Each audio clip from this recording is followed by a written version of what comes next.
Introduction. The beautiful woman's 600,000 yuan Hermes handbag is counterfeit, and the boss 7 million yuan Rolls-Royce Dawn is a water-damaged vehicle. I bought a worthless piece of stone for 1,000 yuan, cut it open, and discovered it was ice jade, which I sold for a profit of 3 million.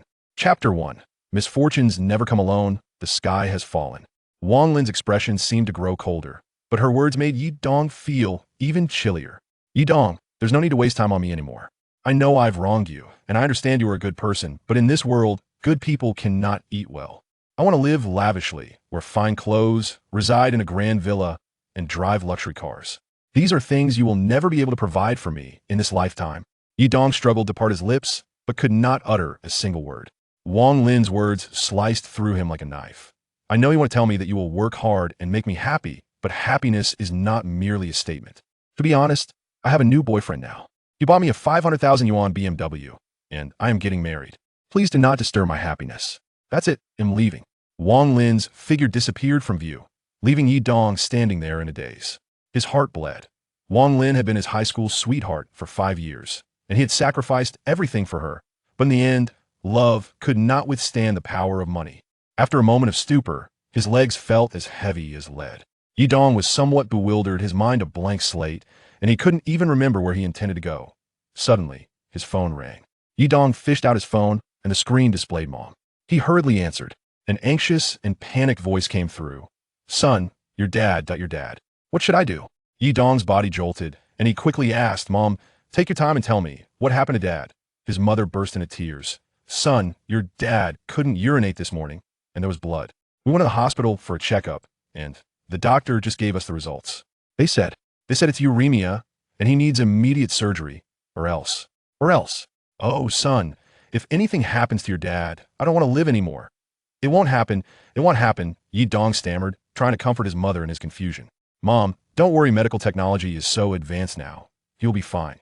His mother continued, Son, the doctor said your dad's condition was detected relatively early, and there is hope for treatment, but the medical expenses will be astronomical, and our family doesn't have the money for his treatment. As she spoke, she began crying again. Yi Dong immediately assured her, Mom, don't worry. I will figure out the finances. Dad's surgery cannot be delayed. You just focus on getting him admitted to the hospital. The call ended. The medical expenses for treating uremia would undoubtedly be exorbitant, amounting to hundreds of thousands or even millions. How could a mere 4,500 yuan a month wage earner like Yi Dong possibly raise such a sum? His heart plummeted, feeling as though it was descending into an unfathomable icy abyss. Why did all this misfortune befall him?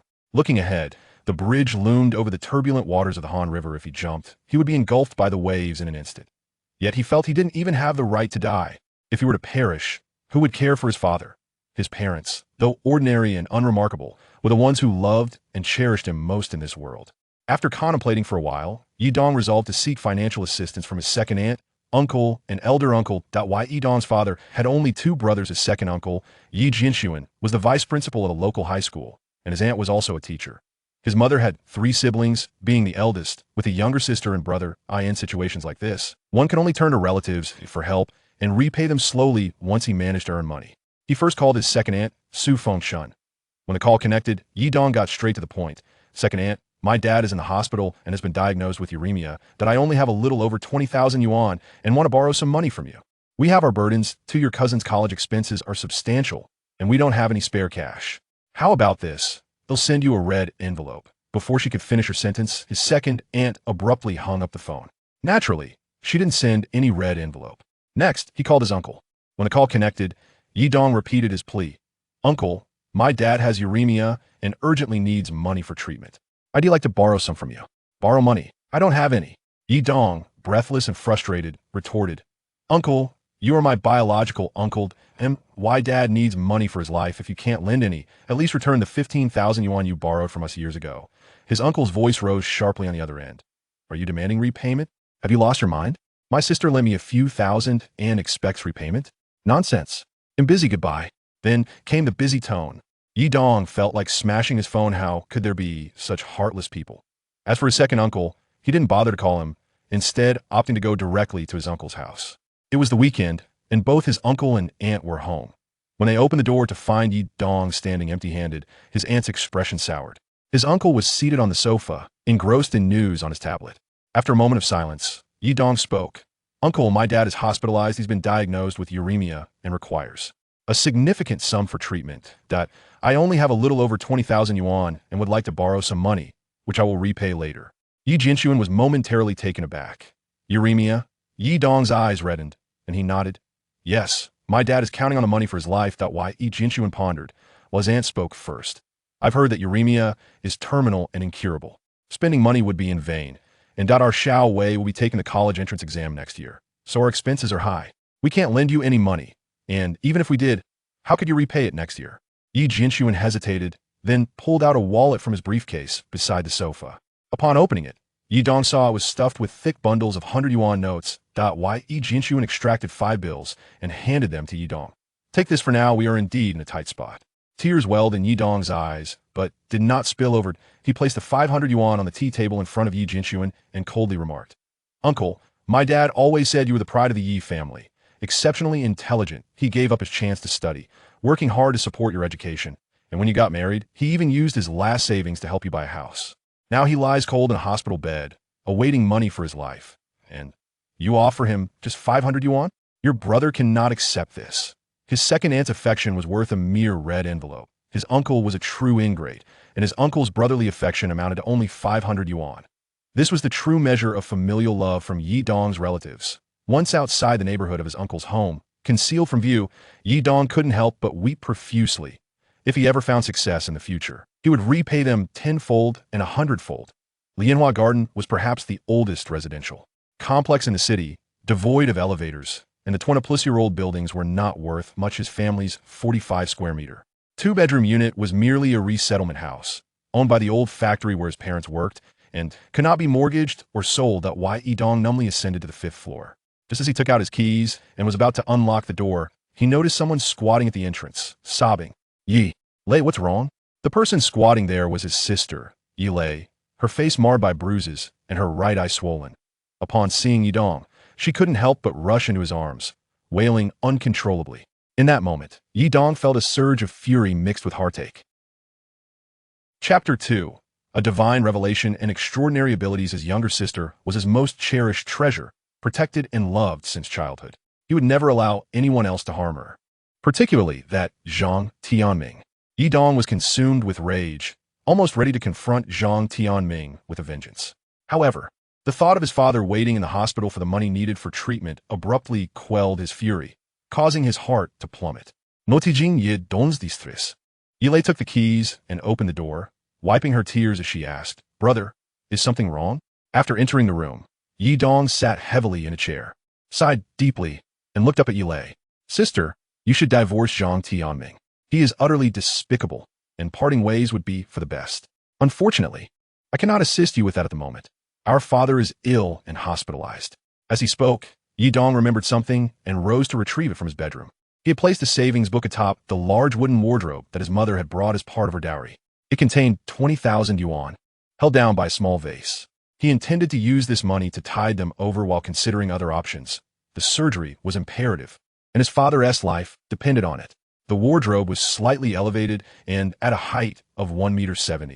Yi Dong had to stretch on his toes to reach it, straining to touch the savings book. Suddenly, as he pressed against it, the vase toppled, striking him squarely on the forehead. Ouch! An unknown substance, whether blood or something else, flowed into his eyes, instantly blinding him. He crouched on the floor, clutching his face. Hearing the commotion, Yi Lei rushed in to find him covered in blood, and in a panic, she called for emergency help. 2 hours later, Yi Dong sat in the doctor's office, his eyes bandaged.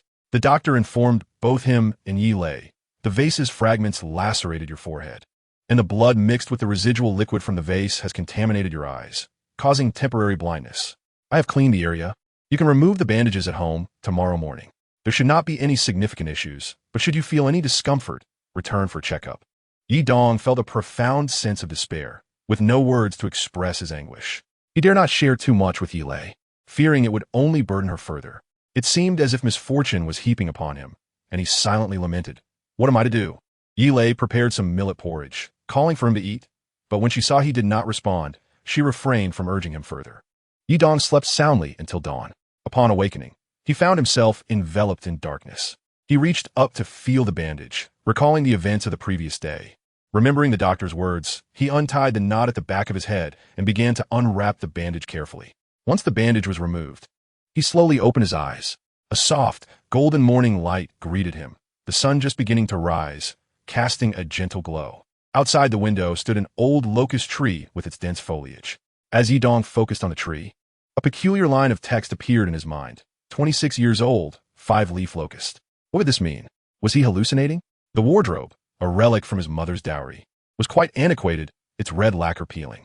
Such wooden furniture was no longer fashionable. Yet, as his gaze lingered on the wardrobe, another line of text manifested in his mind. 14 years old, manufactured from cedar wood in 1993, craftsmanship level, lowest grade, value assessment, worthless. Yidong was taken aback. This strange phenomenon was oddly specific. He was born in 1994, and his mother had acquired this dowry before her marriage, making it indeed plausible for it to have been created in 1993. He had seen that old locust tree daily since childhood, though it had not been as tall back then. Lost in thought, he noticed his phone beside his pillow and picked it up to check the time. 7:11. However, as his gaze rested on the phone, yet another strange message appeared in his mind. Xiaomi 2 smartphone, 5. 99-inch screen, 2560 by 1440 pixels, 3,400 mAh battery, Android 7. One system, 6 GB RAM, 64 GB storage, rear 12MP 5-element lens camera, front 5MP lens, manufactured in May 22, 2017. Craftsmanship level, average. Value assessment, extremely low. Yidong was momentarily stunned. The information was remarkably precise. He had purchased this phone in 2017, and after 4 years, it had little value. But why was such accurate data surfacing in his mind? Suddenly, an idea struck him. He retrieved his wallet from beneath the pillow and focused intently on it. 3 seconds later, another message appeared. For year-old yellow cowhide wallet. Produced by Jiangnan Yongxing Leather Factory on April 11, 2016. Craftsmanship level, average. Value assessment, worthless. Wow, Yidong exclaimed, leaping to his feet. He began to grasp that the information surfacing in his mind was not a hallucination. Rather, when he focused his gaze on an object, detailed information about it, including its craftsmanship level and value assessment, would manifest in his mind. How had he suddenly acquired such an extraordinary ability? Was it a result of the injury from the vase that struck him? Just then, Yilei, who was coming out of her room, heard the commotion and rushed in. Seeing Yidong had removed the bandages himself, she anxiously asked, "Brother, how are your eyes? Are you all right?" Surprised yet overjoyed, Yidong nodded. "I'm fine, really." Instantly relieved, Yilei said, "Brother, please rest a bit. I'll prepare some porridge for breakfast."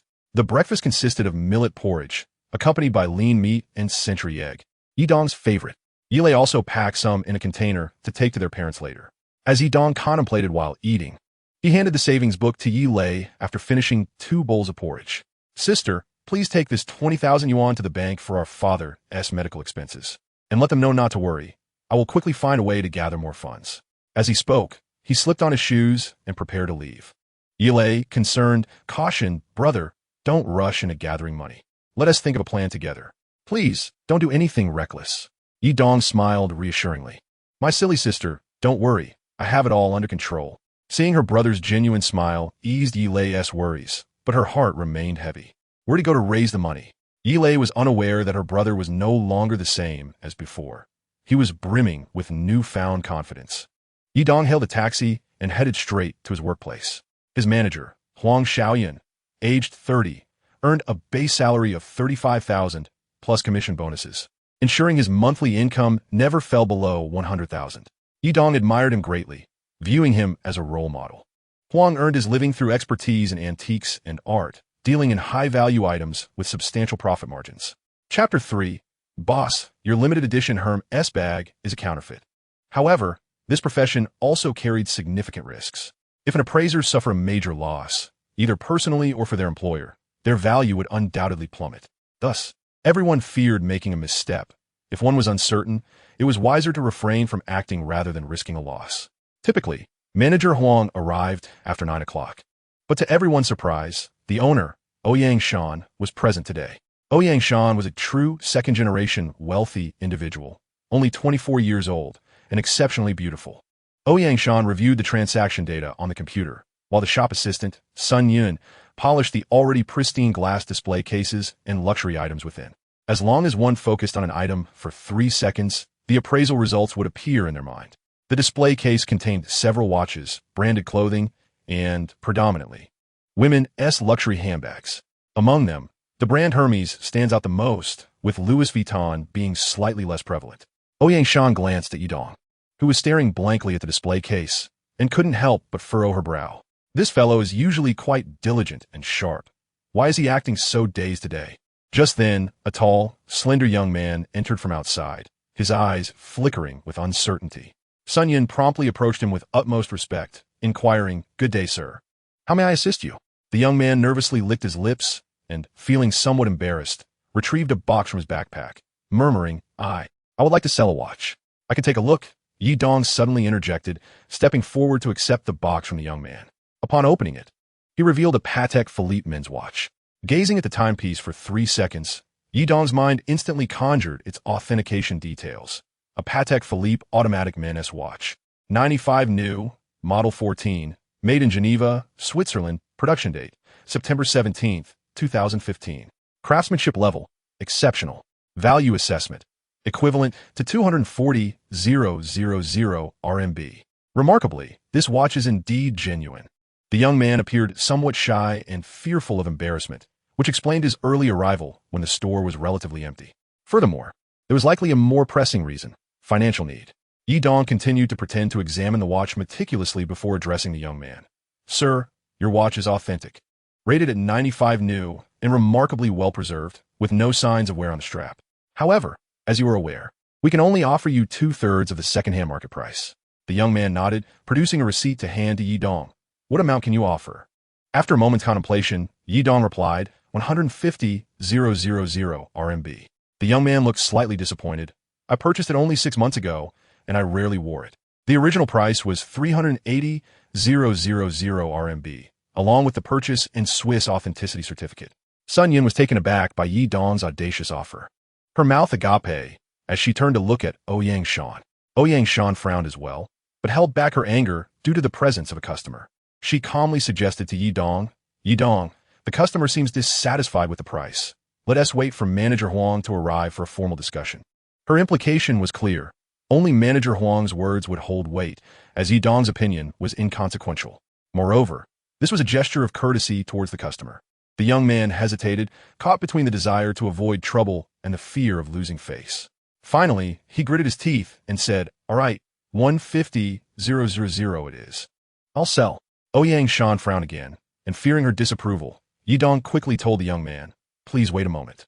He then approached Yangshan, saying, "Boss, let us discuss this in private." Yangshan, displeased, turned and entered the staff changing room.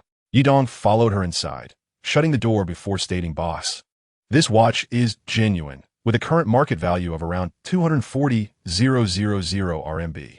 Securing it for 150,000 is undoubtedly worthwhile." Yangshan glared at him coldly. "Yi Dong, how dare you, an apprentice, assert its authenticity? Can you guarantee it is real? If it turns out to be counterfeit, will you compensate for my losses?" Unable to contain her anger, Yangshan snapped, "You ought to know your audience. That bag was a limited edition customized by my close friend in Paris, never used. I adore it, and she transferred it to me. Its value is 680,000 RMB, verified as genuine by Manager Huang himself. How dare you claim it as fake?" By this point, Yangshan was no longer polite. Yi Dong's remark was like a slap to her face. She cherished that bag and had worn it frequently. If it were indeed counterfeit, how embarrassing it would be if her friends discovered this. Undoubtedly, she firmly believed the bag was authentic. However, Yi Dong remained composed, responding, "Boss, your bag, in terms of leather texture, stitching, and the embossed Hermes logo, has reached a 90 similarity to the genuine article. It is a high-quality replica. Yet, a simple and direct method to verify its authenticity is to call Hermes customer service in China. Since this is a limited edition, unique worldwide, they will inform you of the true owner of this bag." Initially, Yangshan was infuriated, but Yi Dong's reasoning was sound. To truly ascertain the bag's authenticity, contacting Hermes headquarters was indeed the most straightforward and effective approach. She had never considered this before, as she trusted her friend. However, Yi Dong had clearly planted a seed of doubt in her mind. Hesitating for a moment, Yangshan retrieved her phone and made the call. In just 1 minute and 35 seconds, the customer service at Hermes China provided a response. Ouyang Shan's expression darkened, her lips quivering. It was evident that no further proof was needed from Yidong. Chapter 4. Manager Huang, you may take your leave. Emerging from the changing room, Ouyang Shan immediately instructed Sun Yun. Sun Yun, please assist this gentleman with the sale procedure and transfer the 150,000 RMB. Sun Yun hesitated. Shouldn't we wait for Manager Huang to have a look first?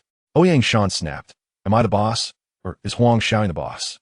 If you don't want to work, then resign and leave. Sun Yun was startled, her complexion paling as she hurried to facilitate the sale and transfer for the young man. I have reviewed it. Yidong interjected, shaking his head. There are 34 items in total, of which 11 are replicas. Ouyang Shan was furious, nearly smashing her phone in frustration, her breath coming in quick bursts. However, to be fair, she was undeniably beautiful, and even in anger, she remained strikingly radiant. Sun Yun, trembling in fear, completed the transaction and transferred the funds to the young man, then retreated behind the counter, too intimidated to speak. Ouyang Shan simmered in anger, while Yidong brewed a pot of tea, pouring her a cup. Boss, this green tea is delightful, authentic Westlake Longjing. It's refreshing and invigorating. Do have a sip. Ouyang Shan glanced at him, delicately lifting the teacup to take a shallow sip. As Yidong finished the pot of tea, Manager Huang Xiaoyun finally arrived, driving a white BMW 525. Upon noticing the red Rolls-Royce Wraith parked outside, he cheerfully entered the store, greeting Ouyang Shan with a smile. Oh, boss, you're here so early today. Ouyang Shan suppressed her anger, coldly staring at him. Huang Xiaoyun, how much did Qin pay you? Huang Xiaoyun was taken aback. Boss, what do you mean by that? You better explain yourself, Ouyang Shan demanded, pointing at her Hermes limited edition bag discarded on the counter. I just called Hermes customer service, and the unique buyer of this bag is not Qin, but Princess Kasia of the Moroccan royal family. Mine is a replica. What do you have to say for yourself? A replica? That's impossible. Huang Xiaoyun was momentarily stunned, wanting to protest, but ultimately refrained. Ouyang Shan's verification through an official institution meant it couldn't possibly be false. The only conclusion was that the bag was indeed counterfeit. If he claimed it was impossible, it would imply his lack of discernment and that he had been deceived. Yet, if he asserted that the bag was fake, it would imply collusion with Qin to defraud Ouyang Shan. He found himself trapped, with no way forward or backward. Ouyang Shan continued, her voice colder as she pointed to the glass display cases. There are 11 replicas among these items. Now explain to me whether you conspire to deceive me, or if you simply lack the skill and were fooled. Huang Xiaoyun trembled, his face draining of color.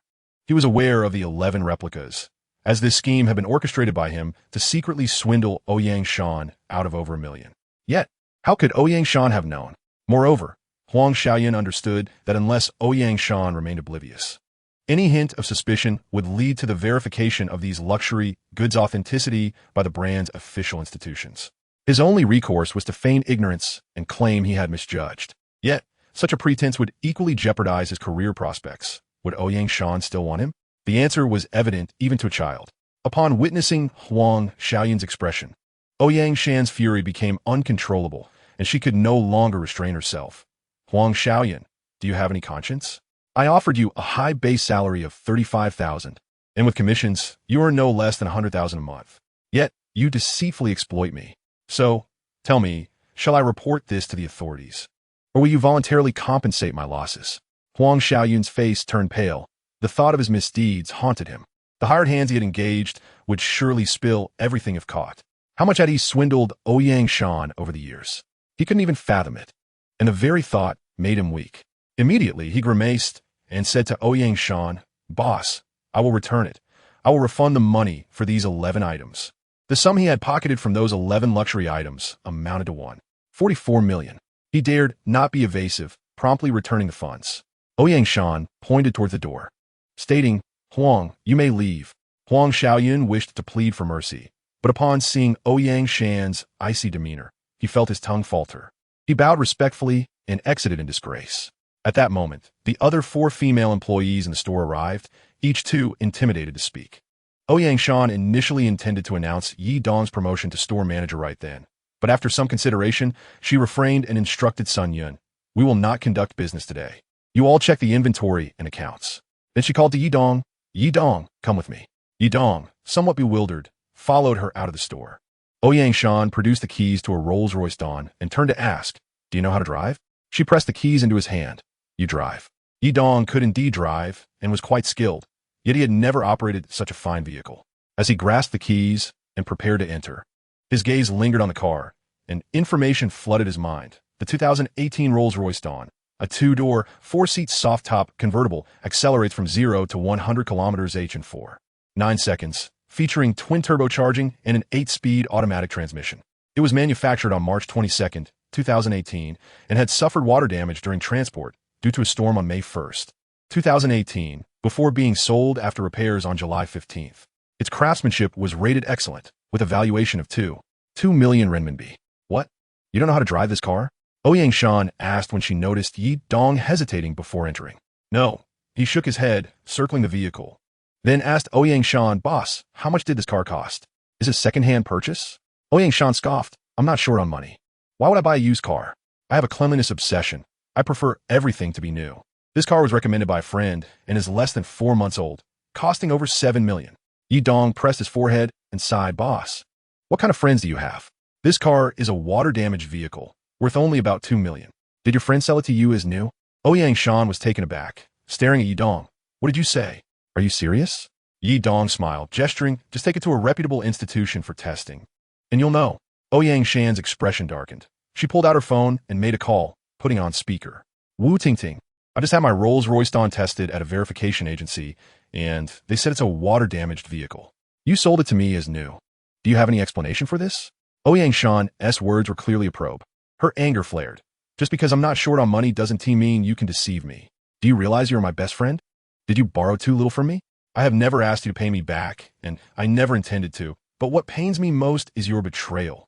Tears streamed down Ouyang Shan's face as she lamented the betrayal of those she considered friends, her store manager, her confidant, her dearest companion, one after another revealing their true colors, exploiting her without remorse. The monetary loss was trivial, yet the emotional toll was profound. Chapter 5. Want to get rich? I offer you an opportunity. Ouyang Shan wept bitterly. Yi Dong handed her a tissue, which she accepted to wipe her tears, then, with red, swollen eyes, asked him, "Tell me, regarding Huang Xiaoyan, Qin Yu, and Wu Tingting, have I treated any of them poorly? Why do they deceive and exploit me?" Yi Dong sighed, taking a moment before responding. "The human heart is inscrutable. Who can say? My father is in the hospital, waiting for money to save his life. I sought help from relatives. My second aunt promised a red envelope. My second uncle gave me 500, and my uncle Wunti even paid back the 15,000 he owes us." "You need money?" he inquired. After a pause, she continued, "Yi Dong, have you heard of gambling on stones?" Ouyang Shan turned to look at him. "You seem to know quite a bit. Why haven't you shown your skills before? Hiding your talents? Also, I noticed your keen eye for identifying luxury goods. How about gambling on stones?" Without hesitation, Yi Dong replied, "Sure, thank you, boss. I truly appreciate this." Ouyang Shan replied coolly, "Don't thank me just yet. Whether this venture is profitable remains uncertain." Yet Yi Dong was filled with excitement, gratitude, and eagerness in his expression. "Boss, no matter what, I am deeply grateful for this timely opportunity. Despite suddenly acquiring such extraordinary capabilities, amassing a significant sum of money was no easy feat. He anticipated that his beautiful boss would provide him with such a chance to earn a fortune quickly." Ouyang Shan could not help but retort, "Why didn't you just ask me for a loan?" This suggestion implied her willingness to lend him money. Had Yi Dong taken the hint and asked, she would have obliged. However, Yi Dong earnestly replied, "Boss, if I can hurt myself, why would I borrow? I dislike borrowing money unless absolutely necessary, as it can corrupt many things. I was just educated by my relatives yesterday, so I prefer not to borrow. I am already immensely grateful for this opportunity to earn money." His words made Ouyang Shan's heart shudder. Indeed, had she not provided for Huang Xiaoyan, Qin Yu, and Wu Tingting, the ties of financial gain could distort genuine emotions. After sending a few text messages, Ouyang Shan made another call, directly stating, "Lawyer Wang, please prepare a lawsuit against Wu Tingting and Jindian car dealership. They sold me a water-damaged Rolls-Royce Dawn as new, priced at 7.2 million. The contract states that for any falsehood, I am entitled to triple my losses. I will claim 21.6 million. Yi Dong felt a tightening in his chest. Goodness. The more beautiful the woman, the fiercer she could be. Lei Balian's factory is located in the outskirts of the city, not within it. as machinery operations for stone cutting and sculpture are no longer permitted in urban areas. Thus, it relocated to the suburbs. The factory is expansive, covering nearly 20 acres, though much of it remains undeveloped, enclosed by a wall. Lay Baelion himself is a legendary figure, having once been a gangster with nothing to his name until his 30s. He stumbled upon the opportunity of gambling on stones during a visit to Rueli. With materials costing only a few thousand, he unearthed a piece of icy jadeite, crafting 3 bangles and 7 or 8 jade pendants, earning over 3 million. Consequently, he dedicated himself to this business, scaling it over the years to earn hundreds of millions. However, Lay Baelion is well aware that he does not gamble. He merely profits from the auction price differences. Gambling is an insatiable vice. Once one indulges, it becomes impossible to cease. Even the immense fortune he amassed, worth billions, cannot fill the abyss created by his addiction. As Yidong arrived in his Rolls-Royce Dawn, a flurry of staff rushed to greet him. For anyone who could drive such a luxurious sports car is undoubtedly affluent. The Lay Millions factory is divided into the eastern and western zones. The eastern zone is designated for the auction of raw stones and the trade of semi-finished and finished jade, while the western zone encompasses the processes of stone dismantling, polishing, and carving. Accompanying Ouyang Shan, Yidong ventured into the eastern zone, where most attendees congregated. The strikingly beautiful Ouyang Shan instantly became the focal point of many gazes. Her beauty is a magnet for attention. Numerous acquaintances approached her to exchange pleasantries.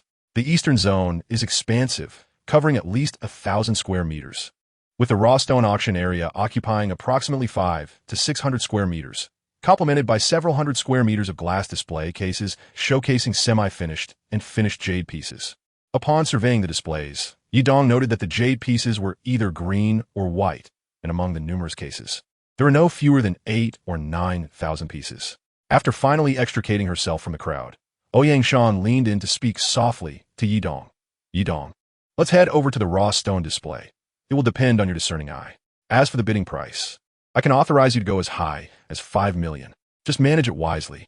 Understood, Yidong nodded, making his way toward the raw stone display. This section featured a long counter adorned with red carpets, upon which various raw stones were laid. Each stone was accompanied by a descriptive plaque detailing its origin, akin to an identification card. At least a couple of hundred individuals were present in the display area, most gathered around the raw stones, scrutinizing them. The crowd was particularly dense around 3 old pit materials, which accounted for nearly 2/3 of the onlookers. Yidong cast a glance at a basketball-sized stone, its surface exhibiting streaks of green. The adjacent plaque read, Origin, Masa Old Pit, weight, 41 kilograms, shell, 3 streaks of green, assessment. Excellent. Chapter 6, Gambling on Stones. After a few moments of contemplation, Yidong's mind began to process the information. Upon seeing the appraisal details, he felt a wave of relief. His seemingly miraculous ability also applied to jade raw stones. The information revealed, Masa Pit old material, formed 92 million years ago, unearthed, September 18, 2020, total weight, 411 kilograms.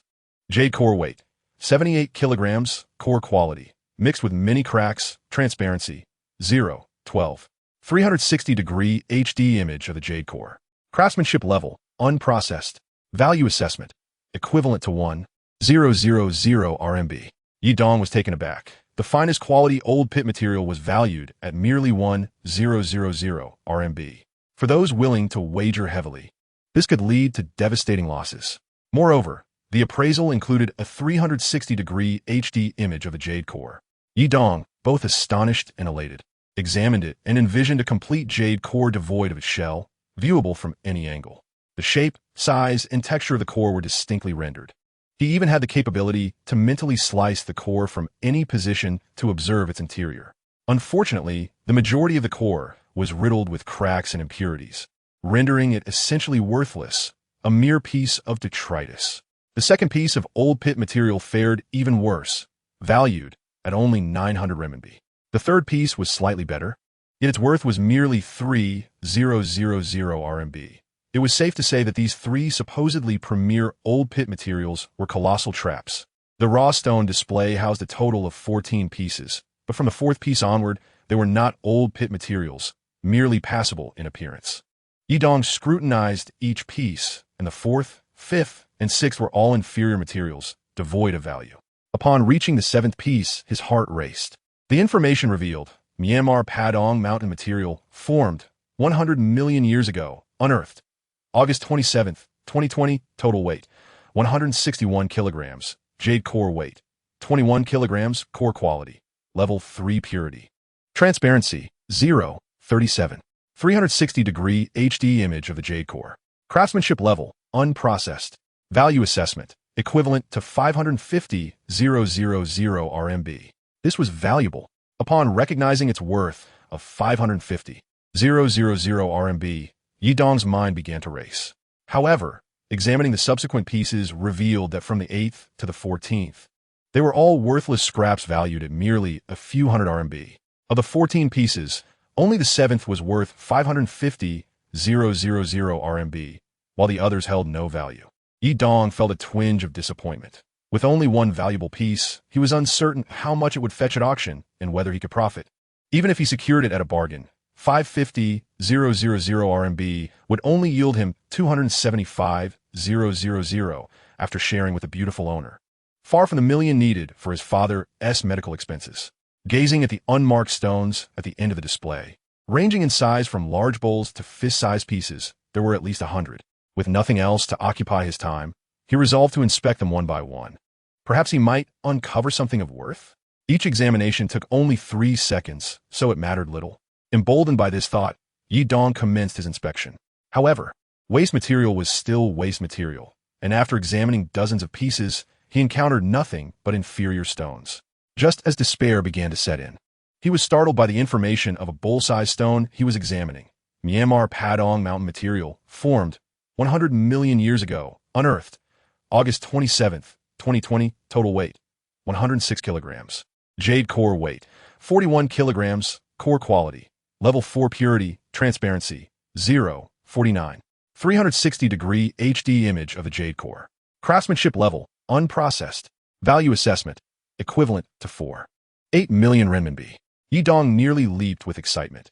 He had finally discovered a high-value piece. 4.8 million renminbi could potentially alleviate his current predicament. Scanning his surroundings, he was relieved to find that no one had noticed him, nor did anyone pay attention to the pile of scrap stones. He reminded himself not to reveal his enthusiasm, lest he attract unwanted attention. Yidong took a deep breath, calming his excitement, and continued inspecting the remaining stones, yet found no other valuable pieces. At 10 o'clock, Lei Million personally arrived at the venue. As he greeted guests, he approached the display where his assistant handed him a microphone. "Greetings, my old friends and valued clients. It is a pleasure to welcome you. I have recently acquired 3 premium pieces from the Masa Old Pit at considerable expense during my trip to the Myanmar public auction. I trust you have all had the opportunity to observe them. Although the 4th to 14th pieces are not old pit materials, they are still of commendable quality. Now, let us get to the point. We will start the auction with the last piece, number 14. This piece has a pleasing appearance. Starting price is 3,000, with minimum increments of 1,000. The auction begins now." As the auction commenced, Ouyang Shan quietly inquired of Yidong, "Have you found any pieces you like?"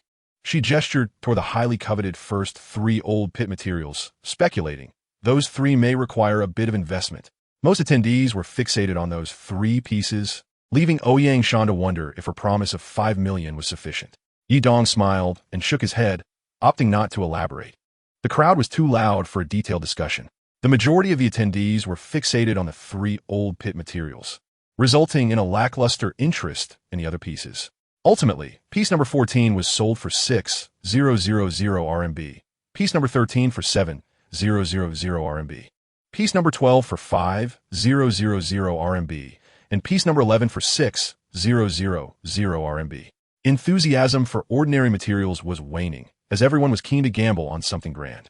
On the 10th, 9th, and 8th lots, none exceeded 10,000, with few bidders and offers. Moving on to the 7th lot. The starting bid was also set at 3,000. Someone raised the bid to 4,000. After a moment of contemplation, Yidong raised his hand to call 5,000.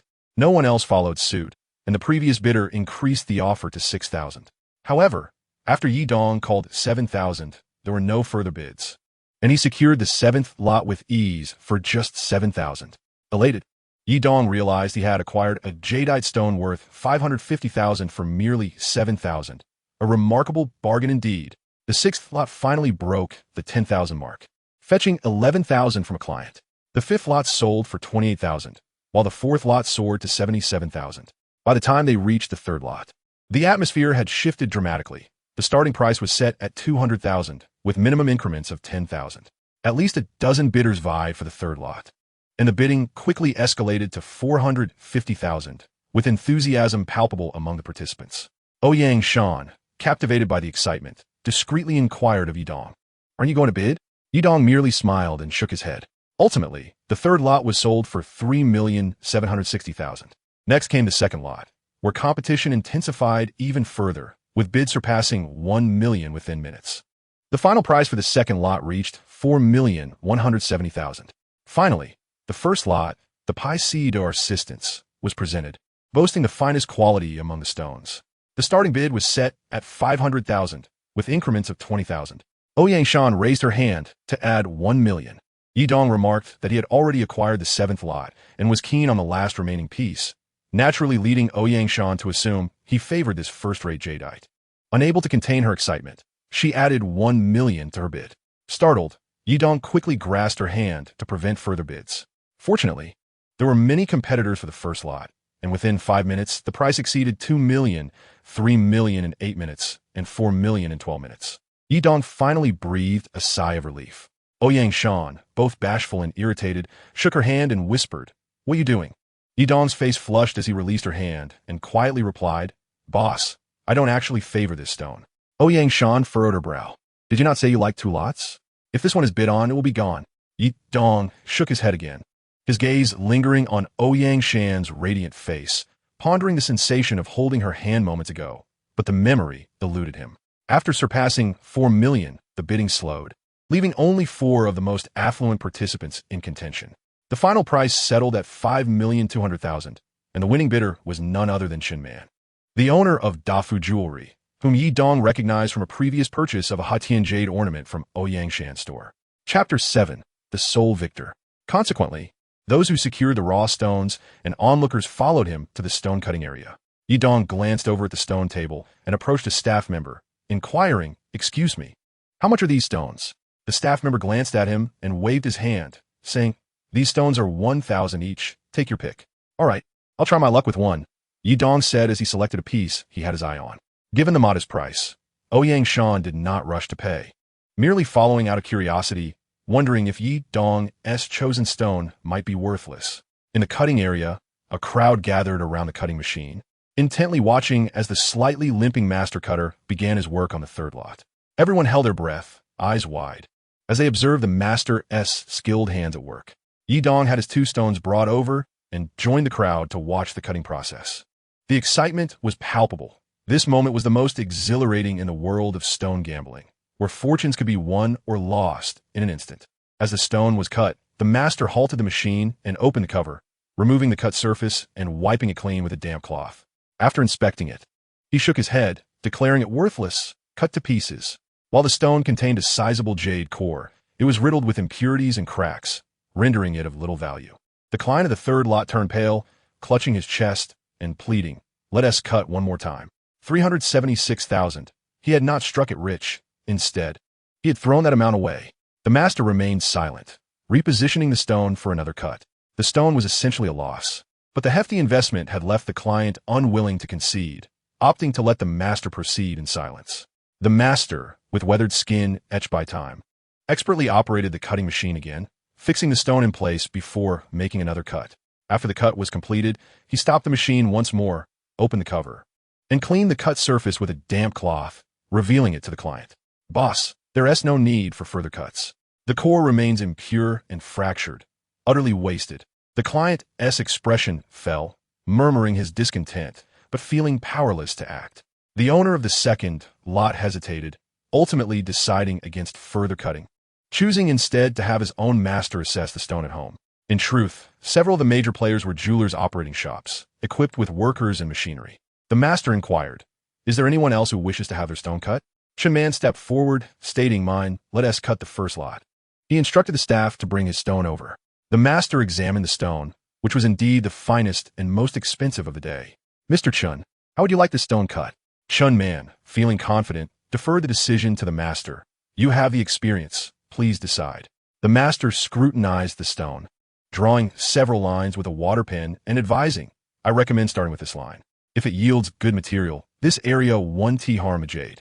If we get lucky, it could produce at least 5 bracelets and numerous pendants. This stone could be worth over 10 million. Chun Man, pleased to hear this, chuckled. I just spent 520,000 on this stone. It must be meant for me. With the cut determined, the master secured the stone on the machine and covered it, then pressed the switch. The sound of the cutting blade against the stone was jarring. Yet, no one found it unpleasant. All eyes were fixated on the process. Minutes later, the noise subsided, and the master switched off the machine, opening the cover. The procedure was the same, yet the spectators held their breath, eyes wide with anticipation. The master wiped the cut surface clean, and although his expression remained neutral, his eyes dimmed with disappointment. Chun Man leaned forward eagerly, and upon seeing the cut surface, his heart sank. It was a dull gray. The jade had emerged, but it was marred with impurities, cracked and murky, the worst kind. Damn it! Chun Man could not restrain himself from cursing. Had this cut not revealed any jade core, he could have requested another cut, as there remained a possibility of a smaller jade core. However, the presence of jade essentially confirmed the quality, as, generally, the quality of jade from the same stone does not vary significantly. Further cuts would likely yield the same disappointing results. The master pondered and suggested to Chun Man, shall I make another cut? Chun Man, feeling dejected, replied, go ahead. The master fell silent, having misjudged this stone. Its exquisite appearance had led him to believe it was the day's star, yet it turned out to be a disappointment, practically worthless. The likelihood of recovering his 520,000 investment seemed grim, akin to tossing it into the ocean. After another cut, when the master revealed the surface again, he could only let out a small sigh. Chun Man, still craning his neck to see, was met with the same disheartening sight, a stone riddled with impurities and fractures. My God, I've lost everything. A crowd had gathered around, their hearts chilled despite their shared dreams of wealth. For gambling is gambling, and statistically, one is likely to lose. Ouyang Shan gasped in astonishment, secretly relieved that Yi Dong had held her hand, sparing her the embarrassment of a strong bet that could have resulted in a loss exceeding 5 million, a fate that would not have befallen Chun Man, but herself. The master looked at everyone and inquired once more, is there any other boss who wishes to place a cut? Yi Dong quickly replied, I will cut, master. I'll cut both of these 2 pieces. As he spoke, he handed the first piece to the master and casually remarked, please feel free to cut. Yet inside, Yi Dong felt a twinge of anxiety about the accuracy of his ability. It was a test of sorts. If the stone yielded nothing, it would indicate that his perceptive skills were flawed, merely a mirage. Conversely, if he was correct, it would signal a turning point in his life. Possessing an eye capable of discerning the value of any object would grant him an unparalleled confidence that even the world's richest could not rival. As the stone was sliced, the master turned off the power, lifted the lid, and moved aside the cut side, wiping it clean with a damp cloth. To everyone's surprise, he uttered an exclamation, capturing the attention of those nearby. Many pairs of eyes were fixated on the cut surface, revealing a blend of white and green hues, remarkably uniform and lustrous, reminiscent of water seeping through. Wow, the stakes have risen, someone shouted. Before Yi Dong could respond, Ouyang Shan leapt up in excitement, exclaiming, Yi Dong, you truly struck gold. The master examined the cut surface, nodding in approval. The quality of this jade is quite good, slightly inferior to pure ice jade, but the color is uniform. There's a small crack on the left side, but the right side is excellent. At least 2 bangles can be crafted from this piece. Judging by this cut, you've definitely struck a win. At that moment, someone nearby chimed in, young man, if I remember correctly, you spent 7,000 on this piece, right? Judging by this surface, you're guaranteed 2 bangle materials. How about this? I'll offer you 200. 000. Will you sell it to me directly, or would you like to cut it again and continue betting? Yi Dong glanced at Ouyang Shan, who tossed the decision back to him. It's your call. Yi Dong nodded decisively and said to the master, please, let us cut it again. The master didn't hesitate, immediately proceeding with another cut. The jade core revealed was similar in size to the previous cut, devoid of cracks, with good water content and transparency. Chun Man, too, was watching closely. This young man had truly struck another stroke of luck. Chun Man sighed and said to Yi Dong, young man, your fortune is remarkable. This has already yielded 2 bangle materials and could possibly produce several plaques. Once processed, it could fetch around 800,000. Unprocessed jade is valued at half, so I can offer you 400,000. What do you say? Yidong smiled and nodded. That sounds good. This aligns closely with my assessment of the value. Without further ado, Chin Man pulled out his checkbook and swiftly wrote a cash check for 400,000. Let us make the exchange, master. Please cut this piece for me as well. Yidong handed over another stone. The beautiful boss beside him was even more anxious, not out of concern for money. Oyangshan was well off, but rather due to the suspense surrounding Yidong's uncanny accuracy. What surprises might this piece hold? The master made the first cut, lifted the lid, and wiped away the dust. Another exclamation escaped his lips. The crowd turned to look, unable to suppress their gasps. Incredible. It's another win. This surface gleamed like waterlogged ice, pure and devoid of impurities, and its quality surpassed that of the previous piece by a significant margin. People were left speechless. How could one individual be so fortunate? While others faced devastating losses, he had struck gold with 2 pieces, one even purchased from the scrap pile. Chin Man felt a pang of envy. He had spent 2 million on a winning bid, only to walk away empty-handed. While this young man had acquired a piece of scrap worth merely 1,000, which had yielded such exquisite jade. Was there any justice in this? This cut revealed high-quality ice jade, albeit slightly smaller than Yi Jing Tian's piece, yet still capable of producing 3 bangles. The jade core was at least 1 tier superior to the earlier piece, categorically high-quality ice jade. Oyangshan was so astonished she couldn't help but pinch Yidong's arm, causing him to wince. A glance at the beautiful boss revealed her beaming with joy, devoid of her usual authoritative demeanor, embodying the essence of youthful exuberance. Chin Man approached Yidong again. Young man, your luck is extraordinary. I'll offer you 1 million for this piece, as I believe it can yield 3 bangle materials. What do you think? Yidong chuckled. Mr. Chun, let us do this. I will make 1 more cut for your clarity. If it doesn't pan out, I'll earn less, and you 1 lose. If it does, you'll have a clearer picture and can profit without the risk of loss. Chin Man quickly realized the young man wished to gamble again, but appreciated his rationale and nodded with a smile. The master proceeded with another cut, and upon revealing the surface, the crowd gasped again. It was as if they were gazing at a transparent block of ice, confirming yet another win. This piece was thick enough to yield 4 bangles, along with several plaques. Chin Man nodded. Your luck is truly remarkable, young man. This thickness guarantees 4 bangle materials and several plaques. Once processed, it could sell for between 6 to 7 million. Given that jade prices typically have, I'll offer you 5 million. What say you? Yidong turned to Oyangshan, who smiled and waved her hand. Make your decision. Yidong replied to Chin Man with a nod. 5 million sounds good. Chin Man, delighted, swiftly wrote another check for 5 million in cash. After the transaction, he exchanged contact information with Yidong, eager to maintain a friendship. Lei Baiwan couldn't help but glance at Yidong several times. He was indeed the sole victor of the gathering. Was it skill or sheer luck that had brought this young man such fortune? Chapter 8. Revenge Never Sleeps. After Yidong drove away from Lei Baiwan's factory, Oyangshan, who had been lost in thought, finally spoke to him. Yidong, your father urgently needs money. You should take this 9 million check. I want to take a share, it's all for you. Yidong was taken aback and shook his head, saying, Boss, let us stick to our agreement. I appreciate your kindness, but rules are rules. I can manage with my share of 95 million to tackle my immediate challenges. Even if it's insufficient, it's not the end of the world. I believe my abilities will help me earn more. Oyangshan was touched by Yidong's steadfastness. Despite her distress over those who had caused her pain, she felt a surge of admiration. Glancing at Yidong behind the wheel, she noticed a certain resilience in his profile. After providing him with the address, she added, Please give me the check. It needs to be deposited at the bank. I can transfer the funds directly to you, which will be more convenient. As she requested his bank account number, she swiftly completed the transfer via mobile banking. Within a minute, Yidong's phone vibrated, signaling a text message, the notification of the successful transfer. Yidong had never visited Oyangshan's home, a luxurious villa district on Hanjiang Peninsula. Upon arriving at the destination, each villa resembled a piece of art.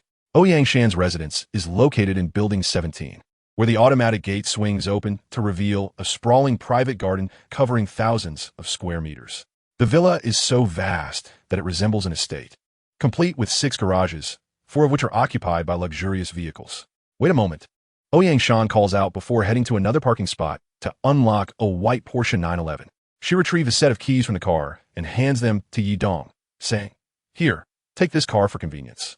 Yi Dong is momentarily taken aback and shakes his head. "Boss, this feels a bit inappropriate." Ouyang Shan rolls her eyes and replies, "What is inappropriate about it? You are the manager of my store. As the owner, providing you with a car for transportation is perfectly reasonable. Besides, look at how many cars I have. I can hardly use them all. It's no big deal to let you have one." Manager? Yi Dong is momentarily stunned. 50,000, plus a 25% commission on net profits. The overwhelming realization leaves Yi Dong feeling dizzy. Previously, Huang Xiaoyun's base salary was 35,000, with an additional 10% commission on net profits. Compared to his current offer, the difference is as vast as heaven and earth. Suddenly, Yi Dong feels a lump in his throat, and tears well up in his eyes. His father's serious illness, the indifference of relatives, his girlfriend's abandonment, and his sister's experience of domestic violence. All these hardships have tormented him, exposing him to the bitter realities of life. Yet this beautiful boss has extended a helping hand, offering him warmth. If she weren't present, he would have truly wanted to cry his heart out. Yi Dong solemnly bows to her and says earnestly, "Boss, I will work diligently to repay your kindness." On his way back, Yi Dong drives the eye-catching Porsche 911, still feeling as though he is in a dream. Just yesterday, he was a miserable wretch, barely hanging on to life. Today, he is broken free from his shackles, with money in his pockets and driving a luxury sports car. Is this truly not a dream? Thinking about the money in his pocket, Yi Dong hastily pulls out his phone to check his messages. Indeed, there is a notification from the bank, but rather than the half of the gambling profits amounting to 1.95 million, the generous boss has transferred him a full 4 million. Yi Dong feels his eyes welling up with tears once more. How could this beautiful boss be so forgetful, continuously leading him into traps while being so generous? The wounds are still fresh, and yet it seems she has forgotten the pain. However, such a boss is certainly worth following and deserving of his gratitude. On his way to the hospital, his phone rings. It is a call from his sister, Yilei. Yi Dong immediately answers and puts the call on speaker. "Little sister, I'm on my way to the hospital and will arrive shortly." On the other end, he hears Yilei's voice, strained and sobbing. "Brother, no, Zhang Tianming, you cannot take this money. This is for Dad's medical expenses. Please, I beg you, Zhang Tianming." Yi Dong nearly explodes with anger, shouting, "Little sister, where are you? Zhang Tianming, I curse your ancestors." Yilei responds through her tears, "Brother, I'm in the hospital parking lot." Suddenly, the call disconnects as if her phone has been smashed. Fueled by rage, Yi Dong accelerates toward the hospital. A few minutes later, he arrives at the People's Hospital parking lot and sees his sister protecting a bag on the ground, being dragged away by a man, none other than her husband, Zhang Tianming. Yi Dong revs his car and races toward them. As he parks, he leaps out and kicks Zhang Tianming, who lets go with a yelp.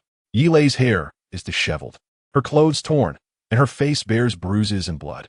Yet she clings desperately to the bag, amidst a pile of shattered phone pieces on the ground. Yi Dong rushes to support his sister, and upon seeing him, Yilei throws herself into his arms, crying, "Brother, I don't know how he found me. He insisted on taking the 20,000, and I told him it was for Dad's life-saving treatment, but he wouldn't listen." Meanwhile, Zhang Tianming brushes off the dust from his clothes, glaring menacingly. "Where did you get this money? You clearly stole it from my family. Hand it over, or I'll call the police." As he speaks, he glances at Yi Dong's car, and suddenly his eyes widen with surprise. "What the hell? Is that a Porsche 911? It must be worth 2 million. Where did you get the money to buy this car?" Yi Dong ignores him, takes the bag from Yilei, and shows Zhang Tianming the bank book containing the cash. "Zhang Tianming, open your eyes and see. This 20,000 is mine, and my sister just withdrew it from the bank. Go ahead, call the police." Zhang Tianming's bravado falters, and he chuckles awkwardly. "Brother Dong, it's all a misunderstanding. We are family. Why report this to the police? Can I borrow your car for a few days? Do you deserve it?" Yi Dong replies bluntly, "Zhang, my sister can no longer stay with you. It's time for a divorce." Zhang Tianming is taken aback, then replies, "Divorce? Fine, I've been wanting that for a while. But don't expect to divide any of my family's assets." Yi Dong calmly states, "Who wants your family's assets? The marriage can end. But what about your abuse toward my sister?" Seeing the smug expression on Zhang Tianming's face, Yi Dong can no longer contain his fury and charges at him, delivering a flurry of blows. Zhang Tianming, caught off guard, receives several punches to the face, leaving him dazed, blood streaming from his nose and mouth. Yidong, are you out of your mind? I'll kill you. Zhang Tianming threatens. Yidong, undeterred, continues to rain down blows, shouting, "You think I care about my life? You dare to hit my sister, my precious sister?" Caught off guard and with his hand injured, Zhang Tianming finds himself unable to retaliate as Yidong continues his assault. Fine, I admit it. Stop hitting me. I apologize. I'm sorry. Yilei, terrified, rushes over and clings to her brother's arm, pleading for him to stop. She isn't protecting Zhang Tianming. She fears that if her brother continues, he might end up in jail for assaulting a thug like him. Finally, Yi Dong ceases his assault, stepping back to catch his breath, his clothes stained with Zhang Tianming's blood. Zhang Tianming groans in pain, muttering curses under his breath. Yi Dong, I'll have you imprisoned for this. How dare you hit me? Yi lay, pale and tearful, hands Yi Dong some tissues to wipe the blood from his face and hands. Don't worry, I'm fine, he reassures her. You are the one in trouble. Zhang Tianming snarls. Look what you've done to me. You'll pay at least 3,000 in medical expenses. Panicked, he stammers, knowing that the Yi family is poor, and 2,000 or 3,000 is a significant amount for them. Yi Dong stops and fixes his gaze on Zhang Tianming. Fine. If you agree to accompany my sister to the Civil Affairs Bureau to finalize the divorce, I will give you 100,000. Chapter 9. Dad, we have money now. You'll give me 100,000? Is that true? Zhang Tianming's eyes light up at the mention of such a sum. To him, 100,000 is a considerable amount, a windfall. Yi Dong replies without hesitation, the moment you receive the divorce certificate, I will transfer the money to you on the spot. Deal. Zhang Tianming, grinning widely, eagerly agreed, his injuries seemingly severe but merely superficial. His family had been urging him to divorce Yi Lei, claiming her failure to bear children presented a perfect opportunity to part ways and gain a significant sum of money. Yi Dong promptly assisted Yi Lei into the passenger seat of the Porsche 911, fastening her seatbelt before starting the car and retracting the convertible roof. He disdainfully directed Zhang Tianming to the back seat, which was more suitable for decoration than for adult seating, leaving Zhang feeling cramped as he awkwardly climbed in. As Yi Dong drove, he instructed Zhang Tianming to retrieve the marriage certificate from his home before heading to the Civil Affairs Bureau. Zhang, anxious not to miss out on the promised 100,000 yuan, hurried him along. An hour later, both Zhang Tianming and Yi Lei emerged from the Civil Affairs Bureau with their divorce papers in hand. Without hesitation, Yi Dong transferred 100,000 yuan to Zhang via WeChat. Zhang, elated by the numbers displayed on his phone, was approached by Yi Dong outside the bureau, who whispered a shocking offer. If Zhang would harm himself, 25,000 yuan for one eye, 100,000 for both, and 50,000 for a hand or a leg, he would be paid in cash. Zhang, momentarily stunned, erupted in anger, calling Yi Dong insane. With a cold laugh, Yi Dong assisted his sister into the car and drove away in the 911. Holding the divorce certificate, Yi Lei trembled, tears streaming down her face. As she glanced at her brother driving, a wave of concern washed over her. He seemed a different man. Where had he found this money? Once cautious and timid, her brother now appeared bold and resolute. Alarmed, she cautiously inquired if he had engaged in any illicit activities to acquire his wealth. Having just escaped Zhang Tianming, she dreaded the thought of her beloved brother facing any unjust misfortune. Yi Dong reassured her with a smile, stating he had not engaged in any illegal activities. The car was a gift from his boss, and with a base salary of 50,000 yuan plus commissions, earning 100,000 yuan a month was well within reach. Furthermore, he had profited 4 million yuan from jade trading that day, ensuring their father's medical expenses were covered. To make it sound more palatable, he referred to it as jade trading rather than gambling on stones. Yi Lei gasped in disbelief at the prospect of her brother earning such a staggering amount, questioning the veracity of his claims. How could he suddenly be making 100,000 yuan a month when he had previously earned less than 5,000 in a second-hand luxury goods store? She nodded vigorously, assuring him she would take care of their father's affairs and that he should focus on his work. Upon arriving at the hospital, Yi Dong prepaid 1 million yuan for medical expenses and transferred an additional 1 million to Yi Lei for emergencies. Staring at the substantial sum, Yi Lei was left in a state of shock. The difference between her mourning and present circumstances was akin to that of the earth and sky. In the hospital room, their mother, Li Chunfeng, was tearfully attempting to persuade their father, Yi Jingsheng, to remain in the hospital. He adamantly refused, insisting they could not afford the treatment and that their financial struggles would only drag the family down. Li Chunfeng sobbed, shaking her head in despair, overwhelmed by her parents' distress. Yilei rushed to embrace her father, weeping uncontrollably. Yi Dong, with a serious tone, reassured his father that they had the means to afford his treatment. They could hire the best doctors and procure the finest medications. The doctors had stated that it was not too late for his condition to be treated, and Yi Dong had already settled the payment, urging his parents not to worry. Yi Jingsheng remained skeptical, suspecting his son had borrowed money to pay for the treatment. He stubbornly insisted he would not burden his family any longer. Yilei grasped her father's hand, trembling as she assured him it was true.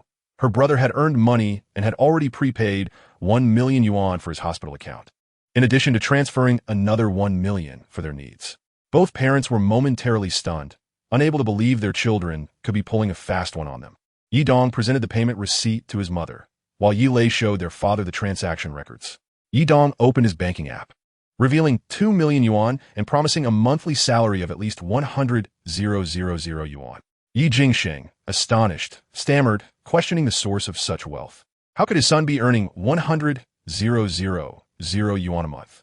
He had no desire to die and, upon seeing a glimmer of hope, found himself filled with excitement. Yet, he remained concerned about the legitimacy of his son's newfound fortune.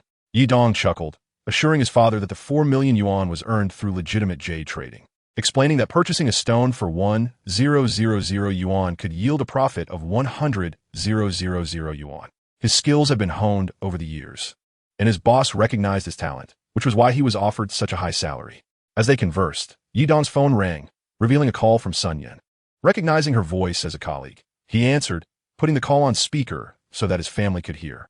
Sun Yan informed him that he had been promoted to the new store manager, and there was a customer interested in a handbag priced over 200,000 yuan. Hearing his son's colleague confirm his promotion, both parents realized the truth in his claims. The prospect of their son managing high-value transactions indicated he had indeed learned valuable skills. Consequently, they began to believe that his earlier claims of earning 4 million yuan were also credible, despite the enormity of the figure. Son, your work is important. Hurry along. Yi Jingsheng urged his son to leave. With the most pressing concern resolved, Yi Dong felt a weight lifted from his shoulders.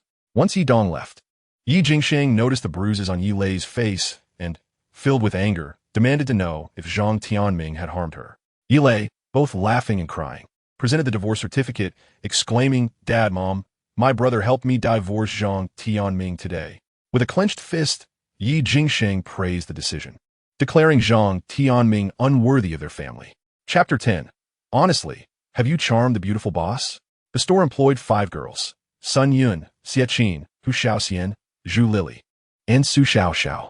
Among them, Xie Qin was the eldest at 25, with Sun Yun and Su Xiaoxiao at 24, while Hu Xiaoxian and Zhu Lili were the youngest at 23. The store catered to high-end clientele, making the hiring of attractive and poised employees a priority. On her first day at work, they learned that the previous manager, Huang Xiaoyun, had been dismissed, and in the afternoon, Ouyang Shan announced Yi Dong's promotion to the new store manager. 5 girls stood in a state of bewilderment and astonishment. Yi Dong had worked at this establishment for nearly 2 years, performing menial tasks, often taking on the more labor-intensive duties. Among all the employees, he had the lowest salary and was the least regarded. How had he suddenly ascended to the role of manager? No one could comprehend this. Yet no one dared to question the words of their boss, Ouyang Shan. Yi Dong arrived at the store in a striking white Porsche 911, a vehicle that the 5 girls had only seen Ouyang Shan drive on rare occasions. Why had it been entrusted to Yi Dong? Previously, Manager Huang had been quite ostentatious, yet he had never been given a luxury car. Had the beautiful boss taken a liking to Yi Dong?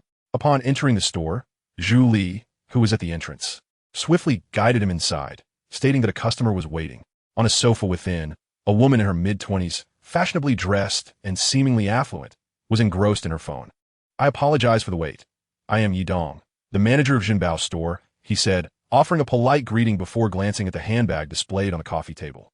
It was a purple crocodile leather handbag adorned with the Hermes logo. The woman nodded, her alluring eyes casting a glance at Yi Dong before she produced a receipt from her bag, presenting it to him. "This is my proof of purchase from an authorized store, originally priced at 299,800 yuan. Please take a look."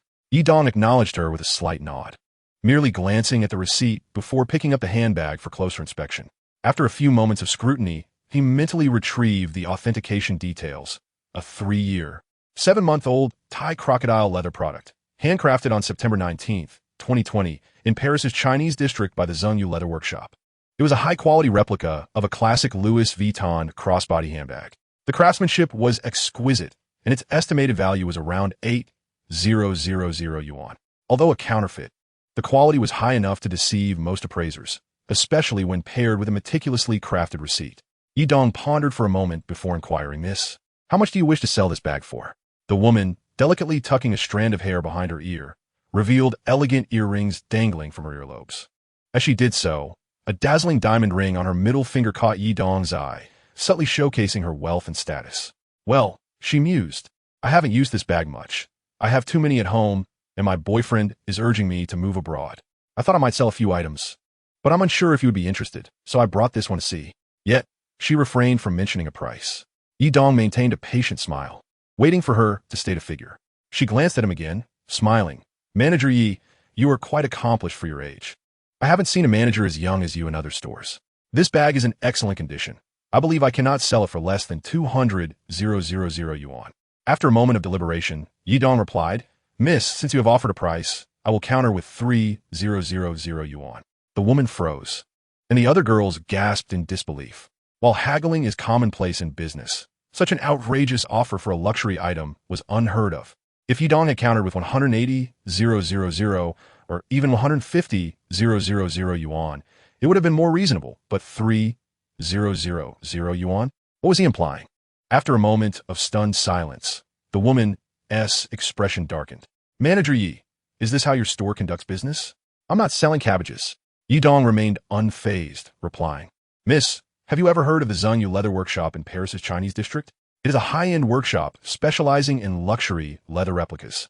Their quality surpasses that of ordinary replicas, and the market price is around 8,000 yuan. The wholesale price is approximately 3,000 yuan. Upon hearing this, the woman's face blanched, her eyes filled with terror. How did he know? How did he possess such knowledge? Initially, her confidence had surged at his youth, as she believed that skill and expertise come with age. The younger one is, the less discerning they tend to be. She had thought this sale was a sure thing. But Yidong's calm and knowledgeable response was like a thunderclap that shattered her composure. An amount exceeding 300,000 yuan could lead to a prison sentence of over 10 years. "I'm sorry, I will not sell the bag." She abruptly stood, snatched her handbag, and fled. The girls surrounded Yidong, all speaking at once. "Manager Yi, that bag was splendid. Why did you only offer 3,000 yuan?" I think she was flustered by that offer. Yidong shook his head and chuckled. "That bag is fake, merely a replica." Did you not notice that she was not angry, but rather frightened? If she had deemed my offer unreasonable, she would have lashed out, not panicked and fled. Julie was the first to question Yidong. "How did you recognize it?" Yidong pointed to his eyes and smiled enigmatically. "It's just skill. A touch of mystery is preferable. Certain talents must remain undisclosed." Among the girls, Xiaqin, the eldest and most perceptive, glanced at the white Porsche 911 parked outside, a knowing smile playing on her lips. "Yidong, you suddenly became the manager and even drove the boss's luxury car. Confess, have you ensnared the beautiful boss's heart?" Yidong sighed. "Miss Xia, I am quite self-aware. You should be cautious. If the boss hears you, you might find yourself in trouble." Xiaqin's expression shifted, and she quickly backtracked. "I was just joking. You wouldn't report me to the boss, would you?" Yidong tossed a retort her way and proceeded to inspect the previous inventory. His expertise in discerning quality had only grown. As the saying goes, every profession has its specialization. No one excels in everything. Yidong believed that the day would conclude as anticipated, but just past 5 o'clock. The store received a phone call. Sun Yun, who answered, reported, "Manager, a regular customer called, wanting to sell some items, watches, clothing, and handbags. She mentioned that she has too many items and prefers not to come in person, so she asked us to visit her." "All right, let us go then. Who will accompany me?" Yidong was eager to seize the opportunity, prioritizing the chance to earn money for the beautiful boss, which also benefited him. The girls exchanged glances. Hesitating, Sun Yun finally stepped forward. "I'll go with you." 5 young and beautiful unmarried girls. Who among them does not yearn to leave work early and indulge in romantic escapades? The client resides in the luxurious Jinjiang Yipin, an upscale residential area in the city, featuring villas, Western-style houses, and high-rise apartments. The client, a woman named Chen Sha, is in her 30s. married to a businessman who dabbled in various lucrative ventures and achieved considerable success. Tragically, her husband passed away unexpectedly last week due to an illness, and with his demise emerged an unexpected mistress, while her in-laws took control of the company, with no will or message left behind. The sudden loss has led to familial disputes, leaving Chun Shasha with nothing but the villa she currently resides in, devoid of shares or savings. To make matters worse, the villa has been mortgaged for a loan of $10 million, and with her husband's death, the bank has come demanding repayment, threatening to seize and auction the property if not settled within a week. Chun Shasha, overwhelmed with despair, resorted to selling off her luxury goods to manage the situation temporarily. On their way, Sun Yun recounted Chun Shasha's unfortunate plight to Yi Dong, contrasting her once glamorous life with her current misfortunes. The villas of Jinjiang Yiping are stunning, each covering approximately 300 square meters, with exclusive gardens of about 200 square meters, although not as grand as the luxurious estates enjoyed by their beautiful boss. It nonetheless represents a level of opulence that both Yi Dong and Sun Yun had never experienced.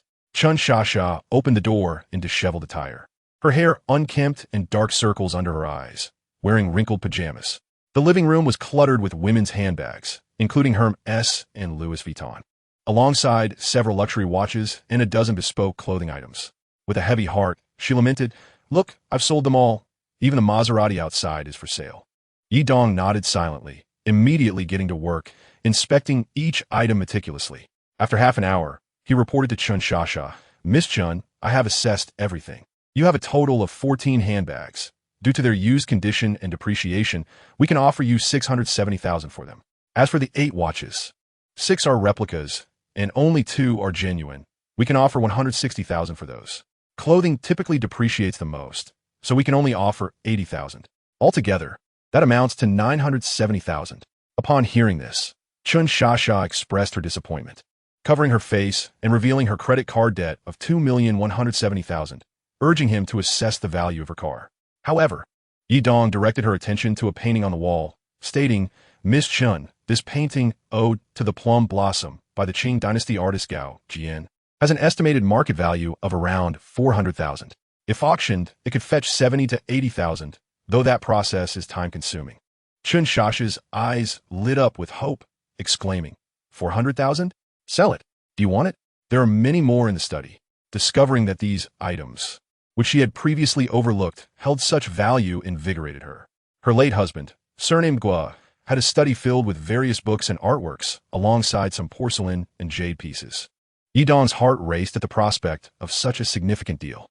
However, upon inspection, he found that most items were valued below $500,000, with many worth only tens of thousands. After a thorough examination, he explained, "Miss Chun, your husband has 54 collectible items. I will detail their values for you." Chun Shasha was astounded. Her husband had primarily dealt in the buying and selling of electronics and automobiles, never mentioning antiques or artworks. Listening intently as Yi Dong described each piece, she learned that the total value of the collectibles amounted to $746,000. Adding the painting valued at $400,000 and the luxury items worth $91,000, the total reached $877,000. Suddenly exhilarated, she leaned closer to Yi Dong and inquired, "What about this house? Are you interested in purchasing it?" Yi Dong paused, contemplated, and then called his beautiful boss. Once connected, he quietly relayed, "Boss, we have a client named Chun Shasha looking to sell her items. We assessed the luxury goods at $91,000 and her husband's antiques at $786,000. We could potentially make a profit exceeding $700,000 when reselling to a professional collector. Additionally, she wishes to sell the villa as well." Upon hearing the substantial potential deal, Ouyang Shan's voice brightened. "Great, I'll be there shortly." She was familiar with Chun Shasha, having conducted numerous transactions with her in the past. Chapter 12. Lynx Fur and Micro-Carved Jade. Within half an hour, Ouyang Shan arrived in a sleek black Bentley Continental. Yi Dong, observing from the balcony, noted her flowing waves of hair and striking features as she greeted him with a wave, her long legs particularly captivating. As she entered the villa, she began to assess the property, noting that it was approximately 4 years old and the interior decor remained in good condition. Upon reaching the upper floor, Chun Shasha and Sun Yun emerged from the study, with Chun Shasha holding 2 items, asking Yi Dong and Ouyang Shan, "Miss Ouyang, you're here. Perfect timing. Yi Dong, take a look at these 2 items. They were in the safe and I momentarily forgot about them. Are they valuable? Ouyang Shan examined the items. One was a piece of yellow leather, about 1 square foot in size, adorned with abstract designs reminiscent of mountains and grass.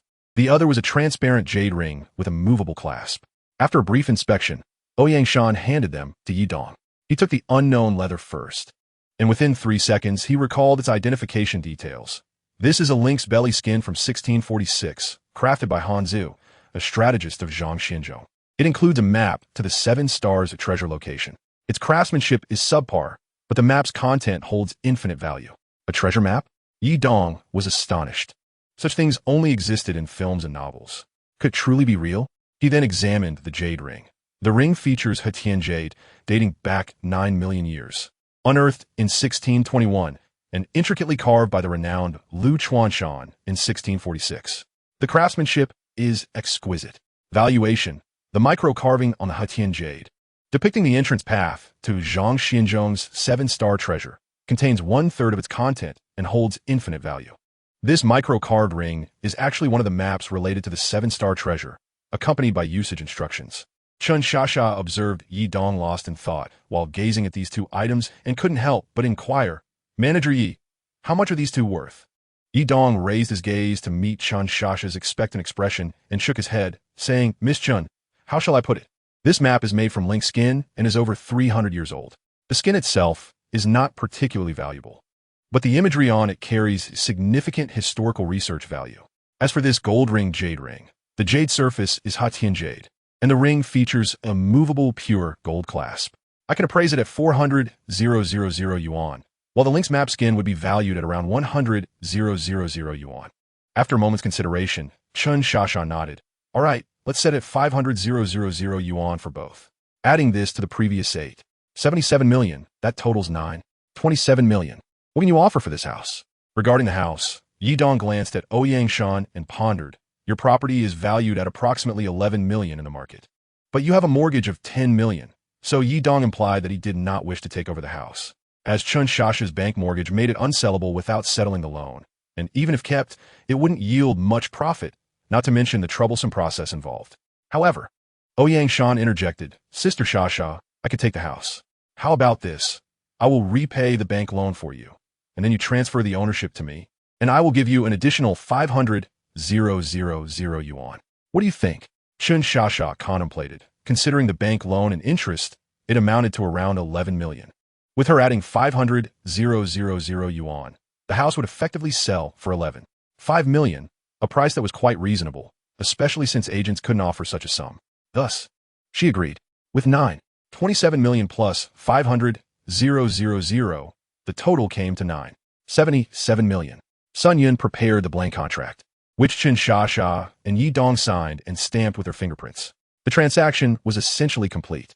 Ouyang Shan personally facilitated the transfer of 77 million to Chen Shasha, who subsequently accompanied Sun Yun to the bank to repay the loan and proceed with the property transfer. Originally, Yi Dong was to handle these matters, but Ouyang Shan had called him away. Yi Dong drove behind her car, heading to her residence, the Hanjiang Peninsula Villa. He had visited before, but Ouyang Shan hadn't invited him inside, only allowing him to drive away in the 911 from the garage. This time, Ouyang Shan beckoned him. Yi Dong, move the antiques you just purchased from Chen Shasha into the house. As Yi Dong carried the boxes, he wondered why she wanted to bring these items home instead of placing them in the shop or returning them to the seller. In Chen Shasha's villa, he had already enjoyed a showcase of luxury, but he had no idea that Ouyang Shan's living room elevated the essence of opulence to a new level. Without pausing, Ouyang Shan instructed Yi Dong, follow me to the basement to my father's study. Yi Dong's impression of his study was generally small and refined, with shelves filled with various books. However, Ouyang Shan's father's study was nothing short of extraordinary, spanning at least 500 square meters, resembling a bank vault in its meticulousness and grandeur. Yi Dong felt like a country bumpkin stepping into a grand estate, not because he couldn't adapt to luxury, but because the sheer volume of collectibles was overwhelming. Porcelains, cultural relics, paintings, jade artifacts, and numerous other antiques, all authentic and valuable. Each item he observed bore the mark of authenticity, each valued at no less than 1 million. In the expansive 500 square meter basement, there were no fewer than 8,000 items in this collection. How much could it all be worth? Instantly, Yi Dong's perception of Ouyang Shan elevated. She was indeed a true top-tier heiress. Two men in their 50s were seated by a dark wooden tea table, sipping tea from a 300-year-old Qing dynasty purple clay teapot. The air was infused with a delicate aroma of tea. The slightly plump man glanced at Ouyang Shan and smirked. Shan. You've never been fond of visiting your father's study, finding it too rigid and old-fashioned. What brings you here today? In need of money? Ouyang Shan rolled her eyes. Dad, I'm not here to ask for money. I'm here to do business with you. The slightly plump man laughed heartily, intrigued. What kind of business do you want to engage in with me? Doing business with your daughter is bound to incur losses. The man across from him remained silent, smiling. Ouyang Shan huffed, beckoning Yi Dong. Yi Dong, bring the boxes over. Once Yi Dong placed the boxes in front of them and opened them, she introduced Dad. My manager acquired a batch of paintings and antiques from a client today, which I thought you'd appreciate. Please take a look and make an offer. The slightly plump man was taken aback, glancing at Yi Dong with surprise. Isn't your manager Huang Xiaoyan? When did it change to this young lad? Do you understand antiques and paintings? This isn't child's play. Don't let anyone swindle you. Yi Dong felt a tad awkward, offering a sheepish smile. This man was Ouyang Shan's father, a true billionaire. Chapter 13. The Secret of the Map. Ouyang Shan's father, Ouyang Guan, was a name Yi Dong had heard before, but he had yet to realize that he was the father of the beautiful boss. Ouyang Guan deemed his daughter's manager's venture into antiquities as unreliable. Glancing at the open box Yi Dong had presented, and asked Shan, how much did you spend on these? Unfazed by exaggeration, Ouyang Shan replied, spent 20 million. Emptied out the store stock. Dad, you should buy them. You love calligraphy and painting. Upon hearing his daughter's claim, Ouyang Guan recognized her exaggeration. But he knew money had indeed been spent, so he reached in to take a look. Accompanying Ouyang Guan was a trusted appraiser and renowned expert, Lu Digao. Lu Digao, a former professor from the archaeology department of Beijing University, had developed a close friendship with him and, upon retirement, became his right-hand man. Lu Digao also reached for a painting from a box and, upon examination, exclaimed in surprise. The two of them took turns inspecting the 55 items, and after they finished, Ouyang Guan exchanged a glance with Lu Digao, both astonished. Lu Digao raised his gaze towards Yi Dong, asking, have you examined all these? 7. 86 million? With a bemused smile, Lu Digao looked at Ouyang Guan and remarked, your daughter's manager is quite fortunate. These should fetch no less than 20 million on the market. You're just hoping for my misfortune, aren't you? Always wishing for me to incur losses. When have I ever lost? Ouyang Shan retorted defiantly. Ouyang Guan sighed in resignation. All right, I'll buy all these for 20 million. How does that sound? Now, that is more like it. Ouyang Shan smiled in satisfaction, then pulled out the lynx skin and gold-ringed jade ring from her bag, placing them before her father. And these two, what do you think they are worth? Ouyang Guan chuckled wryly, shaking his head in disbelief as he picked up the lynx skin to examine it.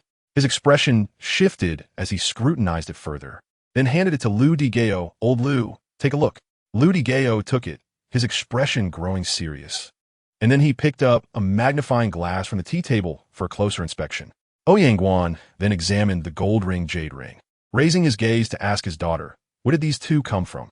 Ouyang Shan pointed at Yi Dong. He bought them for 500,000 in total. I have no idea what they are. Ouyang Guan immediately focused on Yi Dong, demanding, do you know what these are? What basis did you have for offering 500,000? Ouyang Guan and Lu Digao exchanged glances, remaining silent as they both scrutinized him. Yi Dong turned to Ouyang Shan, boss, could you please find a glass cup and fill it with some clear water, as well as a flashlight? Under the watchful eyes of Ouyang Guan and Lu Digao, Yi Dong poured a little clear water into the jade ring, and then placed the ring under the flashlight, turning it on. A beam of light illuminated the scene as he spread out the lynx skin, holding it in the air beneath the beam.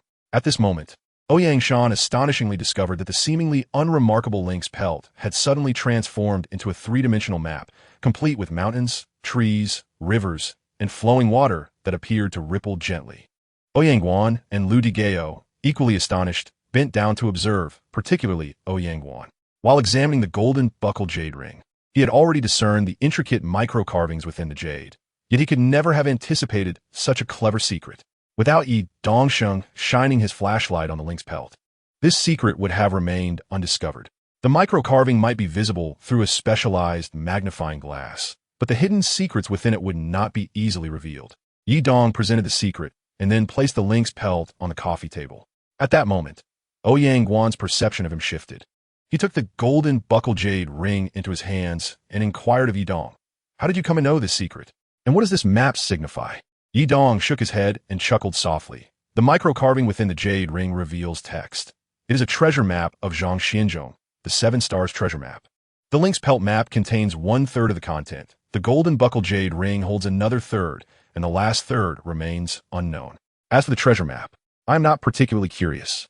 Such things exist only in films, television, and novels. I find them rather unreliable. Lu Digao stared at him in astonishment, saying, "You find it unreliable? The 7 Stars treasure of Zhang Xianzhong is indeed recorded in history. Since a treasure map has genuinely emerged, I believe its authenticity is quite high." Yi Dong shook his head again. "Regardless, I have no interest in such ethereal matters." Ouyang Guan clapped his hands. "Daughter, enough. I will give you 20 million for your paintings and another 20 million for these 2 items, totaling 40 million, all sold to your father." Ouyang Shan extended her delicate hand. "All right, bring the money." Ouyang Guan lightly tapped her on the head, took a checkbook, and signed her a cash check for 40 million. Watching his daughter jubilantly clutching the check, Ouyang Guan let out a wry smile. But as his gaze fell upon Yi Dong, he became serious again. "You speak." Ouyang Guan nodded, keenly asking, "Young Yi, you are quite young. Where did you learn your appraisal skills?"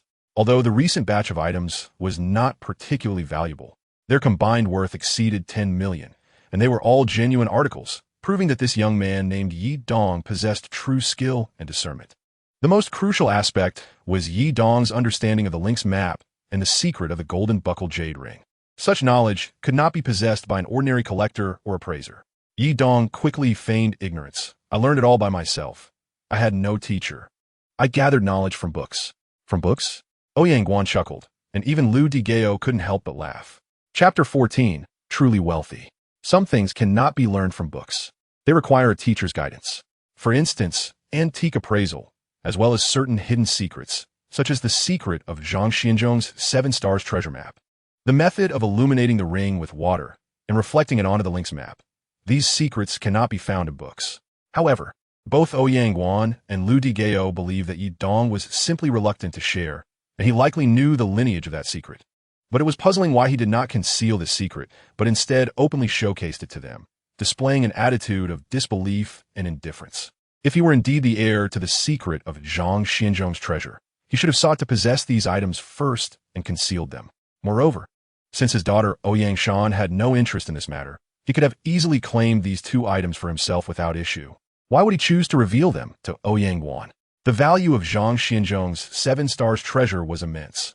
Anyone who knew would desperately want to possess it. Yet Yi Dong treated it with casual indifference. Was there some ulterior motive? Ouyang Shan was unconcerned with her father's thoughts, cheerfully calling out to Yi Dong, "Let's go." Yi Dong bowed to Ouyang Guan and Lu Digao before turning to follow the beautiful boss. Upon reaching the garage, Ouyang Shan playfully patted Yi Dong on the shoulder and whispered with a smile, "Yi Dong, you are truly my lucky star. Today, you earn more than I have in an entire year. How did I not discover your talent before?" Ouyang Shan grabbed a bag from her car and climbed into Yi Dong's Porsche 911, waving her hand, "I won't drive." Yi Dong scratched his head. "Boss, are you heading to the store?" "No," Ouyang Shan replied, engrossed in her phone. "I'm going to the supermarket to buy some things." Yi Dong merely acknowledged with an "oh" and refrained from further questioning. After all, as the boss, what she said was final. Since the beautiful boss was not short on cash, he did not seek her opinion and directly drove to a high-end shopping mall.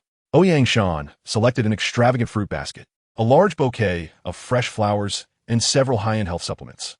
Yi Dong carried these items, his hands full, and only after placing them in the car did he ask, "Boss, are you visiting a patient?" "Yes, I'm going to see your father." "Oh," Yi Dong replied casually, but suddenly realized something was amiss, gazing at her in astonishment. "Wait, boss, you're going to see my father? That doesn't seem right." Yi Dong's mind became muddled with confusion. What did the beautiful boss mean? Surely, she couldn't have any feelings for him? Ouyang Shan glanced at him and huffed. "Look at that expression of yours. Don't overthink it. The only reason I treat you well is because you're my store manager, and I rely on you to earn money. Secondly, I have something very important that I need your help with." Yi Dong immediately breathed a sigh of relief, wiping the beads of sweat from his forehead.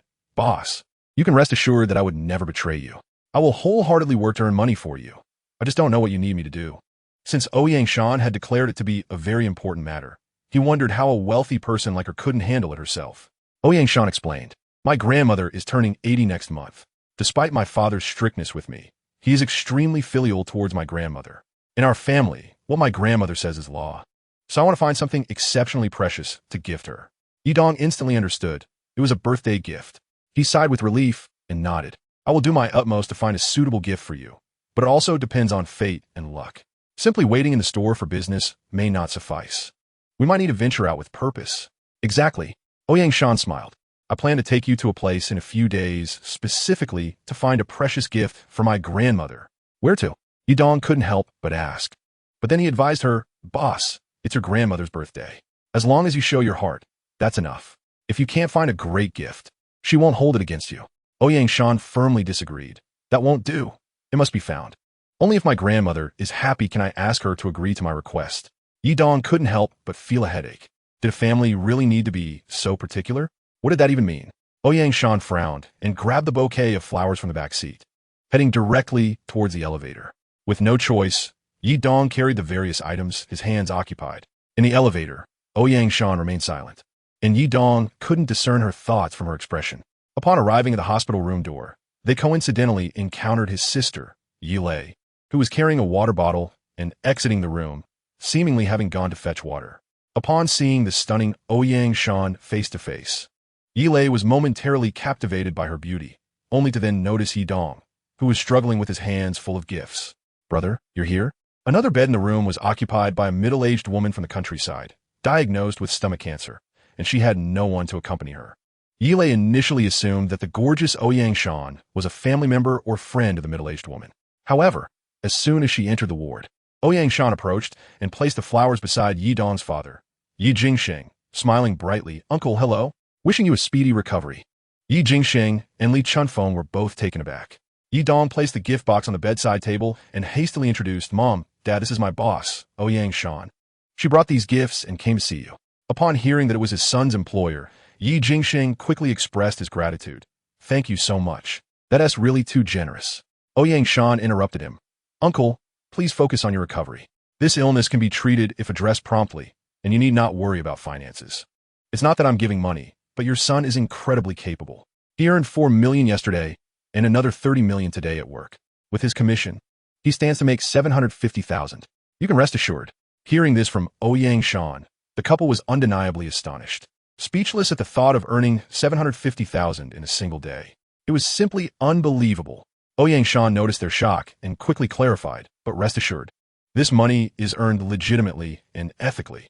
Our clients entrusted us with some collectibles, which we sold to other collectors, profiting from the price difference. Yilei gasped, my goodness. What kind of items can earn 30 million in a day? Chapter 15, Ex-Girlfriend, Class Reunion. Ouyang Shan smiled patiently as she explained to Yilei, sister, for example. Famous calligraphy and paintings, ancient porcelain, jade artifacts, and so forth. Each of these items can be worth hundreds of millions.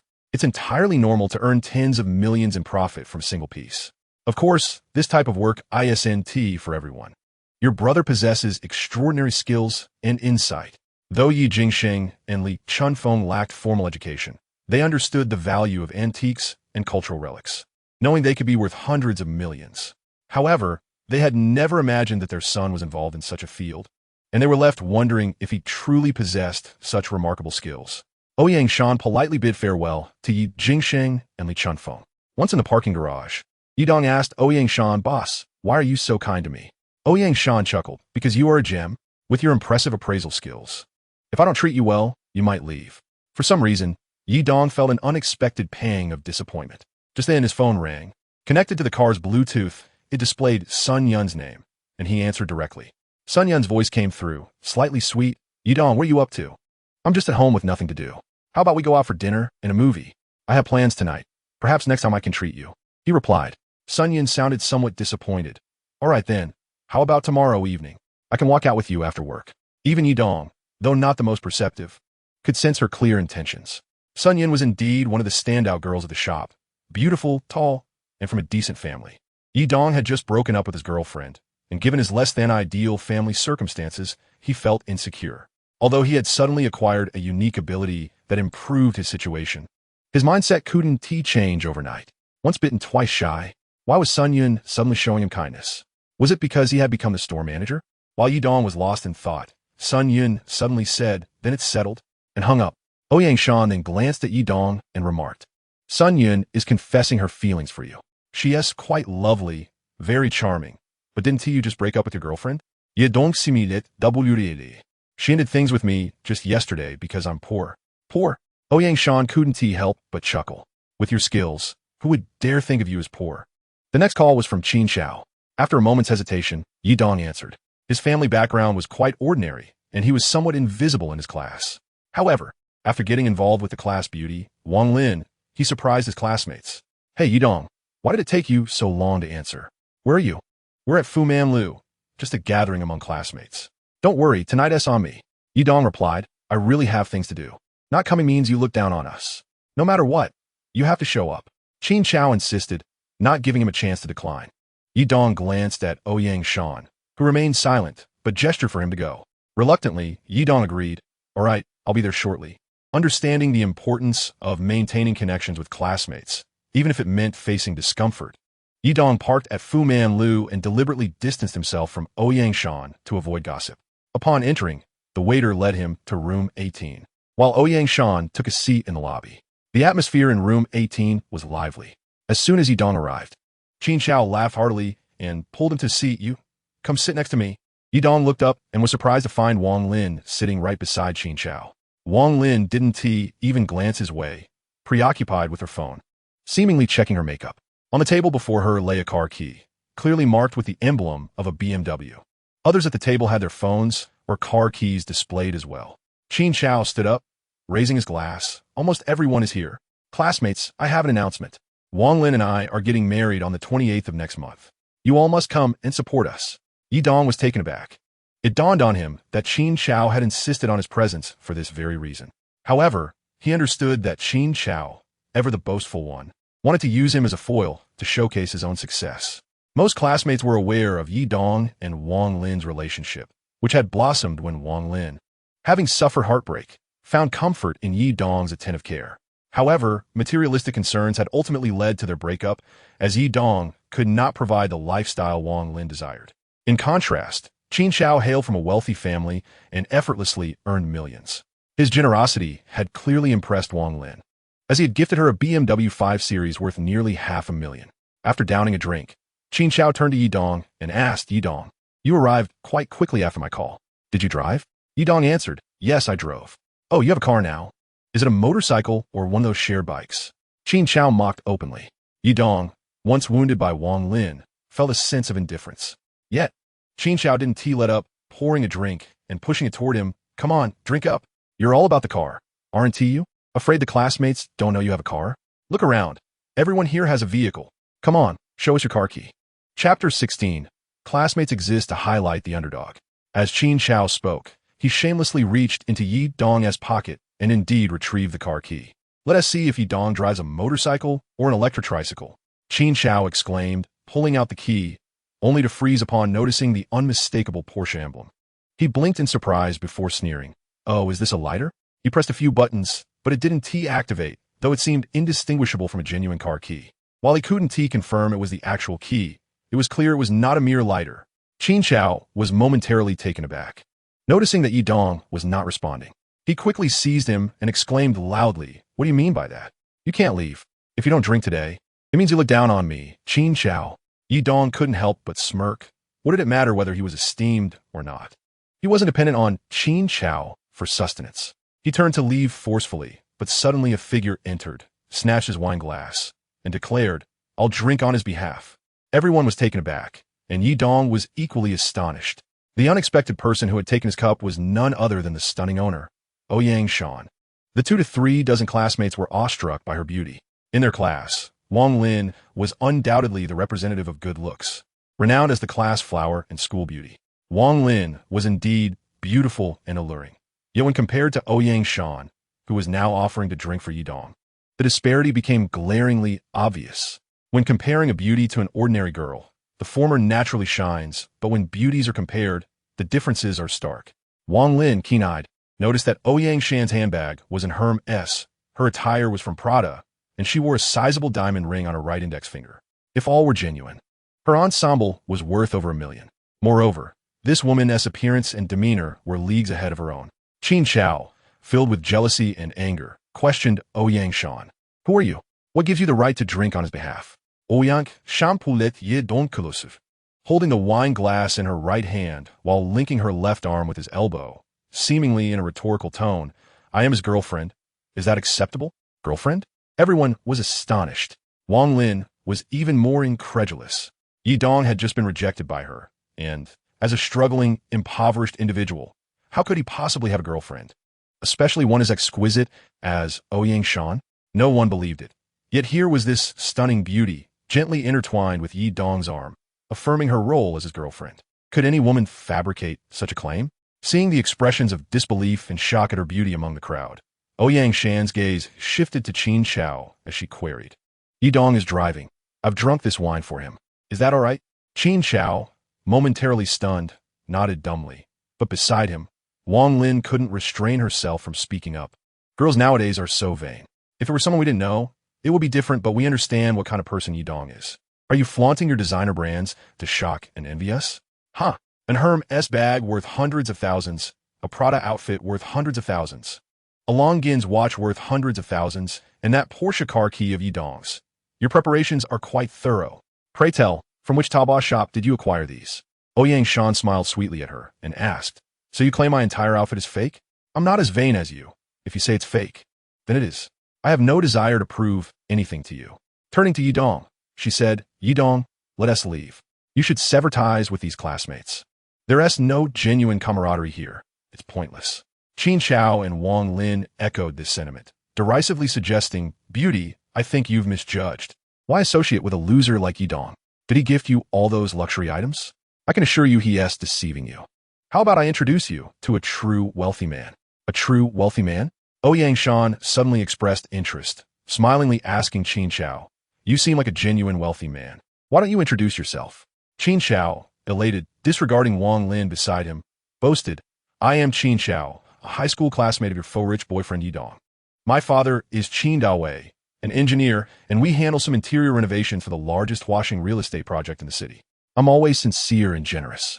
How about we exchange WeChat? Upon hearing Qin Chao's blatant attempt to exchange contact information, Wang Lin's expression darkened immediately. Washing real estate? Ouyang Shan echoed the name, suddenly intrigued. She set her wine glass on the table and pulled out her phone, dialing a number. Little uncle, I've been bullied. What should I do? You get bullied? As long as you don't bully others. That's enough.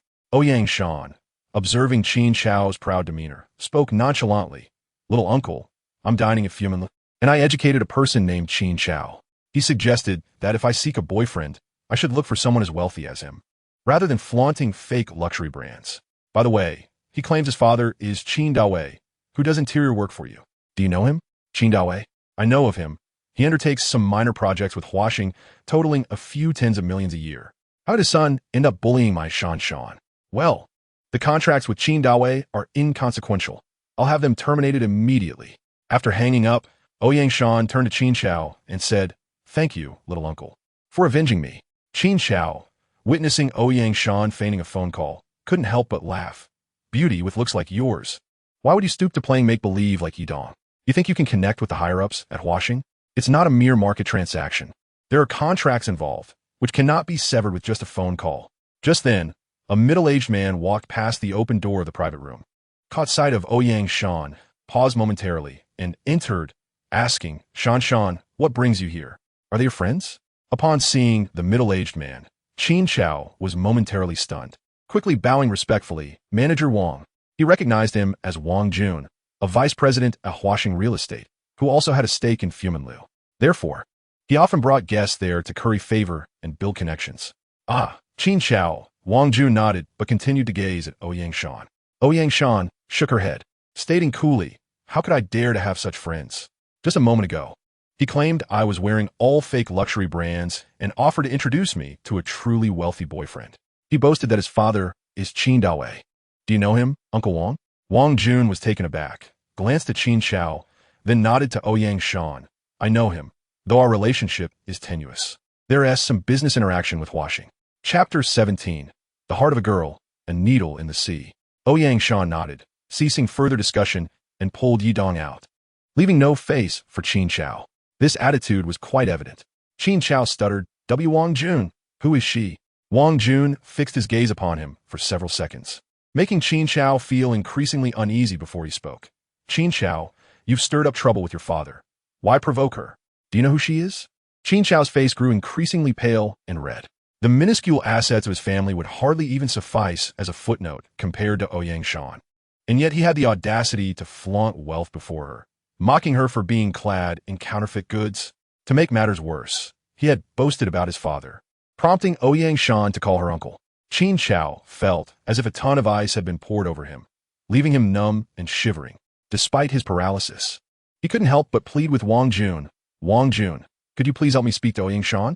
Wang Jun flatly refused. "I can't assist with this. I'm leaving."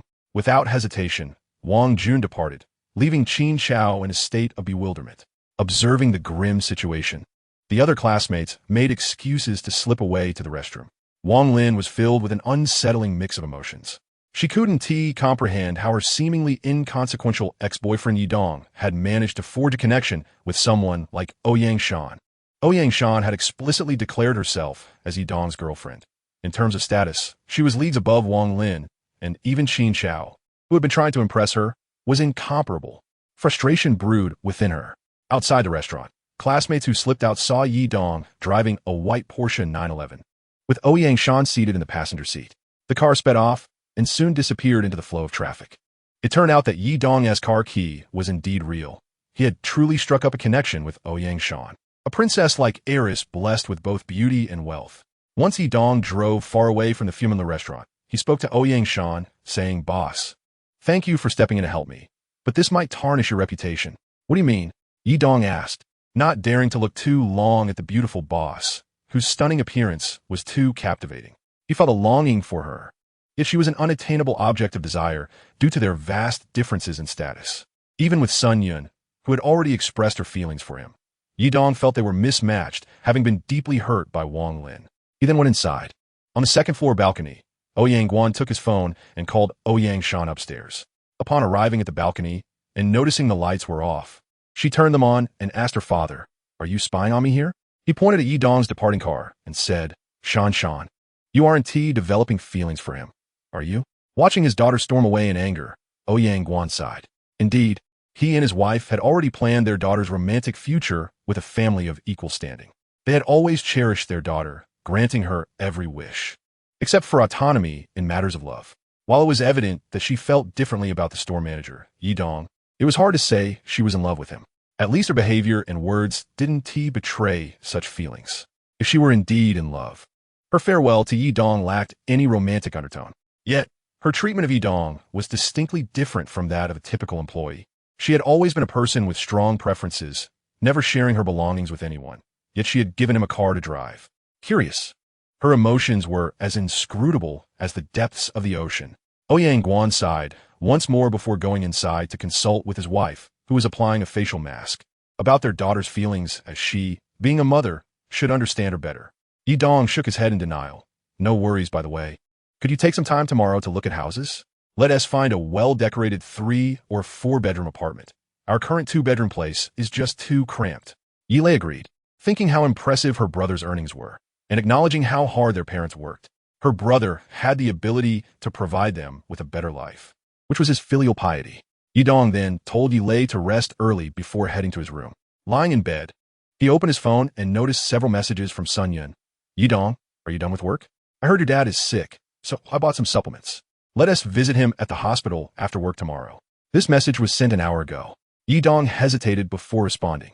"Thank you for your concern, but there's no need to spend."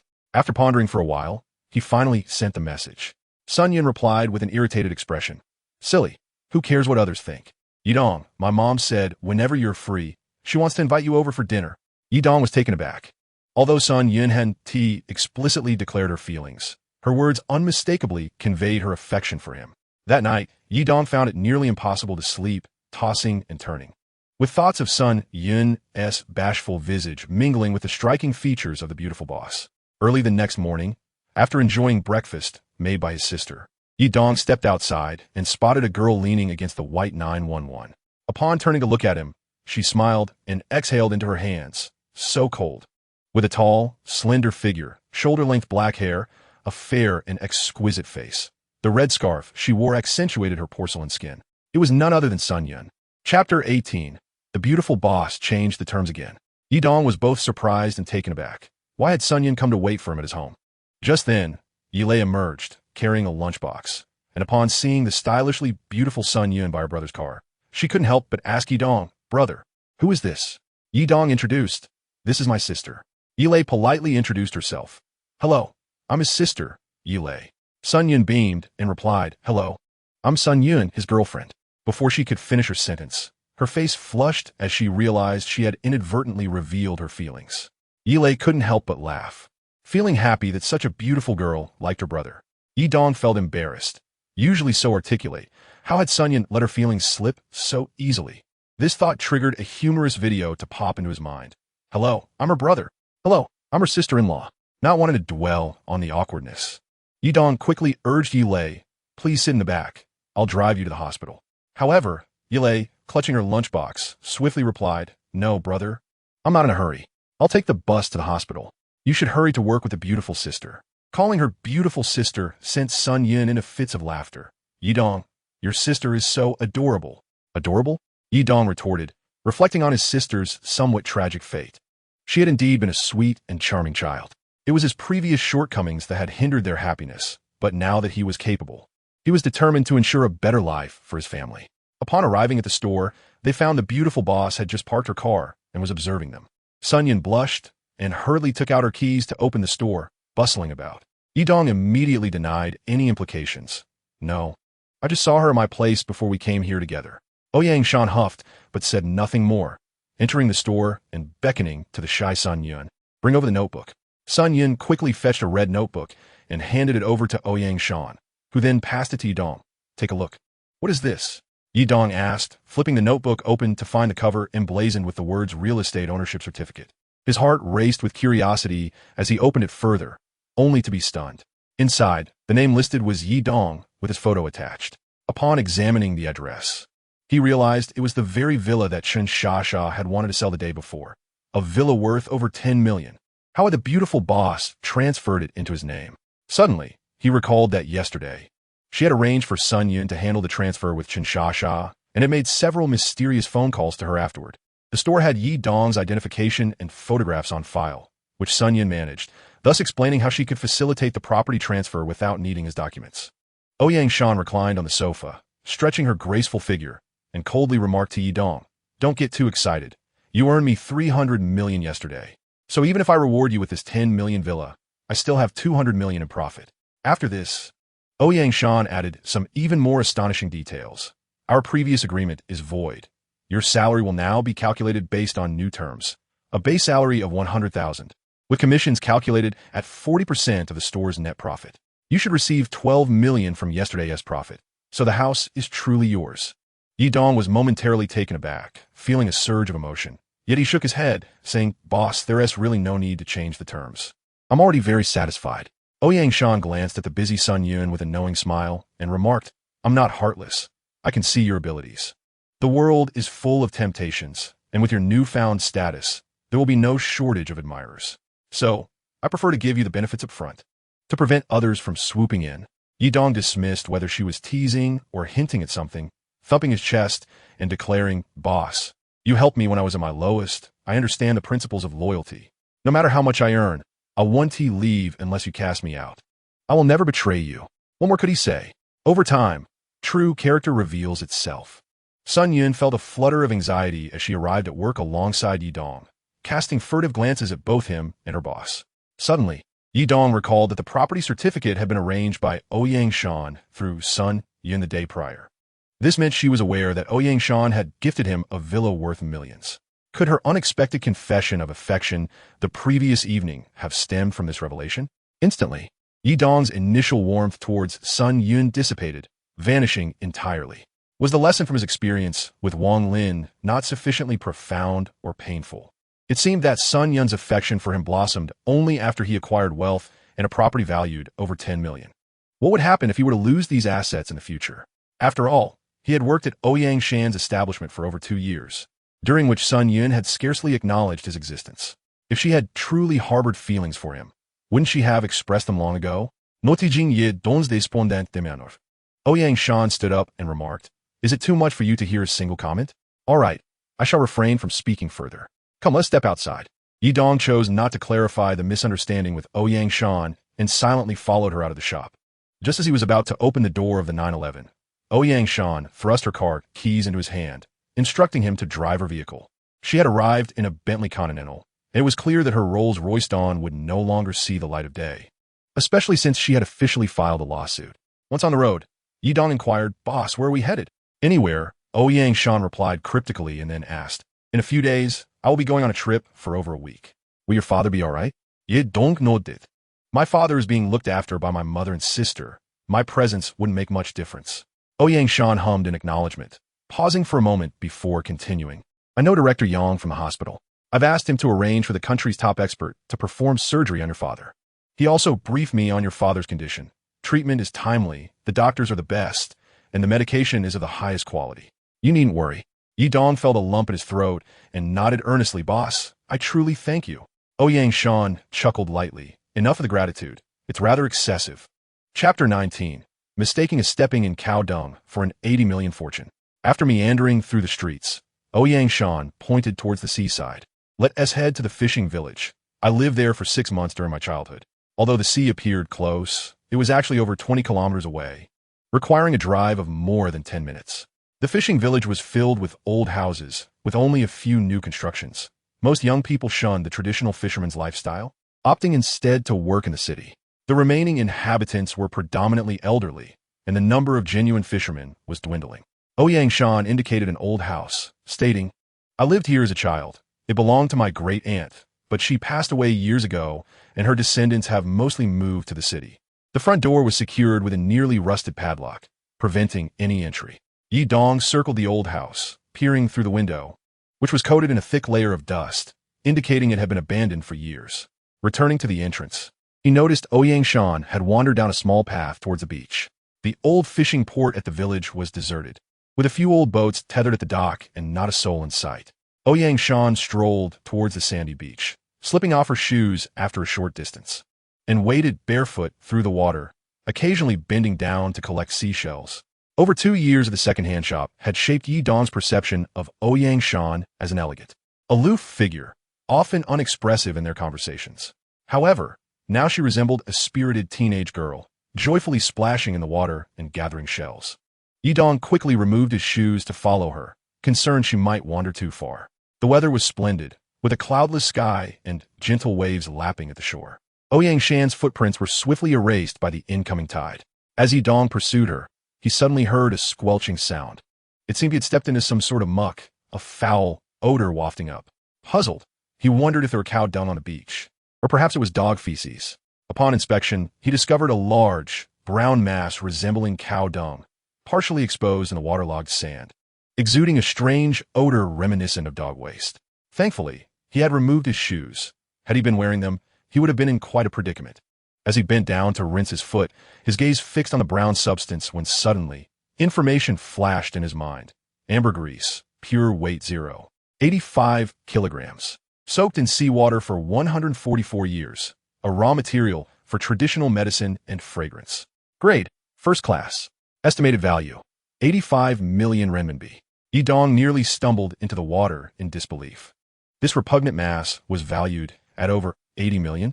A surge of excitement coursed through him as he quickly unearthed the foul-smelling substance from the sand. After extracting it, he found it to be about the size of a bowl, still emitting a strong odor. Yi Dong dug a hole in the sand, filled it with seawater, and began to wash the object. As he scrubbed away the brown filth, it gradually revealed a white object resembling bone. Surprisingly, once the smell settled, a faint, pleasant aroma emerged. This object, valued at 85 million, Yi Dong, come here.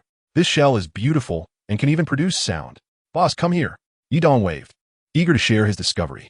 Ouyang Shan approached, inquiring, is it a shell or a conch? Yours will surely not be as exquisite as mine. Upon closer inspection, Ouyang Shan realized that what Yi Dong held was neither a shell nor a conch, but a large, foul-smelling white mass. Pinching her nose, she grimaced, it stinks. I thought it was a beautiful shell. Yi Dong, brimming with excitement, explained, "Boss, don't be put off by the smell. It's not truly foul, but rather aromatic. This is ambergris, the excrement of a sperm whale. Incredibly rare." Ouyang Shan was familiar with the term. The finest perfumes she purchased often contained natural ambergris as an ingredient. With a quiver in his voice, Yi Dong added, "Boss, we've struck it rich." Ouyang Shan, puzzled, questioned, "Struck it rich? Even if this were gold, it wouldn't amount to a fortune. How much could it possibly be worth?" Given that the estimated value of 85 million was derived from Yi Dong's extraordinary perception, he struggled to articulate a response. Ouyang Shan retrieved her phone from her bag, snapping several photos of the ambergris before sending them off. Believing Yi Dong's assertion of newfound wealth, she promptly forwarded the images to her father's assistant, Professor Liu Digao, a foremost expert in antique appraisal. Liu's expertise surpassed even her father, Ouyang Guan, and she needed to ascertain the true value of Yi Dong's ambergris discovery. Within a minute, Professor Liu called, inquiring about the ambergris's shape, color, size, and other specifics. He then stated, Shan, this ambergris is of the rarest grade. It's valued at no less than 100,000 RMB per gram. I estimate your piece weighs approximately 1.5 pounds, or around 800 grams, and is worth roughly 80 million. Just wait. Your father and I will be there shortly. 80 million? Ouyang Shan was momentarily taken aback. Yet Liu Digao had already hung up the phone. She stared at Yi Dong, rendered speechless. This Yi Dong was becoming increasingly astonishing. On the first day, he had made a fortune of 3.9 million from gambling with stones. Then yesterday, he had netted 30 million from tinkering with Chen Shash's antiques. And today, it was even more outrageous. Just a casual stroll on the beach had led him to stumble upon a great treasure. One step yielded 80 million, a sum that even Ouyang Shan herself would not consider trivial. 80 million. Yi Dong's luck appeared almost surreal. Others might never encounter such fortune, even once in a lifetime. Yet he seemed to effortlessly stumble upon it, as if picking up cabbages. Chapter 20. Selling Goods. Half an hour later, 2 black Rolls-Royce Phantoms arrived at the small fishing village. Ouyang Guan and Liu Digao, accompanied by 6 bodyguards, had come. If that piece of ambergris was authentic, its value of 80 million certainly warranted heightened security. Ouyang Guan was startled and hurriedly approached, asking, Shan, what's wrong? He quickly supported her from the other side, while Yi Dong awkwardly released his hold. With one hand steadying Ouyang Shan and the other holding the ambergris, Liu Digao, who had come over with Ouyang Guan, immediately took it for a closer inspection. Upon reaching the car, Ouyang Guan assisted his daughter into the vehicle and instructed one of the bodyguards to drive her car. Inside Ouyang Guan's car sat him, Ouyang Shan, Liu Digao, Yi Dong, and a driving bodyguard. After a meticulous examination, Liu Digao raised his head and said to Ouyang Guan, Old Guan, this is genuine and of the highest quality. As he spoke, he produced a high-precision handheld electronic scale and weighed the ambergris, 0.85 kilograms, equivalent to 850 grams. Ouyang Guan pondered. White top-tier ambergris was exceedingly rare. Generally, gray ambergris was considered rare, while brown was the most common. This caliber of ambergris had not appeared in recent decades, thus lacking a precise market price. This piece of ambergris, Shan, does it belong to you? Seeing his daughter with Yi Dong prompted Ouyang Guan to inquire once more. If the ambergris belonged to his daughter, it would be straightforward to manage. He could directly operate on it to maximize profit. Ouyang Shan immediately shook her head in denial. No, I was collecting seashells on the beach. And Yi Dong was following behind. He discovered this piece, so it's his. Yi Dong did not hesitate to add, Boss, this is during working hours, to be precise. This piece of ambergris is an asset of our shop. Before Ouyang Shan could respond, Ouyang Guan interjected, That's settled then. Since it belongs to my daughter, I won't speak in hypotheticals. Noticing Yi Dong's proactive statement, he feared his daughter might still refuse, so he quickly put a stop to that. He then addressed Ouyang Shan. Shan, your network in this area is insufficient. Let Dad handle it for you. Here's the deal. If you want it done quickly, I'll offer you 10 million per gram, totaling 85 million. If you prefer a slower approach, I can find friends to put it through an international auction, certainly exceeding 100 million in profit, but it will take much longer, perhaps 2 to 3 months. Then 85 million it is. I could use the money. Ouyang Shan decisively made her choice, then turned to Yi Dong and inquired, What do you think? Although she sought Yi Dong's opinion, her mind was clearly set on the 85 million cash, and Yi Dong, of course, had no objections, merely nodding in agreement. Ouyang Guan promptly wrote out a check for 85 million and handed it to his daughter, casting a glance at Yi Dong. Shan, Uncle Hua called to inform me that your engagement with Si Luo is set for the 18th of next month. Our families, the Ouyangs and the Huas, are both prominent. You must conduct yourself with prudence. You can no longer act like an unrestrained child. Yi Dong's heart skipped a beat. Ouyang Guan's words bore a warning directed at him. Ouyang Shan, who had been cheerful, immediately turned cold upon hearing her father's remarks, turning her gaze to the window in silence. Upon arriving at the Ouyang family's villa, Ouyang Guan instructed the driver, take Yi Dong to the Jinbao shop. Yi Dong promptly declined. No need. I can catch a ride on my own. Very well. You've worked hard today. Rest assured, our Ouyang family has never shortchanged those who work for us. Ouyang Guan replied without insistence. However, his words made Yi Dong acutely aware of the reminder. He was merely a subordinate of the Ouyang family, and his status with Ouyang Shan was worlds apart. He should not entertain notions of overstepping his bounds. After exiting the Hanjiang Peninsula Villa area, Yi Dong hailed a taxi to the shop, feeling a vague sense of discomfort and melancholy, when suddenly he jolted awake. What is wrong with me? Am I actually developing feelings for the beautiful boss? Regardless of whether he was or not, he resolved to suppress this restless heart and dismiss such thoughts. Hadn't Wang Lin's lesson been sufficient? Reflecting on Sun Yun in the shop, she had confessed her feelings for him after learning he owned a mansion worth millions. A relationship based on material wealth, considering Wang Lin. It was clear to him, if he were to become impoverished in the future, would Sun Yun treat him like Wang Lin had, casting him aside like trash? The probability was high. The 5 girls in the shop would greet him with excessive enthusiasm, particularly Sun Yun, whose eyes seemed to declare her affection. In the past, Yi Dong might have felt elated, but today, at this moment, his heart was as still as a tranquil ancient well. The afternoon passed uneventfully, and the shop closed at 5:30. Sun Yun locked the door and intended to leave with Yi Dong, but he drove off without pausing for her. Sun Yun, feeling a bit embarrassed, picked up her phone to call Yi Dong, but the voice that answered was the automated system. Sorry, the number you dialed is turned off. Frustration mounted, and she felt discontent. Yi Dong grumbled, I'm your brother. Why the formality?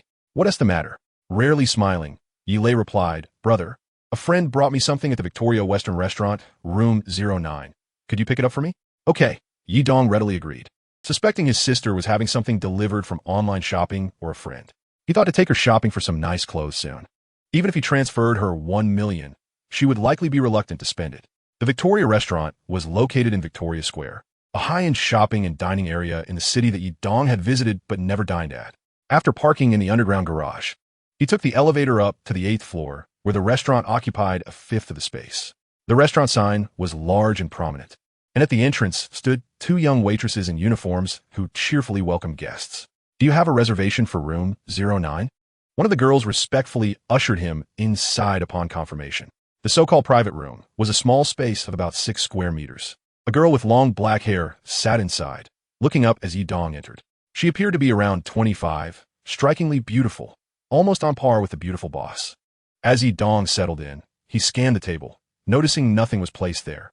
What had his sister asked her to bring? Before he could inquire, the girl spoke first. You must be Yi Dong, right? Let me be straightforward. Chapter 21, The Ever-Underestimated Blind Date. Yi Dong nodded. Go ahead, whatever the cost. I'll pay. The girl looked taken aback, exclaiming, What do you mean by cost? Are you not the one who brought something for my sister? Yi Dong asked her in confusion. Money is not an issue. As long as she likes it, should I transfer it to you via WeChat or bank card? The girl paused, her expression shifting to a bemused smile as she scrutinized him. Yi Dong felt uneasy under her gaze and fidgeted, asking, What did my sister bring? He found himself both amused and exasperated. Despite his sister's concern for him, he was just beginning to earn a living, and with their father gravely ill, she still had the presence of mind to set him up on a blind date. To be honest, this girl was exceptionally beautiful, truly a standout. Yet, he wondered why such a stunning girl would provoke worry from her parents. Yi Dong raised his hands in surrender. Since she had laid everything bare, he felt no pressure. With a smile, he replied, All right, I'm not fond of blind dates either. My family situation isn't great. My father is in serious condition in the hospital, and my parents are street vendors. Knowing my true circumstances, you might not want to pursue this further, which might be for the best. However, I just got off work, and I'm quite hungry. Would you mind if I treat you to a meal? Then came the ordering. Yi Dong summoned the waiter. Thinking he had never dined on Western cuisine before, since he could afford a meal, he decided to be generous and instructed her. Please recommend the best dishes your restaurant has. The waitress promptly made her suggestions, and Yidong simply nodded in agreement. The waitress then inquired, Sir, would you like some wine? We have a selection of classic French red wines that just arrived. Would you like a try? Yidong turned to the girl and asked, Would you like to drink? She pondered for a moment before nodding, Sure, let's drink. The work pressure has been immense, and I've been struggling with insomnia lately. A little wine to relax wouldn't hurt, but let us split the bill. Yidong kept his comments minimal, merely smiling as he instructed the waitress. Then let us open a bottle. The waitress gleefully went to fetch it. Her earnings, aside from her base salary, were significantly supplemented by wine sales commissions. This customer appeared quite generous, ordering expensive dishes without inquiring about the wine's price. Once she left, the girl scrutinized Yidong and asked, What do you do for a living? Although she was extraordinarily beautiful, she had made it clear from the outset that she wasn't interested in romance and was merely appeasing her parents. Thus, he felt no pressure and allowed himself to indulge in the moment. Life had been rather stifling. Previously, he had no choice. But now that he possessed unique skills to earn substantial amounts, he was still looked down upon by the affluent elite, which left him feeling particularly discontented. After 6 or 7 minutes, their ordered dishes began to arrive: king crab, Australian lobster, and Australian wagyu steak. The waitress brought a bottle of red wine, but first asked Yidong, Sir, this is our newly arrived classic Lafite, priced at 999 yuan per bottle. Shall we open it? Yes. Yidong responded without hesitation, eager to let loose. Pairing Western cuisine with red wine was indeed delightful. After tasting the wine, he remarked, This flavor is quite good, you should try. The girl took a sip but frowned. This flavor is too light, like a beverage. My colleagues prefer white wine. Something with a kick. Yidong immediately asked the waitress, Do you have white wine? She rattled off a list of names, none of which Yidong recognized, as he had only ever drunk ordinary white spirits: Jiang Xiaobai, Langjiu, Erguotu, and mostly beer. Bring a strong one, he instructed, with no knowledge of which white wines had potency. The girl, despite her extraordinary beauty, spoke with a bold and straightforward manner, akin to a man. The waitress returned cheerfully with a bottle of brandy, pouring each of them a glass. The girl took the first sip, nodding vigorously. This has a kick, it burns the throat. Yidong chuckled, eating as he asked, What do you do for a living? A teacher? Doesn't he seem quite right? A civil servant? Also doesn't he fit? He contemplated, I feel you must own a restaurant. With your drinking capacity and preference for white spirits, and your colleagues drink white too. Just as he voiced his thoughts, he reconsidered. Most restaurant owners could drink. But she mentioned her colleagues drank white during gatherings. Are you perhaps a drinking companion at a bar? He ventured. They clinked glasses and drank. Realizing why she favored white wine, the profession of a drinking companion would naturally complicate her chances of finding a boyfriend, explaining her parents' urgency in matchmaking. As they dined and drank, the bottle of brandy quickly emptied, followed by the red wine. Although the red wine was pleasant, it had a lingering after effect. With the brandy finished, they both began to feel pleasantly inebriated. After raising another toast, Yidong discovered the wine bottle was empty and called for the waitress. Open another bottle. Though the waitress sought to maximize sales. Seeing the two of them nearing drunkenness after finishing a bottle of brandy and a bottle of red wine, she hesitated. Who would pay if they both fell under the influence? Sir, are you sure you can still drink? Yidong, with bleary eyes, asked the girl, Do you want another drink? Yes, not drinking would be foolish, she replied, dramatically raising her glass. But then she suddenly fell back onto the sofa, motionless. Chapter 22. The Perils of Blind Dates. Yidong was taken aback. The waitress quickly advised, Sir, there's no need to order more wine. You can't drink anymore. Your girlfriend is already drunk. In truth, Yidong was on the brink of intoxication himself. The waitress brought a car machine to settle the bill, totaling 499 yuan. With that, he realized he couldn't drive. After paying, he descended the stairs, nearly supporting the girl as he intended to call a cab. However, glancing up, he noticed a hotel right next door. Without a second thought, he helped the girl into the hotel lobby. The front desk required both of their IDs. So Yidong tossed the girl onto the sofa in the lobby and rummaged through her bag until he found her ID. The girl was undeniably striking. Even her barefaced ID photo was stunning. Her name was Qin Si, born in 96, making her only 24, 1 year younger than him. After securing a room, Yidong staggered, still holding Qin Si, towards the 19th floor. Once inside the room, he unceremoniously tossed Qin Si onto the bed, collapsing beside her, gasping for breath, utterly exhausted. He knew that moving around while intoxicated could exacerbate the effects of alcohol in his bloodstream. So he succumbed to oblivion. The next morning, Qin Si slowly awakened, stretching before finally opening her eyes. This room felt utterly unfamiliar, as if she had no recollection of it. Her mind felt foggy, but she managed to piece together fragments of memory. She had gone on a blind date at Victoria Western Restaurant yesterday evening and had ended up blackout drunk. As this realization sank in, she froze, then glanced beside her, her eyes widening in shock. She was met with a pair of masculine eyes and a man's face. What the hell? Qin Si didn't scream. Instead, she kicked the man out of bed with a swift motion. He yelped in pain, scrambling to flee, only to realize he was entirely unclothed, exclaiming as he desperately grabbed the blanket to cover himself. But as the blanket came off, Qin Si realized she was also naked. The man was, of course, Yidong, who, unable to pull the blanket back, crouched beneath the bed, revealing only his head as he peered at Qin Si, asking, "How did I end up here?" Qin Si glared at him furiously. "You dare take advantage of me? I'll make you pay." She was so furious, she nearly slapped herself. Qin Si felt a mix of frustration and helplessness from a girl's perspective. She had dug her own grave and had no one to blame but herself. Glancing around the room, she was appalled by the chaotic sight of clothes strewn everywhere. "You." Qin Si gestured towards her clothes. "Go fetch my outfit." Yidong stubbornly replied, "I'm not wearing anything." Qin Si, exasperated, snapped back, "Hurry up, or I swear I'll make your life miserable. Who will want to see you anyway?" As she tightly shut her eyes, Yidong quickly gathered both their clothes, tossing hers onto the bed before hastily dressing himself. Not daring to linger, he darted towards the door. "Wait," Qin Si suddenly called out, her voice laced with menace. "If you tell anyone about this, I really will make you regret it." It seemed her earlier threats were merely for show. Yidong, too intimidated to say another word, fled the scene, only pausing to catch his breath once he reached his car in the Victoria parking lot. He was utterly bewildered, unable to recall how the events of the previous night had unfolded. Yet, looking back at the morning's chaotic scene with Qin Si, he found it hard to believe that nothing had transpired between them. However, if something had indeed happened, his mind was a blank slate. His head throbbed. Checking his phone, he discovered a staggering 11 missed calls, all from his sister, Yilei. Meanwhile, he also noticed 3 missed calls from a colleague. Qin Si, unable to contain her frustration, wished she could just pull her disheveled hair out. But her plans were swiftly shattered by the harsh reality of her parents waiting for her in the living room, their eyes fixed on the entrance. With no escape in sight, she felt a wave of embarrassment wash over her. Her mother was the first to break the silence. Waving her hand, "Come here, dear. Let us have a heart-to-heart. Did you really spend the whole night on a blind date?" Her father, more amiable, interjected, "Don't scare her. Our girl is turning 25 soon. It's a different era now. If she has a story to tell, that's a good thing.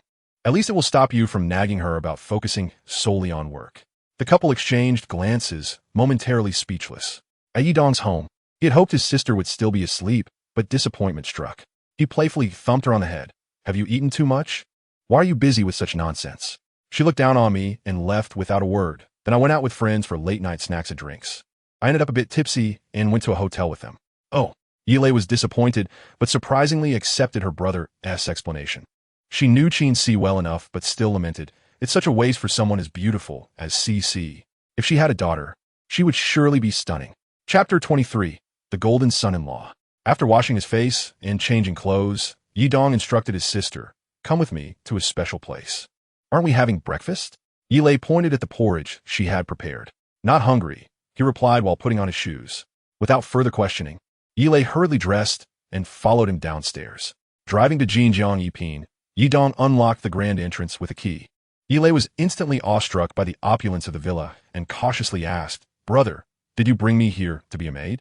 Yidong couldn't help but tap her head lightly. "Maid? I brought you here to be the lady of the house. Choose any room you like on the 2nd or 3rd floor. This house belongs to us." Stunned, Yilei hesitated. "Brother, are you serious?" This revelation saved Yidong the trouble of buying furniture. The villa boasted a total area of 370 square meters, with a private garden measuring 288 square meters. The 2nd floor spanned 320 square meters, featuring 4 fully equipped bedrooms, each around 80 square meters with luxurious walk-in closets and ensuite bathrooms.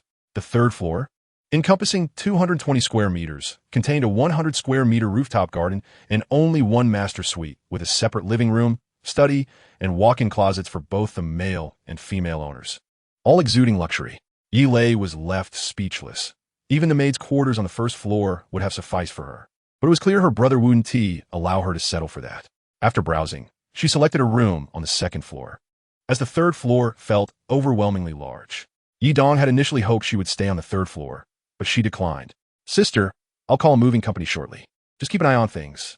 Don't hesitate to buy what you want at the supermarket. Don't skimp on spending. I made a significant profit yesterday. With a staggering sum of 85 million, he would receive a commission of 34 million. There was no reason to hold back. Of course, he refrained from revealing the exact figure to avoid startling Yilei. It was enough for her to know he was doing well.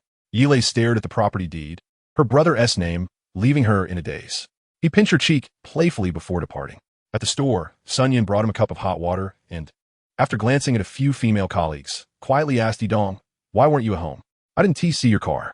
"Yi Dong," replied calmly. "Don't go back there anymore. I've moved. Besides, I might not always be home at night, and it could lead to misunderstandings." "Misunderstandings? Why should I care?" Sun Yun feigned annoyance, wanting to clarify further. Yi Dong, however, stood up and called Xiaqin to unlock the glass display case for inspection. Zhu Lili leaned in close to Sun Yun, teasingly asking, "Sister Yun, are you smitten with Manager Yi?" Sun Yun blushed and whispered, "Is it that obvious?" "What do you think?" Zhu Lili giggled. "We all see it. Whether sitting or standing, your eyes are glued to Manager Yi, and you keep smiling like a fool. It's clear you like him." Sun Yun's face turned even redder as she attempted to silence her. Zhu Lili, undeterred, retaliated playfully, and the girls erupted into laughter, enjoying the light-hearted moment as long as there were no customers around and the boss was absent. Once Xiaqin had unlocked the glass case, she quietly asked Sun Yun, "Sister Yun, do you really like Manager Yi?" Honestly, after knowing him for over 2 years, he seems to have changed recently. Sun Yun glanced at Yi Dong, who was busy inspecting items, feeling a sweetness in her heart. Her friends assumed she was interested in him because of his promising career. What they didn't know was that Yi Dong had made over 10 million just days prior. The boss had even rewarded him with a villa. Initially, Sun Yun thought it was because the boss, Ouyang Shan, had taken a liking to Yi Dong, but later realized it was not the case.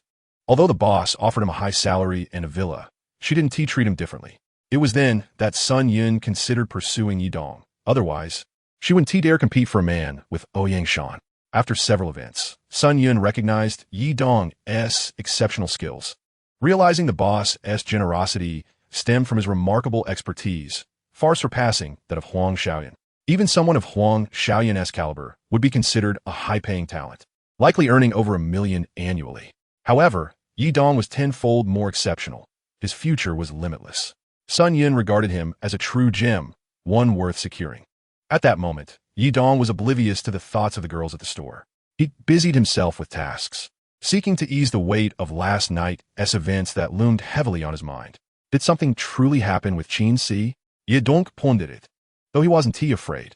After all, what was there for a man to fear? Moreover, Qin Si is a girl whose beauty surpasses mere prettiness, perfectly suited for him. What is there to fear? Yet, an unsettling emotion lingers within. Today, the stunning boss did not appear at the store, but Sun Yun discovered 2 transactions through the company's public account. One for 18.5 million, labeled as proceeds from the sale of cultural relics and paintings, and another for 85 million, noted as sales of ambergris. Sun Yun was astonished and delighted. Having worked at the Jinbao store for 2 or 3 years, she knew that the total revenue barely reached 50 million annually, and that was merely the total. Yet now, 2 payments exceeded 100 million. This was astonishing. While it is certainly a positive development for the store's profitability, which would consequently enhance their salaries and bonuses, Sun Yun was acutely aware that the conditions set by the boss, Ouyang Shan, for Yi Dong were a base salary of 100,000 plus a 40 commission on pure profit. This figure of over 100 million implied that Yi Dong stood to earn around 40 million in commission. A young man in his 20s amassed tens of millions in just a few days, owning a villa worth over 10 million, achieving heights that most people could only aspire to in a lifetime. And he was not unattractive. He was the quintessential golden son-in-law. If she did not seize the opportunity, someone else would. If the other girls in the store were aware of Yi Dong's financial status, they would undoubtedly pursue him without hesitation. Chapter 24, Farewell. Despite appearing cordial with the 5 girls most of the time, Sun Yun kept Yi Dong's wealth a closely guarded secret. After work, she locked the door and intended to leave with Yi Dong, but he attempted to evade her. Sun Yun was not so easily deceived. As soon as the door was locked, she stepped forward to block his car. "Yi Dong, Do you look down on others now that you're the store manager? Yi Dong sighed, leaning out of the car window. I have something urgent to attend to. Sun Yun ignored the urgency, opened the door, and climbed inside, pouting playfully. I'll accompany you, no matter what. Yi Dong felt a headache coming on. He could not be too blunt, as they worked together and would encounter one another frequently. He was perplexed by the situation. Sun Yun glanced at him, her tone laced with mild reproach. Are you reluctant to spend money? I'll treat you to dinner and buy the movie tickets, okay? All right, whatever you say, Yi Dong conceded, realizing he could not win a verbal spar with her. What do you want to eat? Where shall we go? Yi Dong asked while driving. Sun Yun smiled brightly. You decide. Wherever you take me, I will go. Whatever you choose to eat, I will eat.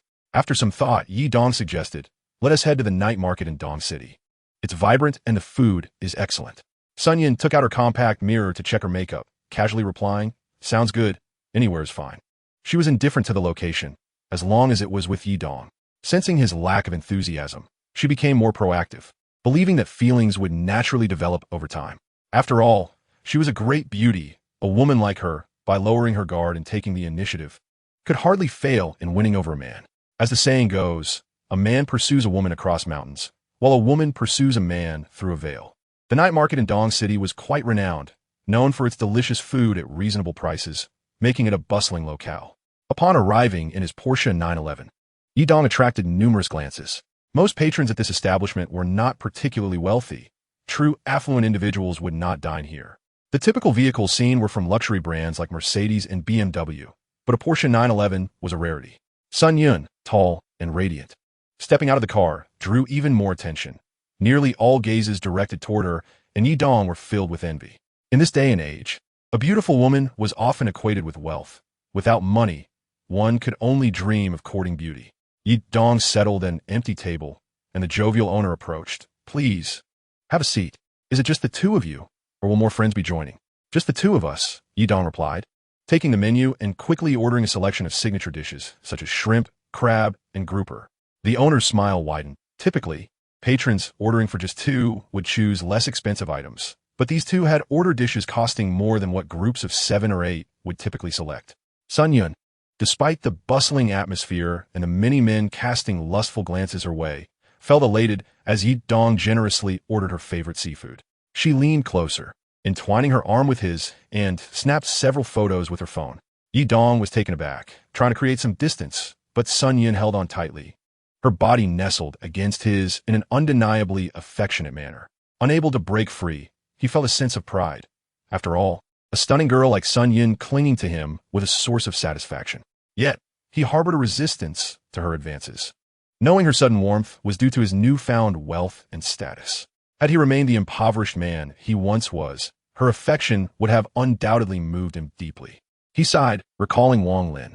Yi Dong's enthusiasm for Sun Yun diminished. Wang Lin had also treated him well, but when she deemed him poor, she had unhesitatingly cast him aside. If he were to fall from grace again, would Sun Yun do the same? The owner quickly brought out a large plate of spicy crayfish and 2 steamed lobsters, each weighing at least 2 pounds. Sun Yun peeled the lobster, dipped it in sauce, and offered a succulent piece to Yi Dong. He hesitated, withdrawing slightly. You eat it, I'm fine. No, you eat. Sun Yun insisted playfully. Yi Dong felt a shiver run down his spine, as nearby men, eyeing Sun Yun's exquisite features, were begrudgingly forced to witness this display of affection. Seeing Sun Yun gazing at him with unwavering determination, he reluctantly took a big bite. At her satisfied smile, he felt a twinge of confusion. A beautiful woman who did not mind sharing food a man had eaten, continuing to eat in front of strangers. What did that signify? Yi Dong found himself at a loss for words, his mind in disarray. Suddenly, he froze. Wasn't that the stunning Qin Si, the one who had shared a night with him at a hotel after their blind date? What was she doing here? Was she selling drinks? Upon her arrival, the men who had been covertly admiring Sun Yun shifted their attention to her. Just as Sun Yun was about to feed Yi Dong another piece of lobster, she noticed his dazed expression and followed his gaze, spotting Qin Si. Her demeanor darkened instantly, discomfort washing over her. Women, especially beautiful ones, possess a keen sensitivity toward each other. The moment Sun Yun saw Qin Si, a strong sense of rivalry surged within her, primarily due to the fact that Qin Si's beauty and grace were markedly superior to her own. She could only hope that Qin Si was merely a passerby, someone unknown. However, to her dismay, Yi Dong suddenly waved at the exceptionally beautiful woman. Chapter 25, A Serious Matter. Sun Yun's face fell, her mood soured instantly. After Yi Dong called out to the stunning woman, she ignored him. "Qinxi, what are you doing here? Selling drinks?" Yi Dong shouted, "Unabasit." Yi Dong was taken aback. Did she not see him? No. The fleeting glance clearly indicated she had noticed him. Yet she passed by as if she were a stranger. Was it that she wished to ignore him? Turning around, Yi Dong caught sight of Sun Yun's expression, a mix of jealousy and distaste, and suddenly recalled he was not alone here. Sun Yun was also present. "Who is she?" Sun Yun asked, her face darkened with displeasure. Both men turned their gazes toward Yi Dong, one of them pointing and inquiring of Qinxi. "Who is he?" Observing the fierce demeanor of the two men, Yi Dong felt a surge of irritation. He struck his waist with his hand, lifted his chin defiantly, and declared, "I am a police officer." "What of it?" Instantly, the expressions of the two men shifted dramatically. They upturned the table and bolted away. The scene descended into chaos, and Qinxi shot Yi Dong a furious glare, bringing her wrist to her mouth and shouting, "Action!" As Qinxi yelled, she chased after one of the fleeing men. To Yi Dong's astonishment, figures emerged from all directions to surround them, swiftly overpowering the two men and securing them with glaring handcuffs. Both Yi Dong and Sun Yun were left dumbfounded, particularly Yi Dong, who had boldly impersonated a police officer, not realizing his words would ignite such a significant upheaval. He stood there, bewildered, as the two men rushed toward him and swiftly handcuffed him. Struggling, Yi Dong shouted, "What is the meaning of this? Who are you? Police conducting an operation. Behave yourself. Come along." One of the officers barked. Sun Yun, pale with fear, clutched a lobster in her hand, utterly at a loss. Moments later, several vehicles vanished from sight. But Yi Dong's conspicuous white 911 remained parked, drawing attention. Still dazed in the car, Yi Dong observed Qinxi communicating via a walkie-talkie with individuals in other vehicles. Gradually, he comprehended that she and the group of assertive men were indeed police officers. Goodness, he thought, realizing the reason behind her fierce demeanor and threats.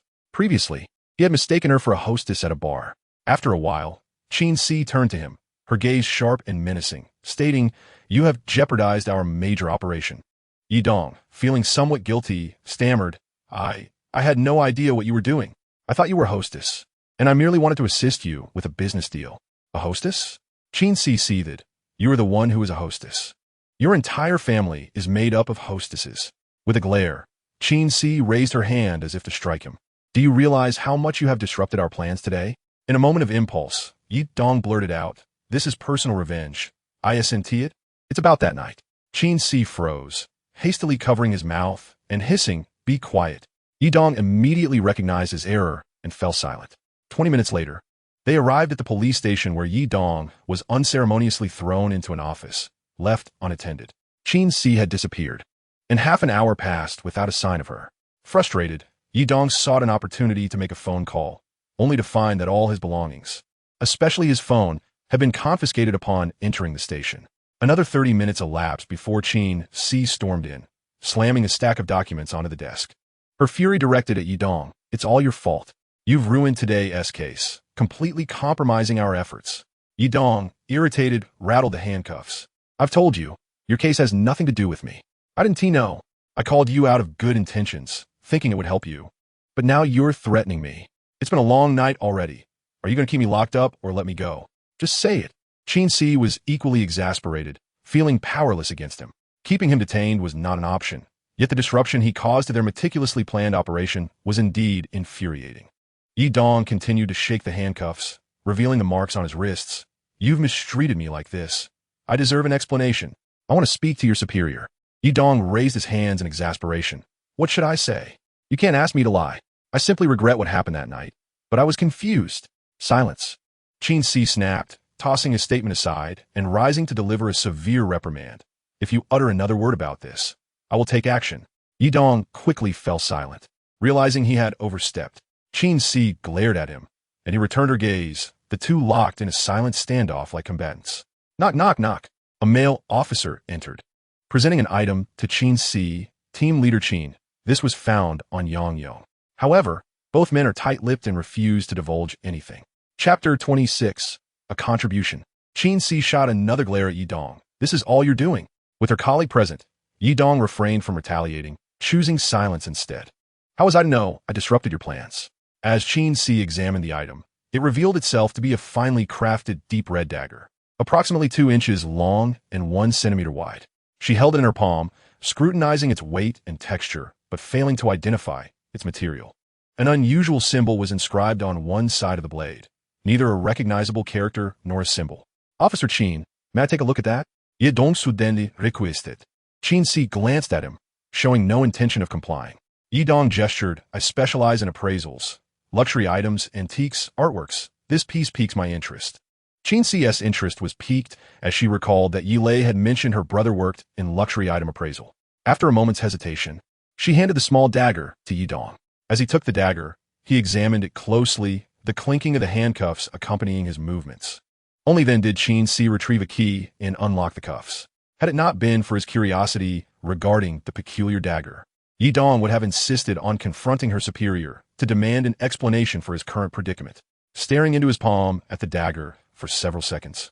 Information flashed through his mind. The Gungjin sword, forged from meteorite and fire gold, created on February 12, 987 AD, buried with Zhang Xianzhong's strategist Fu Luo on April 27, 1646, exhumed by Meng Sheng's tomb raiding group on April 14, 2020, subsequently stored in the basement at 624 Honglong Village, Jiangcheng, and on November 22 handed over to Zhang Shixin for evaluation of the artifact's overall worth.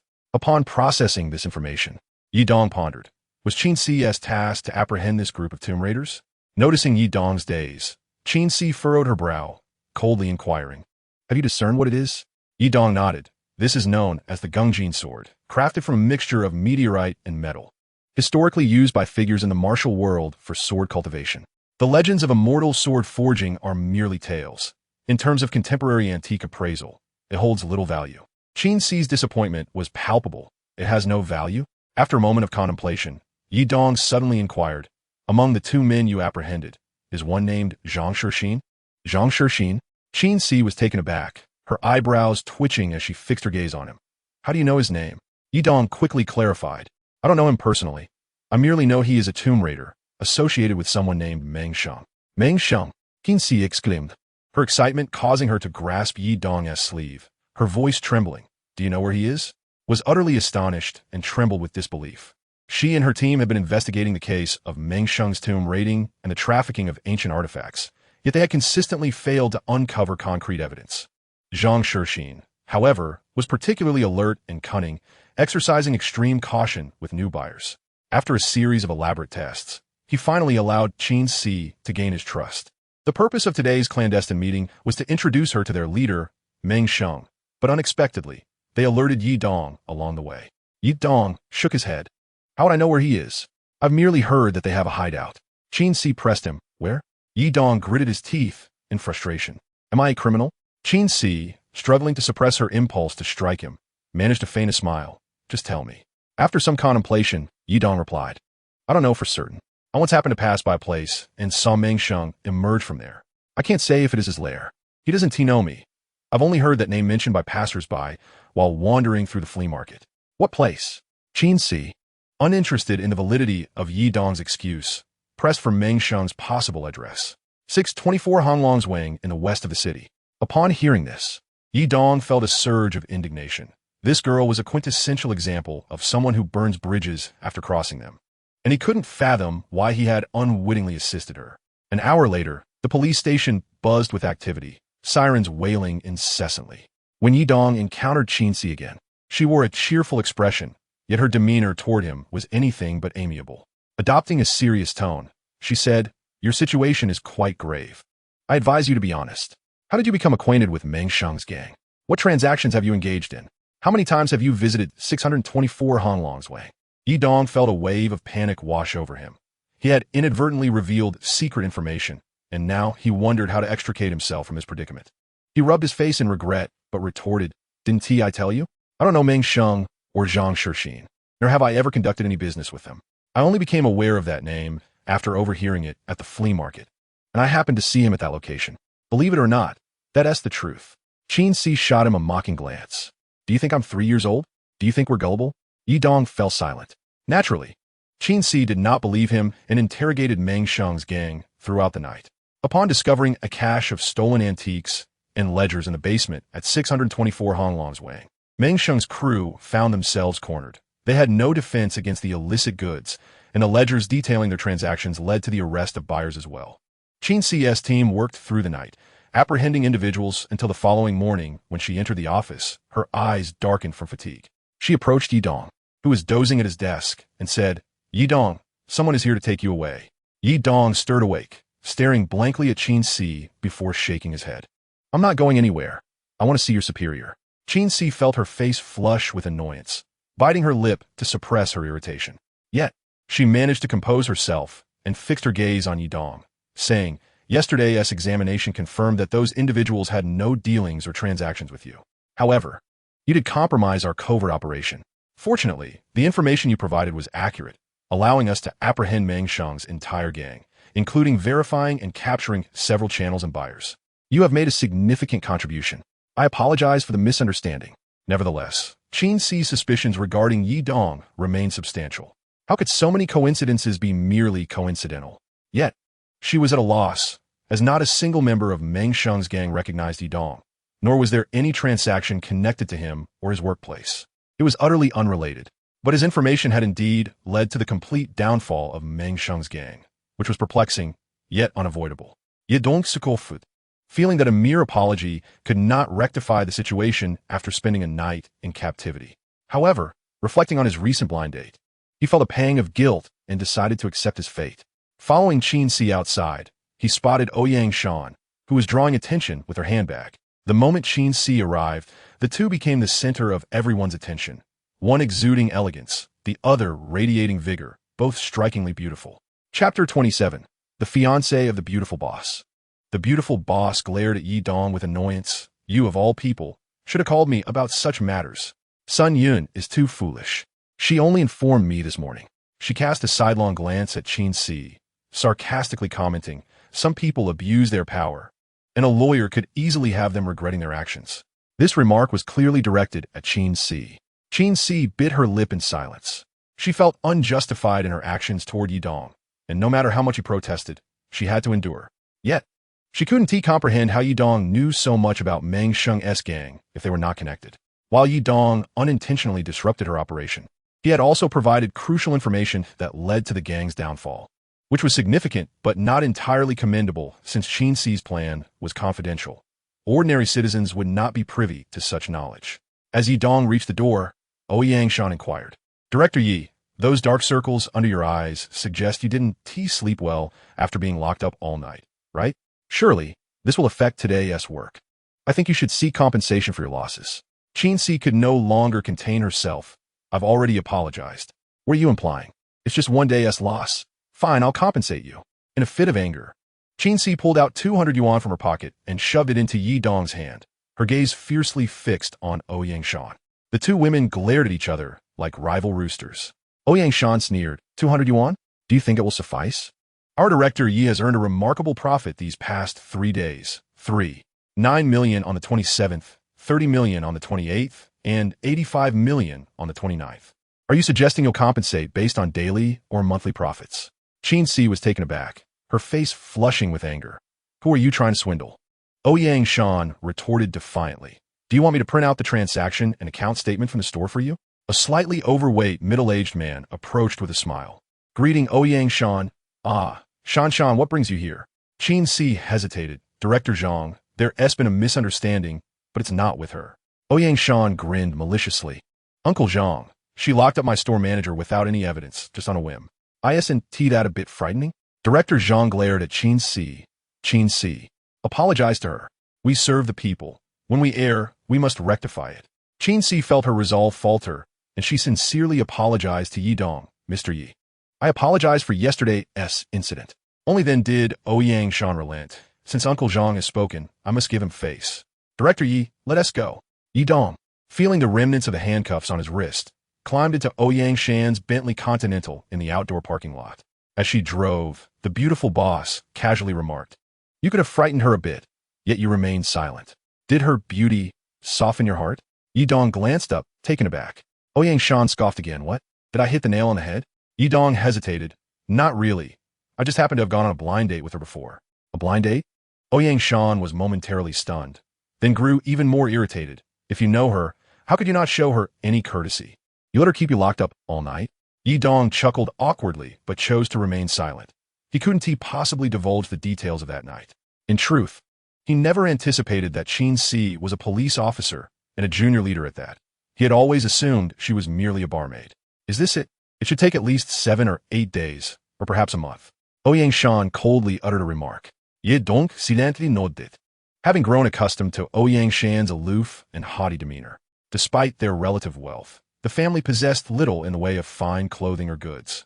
Yi Dong casually packed a few changes of clothes into a backpack instead of a suitcase, choosing not to drive, but to take a taxi to Ouyang Shan's location. In stark contrast, Ouyang Shan arrived with a large suitcase, wearing sunglasses and carrying a Hermes bag. Her family's driver was at the wheel, and they headed straight for the airport. Curiosity prompted Yi Dong to inquire, "Are we going to Rueli for gambling on stones?" Ouyang Shan rarely displayed warmth, but this time she nodded slightly, something like that. "It's my grandmother's birthday, and I wish to find the finest jade to create a birthday gift for her. To procure the best jade, one must go there." Yi Dong had indeed guessed correctly, for Rueli and Tengchong are adjacent to the Myanmar border, being the largest jade distribution centers in the country. It seemed that Ouyang Shan's desire to find an exceptionally valuable birthday gift for her grandmother had become an obsession. As the driver approached the toll booth on the outskirts of the city, a group of 7 or 8 individuals blocked their vehicle. The leader, a man in his late 20s, stood out with his distinct attire and imposing presence, and though handsome, his expression was clouded. Upon seeing him, Ouyang Shan's demeanor darkened as well. The man approached and tapped on the car window. Ouyang Shan lowered the glass and coldly asked, "Xiajin, what do you want?" The man named Xiajin flashed a smile that didn't reach his eyes, glancing at Yi Dong inside the car before saying, Shan, where are you off to?" "My fiancée, he can go wherever she pleases, but it's rather inappropriate to be with another man, don't you think?" Upon learning that this man was Ouyang Shan's fiancé, Yi Dong felt an inexplicable pang in his heart, yet he quickly clarified, "I'm the manager at Ouyang's store. This is a business trip." Xiajin dismissed him with a wave of his hand. "I didn't ask you. Who permitted you to speak?" Yi Dong was taken aback, a surge of humiliation swelling within him, wishing he could strike that loathsome face. Chapter 28. Fear of being slapped in the face rather than being wronged. Xiajin, with keen perception, noticed the flicker of emotion in Yi Dong's eyes and smirked. "If I hadn't discovered that you have no connection with Shan, I would have dealt with you already." "Fine, you can go to Really alone. The driver will take you to the airport." Shan, get out." Ouyang Shan trembled with anger, but, glaring at Xiajin, she huffed before exiting the vehicle. "Yi Dong, I'll trouble you," she said, bending slightly to look at him. "All right," Yi Dong responded without hesitation. It was evident that Xiajin wielded considerable influence. Even the fearless Ouyang Shan had capitulated, which spoke volumes. Xiajin leaned closer to the car window and warned Yi Dong, "You Yi, must heed your status and fulfill your duties as a subordinate. Do not harbor any improper thoughts. Shan is beyond your reach. You've been doing well so far, but should I discover any inappropriate intentions towards her, I will ensure you are rendered incapacitated." His words, delivered with a casual demeanor and a sinister smile, were clearly serious. Yi Dong recognized him as a man of action. The driver, seemingly intimidated by Xiajin, remained silent as they entered the toll booth. Yi Dong journeyed alone to the airport, where he checked in, passed security, and awaited his flight. Yet a fire of indignation simmered within him. Xiajin's arrogance stemmed from his entitlement, a man capable of easily crushing others. Ultimately, it was a matter of strength, and Yi Dong felt powerless. The flight to Rueli took 2 hours. Upon exiting the airport, he hailed a taxi straight to the city center. Rueli was a vibrant city, adorned with advertisements related to jade. Yi Dong indulged himself by checking into the Marriott Hotel before venturing out to explore. He aimed to gather information before making any decisions. The jade market in Rueli was notably large, and Yi Dong made inquiries before taking a look. The majority of items in the market were semi-finished or finished products, with brokers eagerly asking if he sought quality pieces, all displaying vibrant green jade, yet none priced below 500,000. Yi Dong was astute enough to discern their true value. Most were inferior goods worth merely a few hundred, with some even being outright fakes. Though the market held some decent pieces, they were scarce and priced exorbitantly, often exceeding $1 million, far beyond their actual worth. These brokers were not to be underestimated. Yi Dong contemplated the idea of striking it rich, realizing that finding genuine quality required gambling on stones, as the prices for rough stones were significantly lower than those for finished jade due to their uncertainty. However, the market lacked rough stones. Yi Dong casually asked the broker, "Where might I find rough stones? You're looking to gamble on stones? Come, I'll take you." The broker cheerfully offered. The man, appearing to be in his mid-20s, was slender but exuded a sly demeanor. He introduced himself. "I'm Zhu Fu, in the jade business. If you need anything, just let me know, and I promise you won't be deceived." He leaned in closer, whispering, "There are pitfalls everywhere." Yi Dong, undeterred by the prospect of falling into traps, believed he could discern quality regardless of the broker's intentions. After all, they likely wouldn't dare to rob him outright, but might set traps for him to stumble into. Yet, who could outsmart his keen eye? Seeing that Yi Dong showed no resistance, Zhu Fu excitedly led him out of the market and into the suburbs. His vehicle, a pickup truck, had front seats for passengers and a cargo bed filled with jade stones. This wholesaler's operation was similar to Jin Baiwan's, yet on a much larger scale. Upon arriving at the wholesaler's stone yard, the wholesaler inquired, "How much do you need?" The jade rough stones piled high like mountains within the yard, and the goods were not sold by the piece, but weighed in tons. Yi Dong was momentarily taken aback. "Aren't we supposed to select individual pieces?" Upon realizing Yi Dong intended to pick and choose, the wholesaler lost interest, waving his hand for Zhu Fu to take over. The mountains of rough stones revealed to Yi Dong yielded no valuable pieces after examining several dozen. All were flawed and worthless debris. Zhu Fu was puzzled. Yi Dong appeared neither an experienced veteran nor a typical wholesaler. He examined each stone without any tools, not even a flashlight, merely gazing from a distance. Was he truly able to discern anything without closer inspection? After scrutinizing dozens more stones, Yi Dong grew disheartened and turned to Zhu Fu. "Brother, are these all worthless? Aren't there any better options?" Zhu Fu shrugged. "The wholesaler only has such goods. The quality pieces are quickly funneled to their respective channels." Yi Dong sighed, contemplating whether to call the beautiful boss to report on the situation and seek her opinion. Yet Zhu Fu leaned in again. "If you want quality stones, there are ways." Yi Dong perked up, eagerly asking, "What are those ways?" Zhu Fu replied, "You can go to Myanmar. You could either participate in public auctions or buy from private mine owners. The major old pit mines are government-controlled, but some lesser quality mines have been acquired by private owners, offering stones, though their quality won't match that of the old pits." Yi Dong's expression immediately fell, and he replied with irritation, "I don't even have a passport. How can I go to Myanmar?" Zhu Fu chuckled and patted his chest, saying, "This is easy. You don't need a passport, just an ID will suffice. I can arrange a temporary jade merchant certificate for you. For 2,000 yuan. I can have it ready for you in a day." After pondering for a moment, Yi Dong nodded in agreement. "All right, I'll transfer you 3,000 yuan. 2,000 for the certificate and 1,000 as a service fee, if you help me acquire quality jade. A reward of 100,000 or 80,000 yuan would be a trifle." "It's a deal," Zhu Fu replied with a beaming smile, assuring him that assisting jade merchants without passports to cross borders was common for brokers like him. Chapter 29. Selecting Materials. That evening, Yi Dong treated Zhu Fu to an extravagant meal at the Marriott Hotel. When the bill of 7,800 yuan was presented, Zhu Fu's admiration for Yi Dong grew even more. Yi Dong was quite intentional. Seasoned individuals like Zhu Fu are most swayed by financial prowess. Once they perceive your strength, they will treat you like family.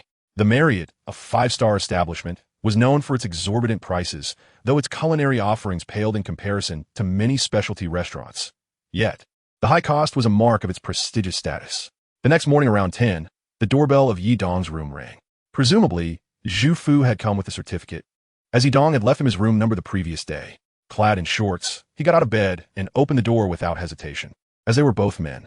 To his surprise, a stunningly beautiful woman, the owner, Ouyang Shan, stood at the entrance. Casually, she entered the room, grabbed a bottle of mineral water from the table, opened it, and took a sip, exclaiming, "I'm exhausted." Yi Dong, sitting on the other side of the bed, hastily dressed while asking, "Boss, why did you come in without a word? How did you know my room number?" Ouyang Shan shrugged. "There was a man at the front desk. I gave him your phone number and told him I am your girlfriend, and he believed me." Yi Dong felt embarrassed. Indeed, beauty had its advantages. However, he inquired, "Isn't your fiancé preventing you from coming?" Ouyang Shan's expression darkened as she replied, "To clarify, he is not my fiancé. We are not engaged. It's merely a topic discussed by our parents."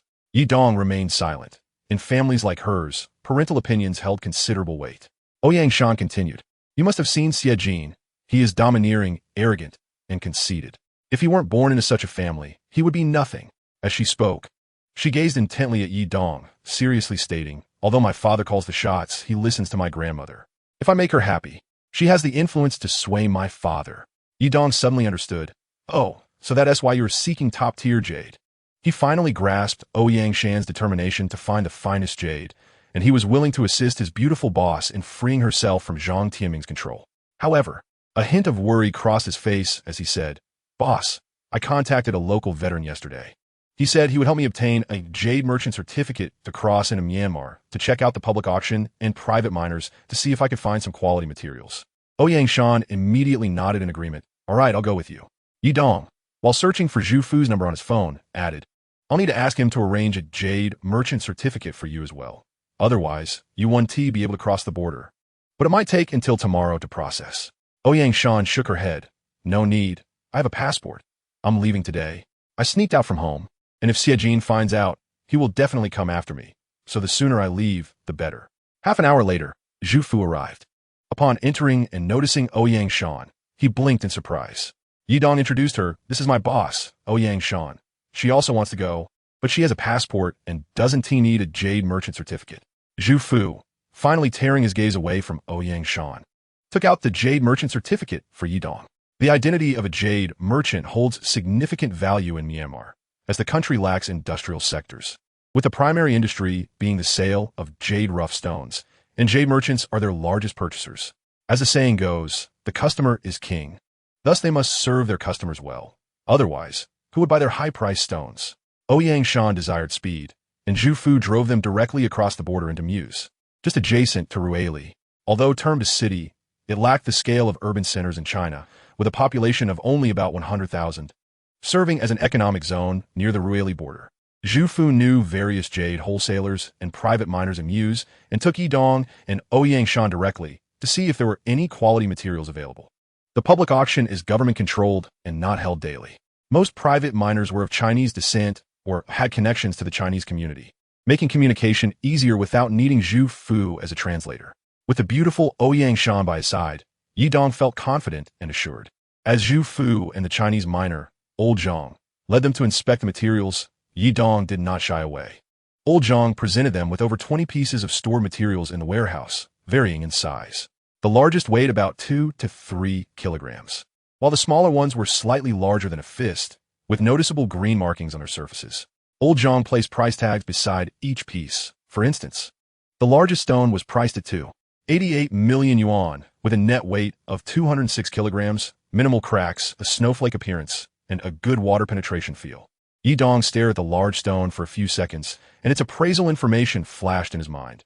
Pekin River, East Mountain material, formed 90 million years ago. Unearthed on July 7, 2020, total weight 206 kilograms. Jade core weight 118 kilograms. Slightly mixed quality with cracks, transparency 0. 22. Jade core, 360-degree HD imaging. Processing level, unprocessed.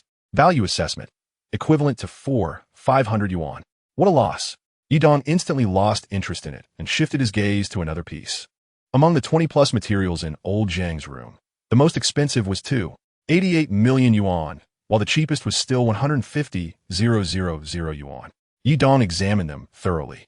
Only 2 pieces had slightly better jade cores, one valued at 65,000 yuan and the other at 22,000 yuan. However, they were priced at 480,000 and 270,000 yuan, respectively. Buying them would lead to significant losses.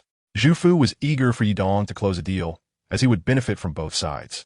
Old Zhang would owe him a referral fee, and Yi Dong would provide him a gratuity. Yet, Yi Dong shook his head, slightly disappointed, and asked Old Zhang, "Boss Zhang, do you have any other materials?" Old Zhang was taken aback. "You've only glanced at a few and already deem my materials unsatisfactory? You're quite young. How can you discern quality without tools?" After looking, he was dissatisfied with the treasures he had. Zhu Fu also wondered if Yi Dong was genuinely interested in doing business. But he pointed toward the outside and said, "Outside, to the right, there are piles of stones. They are sold by the ton. Do you want to take a look?" Yi Dong was not dismissive. He had earned 3 9 million yuan from nearly a million in waste materials, and it was a bargain. He was not afraid of high prices. As long as there was something valuable inside, worth more than the selling price, it would be worthwhile. The key was that these were all worthless waste materials, so he certainly would not fall into that trap. Chapter 30. Buying stones is like picking up money. Seeing Yi Dong's disinterest in his prized possessions, old Zhang lost patience and casually instructed Zhu Fu to take them to see the rubbish materials, citing he was busy. Waste materials merely offered clear middleman price differences with minimal profit, relying on volume, which did not pique his interest. Zhu Fu was also lackluster. Viewing waste materials would not yield him much benefit, preparing to let Yi Dong take a quick glance before taking him to the next boss. Old Zhang's yard spans no less than 10,000 square meters, piled high with dozens of heaps of stone materials resembling mountains.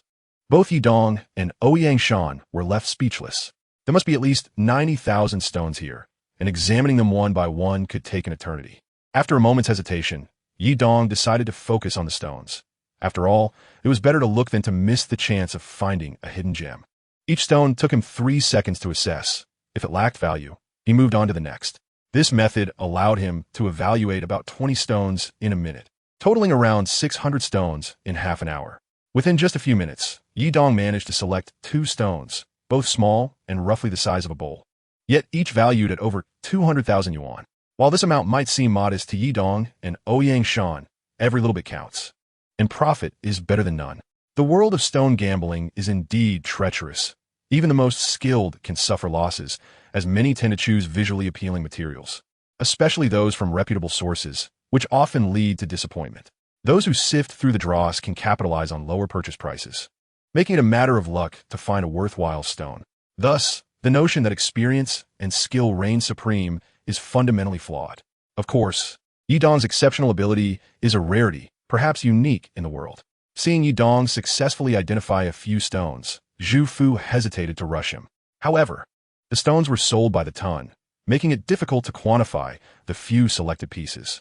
After another half hour, Yi Dong had chosen over 10 stones, one of which weighed as much as a basketball and was worth 1.5 million, while the others varied between 100 to 300,000 yuan. The yield from the dross was indeed minimal, yet the sheer volume made it feasible. Yi Dong gazed at the towering piles of stones and shook his head, realizing it was futile. Although he had extracted a dozen or so stones, none were of the top quality jade Ouyang Shan desired. The best stones likely came from the old pits. Old Zhu, I wish to purchase these stones. Please inquire with old Zhang regarding the price, and I will settle the payment, he instructed. Zhu Fu, somewhat embarrassed, replied, these are lower-grade materials sold by the ton. To be honest, it's challenging to approach old Zhang. He typically sells in bulk, not just a handful. Yi Dong chuckled, old Zhu. My selection is not based on whether they are from the old pits or their visual appeal. I prioritize whether they catch my eye. I will take what I like and leave the rest. There's no need for you to feel awkward. Here's the deal. I will pay you 200,000 for these 23 stones, and how you negotiate with old Zhang is up to you. If you manage to pay him just 1,000, you keep the 19,000 profit as your reward for your efforts. How does that sound? 200,000? In RMB? Su Fu stammered. Yi Dong laughed, of course. Do you think I'm paying in Burmese currency? Huh. All right, leaf brother, I'll handle it. Su Fu exclaimed, overjoyed. Given that old Zhang sold his dross by the ton, Yi Dong's selection of 23 stones would weigh at most 4 to 500 jin, making 5,000 yuan a generous price. Earning 19,000 in profit was a rare stroke of luck, as typically, one could only scrape together 2 or 3,000 in a month through less scrupulous means. Without further ado, Yi Dong transferred 200,000 yuan to Zhu Fu via WeChat. The money was solid. Zhu Fu beamed as he loaded the stones into his pickup truck, realizing that this young boss was indeed wealthy, treating 20,000 for dross as a mere trifle. When they arrived at the second private mine owned by Huang Dahua, Zhu Fu's enthusiasm grew even more. He thought to himself that whether Yi Dong bought quality stones or dross, he would be warmly welcomed, as even the latter would yield him a handsome reward. Over the years, Zhu Fu had honed his discerning eye. While he could not rival the experts, his judgment was not lacking. He looked down on the 20 or so stones Yi Dong had chosen. The beautiful owner, Ouyang Shan, silently observed Yi Dong at work, saying nothing. She was not versed in the intricacies of the trade and trusted Yi Dong entirely. Had she not witnessed his prowess in stone gambling before, she might have felt anxious or skeptical. However, seeing his abilities dispelled any doubt. At the Gene Million auction, everyone suffered losses except Yi Dong, who managed to acquire 2 valuable stones. Had it been only one, Ouyang Shan might have attributed it to luck, but with 2 valuable stones amidst a sea of dross, could it still be mere fortune? Furthermore, Yi Dong had earned 30 million from Chun Sha and casually picked up something worth 85 million on the beach. Was that also luck? Ouyang Shan was already convinced that Yi Dong was an extraordinary appraisal expert. At Huang Dahua's, he had stored even more visually appealing stones than Old Zhang, totaling over 40 pieces. After a thorough examination, Yi Dong selected one stone weighing 78 kilograms, larger than a basketball, priced at 460,000. Its exterior was indeed impressive. Yi Dong knew that if he could purchase it, the interior would likely be equally promising. The jade core was of the glass variety, with excellent clarity and transparency, large enough to produce 5 bracelets and several pendants. Potentially valued at 4 million, with finished products fetching over 7.5 million. The profit was substantial. Huang Dahua, upon finalizing the sale, remained courteous. Zhu Fu was elated. This young boss was indeed generous. It was no wonder he had a celestial-like girlfriend. Who wouldn't be attracted to someone who was both wealthy and magnanimous? After concluding their negotiations, Yi Dong inquired, "Boss Huang, do you have any more dross sold by the ton? I would like to sift through it. Who knows what I might find?" Huang Dahua waved his hand and led the way. "This way, no problem. Feel free to pick through, and if you find a hidden gem, that will be splendid." Huang Dahua's stock of dross was less extensive than Old Zhang's, but still amounted to several tons. Yi Dong estimated he might not get through it all, so he focused on the surface stones. Zhu Fu, now patient, recognized that Yi Dong's interest in dross would also yield him a substantial payday, prompting further negotiations with Huang Dahua. This time, Yi Dong spent over an hour sifting through and only managed to select 9 pieces, each valued at merely 2 to 300,000. It proved challenging, and Yi Dong wiped the sweat from his brow, glancing at the towering heaps of dross. He shook his head and said to Zhu Fu, "Old Zhu, let us call it a day. I'll take these 9 stones for 20 million, and you can discuss the profit with Boss Huang." Sure. Zhu Fu grinned widely, realizing that Leaf Boss was deviating from the norm in his pricing. Offering 20 million for 9 pieces was clearly a generous gesture, enabling him to pocket a tidy sum. Would Old Huang even dare to charge him for these 9 pieces? Chapter 31. Encountering Danger. After leaving Huang Dahua's, Zhu Fu did not urge Yi Dong to visit another establishment. Instead, he cheerfully suggested taking them out for a meal. The restaurants in Myanmar, while lacking in comparison to those back home, still offered their own unique charm. This meal cost around 200,000 shots, equivalent to about 1,000 yuan. Zhu Fu discreetly settled the bill to prevent Yi Dong from competing with him. He had already made nearly 450,000 yuan from Yi Dong that day, and being stingy over a meal would be rather unbecoming. After their meal, it was still early, just past noon. Zhu Fu smiled at Yi Dong and said, "Leaf Boss, since there's no rush, how about I take you both to see a mining site?" Ouyang Shan eagerly interjected, "That sounds great. I've never seen how jade is produced." Yi Dong nodded, but cautiously asked Zhu Fu, "If we find good materials at the site, can we purchase them on the spot?" This effectively maximizes the benefits of jadeite rough stones. In Myanmar, the primary method of selling rough stones is through a gamble on their potential value. After extraction, the sale of semi-finished jade and finished jade products is relatively infrequent, as it is already quite remarkable if 10 usable pieces can be obtained from 100 rough stones. Encountering a high-quality jadeite is even more challenging. Often, one might not find a single piece of high-quality jade from 100 stones. Thus, the gambling nature of this trade leads to a high likelihood of loss. A single piece of good-quality rough stone, if it appears appealing, can fetch upwards of 1 million RMB, allowing 100 stones to potentially be sold for 100 million. However, if the stones are cut and sold as semi-finished jade, it becomes a matter of luck. A fortunate find could be valued in the millions, while an unfortunate outcome could lead to significant losses. Unfortunately, it is common for 100 rough stones to yield no quality material at all, while selling the rough stones may yield a profit of 100 million. Cutting them for jade may result in a sale of less than 1 million.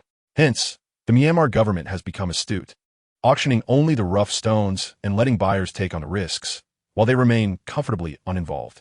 They do not envy those who strike it rich through gambling, as the odds are heavily stacked against them, with most participants ultimately losing. Zhu Fu drove directly to the mining area with Yi Dong and Ouyang Shan. The environment in Myanmar's mining regions is quite deplorable, with hardly any paved roads, let alone asphalt. The area is riddled with deep pits, and from a distance. The emerald green mountains appear marred by vast, gaping wounds, an alarming sight. Mining inflicts tremendous harm on the ecological environment, but there is little choice, especially in a country like Myanmar, which ranks among the poorest in the world with a significantly underdeveloped industry. Selling mineral resources provides a relatively stable income. They first visited an older mining site, which is considerably larger than private mines, with thousands of individuals engaged in the extraction of stones. Zhu Fu pointed out the mining area to Yi Dong and Ouyang Shan, explaining that the public auction would take place in 5 days. If they wished to bid on public auction materials, they would have to wait those 5 days. In the meantime, she would take them around and introduce them to the private mine owners. However, her expression bore an undeniable melancholy, as Yi Dong understood that she yearned to find the finest jadeite.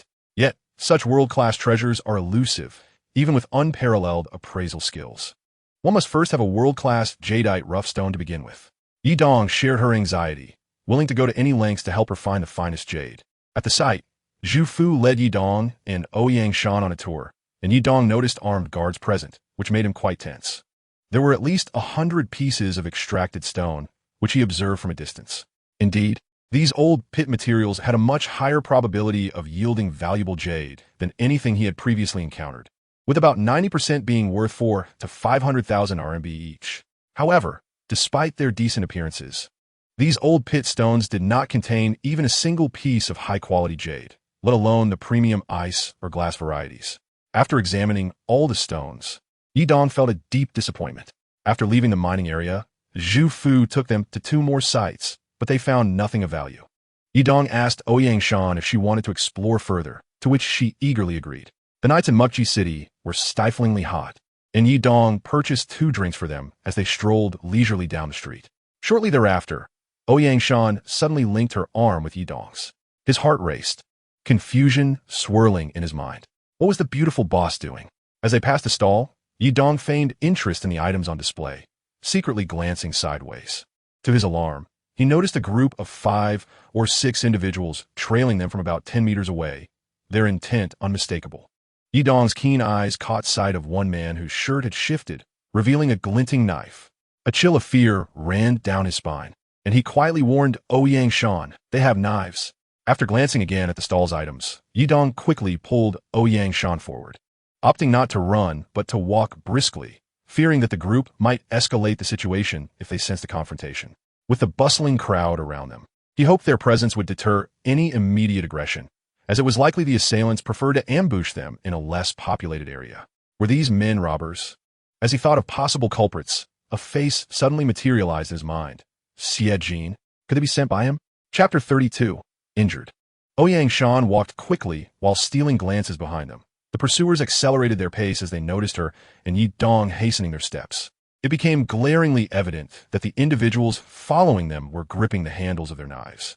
Ouyang Shan turned pale with fear, realizing that apart from the unfamiliar faces surrounding her, the only person she trusted was Yi Dong. He too was on high alert, recognizing the cold expressions of their pursuers. If they caught up, it could lead to chaos and violence. Just then, Yi Dong spotted a motorcyclist who had stopped to deliver goods to a stall, engaged in a transaction with the vendor. Without a moment's hesitation, Yi Dong seized Ouyang Shan's hand and dashed towards the bike, with Ouyang Shan hurriedly wrapping her arms around his waist. Yi Dong wasted no time, shifting gears and accelerating rapidly. The group behind them shouted and chased after them, but they could not keep up with the motorcycle. As they sped away, Ouyang Shan clung tightly to him, glancing back at their pursuers, relieved to see the distance increasing. However, before she could convey that good news to Yi Dong, 2 off-road vehicles suddenly surged onto the street, and their assailants swiftly climbed into the cars, pursuing them fiercely. "Oh no, they're coming after us in those SUVs," Ouyang Shan exclaimed in panic. Yi Dong focused on maneuvering the motorcycle while assessing the terrain ahead. Ouyang Shan, trembling with anxiety, squeezed his waist tightly, exclaiming, "Hurry, they're getting closer." The occupants of the 2 vehicles were now brazenly brandishing their knives from the windows, shouting threats. Fights on the streets of Myanmar were common, and bystanders instinctively distanced themselves, unwilling to intervene. Fully aware of the connections these gangs had with authorities, reporting them would only invite trouble. Initially, the motorcycle had a clear advantage over their pursuers, but the SUVs quickly closed the gap. With the menacing faces of the assailants looming closer, Ouyang Shan shrieked in terror. In a split second, Yidong veered left, darting into a narrow dirt road, which was scarcely wider than a meter. This path led into the hills. The two SUVs screeched to a halt and followed him down the narrow trail, continuing their pursuit. However, the narrowness of the path, flanked by overgrown grass and thorny bushes, slowed their vehicles considerably. The rough terrain made the SUVs jolt and sway. Yidong, undeterred, maintained his speed, soon entering the forest. In the distance, a loud pop echoed as the front tire of one SUV struck a rock, bursting dramatically. The assailants leaped from their vehicles, shouting in frustration, while the motorcycle's headlights dwindled in the distance. Yidong remained focused, his gaze fixed ahead as he navigated through the wilderness, steering clear of trees and obstacles as best he could. As a result, they tumbled into a pit half a person deep amidst the grass, amidst cries of ouch and ah. The two of them rolled together. In the chaos, Yidong exerted himself to push the motorcycle aside to prevent it from crushing him and Ouyang Shan, then swiftly pulled her into his embrace, shielding her head and face with his hands. When silence enveloped them, Yidong held Ouyang Shan tightly, both of them afraid to make a sound, enduring their pain in complete stillness. Faintly, they could hear distant shouting, but those voices never drew closer.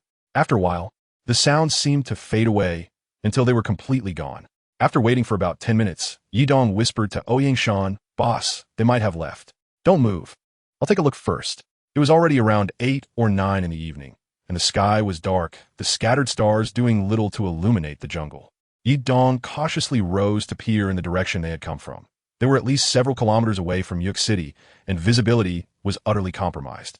The surroundings were pitch black. Yidong checked his pocket and found his phone was still there. He took it out, turned on the flashlight, and directed the light toward Ouyang Shan. The beautiful boss was pale, but fortunately, she had shielded her head and face, sustaining no injuries. Yidong reached out to help her climb out of the pit, but as soon as Ouyang Shan emerged, she gasped and collapsed again. Yidong quickly caught her around the waist, nearly losing his balance as they both stumbled. He steadied her and sat her down, swiftly using the flashlight to check for injuries. Ouyang Shan appeared unscathed except for her right ankle, which she held and winced in pain. Given the situation, walking was out of the question, and the motorcycle was damaged. Moreover, they had no idea if that group was waiting at the mountain's base. Yidong pondered for a moment before dialing Zhu Fu. The call connected, yet he did not answer.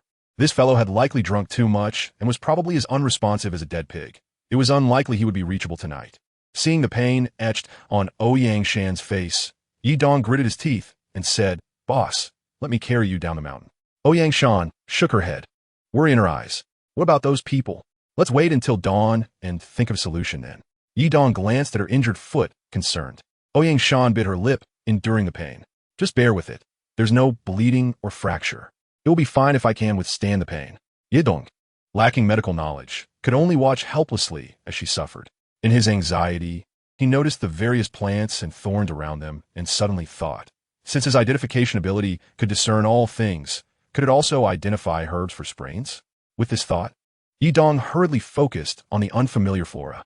The common grasses and weeds were clearly not medicinal, so he dismissed them without hesitation, quickly ruling out many varieties, including trees. After examining several plants, he found that the identification information in his mind proved useful, but none of the plants were medicinal.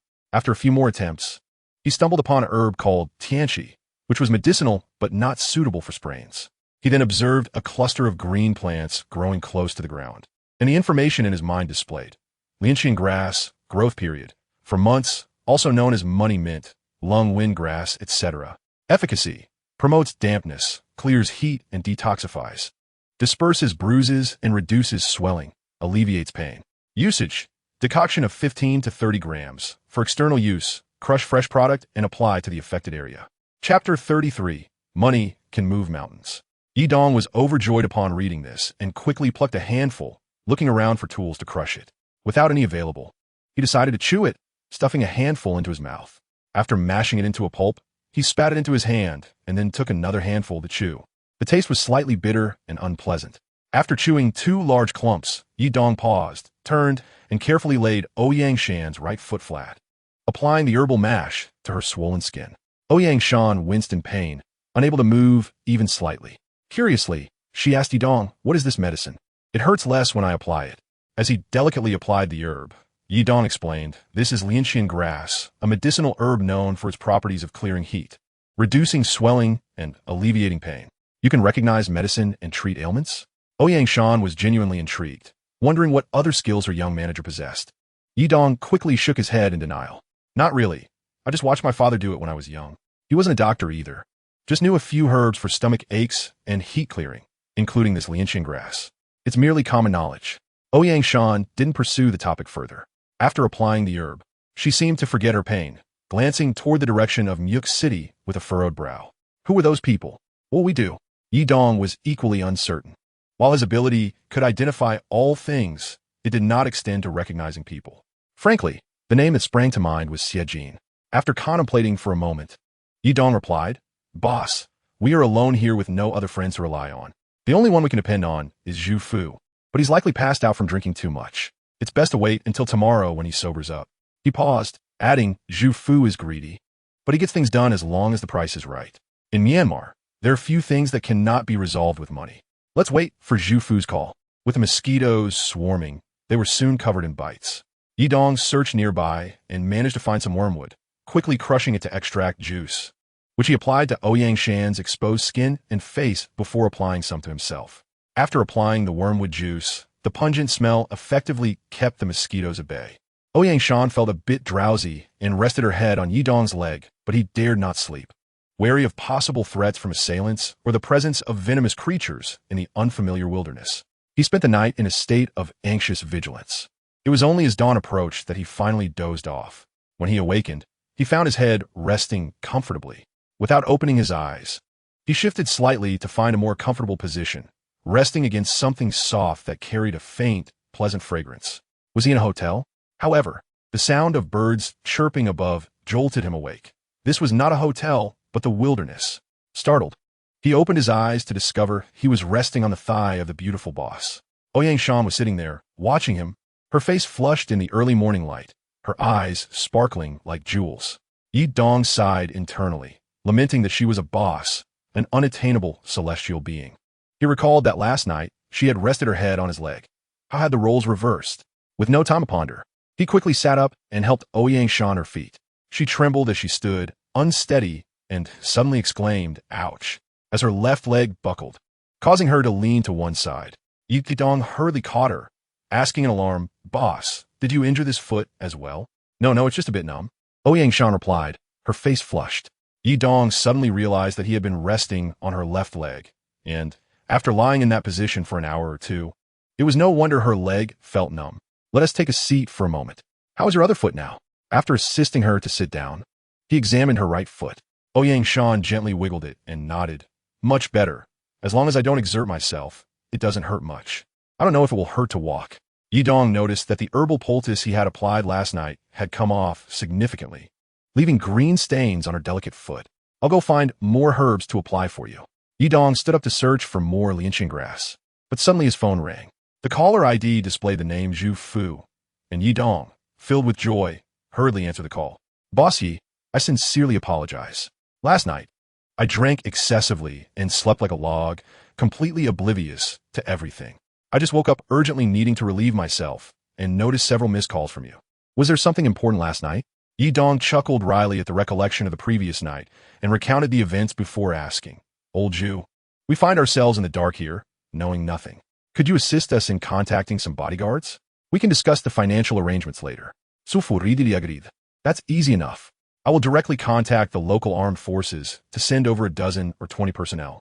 With their presence, who would dare to cause trouble? Yidong sighed with relief. Excellent, Old Jew. Please reach out to them immediately. Let me know the cost, and I will transfer the funds to you right away. Before Yidong could inquire further, Zhu Fu eagerly interjected, Boss Yi, I have already made arrangements. It will be the armed forces from the public auction group in Mujie City, led by Captain Bo Gang, who will bring 30 soldiers. The agreed price is 80 million shots, approximately 400,000 RMB. Zhu Fu then burst into laughter, speaking excitedly in Burmese on the phone. Though Yidong could not understand the language, the cheerful tone of Zhu Fu and the other party indicated a positive rapport, presumably with Captain Bo Gang. After exchanging location details, Zhu Fu ended the call and set off with Captain Bo Gang and 30 fully armed soldiers. Chapter 34. Shooting Talent. Approximately 40 minutes later, Zhu Fu and Captain Bo Gang arrived. Yi Dong stealthily observed from behind a patch of grass and confirmed that it was indeed Zhu Fu leading the group, all clad in Burmese military uniforms and armed to the teeth. He then emerged to wave at them. Captain Bo Gang, looking sharp and around 30 years old, greeted Yi Dong warmly with a hug. Zhu Fu promptly inquired about the events of the previous night, and after listening attentively, he conversed with Captain Bo Gang. Zhu Fu nodded in agreement, then turned to Captain Bo Gang, who smiled and responded positively, engaging in a lively exchange. Zhu Fu then relayed to Yi Dong. Captain Bo Gang mentioned that if you stay at a hotel, it would be inconvenient for them to provide protection. Having the armed forces guard a hotel would create significant disturbances. He invites you to stay at the military camp instead, which would ensure your safety. Although the conditions there may not be as comfortable as a hotel. Yi Dong, delighted, immediately agreed. That's perfectly fine. We shall stay at the military camp. Ouyang Shan chimed in, Old Zhu. Please tell Captain Bo Gang that I will provide an additional 1 million renminbi as a gesture to cover a few extra days of meals for the soldiers. Zhu Fu quickly translated, and Captain Bo Gang beamed with joy. The 1 million renminbi equated to 200 million shots, a sum that surpassed the annual living expenses for the entire squad. Myanmar is one of the poorest countries globally, and the military is fraught with corruption, with the lower ranks often bearing the brunt of the hardships. Captain Bo Gang's unit was relatively fortunate, primarily tasked with ensuring the security of public auctions in Mujie City, a role that offered better resources than other military divisions. For someone like Yi Dong seeking security services, Captain Bo Gang was eager to oblige, knowing that as long as the area remained peaceful, the higher-ups would turn a blind eye to how they profited. The deal of 3 million renminbi was equivalent to a staggering 600 million shots, an immense sum for Captain Bo Gang and his troops. Upon hearing about Ouyang Shan's injury, Captain Bo Gang had instructed his men to bring a portable stretcher. 2 soldiers carefully lifted Ouyang Shan, and with Captain Bo Gang leading the way, they made their descent down the mountain with a show of force.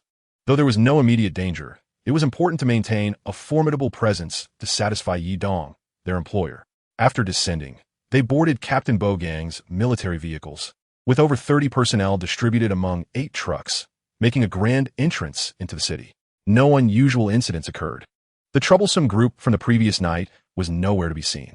Zhu Fu withdrew the substantial sum of 3 million renminbi from a bank in the city, and Captain Bo Gang accepted the money with a grin. Upon arriving at the military camp, each of the 30 soldiers received 10,000 chots in cash.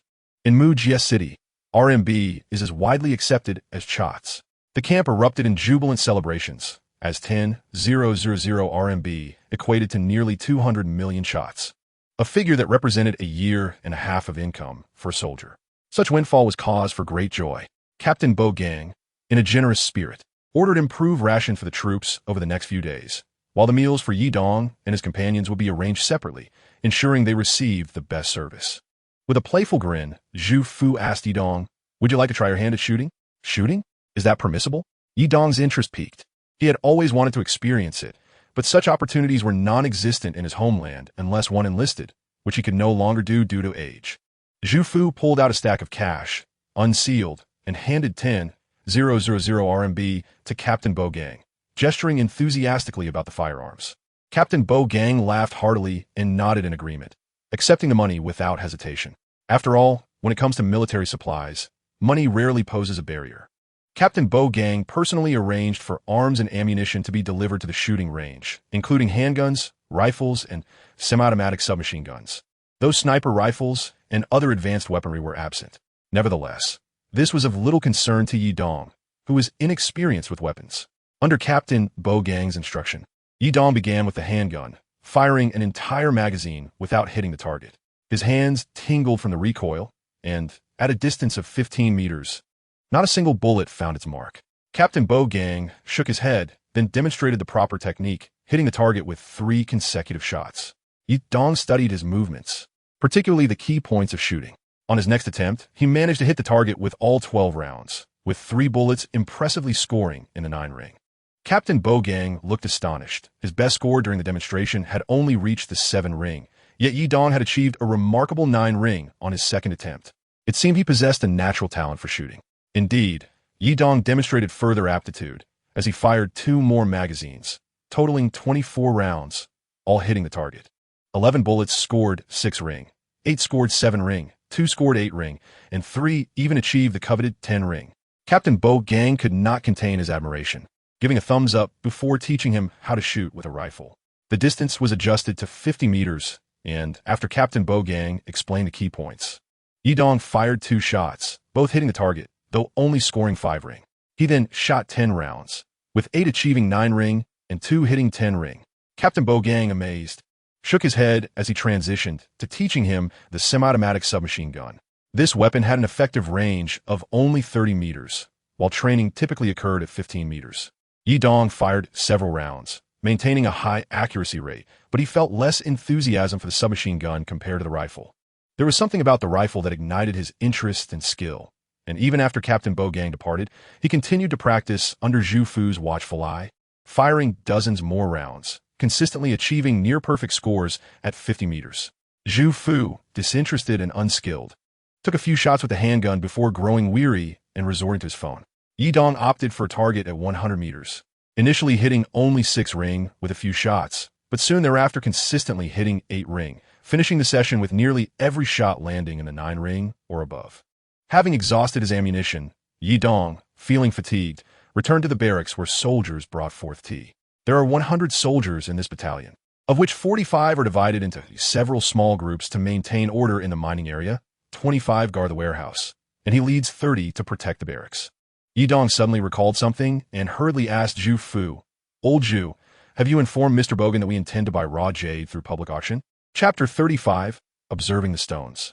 Generally, the public auction features jade raw stones that reach corresponding quality levels, while those of inferior quality are directly sold through secondary channels at wholesale prices. To cater to Yidong and Ouyang Shan, the 2 benefactors, Mr. Bogan specially procured a grand feast from the finest restaurant in the city and dined with Yidong, Ouyang Shan, and Zhu Fu. After the meal, tea was served, and Mr. Bogan appeared to understand the Chinese custom of enjoying tea after dining. In the military camp, there were indeed no security concerns, which pleased Yidong immensely. He had spent the entire day practicing marksmanship, relishing the experience. Zhu Fu shared various insights about the Burmese, including the origin of Bogan's name. The Burmese do not have surnames, only given names such as Gang, Shu, or Yen. Various honorifics precede these names. For instance, Wu denotes Mr. So Wu Gang translates to Mr. Gang. Mao means younger brother, while Gus signifies elder brother, and Bo refers to an officer. Elders call him Mao Gang. Peers refer to him as Gu Gang, and in the military, he is addressed as Bo Gang. As the highest military officer managing public auctions, various buyers certainly show him respect. Yidong nodded in agreement. Any jade raw material he favored would undoubtedly possess immense value, so spending a bit more was of no concern. Behind the barracks lay the warehouse for the jade raw stones, guarded by 8 soldiers, rotating in 3 shifts to ensure round-the-clock security. Upon Mr. Bogan's arrival, the soldiers promptly straightened up, saluted, and, following his orders, opened the warehouse doors to allow their party entry. Ouyang Shan's ankle had improved significantly, and Mr. Bogan even arranged for crutches from the hospital for her. Once the lights in the warehouse were turned on, it illuminated the expansive space, measuring thousands of square meters, devoid of windows, and resembling an impeccably sealed coffin. Each piece of material had a detailed registration card, which Zhu Fu translated and explained to Yidong and Ouyang Shan. Public auctions aim to maximize profit, inciting competition among buyers to drive up prices. Over time, public auctions have established patterns. For instance, if the starting price is set at $500,000, the final transaction price typically does not exceed 10 times that, capping at $5 million. Thus, as long as the price of each raw stone surpasses their anticipated valuation, no one would bid higher. The principle that 9 out of 10 stone gambles result in losses is well understood by these jade merchants.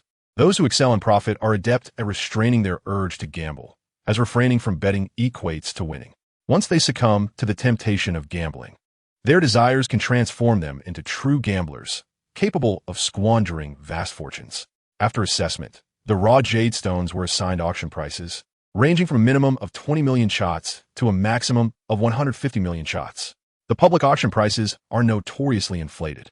The initial price set by the auction house is roughly 70% of the stone's true value. Following the public bidding, the final transaction price typically rises by 5-fold, sometimes reaching 10-fold, resulting in a final price that is 5 to 10 times higher than the standard market price. This is merely the Burmese pricing within domestic markets. These figures are relatively modest, with the most fervent stone gamblers exhibiting even greater enthusiasm. Yi Dong listened intently as he examined the stones, noting that these old pit materials surpassed any he had previously encountered, with the likelihood of yielding jade significantly increased. Almost every piece seemed capable of producing jade of varying qualities. However, he resolved not to consider any stones whose estimated value fell below 10 times the auction price or was merely equal to it. He was disinterested even in those with a slightly higher value, as they would yield little profit. Only those valued at 50% above the auction price would warrant his consideration. Upon reaching the stone marked with number 67, Yi Dong's attention was captured. The identification information displayed indicated old pit material from Pakong, formed 111 million years ago, unearthed on December 1st, 2020, with an overall weight of 98 kilograms. Jade core weighing 21 kilograms, 2/3 of which is slight cracks, transparency level 2, with 1/5 of the jade core being of glass quality. The jade core was accompanied by a 360-degree high-definition image. Craftsmanship level, unprocessed. Value assessment, equivalent to 77 million RMB. Having learned from past experiences, Yi Dong understood that the assessed value represented the unprocessed jade price, implying that once crafted into a finished product, this value could nearly double. Thus, the ultimate value of this stone could reach approximately 1.5 billion RMB. Zhu Fu also noted that the public auction's reserve price for this stone was 60 million shots, around 300,000 RMB. Even with a maximum tenfold markup, the stone would only reach 3 million. This piece was undoubtedly valuable. Mr. Bogan, I am interested in this stone. Please make a note of it. Yi Dong said to Bogan, maintaining a composed demeanor, careful not to reveal excessive enthusiasm.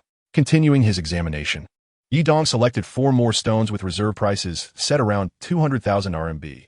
However, each contained jade valued at over 10 million. Yet, he still hadn't encountered the top-grade material he sought.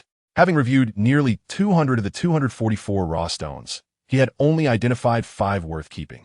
With roughly 40 stones remaining, his prospects seemed dim. Yi Dong sighed and inspected over 20 more, still finding nothing of merit. Just as he began to lose hope, he suddenly froze upon seeing a stone the size of a large bowl. Chapter 36. The 700 million jade raw stone. The information displayed for this jade raw stone immediately caught Yi Dong's eye, particularly the evaluation indicating a staggering value of 700 million RMB. He counted. Indeed, it was 700 million. A jade piece valued at 700 million, once transformed into a finished product, would fetch at least several billion. This value was undoubtedly of the highest caliber. Further examining the details, he noted, old pit material from Pakong, formed 120 million years ago. Unearthed on December 3rd, 2020, overall weight of 41 kilograms. Jade core weighing 7 kilograms. Ice-type jade, transparency level 4, emerald grade, with excellent water content. Accompanied by a 360-degree high-definition image. Craftsmanship level, unprocessed. Value assessment, equivalent to 700 million RMB. He struck gold. Yi Dong managed to suppress his excitement. Casting a discreet glance at Bogan, this raw stone's initial price was set at 56 million shots, approximately 280,000 RMB. I will take this one, Yi Dong calmly informed Bogan, maintaining the same demeanor he had shown with the previous 5 stones.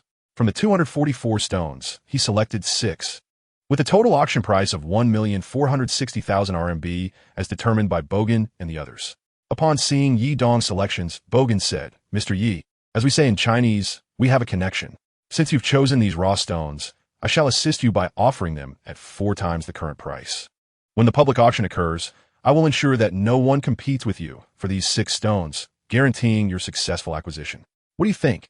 Yi Dong shook his head and glanced at Ouyang Shan before addressing the perplexed Bogang, saying, Mr. Bo, since you consider us friends as a friend, I naturally do not wish to put you in a difficult position. I do not require you to make arrangements behind the scenes to avoid causing you trouble. The total price of 1.46 million renminbi. I shall directly offer you 10 times that amount, totaling 14.6 million renminbi. I will provide you with a generous premium. You only need to ensure that I receive the goods. Upon hearing the translation from Zhu Fu, Bogang was taken aback, then clapped his hands in delight, exclaiming, Boss Yi, you are truly impressive. Since you are offering such a high premium, I will report to my superior right away.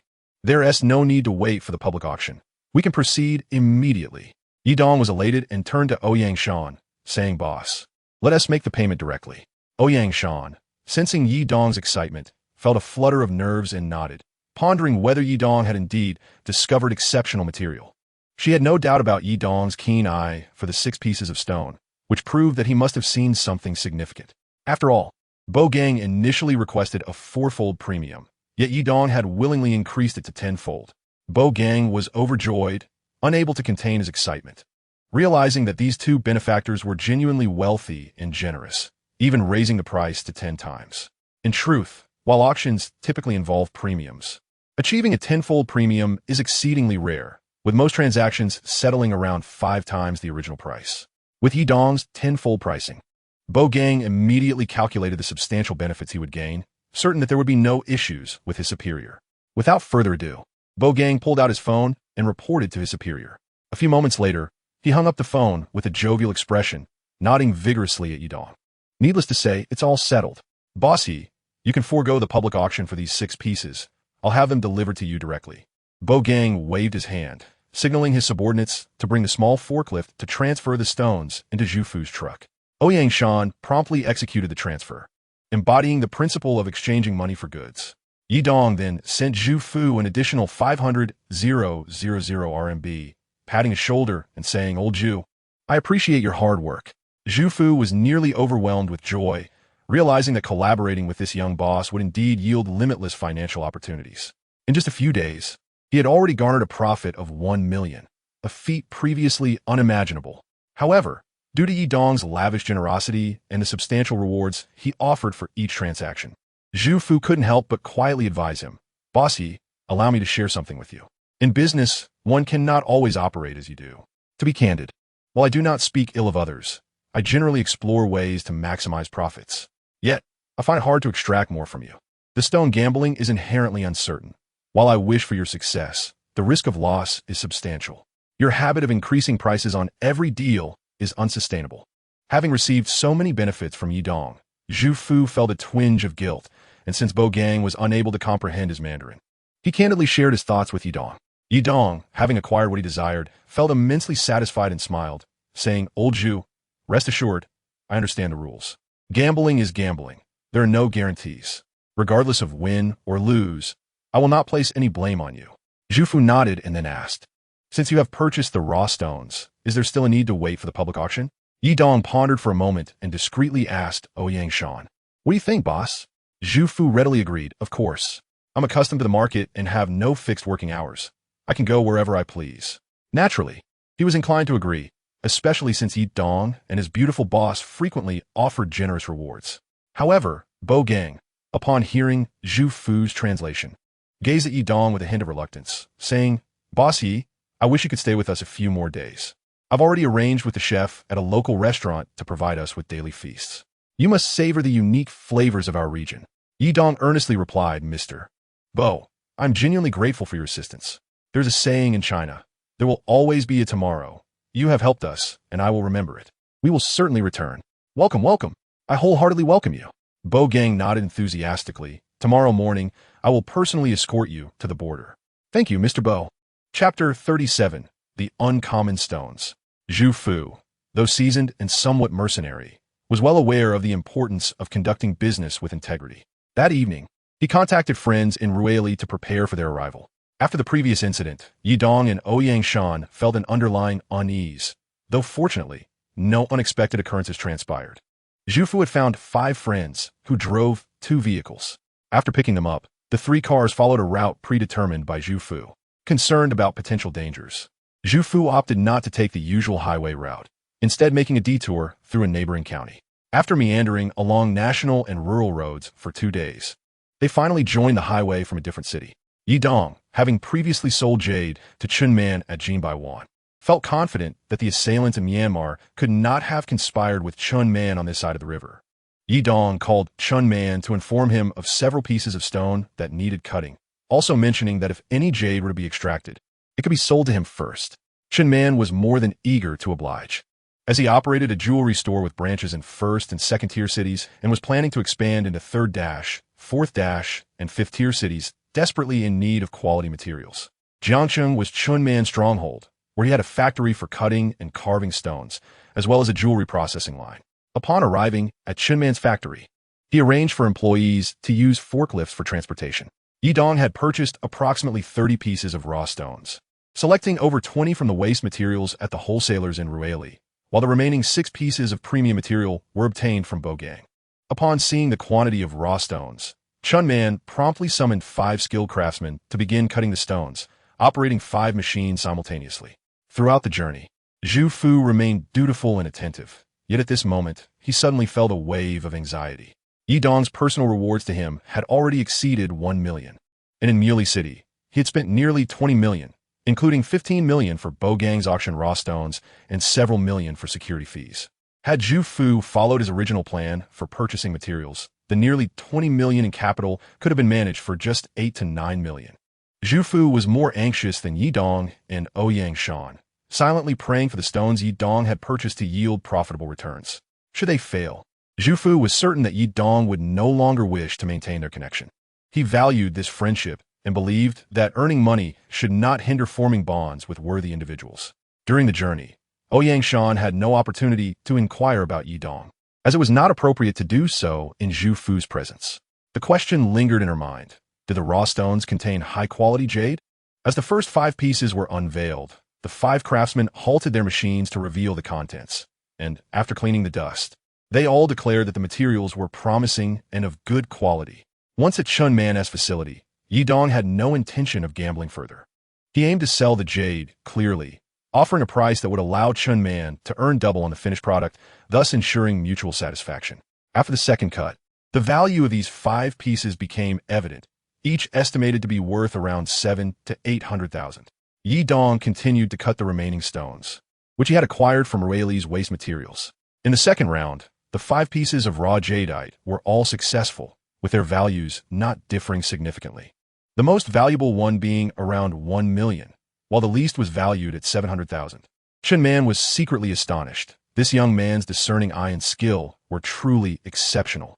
If it could be said that the previous encounter with Jean Million was merely a stroke of luck, now having accurately judged 10 pieces of raw stones, such consistent fortune could hardly be attributed to chance. It is often said that in gambling, 9 out of 10 lose. Yet those in the jade gambling community would argue that it is more accurate to say 10 out of 10 lose. Yet, Yidong had achieved a perfect 10 wins. How could this possibly be labeled as mere luck? This young man was indeed worthy of friendship. Zhu Fu, on the other hand, was left speechless. The cost of the waste raw stone was almost negligible, and the jadeite cut from a single stone could fetch around 7 to 800,000. Thus, the total value of these 10 pieces of jadeite had already reached 7 to 8 million. Had Yidong adhered to Zhu Fu's initial suggestion, that sum would have been ample to cover costs. Amidst Zhu Fu's astonishment, the 5 master craftsmen commenced the third round of processing the raw stones. With the excitement from the first 2 rounds, even if this round yielded more jadeite, it would not evoke the same thrill. Yet, they indeed managed to extract jade from all pieces, 4 of which were valued at approximately 7 to 800,000, while 1 piece revealed red jadeite, worth nearly 3 million. Thus, the total value of these 5 pieces reached 6 million, adding the previous 8 million. The cumulative value soared to 14 million. Even if no further valuable pieces were discovered, Yidong had essentially safeguarded his investment. However, neither Zhu Fu nor Chunman anticipated that in the latter 2 rounds, all 10 pieces of raw jadeite would continue to yield jade. Although their individual values ranged between 700,000 and 1 million, every single one was a winning bet. Zhu Fu's mind was tumultuous. This young Yi, despite his age, was truly a top-tier expert. Having navigated the jade circles of Rueli in Myanmar for over 30 years, he had never encountered anyone as skilled as Yidong. The 20 or so pieces he selected from the waste stones of Rueli had all produced jade, amounting to a total value of 20 million yuan. Chenmun, Ekvali Kaptifatit, was astounded by Yidong's keen eye. The nearly 20 million worth of jadeite, once processed into finished products, could easily sell for over 40 million, yielding a pure profit of no less than 15 million. These 6 pieces had cost a total of 15 million. Still, the 5 master craftsmen worked collaboratively, each cutting a piece. After the cuts, they all expressed their astonishment. This material is exceptional. While Chunman's skills in gambling on stones were modest, he was an expert in identifying jade. Upon inspection, he was left in awe. Yidong's luck was indeed extraordinary. The jade extracted from these 5 stones was of superior quality. surpassing that of the previous 20 pieces. Each of these pieces was valued at around 20 million. Zhu Fu was now so shocked that he felt numb, unable to articulate whether Yi Dong's success was due to luck or true skill. These 5 pieces alone could be valued at 100 million. As for the final piece, the other 4 craftsmen gathered to see if it would yield any surprise. This piece was the smallest among the 6 old mine stones. However, once it was cut, the master wiped away the dust to reveal a brilliant green glow that captivated everyone. "Oh my!" they exclaimed in unison. In an instant, Yi Dong's assets soared past 100 million. Although Ouyang Shan was not particularly knowledgeable about the quality standards of jade, the mesmerizing green hue of the cut surface was undeniably pleasing to the eye. Chun Man's eyes sparkled with greed. He felt an overwhelming urge to embrace the stone. The vibrant green displayed on this surface was unlike anything he had encountered throughout his lifetime of working with jade. This was a true treasure, a rarity that could scarcely be found. "Little Yi," Chun Man suddenly grasped Yi Dong's hand, saying, "Brother, whatever price you set for this piece, I will pay it. From now on, I consider you a true brother." Yi Dong shook his head and replied, "Chun Zong, I truly apologize, but I cannot decide whether to sell this piece. We are here on official business, and all the materials belong to the store. Any decisions regarding sales must be made by our boss." Chun Man immediately turned to Ouyang Shan, saying, Shan, I have a good relationship with your parents." "Chun Zong," Ouyang Shan interrupted, "my grandmother's 80th birthday is next month, and I have been searching for the perfect gift for her." So Chun Man quickly responded, "No problem. What type does your grandmother prefer? A bracelet, pendant, ornement? I can arrange for the best sculptors to start immediately." The jade core within this piece appears to weigh at least 5 kilograms, which should be enough to produce 8 to 10 bracelets. Such top-tier jadeite can command prices exceeding 100 million for a single bracelet, and the leftover materials can easily yield a dozen or 20 pendants, each valued at 30 to 40 million. Optimistically speaking, should this stone be crafted into finished products, it could fetch a minimum of 1.5 billion, and with a bit of maneuvering, selling for over 2 billion is entirely feasible. This grade of jadeite is a priceless gem, a treasure whose worth is immeasurable. To possess one is to possess a legacy. After a moment of contemplation, Ouyang Shan replied, "Chun Zong, your offer is acceptable. I would like to have a guanyin statue made for my grandmother, and I will ensure to sell you any remaining materials." Chun Man promptly called over an elderly man, over 50, whose face was lined with wrinkles. He pointed to the stone and asked Master Huang, how much of this material would be needed to craft a guanyin statue, and how much would remain? Master Huang examined the piece and stated, "Just from this cut surface, I cannot tell. I need to make another cut from the other side to see the full volume and shape of the jadeite before I can estimate."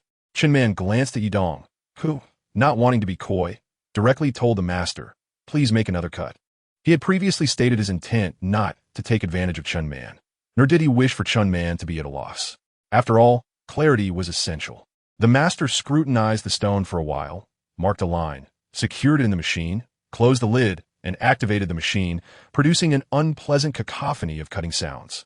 Minutes later, the master turned off the machine, opened the lid, and cleaned the cut surface. Everyone watched intently, and upon seeing the new cut, they gasped in awe.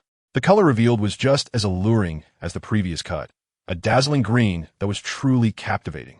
This was genuine imperial green, the finest jade. Master Huang, the sculptor, could hardly control his trembling hands. Even seasoned artisans like him could not suppress their excitement upon encountering such exquisite jade. Observing the thickness of the stone, with both sides now cut, Master Huang assessed, at this thickness and angle, approximately a quarter of the material will suffice for a guanyin statue, leaving enough to craft 7 bracelets and at least 20 pendants. A jade bracelet of this quality would sell for no less than 120 million, and each pendant would fetch a minimum of 40 million. Master Huang's expertise allowed him to estimate the potential output with remarkable accuracy, surpassing even the precision of a ruler. Chun Man immediately turned to Yi Dong and Ouyang Shan, saying, "Brothers, here's the deal. I will make the guanyin statue for you free of charge without labor costs, and you can sell me the remaining materials at slightly more than half the price of 17 billion for finished products. I will offer you 9 billion. What do you think?" Ouyang Shan, having secured what she desired, nodded in satisfaction. Although Yi Dong conducted all transactions based on the business dealings within the store, Ouyang Shan was far from stingy.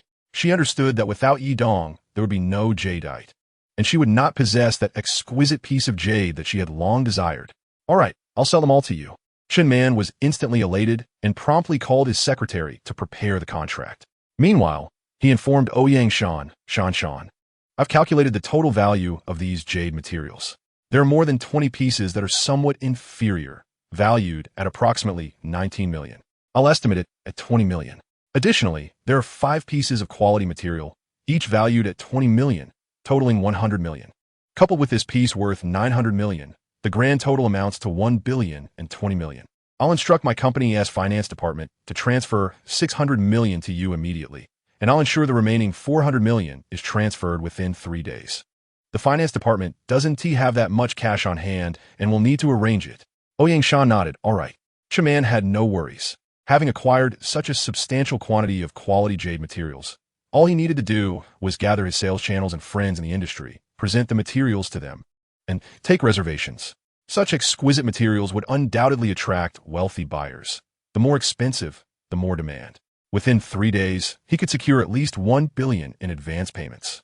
In the business world, the lack of funds was not the concern. Rather, it was the absence of quality goods. There were far too many affluent individuals in this world. And as long as one had exceptional products, earning their money was assured. Upon leaving Chen Man's office, Ouyang Shan first transferred 5 million in cash to Zhu Fu as a token of gratitude. Additionally, she transferred a whole 600 million to Yidong. Yidong was taken aback and queried, Boss, what is the meaning of this? Why are you giving me 600 million? Even if we go by the 46% you mentioned earlier, I should only receive 400 million. He paused, still puzzled, and continued, even if we consider the 55% you proposed, I should only be entitled to 500 million. How did you arrive at 600 million? Ouyang Shan shook her head. I haven't accounted for my grandmother's Guanyin statue. If we value that at market price, it would be worth at least 300 million. In truth, I'm the one benefiting from you. Chapter 39, Establishing Security. Ye donc seek it. Realizing there was no need to constantly express his gratitude, especially with Zhu Fu in the car. True gratitude is found in timely assistance, not mere embellishments, and certainly not in adding to one's misfortune. Several relatives had purely added to his troubles, while the beautiful boss, although she hadn't directly given him money or lent him any, had provided him with an opportunity to earn during his most challenging times. Moreover, she hadn't taken a single cent from the 390,000 he earned from gambling on jade. Instead, she contributed an additional 100,000 to round it to 400,000. She had also gifted him a villa, a high-paying job, luxury cars, and more. If there was one person he felt the utmost gratitude towards in this world, it was the beautiful boss. Meanwhile, Zhu Fu remained in a state of shock. The scene at the jade gambling venue was something he could never have imagined. Every piece of stone revealed jade, and the last one yielded a top-quality imperial green jadeite, allowing Yidong and Ouyang Shan to profit 10 billion. Just the thought of 10 billion made his head spin. 10 billion. He had witnessed the typical scene of losing 9 out of 10 times in jade gambling countless times. That kind of luck was truly rare. Suddenly, he pondered, could it be that this young Yi boss truly possessed a skill for identifying jadeite raw stones? After a moment of contemplation, Zhu Fu suddenly grasped Yidong's shoulder and exclaimed, Young boss Yi, I'm not doing anything else. I want to follow you. Just pay me a salary, and I'll handle all the jade gambling and purchasing. You only need to select the stones. Yidong's generosity had made a genuine impression on him these past few days. Initially, he wanted to befriend Yidong because of his amiable nature. Everyone is drawn to those who are generous. However, what excited Zhu Fu even more was Yidong's remarkable ability to choose jadeite raw stones. As someone who had mingled in the jade industry, he understood that winning once or twice could be attributed to luck, but winning dozens of times was beyond mere chance. Zhu Fu would prefer to believe in divine intervention than to chalk Yidong's success up to luck. If Yidong truly possessed such expertise in identifying jadeite raw stones, it was a treasure in itself. No one would willingly share such a skill. Zhu Fu had no desire to steal this knowledge from Yidong. He understood his own limitations and knew he was not capable of safeguarding wealth and treasures. He merely wished to follow someone capable like Yidong to enjoy a stable and prosperous life. He was content. Yidong, hearing this, felt a surge of inspiration and glanced at the beautiful boss, who nodded in approval. Yidong's ability was evident, and with this skill, wealth would come swiftly. Jade gambling was also a legitimate and compliant path, and having Zhu Fu, a seasoned individual, would be beneficial. With the beautiful boss's agreement, Yidong promptly said to Zhu Fu, "All right, old Zhu, you'll work with me. Are your friends reliable? Should I consider bringing them on board as well?" Zhu Fu was ecstatic and quickly replied, "Absolutely reliable. The 5 of them are my childhood friends, and 2 of them are retired soldiers. One can handle 4 or 5 tasks without issue, and the other 3 are involved in the same trade as me, dealing in jade pieces in Relics, just getting by each month. If you need them, that would be a great opportunity." Such a boss was truly wonderful. Yidong smiled and said, "Great, I'll start planning. Additionally, let us register a new company." Upon hearing this, Ouyang Shan pondered for a moment and suggested, "How about this? I'll finance the company, and you provide the effort. In terms of shares, it'll be 60-40 in your favor." "That one do, boss. Let us stick to the original agreement, 50-50. Yidong replied before turning to Zhu Fu and adding, "Old Zhu, you will temporarily serve as my business manager, specifically overseeing the jade business. Your base salary will be 50,000 plus bonuses. Your 5 friends will receive a base salary of 20,000 plus bonuses. How does that sound?" Su Fu grinned widely. "Of course, young bossy. This base salary is quite generous. Should we discuss it further?"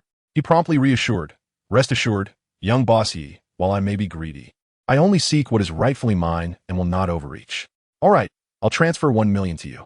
You and your friends should take some time to explore Jiangsheng and see if there are suitable places for us to rent or purchase at a good price. We have the funds." Zhu Fu nodded eagerly, confident that the boss was financially capable, although he was unaware of the exact amount Yidong had. He had witnessed him earning 600 million today. The beautiful boss, Ouyang Shan, also seemed like someone who was not short on funds. What reassured him the most was Yidong's mysterious ability. Possessing such a skill meant a continuous flow of immense wealth. Reflecting on the dangers encountered in Myanmar, Yidong then said to Zhu Fu, "Old Zhu, could you do me a favor? Ask your 2 retired soldier friends if they know any former Special Forces soldiers. If so, we should hire a few for security." Ouyang Shan nodded in agreement. This matter should be addressed promptly. "I suspect that the incidents in Myanmar are related to Zhang Tianming." Yidong refrained from stating his suspicions outright, even though he believed there was a high probability that Xie Jin was behind it. Without concrete evidence, he preferred to remain discreet. Regardless of who was involved, he felt he had acquired wealth, and earning money in the future would not be challenging. Since he now had funds, it was prudent to take precautions. It was better to be prepared than to wait for danger to strike. Chapter 40. The Arrival of Experts. Yidong articulated his thoughts, and Zhu Fu clapped his hands, exclaiming, "Indeed, there exists such a person. His name is Zhou Wu, a friend of my childhood companion Yang Dongwan. He has been enamored with martial arts since his youth. At 18, he enlisted in the military and secured 2nd place in a national competition. Due to his exceptional abilities, he was initially retained in the army, but he chose to retire to care for his elderly mother. This man is genuinely formidable." Yidong, suddenly exhilarated, responded, "Excellent, old Zhu. Expedite this matter. Furthermore, please rent a few apartments. I will cover the expenses as a housing subsidy for the employees. Once the year-end bonuses are dispersed, you can purchase your own homes." With their mother and sister in the hospital, Yilei beamed upon seeing him. "Brother, thanks to your boss inviting a team of medical experts from the capital, Dad underwent surgery, and it was a resounding success. He is already much better these past few days, and the doctors say that with another month of rest, he will fully recover." Deep down, she felt an immense gratitude towards the beautiful boss. Ouyang Shan had never mentioned seeking help from the medical experts in the capital. Yet, this was indeed a blessing. Yidong turned away to wipe his tears, and then smiled, asking Yilei, "Little sister, do you have any money left in your account? I'll transfer some to you. I made a fortune in jade in Myanmar these past few days. Tomorrow, I'll arrange credit cards for you and our parents, so you can buy whatever you desire. Money is no object for me." Yilei shook her head. "My 1 million remains just that. The medical expenses for the expert team from the capital have already been covered by your boss. I would even have money to offer if I wanted to. Brother, I don't need your money. Once Dad is fully recovered, I'll find a job. I'm an adult. I can support myself." Yidong chuckled and shook his head. "No need to look for a job. I plan to start my own company, and you can come work there and assist me." Yilei was taken aback. "Brother, you're starting your own company?" Yidong nodded with a smile. "It's not solely my endeavor. My boss and I are partnering, each holding equal shares. Moreover," he leaned closer and whispered in her ear, "Little sister, I made over 1 billion in Myanmar. My boss just allocated a full 600 million to me today." Yilei's mouth fell agape in shock, but she quickly covered it, unable to voice her astonishment. The figure was staggering. 600 million. Her heart trembled at the thought. Their mother was eating well and sleeping soundly. Her complexion significantly improved compared to previous days. Their father, Yi Jingsheng, was elated. No one wishes for death. His previous desire to depart stemmed from not wanting to burden his wife and children. However, with his son suddenly flourishing and earning substantial sums, which could save his life, he was naturally overjoyed. Zhu Fu, though a bit of a rogue, was quite efficient. By the next afternoon, he had accomplished two significant tasks. One was securing an office building. He negotiated a storefront in a prime location at Guotai Plaza in Jiangcheng. Situated on the first and second floors of Guotai No. 3 building, it spanned approximately 600 square meters, with a combined area of 1,100 square meters. The first floor was designed as a retail space, while 2/3 of the second floor was for shops, and 1/3 was for office use. The original landlord, having faced investment failures and a broken capital chain, was eager to sell. The market price for such commercial properties was generally around 50,000 per square meter. He purchased it for 35 million, and over the years, it appreciated by nearly 20 million. Now, needing money urgently, he priced it at 45,000 per square meter, totaling 49.5 million for 1,100 square meters. What kind of person is Zhu Fu? He is a seasoned negotiator, skilled at haggling. After a rigorous round of bargaining, he made it clear that no loans would be taken and payment would be made in full, but he insisted on 40 million flat. The other party eventually agreed, as no intermediary could finalize the deal quickly, and the commission fees were exorbitant. By dealing directly, Zhu Fu not only saved on fees, but also made a lump sum payment, albeit at a lower price, which was still manageable. Yi Dong personally inspected the premises and immediately fell in love with the location. Spacious and situated in a bustling area. The first floor would operate as a retail space, while the second would be converted into offices and meeting rooms. The retail area would primarily showcase display cabinets for luxury items, jade artifacts, and other collectibles, as his appraisal skills would dictate his ventures. Owning the property outright would secure his family's living expenses, and he had no doubt that his abilities would ensure profitability. After confirming everything was in order, Yi Dong proceeded with the payment and transaction at the housing authority. Once the transfer was complete, Zhu Fu received a call and arranged for a meeting at the office. Yi Dong felt a surge of joy as he shook hands with him, asking, "Xiao Zhou, feel free to make yourself at home here, just like family, old Zhu." He then turned to Zhu Fu. "Have the accommodations been arranged?" Zhu Fu replied with a smile, "Of course, I've rented three-bedroom apartments. The 6 of us will share 2, while Zhou Wu will stay with his mother in one." Zhou Wu quickly interjected, "No need, Brother Fu. I can stay with you all. There's no need to rent me a separate apartment. Every bit saved counts." Yi Dong was pleased with his response, grounded and considerate. Although he had the means, he believed expenses should be justified. "Xiao Zhou, there's no need to insist. Your elderly mother requires convenience. It's best she has her own space. Money is no issue, as long as it's reasonable." Chapter 41. The power of a master. Zhou Wu was a reserved and taciturn individual. However, Yi Dong understood such personalities well, as he shared similar traits, loyal and principled. This very nature often led to fewer friends and hardships in society. Without a discerning patron, such individuals often found themselves in dire straits. Zhou Wu had exhausted his family's wealth in pursuit of martial arts during his youth. With a deceased father and ailing mother, he emerged from the military at over 30, still impoverished and without a spouse. Years spent caring for his mother's illness had taken their toll. This exemplifies the adage, "A penny can thwart even the most heroic of men." Zhu Fu informed him that Yi Dong sought skilled individuals and offered generous compensation, prompting Zhou Wu to agree for the sake of his mother. Upon meeting Yi Dong, he felt a tinge of apprehension. Could he entrust his life to such a young man? Yet, Yi Dong lacked the arrogance and entitlement often associated with the affluent. He exuded politeness, composure, and generosity without ostentation, gradually easing Zhou Wu's concerns. While Yi Dong was several years younger than Zhou Wu, he found it awkward to address him by name as a boss. Calling him Brother Wu felt inappropriate in front of others, so he settled on Xiao Zhou. "Your monthly salary will be set at 100,000, with bonuses provided quarterly and at year-end. Your primary responsibility will be ensuring my safety." This arrangement guaranteed a minimum annual income exceeding 1 million, with a monthly salary alone amounting to 1.2 million, not to mention the bonuses, which remained uncertain.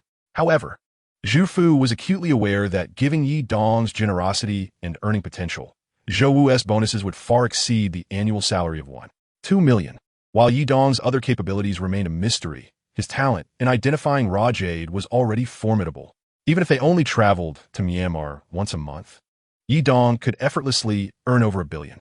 Therefore, the salaries and benefits they were offered paled in comparison to Yi Dong's speed and volume of earnings. Xiao Wu, quickly express your gratitude to Boss Yi. Zhu Fu urged the somewhat dull Zhou Wu, who seemed puzzled by Yi Dong's mention of bonuses. Yi Dong waved his hand and said, Old Zhu, you and Xiao Zhou have followed me. From now on, we are all family. Among family, we do not need to speak in two tongues.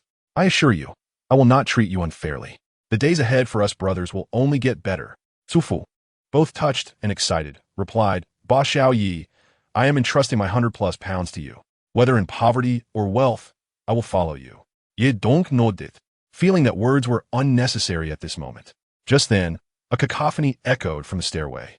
The three turned to see over 10 fierce-looking individuals ascending, with none other than Xie Jin leading the pack. Upon seeing Xie Jin, Yi Dong immediately grasped the situation. The affairs in Myanmar were likely tied to him. As Xie Jin's group approached, his sinister gaze fell upon Yi Dong, and after a moment, he sneered, You lucky brat. You escaped from me in Myanmar, but now you think you can run? Let us see where you can hide. Indeed, it was his doing. Yi Dong suppressed the fury boiling within and replied coolly, I fail to see why you are fixated on me. I bear you no grudge and have not wronged you. Xie Jin interrupted him with disdain. Spare me your nonsense. You are not even worthy of offending me. I warned you before. Stay away from Ouyang Shan. Have you lost your mind? Yi Dong retorted coldly. Ouyang Shan is my employer. Whatever task she assigns me, I must fulfill. Furthermore, her journey to Myanmar is not within my control. She is my boss. Does that offend you? Xie Jin's eyes darkened further. I know there is nothing between you two, or else you would have vanished by now. This is a warning.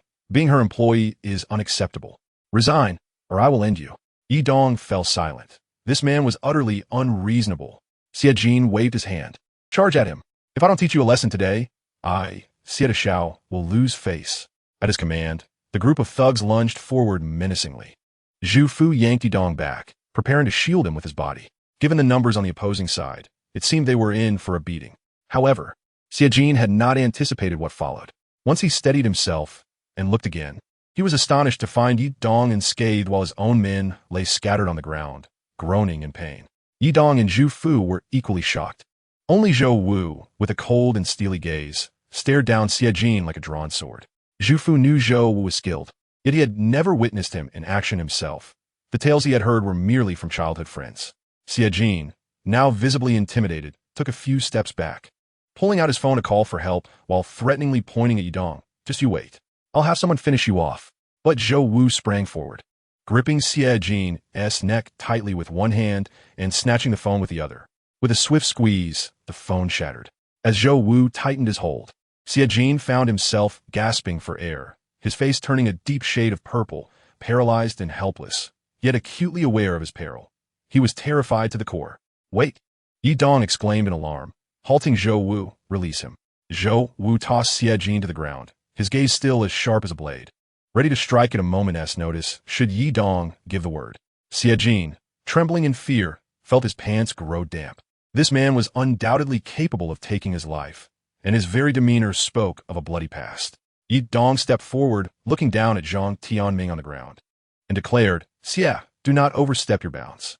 I have no quarrel with you, but if you force my hand, taking your life will be a mere trifle. No matter how much wealth you possess, it is useless without life. Xie Jin, truly terrified, realized that his previous bullying had left him unchallenged, fostering a brazen attitude. He had assumed there was no one he could not intimidate. However, Zhou Wu had genuinely frightened him. This man was willing to take a life, and he was not afraid of death. Was it worth it to risk his own life for the sake of arrogance? Undoubtedly. Xie Jin believed it was not worth the gamble, considering his affluent lifestyle. Moreover, he had arrived with over 10 henchmen, yet could not defeat a single individual. This man was no ordinary foe. He was the legendary expert of whom tales were told. Although his entourage was fierce, they were no match for someone truly formidable. With no means to suppress Yi Dong, what could he do? I concede. Yi Dong, I will leave and never trouble you again, Xie Jin stammered, retreating with a ghostly pallor. Yi Dong gestured for Zhou Wu to stand down and coldly replied, I hope you remember this. I bear you no ill will, yet you sought to end my life in Myanmar. I will not forget this debt, should our paths cross again. While I may not be able to contend with your family, I trust my brothers and friends will have no trouble dealing with you alone. If you are prepared to wager your life, then come forth. Never again. I won't. Siejin gasped, his face ashen as he turned and fled, disregarding the fallen henchmen behind him. Those who had been knocked down by Zhou Wu were left in a state of utter despair, scrambling to their feet and hastily retreating. Zhu Fu scoffed, "You speak of honor, yet you are devoid of it. I feel pity for you." Although Zhu Fu was seasoned in the ways of the world, he still adhered to certain principles. Just moments ago, his first instinct was not to flee, but to shield Yi Dong from harm. Yi Dong was touched. Despite Zhu Fu's greed, he had not forsaken his core values. The mere act of protecting him solidified Zhu Fu as a brother for life. Observing Zhou Wu's stoic expression, Yi Dong could not help but praise, "Xiao Zhou, your skills are akin to those of a martial arts master." Zhu Fu, equally astonished, remarked, "Brother, I had heard you were capable, but I never expected you to be this formidable." We need not fear anyone from now on." Zhou Wu, still somewhat expressionless, responded, "These are merely common thugs, insignificant creatures. I practiced martial arts from a young age and serve as a scout in the military, learning lethal techniques. No matter how many they are, they pose no threat." Yi Dong grasped his hand firmly, speaking earnestly, "Let us speak no more of this. From now on, we shall pursue our endeavors together. We will refrain from illegal activities and earn money honestly and transparently. If others do not wrong us, we shall not wrong them." Zhou Wu nodded vigorously, though he remained silent.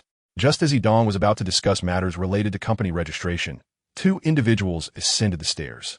Zhou Wu glanced at them and softly said, "Boss, the person behind is skilled, but I can defeat him." Yi Dong waved his hand. He recognized the newcomers as Ouyang Guan, the father of the beautiful boss, and his bodyguard.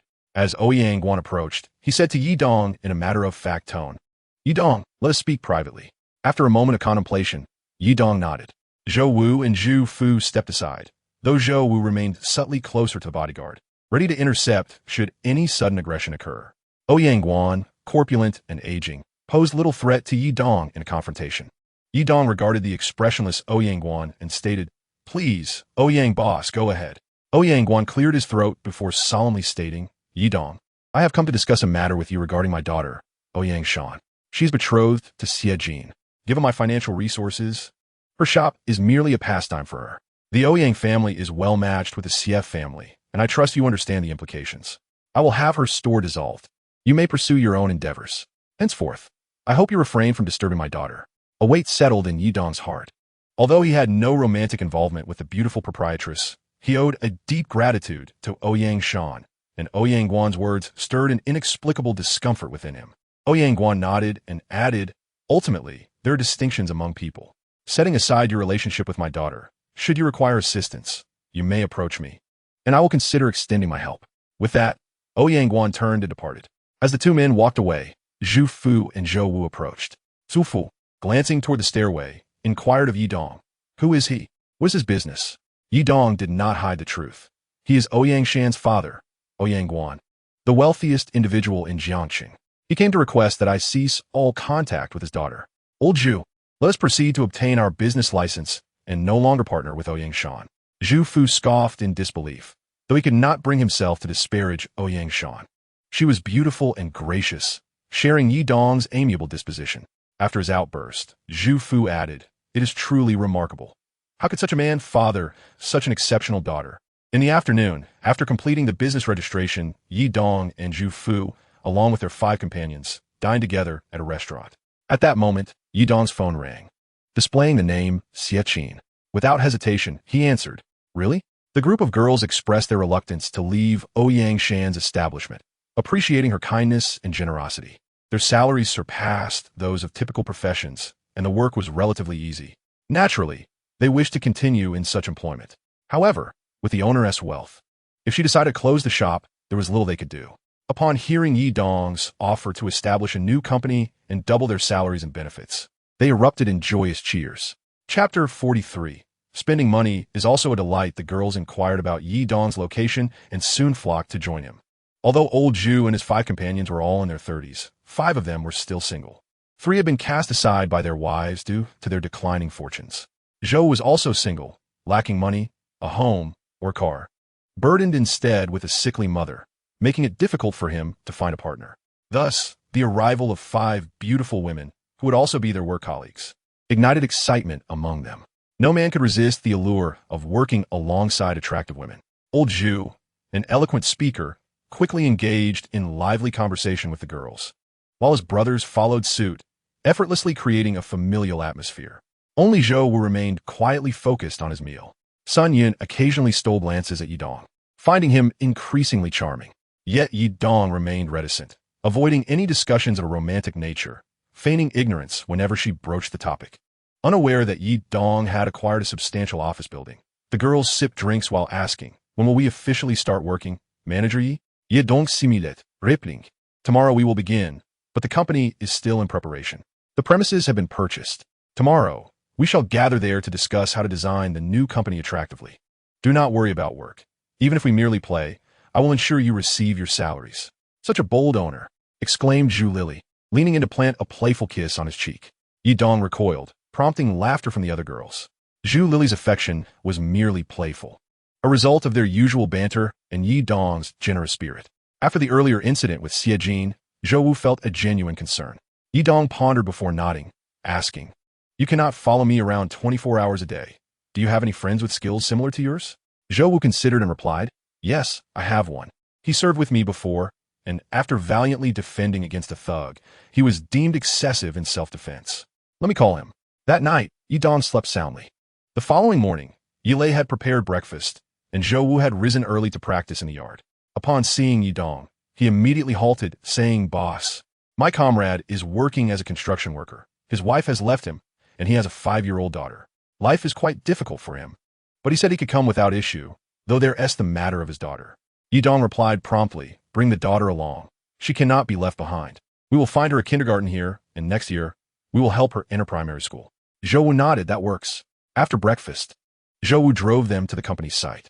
It was still an empty shell when they arrived, and soon Zhu Fu and the others joined them, receiving notifications via WeChat. Last night, Xie Qin had created a group for the company, and the girls were already buzzing with excitement, asking for the company address before making their way over. At 8:30, the 5 girls arrived, entering the spacious store and gasping at its size. When they ventured to the second floor, their astonishment deepened.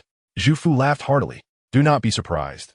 This establishment is not rented. It was purchased yesterday for 40 million by our young boss, Yi." 40 million? Bought? The girls' mouths fell agape in disbelief. Yidong chuckled. "Let's not dawdle. Everyone share your thoughts. The first floor will serve as a reception area, while the second will be for offices. We need to discuss the design. My vision is one of luxury and grandeur." Xie Qin timidly inquired, "Boss Yi, what will our company primarily focus on? Will it be stable and profitable?" While creating an extravagant company is not overly challenging, it ultimately hinges on one factor: money. However, spending lavishly requires consideration of high profit margins. If earning is difficult while expenses soar, the company's longevity is in jeopardy. The girls, though eager for high salaries and benefits, equally desired a profitable company, understanding that their long-term prosperity relied on the company's wealth. Zhu Fu waved dismissively, laughing heartily. "Ladies, do not worry about the company's profitability. I will be frank. Our young boss makes money as effortlessly as picking stones from mountain. Just days ago in Myanmar, I personally accompanied him, and he earned 10 billion from jade mining. This is not merely luck, it is skill and discernment. Even if we only visit Myanmar once a month, we can easily net 2 to 3 billion. The girls gasped in astonishment. Sun Yin suddenly exclaimed, "Oh, last week, after making 30 million from selling antiques with Chen Sha, the boss transferred another 85 million to the store the next day. Was that from your jade dealings, Yidong?" Yidong shook his head. "No, that was from a leisurely day at the beach where I found a piece of amber and sold it for 85 million. "You found 85 million just while strolling on the beach?" The astonishment of the group was palpable. How could it be fair that some toil their entire lives without earning such a sum, while he stumbled upon it while relaxing?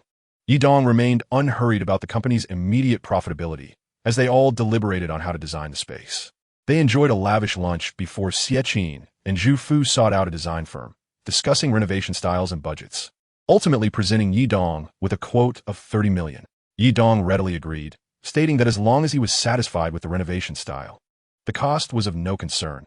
However, he insisted that all materials be environmentally friendly. In the afternoon, he instructed to arrange for a fine dinner that evening. But before the workday had ended, he received a call from an unknown number. Upon answering, a melodious female voice immediately inquired, Yidong, where are you? The voice seemed familiar, yet he could not pinpoint its origin. Who are you? He asked. It's Qin Si. Where are you? Hurry up and tell me. Qin Si. Yidong suddenly jolted, recalling the beautiful yet fierce police officer from the blind date incident. Chapter 44. A touch of the dead man's eyeball sculpture. I'm at the second floor of the Guitai building number 3. For some inexplicable reason, Yidong felt a twinge of trepidation towards Qin Si, partly due to her status as a police officer, partly because of her fierce demeanor, and partly because of that drunken incident from the previous night. Whether he had actually taken advantage or not was uncertain, but it was undoubtedly a muddled affair.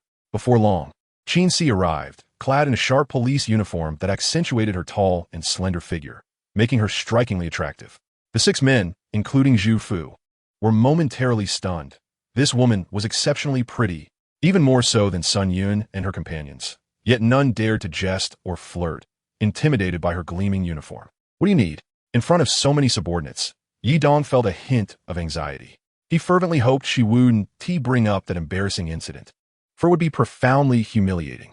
Qin Si pointed towards the stairs, commanding, come with me to the station. Yidong's heart raced, and he instinctively recoiled. I haven't done anything illegal, have I? Who said you committed a crime? Qin Si replied brusquely. I need your help with something. Hurry up. Hearing that it was merely a request for assistance, Yidong felt a wave of relief wash over him, regaining some composure. Surely a police officer can't force me to assist, right? I don't want to go. Not going?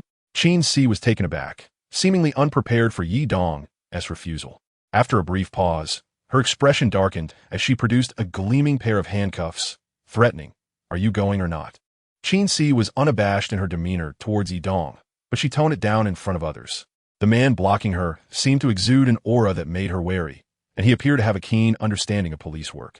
Striking at her vulnerabilities with a single remark, Qin Si glanced at Yidong behind Zhou Wu and scoffed. Oh, so you've hired muscle. Do you think I can't handle you? Biting her lip, she pondered. As Yidong observed her delicate features, he noticed a flicker of anxiety in her eyes. There was an odd sensation emanating from Qin Si, a feeling that was both oppressive and perilous. Seeing that Yidong had relented, Zhou Wu finally ceased to obstruct her. After descending the stairs with Qin Si, she entered a police vehicle parked at the roadside, while Yidong entered from the opposite side. Throughout the journey, Qin Si maintained a stern expression, never relaxing. Unable to restrain his curiosity, Yidong asked, what do you need me for? Qin Si opened her mouth but hesitated before replying, I don't know how to describe it. You'll understand when we arrive at the station. She did not elaborate further, so Yidong pondered silently, refraining from asking more questions. Upon reaching the police station, Qin Si led Yidong to the 8th floor via the elevator. This floor housed the evidence department, a repository for various confiscated items. After greeting her colleagues in the evidence department, Qin Si entered a small office. The office appeared to function as a reception area, furnished with a desk and several chairs. On the desk lay a small box sealed with insulating plastic. Qin Si pointed at the box and explained to Yidong from the last case. We apprehended a group of tomb raiders based on your information and confiscated a batch of cultural relics. However, one item is particularly peculiar. Our experts have been unable to identify it. Additionally, one of the tomb raiders has died, and another is in critical condition. The hospital has been unable to determine the cause of their ailments, but both the deceased and the man in critical condition share a commonality. At this point, Qin Si gazed intently at Yidong before continuing. They both had contact with the objects inside this box. Yidong immediately comprehended. You want me to identify what this item is? Yes, Qin Si affirmed. Although we do not believe in supernatural rumors, we are approaching this with scientific caution. Please do not touch the item. Observe it through the glass. Yidong acquiesced aldict. Qin Si promptly donned a pair of insulating gloves and carefully unwrapped the insulating plastic layer from the box. Once the inner box was exposed, she opened the lid. Inside was a transparent square glass case. With great care, Qin Si lifted the glass case and placed it on the desk. Yidong leaned in closer to observe. Within the glass case lay an oval-shaped bead that resembled an eye. Upon closer inspection, he realized it was indeed an eyeball, a white orb with a black pupil at its center. As Yidong looked at it, he was astonished to find that the eyeball seemed to be gazing back at him. He was taken aback and scrutinized it further, his mind racing with information. Samsung human eyeball sculpture, manufactured in 641 AD, 1/3 of the treasure map of Zhangxianzhou. The pupil contains mysterious characters of a blood curse. Anyone who makes direct contact will be afflicted by the curse, leading to death by ruptured blood vessels within 90 days.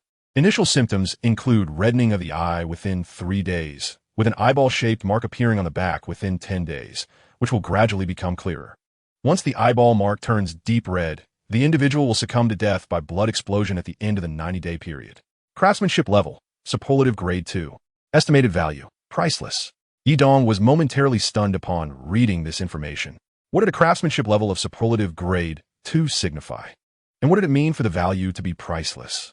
Did it imply no value at all, or that its worth transcended current monetary measures?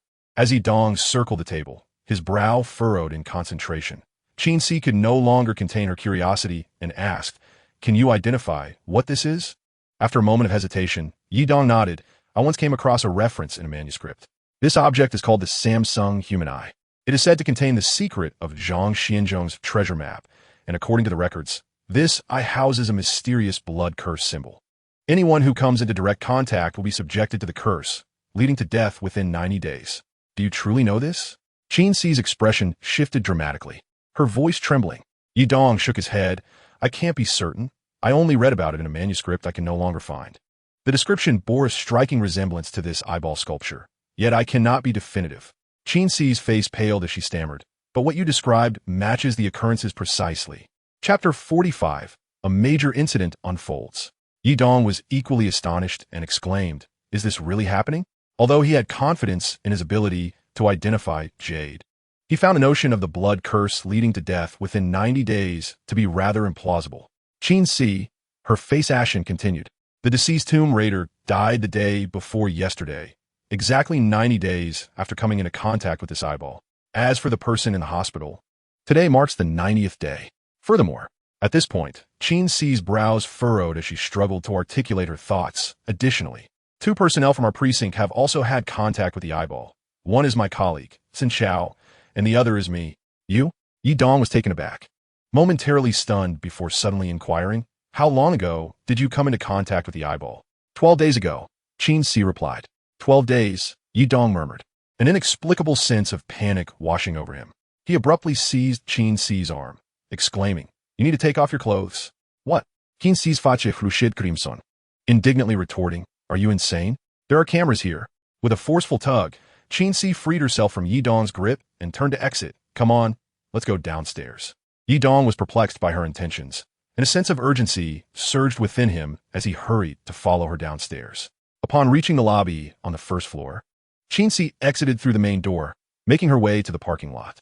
Yidong trailed closely behind her, observing as she entered her vehicle, after which he promptly got into the car on the opposite side. After ensuring the windows were securely closed, Qin-Si turned to Yidong, her face suddenly flushing, biting her lip as if she wished to articulate something, yet ultimately refrained. After a moment's pause, she spoke, "Do you truly want me to remove my clothing?" Seeing the seriousness etched upon Qin-Si's expression, which starkly contrasted her usual fierce demeanor, Yidong quickly clarified, "I meant for you to take off your shirt. I need to see your tank top." Qin-Si's complexion deepened in hue, and with a huff, she removed her jacket, turning her back to him. "Here, how do you wish to see it?" Yidong's gaze fixated on her back. The delicate skin exposed beneath her shirt was strikingly pale and smooth. Yet he harbored no ulterior thoughts. He gently pushed aside the fabric of her shirt, and his heart raced painfully as he beheld a faint imprint resembling an eye on her tank top. Could it be true? There were 2 individuals associated with this eye, one deceased and the other awaiting death in the hospital. Today marked the end of a life. As he stood in a daze, Qin-Si's phone rang, and she promptly answered, responding with a few affirmatives before hanging up. She then turned to Yidong, relaying the grim news. "The one from the hospital just informed me that he has passed away, his blood vessels ruptured. It was horrific." Yidong pondered for a moment before retrieving his phone to capture a photograph of the eye-shaped mark on Qin-Si's tank top. He was taken aback. Did she realize the ominous nature of this mark and was now distressed? Unsure how to provide comfort, he found himself torn between belief and skepticism.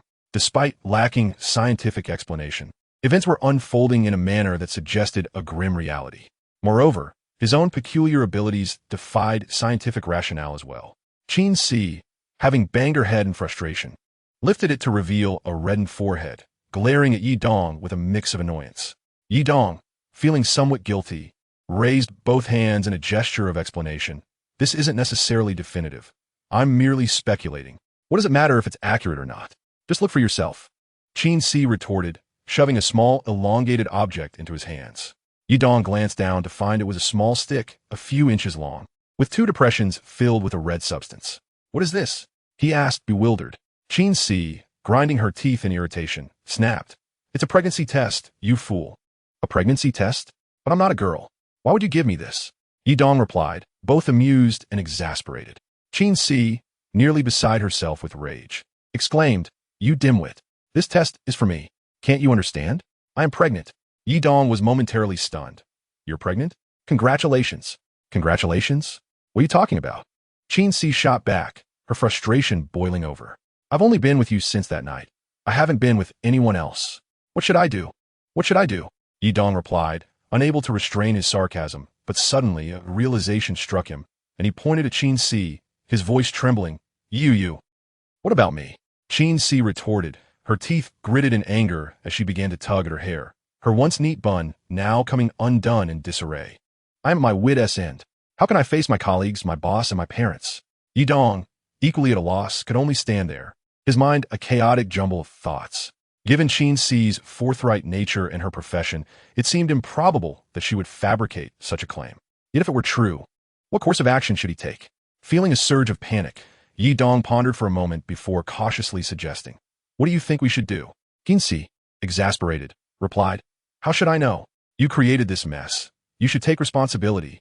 Hesitating, Yidong finally said, If you don't mind, perhaps you could carry the child to term. If you prefer not to, we could go to the hospital, and I will cover the expenses. In response, Qin Si slapped him on the head, scolding, You're a scoundrel. Yidong cradled his head in despair, questioning what she expected of him. Breathing heavily, Qin Si felt overwhelmed. Typically decisive and straightforward, she found herself lost in confusion, her thoughts entangled in a chaotic web. Though Yidong had no recollection of that fateful night, the reality of their shared experience in the hotel lingered. How could such a chance occurrence transpire?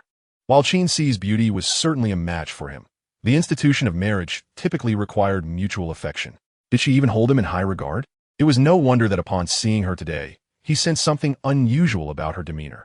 Could this indeed be a case of raw fate? As he observed Qin Si's frantic gestures, an epiphany struck him. Oh no, the blood curse associated with that eye. She must be ensnared in that enigmatic, ill-fated curse. In an instant, Yidong was seized by a wave of dread, beads of cold sweat forming on his brow. Qin Si, noticing his pallor and the sweat beading on his face, grew concerned, her tone turning icy. Given the circumstances, I initially thought we could manage, and perhaps even consider marriage. But what is this? Are you unwilling to take responsibility, or looking down on me? Yidong, taken aback, quickly shook his head. No, that's not it. Qin, I'm worried about. His voice faltered, and he felt tears welling in his eyes. Qin Si, surprised, paused before inquiring. What do you mean? A man should be resolute. If it's meant to be, it is. I am a woman of integrity, and this situation is already dire enough. Yidong shook his head again. No, that's not what I meant. I was saying you also fell victim to the eye curse. Before Qin Si could respond, her phone rang again. She glanced at it and answered. Yes, dead? All right, I understand. After hanging up, she relayed to Yidong. The suspect from the hospital has died. My colleague just called to inform me. Yidong's face drained of color, as if he had been struck by an unseen force. After a moment's shock, he urgently urged Qin Si. Quickly, ask your colleague to send a photograph of the deceased suspect's back. A photo of his back? Qin Si questioned, puzzled, yet sensing Yidong's urgency. She complied and called her colleague. Moments later, a notification chimed on her phone. Opening it, she revealed a close-up photograph of a man's back, where an unmistakable eye-like pattern was visibly inked, akin to a tattoo, but in a deep crimson hue. Yidong found himself at a loss for words, his heart plummeting into an abyss of despair, spiraling downward endlessly. Qin Si, glancing at Yidong's dazed expression, cleared her throat and softened her tone. Yidong, the reason I asked you here under the pretense of examining this evidence was merely an excuse. The main purpose was to discuss this matter with you. I spent last night contemplating, and I thought perhaps, as she spoke, a hint of bashfulness crept onto Qin Si's face. How about we arrange for both our parents to meet and discuss this matter? Once they agree, we can choose a date for our wedding. Wedding. Yidong stammered it, unable to contain his surprise. Qin Si, slightly exasperated, retorted, "If we don't get married soon, how am I supposed to face people with a baby bump?" Yidong's mind was in turmoil. It wasn't that he was averse to marriage or held any negative feelings toward Qin. To be honest, he found it hard to believe that such a beautiful girl would press him into marriage, an opportunity that was rare indeed. Yet, having been looked down upon and rejected for so long, he felt that marriage was a distant dream. The suddenness of the situation left him feeling lost. "And no, wait," Yidong exclaimed, shaking his hands in desperation. "Qin, I agree. But, isn't that enough? What do you mean by but?" Qin was even more anxious than he was, her urgency palpable. Suddenly, Yidong pulled Qin into an embrace, his voice trembling as he declared, "Qin, I will protect you and our child." Although he did not harbor deep feelings for her, he recognized her as a police officer of good character, who, due to a series of misunderstandings, had found herself expecting his child. Qin felt a surge of tenderness. Yidong was her classmate Yi Lei's brother. She had learned in recent days that although his family was not affluent, he was a decent person. Initially, she had been resistant to the idea of blind dates and had not wanted to invest her energy in dating. But now, Yidong's emotional declaration stirred something within her. She pushed him away and questioned, "Yidong, what do you mean? Do you believe in that ridiculous blood curse rumor?" Yidong retrieved his phone and showed her a picture of the eye pattern on her back, his voice quivering as he said, "Qin, this is not a fabrication. The pattern on your back will darken to deep red after 90 days, and then." Qin gazed at the image on the phone, contemplating, "Is this really the pattern on my back?" Yidong nodded, "Yes. The deaths of those 2 suspects can attest to it. Also, you should ask your colleague, Zhang Chao, if he has this pattern. If he does, it will confirm it. If not, it could just be a coincidence." Qin paused, then swiftly called Zhang Chao, instructing, "Zhang Chao, where are you? If there are people around, have someone take a photo of your back. Make sure to remove your shirt for a clear shot." Less than a minute later, her phone pinged. She opened a message to reveal a photo of Zhang Chao's back, which bore a distinct eye pattern, albeit in a lighter shade. Yidong's heart sank further. Could this really be mere coincidence? "Some things defy scientific explanation," Yidong stated gloomily. "But you must acknowledge that they happen, Qin. I will find a way." Yidong was taken aback by her urgency. A wedding within a month? Qin, frustrated, tapped him on the head, saying, "While you're not in a hurry, I am. I don't want to waddle around with a big belly. And it's all your fault." Chapter 47. A single hand cannot clap. If it were only him, he would have no one to accompany him in making mistakes. Besides, it was she who had insisted on drinking that night. Had she not urged him to drink until he was dizzy, would he have made that error? If anyone was at fault, it was undoubtedly Qin. However, the thought of her limited time, only 78 days left, brought him immense pain. As Qin started the car, she reached into her pocket and pulled out a bank card, handing it to Yidong. "Here, take this card. I've hardly spent any money at work these past few days. My salary is all on this card, about 150 to 60,000. Your family isn't wealthy.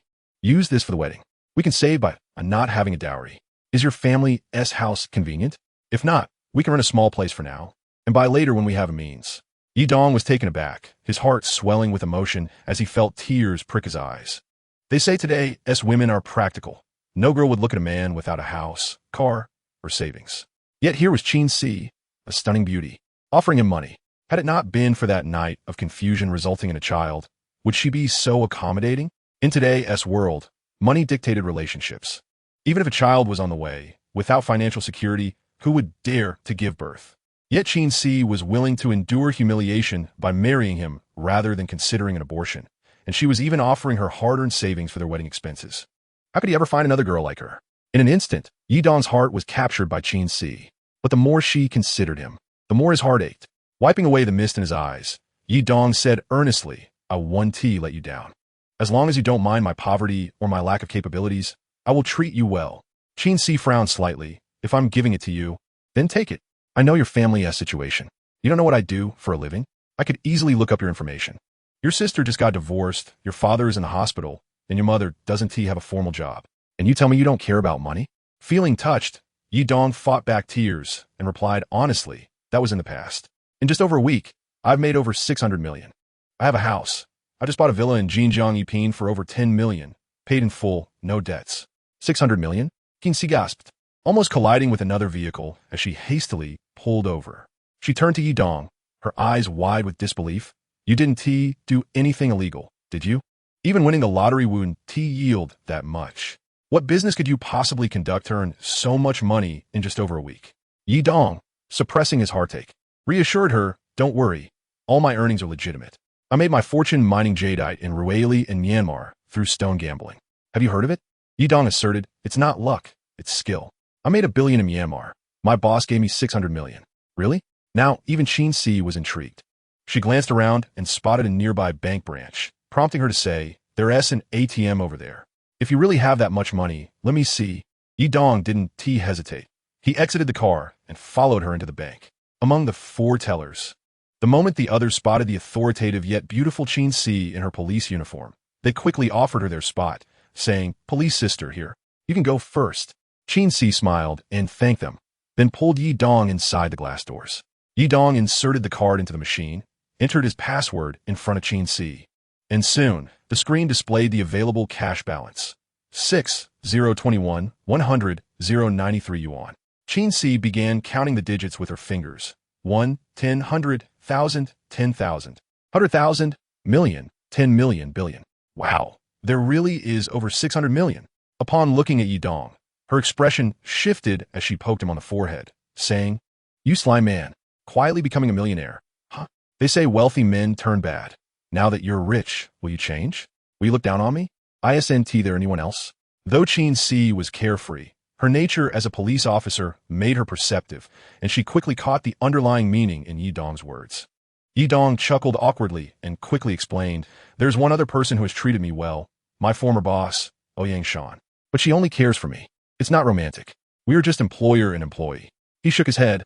Our relationship is strictly professional.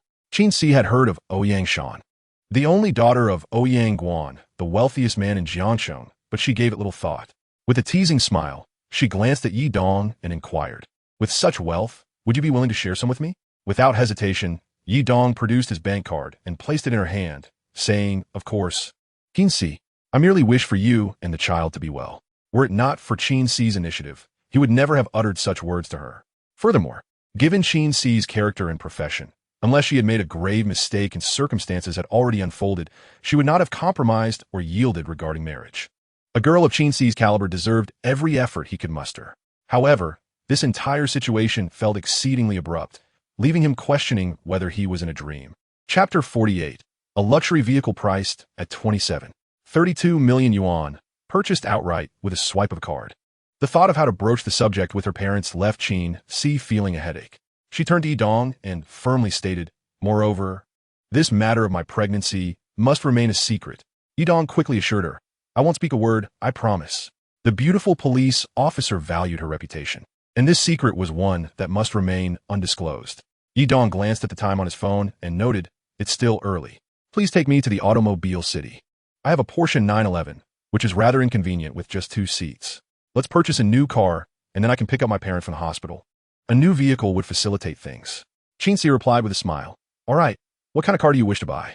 She was taken aback yet amused. She had initially thought him a mere impoverished fellow with decent character, yet he had unexpectedly come into immense wealth. With 600 million in his account, purchasing a car was trivial. It was indeed true that he was not lacking in funds.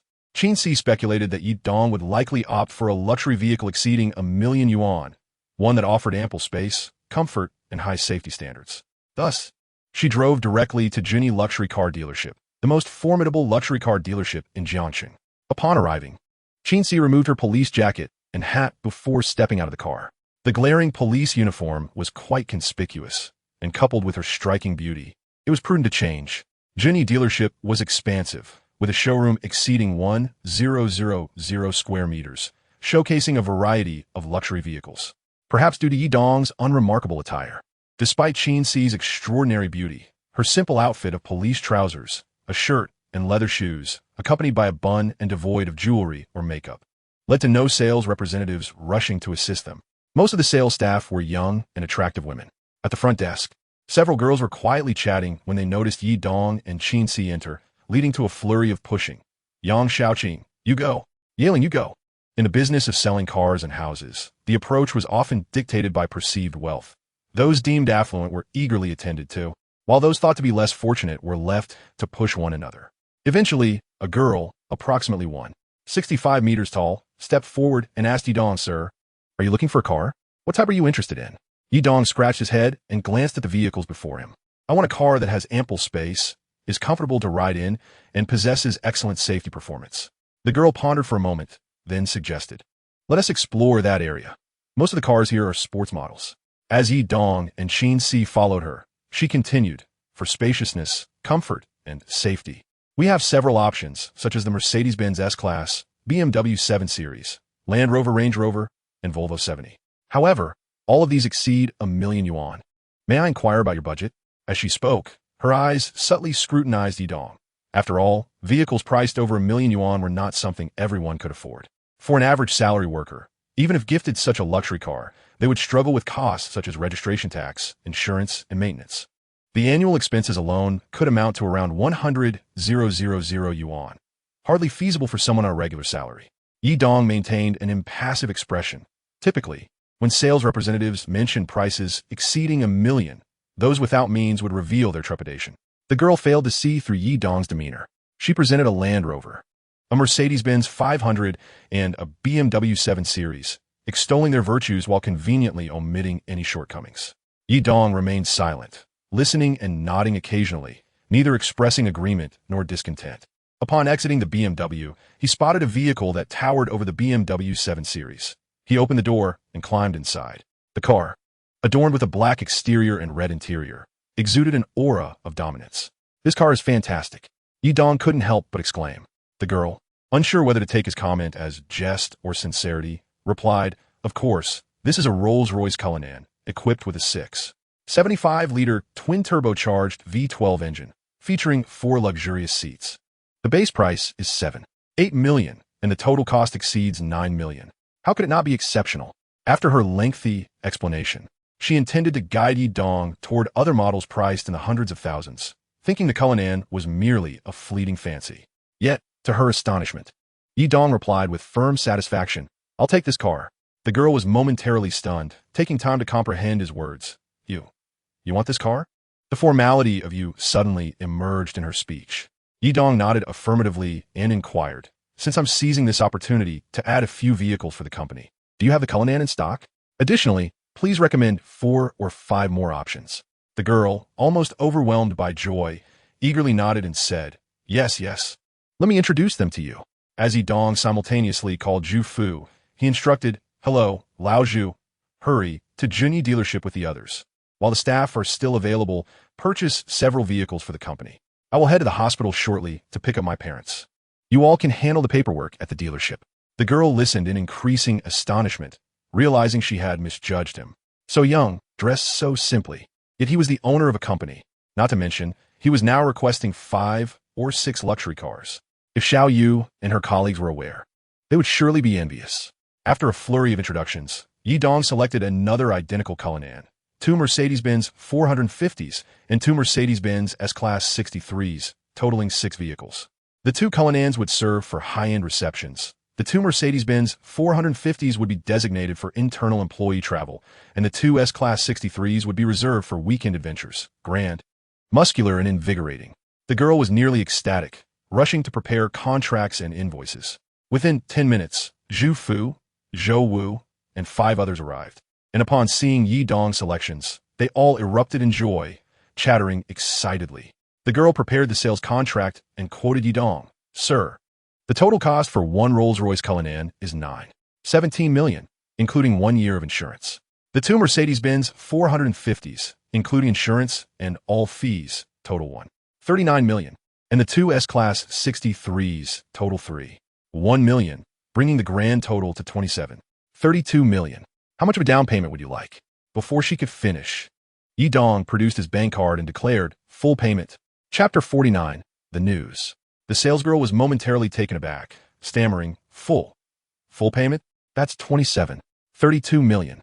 Yi Dong nodded, feigning nonchalance. Yes, I am aware of the $27.32 million. Why bother with loans? My memory isn't the best, and monthly repayments will be a hassle. The figure of $27.32 million felt like a crushing blow to the salesgirl. She knew that earning such an amount in her lifetime was uncertain at best. After she completed the necessary procedures, several saleswomen approached with tea, snacks, and beverages. Yi Dong observed that these were the same individuals who had previously been reluctant to assist at the front desk, now filled with regret. 6 luxury cars, commissions from automobile sales, with higher commissions for the more expensive models. Furthermore, after his colleague quoted a price, the young client did not even haggle, simply stating she would pay in full with her card. Although foregoing a loan meant losing a significant service fee, Yi Dong did not negotiate. The commission from the quoted price was still substantial. With the commissions from these 6 luxury vehicles, Yang Xiaoqing's salary for the month was assuredly the highest. Alas, how they must regret their earlier hesitations. Watching the saleswomen preening themselves, Qin Si furrowed her brow and said to Yi Dong, "Darling, I'm thirsty. Please give me some water." Yi Dong was taken aback, pointing to the untouched tea on the table that the saleswomen had just brought over. "Isn't there already some here?" Qin Si replied nonchalantly. "I want you to pour it for me. All right, darling." The endearments left Yi Dong feeling both flattered and slightly anxious. Her coyness was a stark contrast to the usual demeanor of Officer Qin. All right, I'll get it for you," he said, hastily rising to fetch the water. Qin Si lifted her chin, revealing her striking features, and made a provocative gesture towards the saleswomen, who were instantly stunned into silence by her beauty. They quickly retreated, realizing their miscalculation. Meanwhile, Old Zhu and his group were still excitedly inspecting the luxury cars, waiting for the saleswomen to finalize their procedures before approaching. Upon spotting Qin Si, Old Zhu smiled, puzzled as to why she had called away the young boss, yet remained in their company. When Yi Dong saw everyone gathering, he hesitated before formally introducing. "Allow me to present Officer Qin Si, my girlfriend." "Wait." He quickly stopped her and handed her the key to another Rolls-Royce Cullinan, saying, "You drive this one. We'll each take one, and let your parents ride in comfort." Qin Si initially intended to decline, but upon seeing Old Zhu and the 5 girls' astonished expressions, she decided to accept the keys, walking away with an elegant demeanor. "Well then, if you insist on being so courteous, I suppose I'll graciously oblige." Seeing Qin Si strut away with confidence, Old Zhu's group bombarded Yi Dong with questions. "Boss, what kind of game are you playing?" Especially Sun Yun, who could hardly conceal her envy and jealousy. "Boss, how did you get ensnared so quickly? Have you been deceived?" Yi Dong's expression darkened as he replied, "This is my private matter. I hope you refrain from gossiping. Qin Si is my girlfriend, and we have decided to marry soon. Employees should keep their opinions to themselves." The revelation of his relationship astonished not only Sun Yun, but everyone present. However, Yi Dong chose not to engage further, taking the car keys and departing. Although Qin Si had a carefree and candid nature, she was undoubtedly a girl deserving of his affection. Yet, she only had 78 days left to live. What was he to do?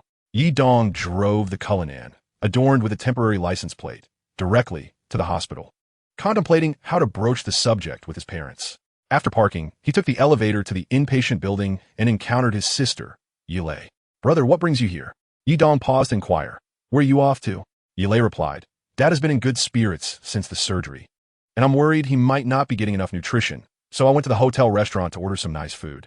Upon entering the ward, he found his mother preparing honey water and his father sitting up, engaging his limbs while watching television. Seeing his son, Yi Jingsheng straightened up with a smile. "You're here, son? I was just thinking of telling you I want to be discharged. It's more convenient to recuperate at home. I'm quite tired of the hospital." "All right, as long as the doctor agrees and your condition is stable," Yi Dong readily affirmed, then softened his tone. "Dad, Mom, I have something to discuss with you." Noticing the anxious expressions on their faces, Yi Dong quickly reassured them. "Don't worry, it's not bad news. I've started dating someone." The revelation left the family stunned, especially his sister Yilei, who had previously wanted to introduce her classmate Qin Si to her brother. But it seemed that Qin Si had not been interested. How unexpected it was for him to suddenly have a girlfriend. Yi Jingsheng was the first to respond. "Dating? That's wonderful news." His mother, however, asked with concern, "Son, does your girlfriend know about your father and our situation?" "She is well aware. You need not worry. She is not the type to be swayed by wealth or status," Yi Dong assured with a smile. "Also, her parents want to meet you tonight. We need to buy a new outfit before heading to dinner with them." The prospect of meeting the parents startled both of his parents, who had not anticipated such a sudden development. Yi Dong assisted his father while calling for his mother and sister. "Let us go. Time is of the essence. We must not delay." Yi Jingsheng and Li Chunfeng were both flabbergasted and anxious about the news, hastening to follow him. Yi Dong pressed the button for the basement parking garage. Chapter 50. Driving luxury cars, 1 year older. Ugh, I'm not motivated by greed. I am merely considering the child in my womb. Am I to seek a stepfather for my child? Though she usually resented her parents' pressure for marriage and detested blind dates, she now faced the task of informing them about the forthcoming parent meeting and the impending marriage. How was she to articulate this? Just then, a neighbor lady emerged from the elevator, fixing her gaze on her. This neighbor was notorious for her gossiping nature, and her son had often harbored intentions towards her. Had it not been for her identity as a police officer, she would have been harassed many times. Upon entering her room, Qin closed the door and glanced at her mother, Huang Yuru, on the sofa, quickly donning a bright smile. "Dad, Mom, I took a day off today. I have some news to share." Qin Shuhang scoffed. "Don't try to fool your dad with your antics. Don't you know he is an old cop too?" Qin smiled sweetly and shook her head. "Dad, I assure you, I'm not joking. I have found a son-in-law for you." Son-in-law. At this proclamation, even the ever-composed Huang Yuru jumped up, and both parents cornered Qin with eager inquiries. "Is it true? Hurry up and confess." Qin struggled momentarily, but couldn't escape their grip. "Oh, Dad, Mom, you're treating me like a criminal. I'll confess, I'll be honest." The couple released her, narrowing their eyes in anticipation. "Spill it quickly." Qin raised her hands in a gesture of surrender, saying, "Your future son-in-law has made a reservation for dinner tonight. He wants to meet you. After the meeting, he has something to discuss with you." Qin Shuhang was momentarily taken aback. While his daughter's demeanor was somewhat humorous, it was unlike her to jest. Huang Yuru, equally astonished and skeptical, asked Qin, "Are you being serious or just playing with us?" Qin immediately raised her hand in a vow. "Mom, I promise this is genuine. If I'm lying, I'll endure 20 blind dates every day." Huang Yuru felt a wave of anxiety wash over her. "Are we going now? I must change my clothes quickly." Yet, she also worried about the child in her womb. A short while later, her father emerged, dressed in a formal suit, looking unusually dapper with a touch of gel in his hair. "How do I look, daughter? Dashing and charming, right?" Qin Shuhang twirled around proudly. However, to be frank, Qin Shuhang's appearance is indeed tall and handsome. Otherwise, he would not have been able to win over the enchanting Huang Yuru back in the day. Qin casually complimented. One word, handsome. Otherwise, how could you have given birth to such a beautiful daughter? Looking at the time, Qin hurriedly reassured him. "It's all right, there is still time. They will call me once they are ready. They haven't called yet. It's only natural for a woman to enjoy dressing up." Qin Shuhang scoffed and murmured, "Daughter, I seriously suspect that your mother was a fox in her past life. Otherwise, why would she be so fond of adornment? Just look at you. The Qin family's lineage is indeed extraordinary." Qin retorted, "Dad, is that how you speak of my mother? If she hears you calling her a vixen, she'll be furious. Is it a crime for her to love dressing up? It's a woman's nature. Besides, she has been diligently working for the Qin family. Hasn't she earned your respect?" Afterward, she praised herself. "Your daughter doesn't need makeup. My natural beauty suffices." All right, dear niece, keep your voice down." Qin Shuhang was almost tempted to cover his daughter's mouth. After a long wait, Huang Yuru finally emerged. It must be said that despite being over 40, Huang Yuru exuded an elegant aura, appearing as though she were in her 30s. The resemblance between her and Qin was more akin to that of sisters than mother and daughter. As they descended the stairs, Huang Yuru suddenly fixed her gaze on Qin and remarked, "Oh dear, Ci, is this how you present yourself to your in-laws?" Qin shrugged nonchalantly, indicating, "What is wrong with my appearance? I simply don't like looking overly made up." Huang Yuru, with a frown, lightly tapped her daughter on the head. "You silly girl. While you may not look overly adorned, you ought to at least present yourself like a young lady. Are you off to catch criminals?" Qin quickly wrapped her arms around Huang Yuru's shoulders, playfully whining, "Mom, since I call you Mom, please don't force me into wearing skirts and high heels. I'd rather not. If you keep talking nonsense, I'll have to discipline you." Huang Yuru playfully silenced her daughter, though she was genuinely annoyed, yet she felt powerless. Although her daughter looked like a celestial being, her temperament mirrored that of her father, leading Huang Yuru to question if she had been mistakenly assigned the wrong gender at birth. This daughter, aside from her beauty, had the spirit of a boy. Upon arriving at the underground parking lot, Qin embraced her mother as they approached the Cullinan, opening the rear door with a flourish. "Teacher Huang, please, step inside." Huang Yuru hesitantly entered the car, surveying the luxurious interior. Qin Shuang also got in and immediately asked Qin, "Daughter, whose car is this?" Huang Yuru, examining the vehicle, inquired, "Dear, this car seems quite upscale. It must not be cheap, right? At least several hundred thousand?" "Several hundred thousand?" Qin Shuang scoffed. "This is a Rolls-Royce Cullinan. The base price is nearly 8 million. To drive it off the lot, you're looking at close to 10 million. Qin Si, you must confess honestly. How old is the son-in-law you found for us? Huang Yuru was taken aback by the mention of a car costing nearly 10 million. Realizing her husband suspected their daughter was after wealth, Qin Si held up one finger and replied, "He is a year older." Qin Shuhang's expression darkened further as he coldly remarked, "Don't try to play tricks on your father. I've seen that TikTok. A year older means he is older than your father. Are you finding a son-in-law or an older brother for your dad?" Huang Yuru immediately concurred, "Daughter, if you found someone older than your father, I will have to put a stop to that. Your mother desires a son-in-law, not to sell her daughter. We may not be affluent, but we certainly cannot afford to support you." Chapter 51. Truths Unveiled After Drinking. Qin Si was momentarily stunned, her mind racing to comprehend her parents' sudden shift in demeanor. She quickly retorted, "I say, Officer Qin and Teacher Huang, how could you both think so lowly? I'm not looking for an old man. When I said he was a year older, I meant he is 25. I'm 24. 25?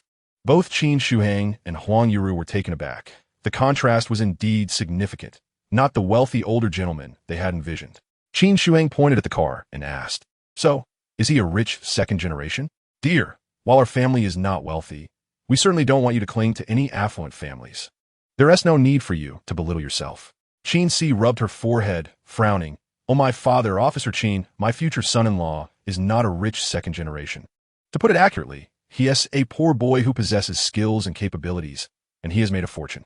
I aim for a poor boy, and unexpectedly, he turned out to be a golden son-in-law." Qin Shuhang was left bewildered. If he wasn't a rich second generation, but rather a poor boy, how could he have made such a fortune? Moreover, the Cullinan his daughter was driving was a top-tier luxury vehicle worth nearly 10 million. Ordinary wealth wouldn't dare to purchase such a car. Huang Yuru was also perplexed, unable to grasp the situation, yet upon hearing that their future son-in-law was 25, she felt reassured, as long as he wasn't older than Qin Shuhang. Seeing her parents silent, Qin Si quickly drove out, and as soon as they hit the road, Yidong's call came through, informing her that the address was at Lincian Tower. Qin Shuhang recognized Lincian Tower, rumored to be the most upscale restaurant in Jiangxing, a place ordinary folks could scarcely afford. Lincian Tower, room 88 on the second floor. Yidong's family of 4 had arrived, and he had bought new outfits for his parents and sister, each set costing around 70 to 80,000, causing Yi Jingsheng and Li Chunfeng much heartache.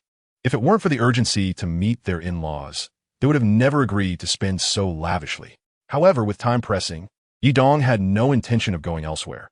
He led them directly to a high-end boutique, as there was no place to find cheaper clothing. After glancing at the time, realizing it had been half an hour since he last called Qin Si, he stood up and said to his parents, "Dad, you stay here. I'll go greet them." Yi Jingsheng quickly stood up. "I'll go with you." "Dad, just stay here. I can handle it." Yidong waved his hand, refusing to let his father accompany him. As Yidong exited, he spotted Qin Si driving the Cullinan into the right parking space of the restaurant and hurried over to greet her. As soon as Qin Si parked, Yidong bent down to open the car door, respectfully greeting Qin Shuhang and Huang Yuru. "Uncle, Annie, hello, I'm Yidong." Upon exiting the car, Qin Shuhang and Huang Yuru scrutinized Yidong without reservation, realizing he was likely the son-in-law their daughter had mentioned. As a criminal police officer, Qin Shuhang had a keen eye. This young man was dressed simply, devoid of any ostentation associated with wealth. Observing his face, while he wasn't exceptionally handsome, he had a pleasing demeanor and an aura of simplicity. The initial impression was quite favorable. Qin Si pressed the car key to lock it and turned her head to Qin Shuhang, asking, "Old Qin, did I fool you?" Yidong promptly ushered them inside. "Uncle, Auntie, please, let us head upstairs." This was the first time Qin Shuhang and Huang Yuru had entered such a luxurious restaurant as Lincian Tower, and they were indeed impressed by the opulent decor that radiated extravagance. Upon reaching the door of room 88, Yidong respectfully invited Qin Shuhang and Huang Yuru to enter first. Inside the private room, Yi Jingsheng, Li Chunfeng, and Yi Lei quickly stood to welcome them. Yi, who had been unaware of her brother's girlfriend, was momentarily stunned upon seeing Qin Si. Suddenly, she leaped forward, grasping Qin Si's hand in joyful surprise. "Si, is that really you?" Qin Si shook Yi Lei's hand, her cheeks slightly flushed, of course. Yi Lei then furrowed her brow and asked, "Didn't you say last time that you and my brother didn't click?" Qin Si's face flushed again, feeling bashful, struggling to find an evasive answer. However, Yidong quickly came to her rescue. Please, have a seat. Waiter, we can start serving the dishes. As the food had been pre-ordered, it arrived promptly. The waiter began to bring out a series of dishes, starting with a bowl of bird's nest soup for each person, followed by abalone.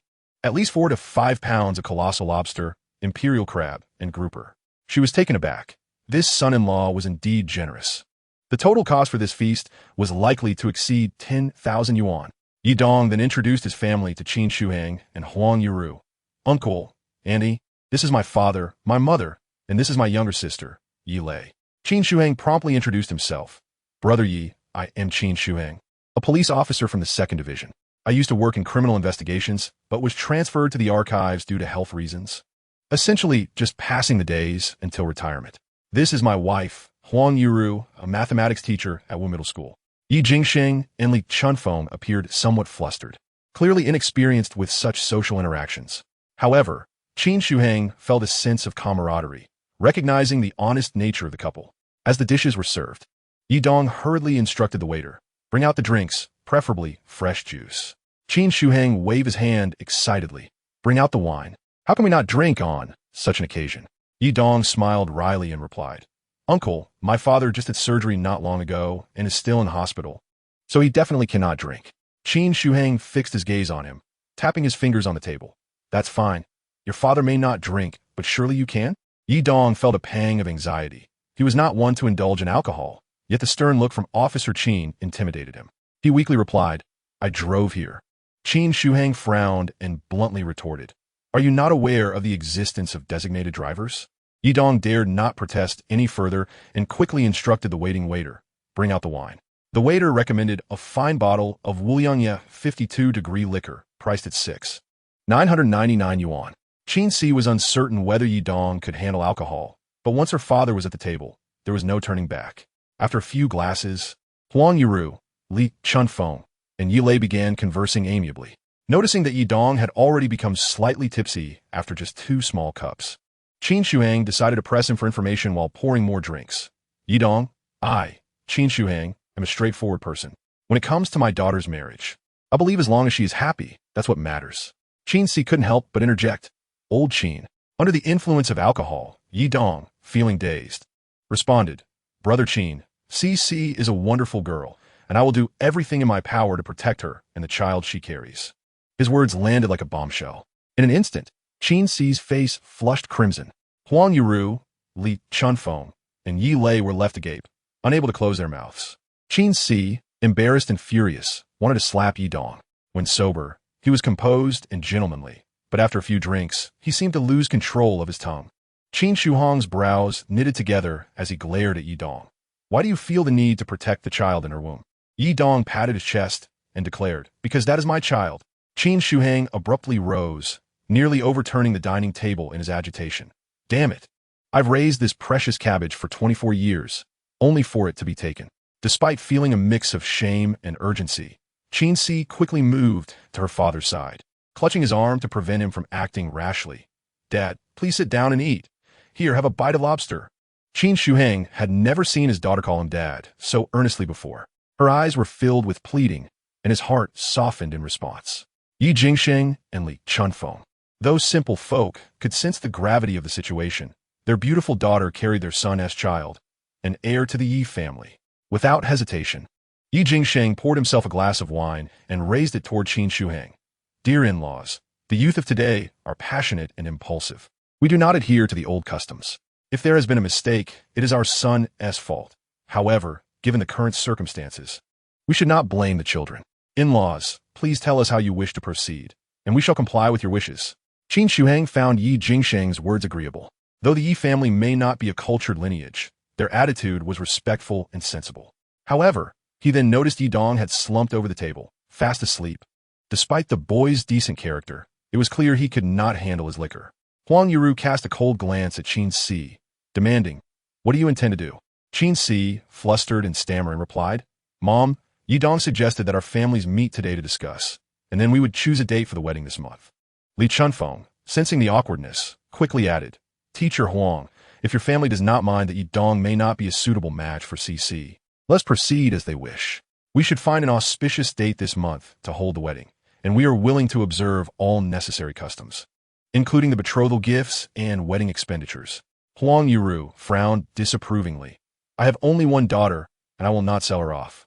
As for the betrothal gifts, let that go. We need not make a grand affair out of the wedding. Spending excessively will only burden them. My husband and I have saved a modest sum over the years. We will contribute to the down payment for a decent wedding home for them. Li Chunfeng was moved by Huang Yuru's words. Such a cultured and respectful person was indeed rare. Not only were they receiving such a beautiful daughter, but they were also being offered financial assistance for a house. Yilei, sitting next to Qin Si, noticed her friend's embarrassment and quickly pulled her down, whispering in her ear, "Sister-in-law." Now her face felt stung. Qin Si glared at the culprit, Yi Dong, who was still sprawled over the table, snoring. She wished she could handcuff him and take him to the station for a thorough reprimand. Yet, despite her embarrassment and anger, the situation had resolved itself beautifully. Both families found themselves with no room to retreat and openly discuss matters. Ultimately, they reached an amicable agreement. The Yi family would consult a master for an auspicious date, while the Qin family would handle the house down payment, with both families sharing the wedding expenses. Initially, Li Chunfeng had intended for the Yi family to cover the costs, but Huang Yuru firmly insisted on contributing half, and eventually, Li Chunfeng had to relent. Yilei seized the opportunity to settle the bill while pretending to go to the restroom. Over 22,000 yuan, a considerable amount. Yet she could not allow Qin Si's family to bear the expense. Yi Jingxing nodded in agreement, stating, I also believe that our in-laws have commendable character. Our son has earned several million. We should not be stingy. That said, I feel it is only right for us to cover the expenses, as they are practically gifting us such a beautiful daughter. Yilei smiled mysteriously. Dad, you need not inquire further. Let me take you to a special place. As Yi Jingxing and Li Chunfeng entered the magnificent, luxurious villa, they surveyed their surroundings, questioning, What are we doing here? Whose house is this? Li Chunfeng wondered if this was perhaps a house intended for Qin Si and her son, but such a grand and opulent villa must have cost a fortune. Yilei, beaming, led her parents to the sofa, gesturing towards Yi Dong sprawled on the couch. Mom, Dad, this house was bought by my brother for over 10 million. I had kept a surprise for you. Their son bought a house? For over 10 million? Yi Jingxing and Li Chunfeng were both taken aback and quickly asked, Where did your brother get so much money? Didn't he just earn 4 million? At this moment, Yi Jingxing and Li Chunfeng were truly unable to remain composed. What on earth had their son done? Surely, even in the realm of robbery, one cannot amass wealth so swiftly. Chapter 53. The father-in-law and the elder brother. When Yi Dong awoke, the sunlight was glaring. Rubbing his eyes, he felt a throbbing headache. As he massaged his forehead and sat up, he was met with the gaze of 3 faces staring intently at him from the foot of the bed. Oh my goodness! Yi Dong nearly fainted from shock, but upon closer inspection, he recognized them as his father, mother, and sister, Yilei. The 3 of them were seated at the foot of the bed, fixated on him. Yi Dong patted his chest to calm his racing heart, grumbling, Dad, Mom, what on earth are you doing? You nearly gave me a heart attack. Yilei covered her mouth, remaining silent, while Li Chunfeng, with a stern expression, inquired, Son, you must be honest with your mother. I don't mind the premarital pregnancy. I'm quite satisfied with your fiancé. But where did you acquire this money? Over 10 million for a villa, 6 billion in cash, my son. Please don't tell me you're involved in illegal activities. Li Chunfeng was aware that Yi Dong's initial 4 million had been earned through jade trading, yet she was unaware of the method he employed. Hesitant, she scrutinized her son and asked, Isn't this gambling? Yi Dong chuckled, Yes, it is gambling, but it is sanctioned by the state. While it may seem like gambling to others, to your son, it is merely a means of acquiring wealth. Yi Jingxing, intrigued, leaned closer and asked, Is there truly a trick to it? Instantly relieved, Yi Jingxing and Li Chunfeng felt reassured that their son's abilities were commendable and, crucially, not illegal. Yi Dong's rapid accumulation of wealth was a concern, but now they felt at ease. Li Chunfeng's face broke into a smile. That's wonderful. Hurry and get up, breakfast is ready. Yi Dong acknowledged her, but suddenly pondered her question, stammering, Mom, how did you find out that Qin Si is pregnant before marriage? Li Chunfeng couldn't help but chuckle. You confessed it to your father-in-law last night. But well done, son. Your mother applauds you. Yilei Kaimding, giving him a thumbs up. Bro, 666. Observing her son's astonished expression, Li Chunfeng added, You call your father-in-law Old Qin. Isn't that a bit inappropriate? Oh dear. Yi Dong buried his face in his hands, lamenting, was this truly his doing? After breakfast, just as he intended to call Qin Si, his phone vibrated. The caller ID displayed Chun Man. Upon answering, Chun Man excitedly informed him, "Brother Yi, the Kuan Yin statue you commissioned is complete. It's magnificent. You must come to inspect it." After agreeing, Yi Dong contemplated calling Ouyang Shan, but found her phone turned off. Reluctantly, he decided to visit in person. Chun Man awaited him at his factory, and as soon as he spotted Yi Dong's car, he rushed forward, exclaiming, "Brother Yi, it hasn't been long, and you've already acquired a Rolls-Royce Cullinan. Remarkable. Come, let us check it out in my office." In the office, Yi Dong noticed a large red brocade box on the coffee table, its lid open to reveal a verdant Kuan Yin statue. Upon examining it closely, he confirmed it was indeed crafted from the imperial green jade he had sourced. The craftsmanship was rated as slightly below that of a top-tier sculptor. However, it still qualified as high quality compared to typical artisans. Once satisfied with his inspection, Yi Dong closed the box and stood up, addressing Chun Man. "Thank you, Mr. Chun." Chun Man frowned. "Brother Yi, there is no need for such formality between us." Yi Dong replied, "In that case, I'll take my leave." Chun Man, smiling broadly, accompanied him out, patting his shoulder and advising, "In the future, if you have good merchandise, please inform me first. I guarantee to offer you a better price." Yi Dong reassured him, "Rest assured, Mr. Chun, I won't ask for a higher price. Equal is sufficient. I promise to prioritize you, and if you decline, I'll sell it elsewhere." Chun Man beamed, clearly pleased with Yi Dong's sense of loyalty and gratitude. After departing Chun Man's factory, Yi Dong drove directly to the beautiful boss's residence. At the entrance, 2 bodyguards stood watch. Yi Dong, holding the box, pressed the doorbell and said, "I'm here to see Ouyang Shan. I have something to deliver. Could you please inform her?" The bodyguard relayed the message via intercom, but when the door opened, it was not Ouyang Shan who emerged, but her father, Ouyang Wan. Yi Dong hesitated for a moment, but ultimately handed the box to Ouyang Wan. "Say, Mr. Ouyang, this Kuan Yin statue belongs to Miss Ouyang. Please pass it on to her." Upon opening the lid, Ouyang Wan's eyes widened in surprise. As an expert in the field, he was astounded by the quality of the jade. In his years of experience, he had never encountered such exquisite jade. If this statue were to be auctioned, it could easily fetch over 5 billion. Shocked, he looked up at Yi Dong. "Did you source this? 10 billion? Ouyang Guan felt a rush of astonishment and asked, "Your discerning eye is impressive. Who taught you?" Despite his reservations about Yi Dong's closeness with his daughter, he couldn't help but admire the young man's keen eye for quality. Yi Dong, however, preferred to distance himself from Ouyang Guan, feeling a sense of obligation to Ouyang Shan. Suddenly, Ouyang Guan called out to him, hesitating before saying, "Yi Dong, are you interested in the 7-star treasure of Zhang Xianzhong?" After a moment's silence, he sighed, "I understand you may hold some resentment toward me. The reason I disapprove of Shan's association with you is due to Xiejin. I fear he may misunderstand. I merely wish to arrange Shan's future while I'm still alive." Yi Dong was taken aback, looking at Ouyang Guan in surprise. What did he mean by that? There was a palpable sense of melancholy in his words. Ouyang Guan managed a bitter smile. "I have cancer, lung cancer, and it's in the late stages. The doctors say I have at most 3 months left." Yi Dong was taken aback, and any lingering resentment or animosity he held toward Ouyang Guan dissipated in an instant. Regardless of wealth, one could not escape the inevitability of death. A terminally ill man's love and protection for his only daughter truly deserved respect. Ouyang Guan continued, "Recently, Old Liu has uncovered additional records regarding Zhang Xianzhong's treasure. One mentions immortality.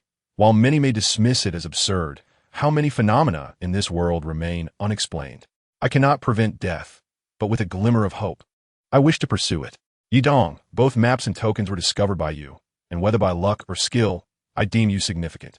Looking earnestly at Yi Dong, Ouyang Guan added, "I wish to seek Zhang Xianzhong's treasure, and I would like to invite you to join my expedition. As for compensation, name your price." He sought the elusive treasure? He desired the absurd notion of immortality? Yi Dong was momentarily stunned before shaking his head. "Mr. Ouyang, I'm afraid I'm not interested. Moreover, I wish to prioritize my family and avoid unnecessary risks." With that, he turned to leave.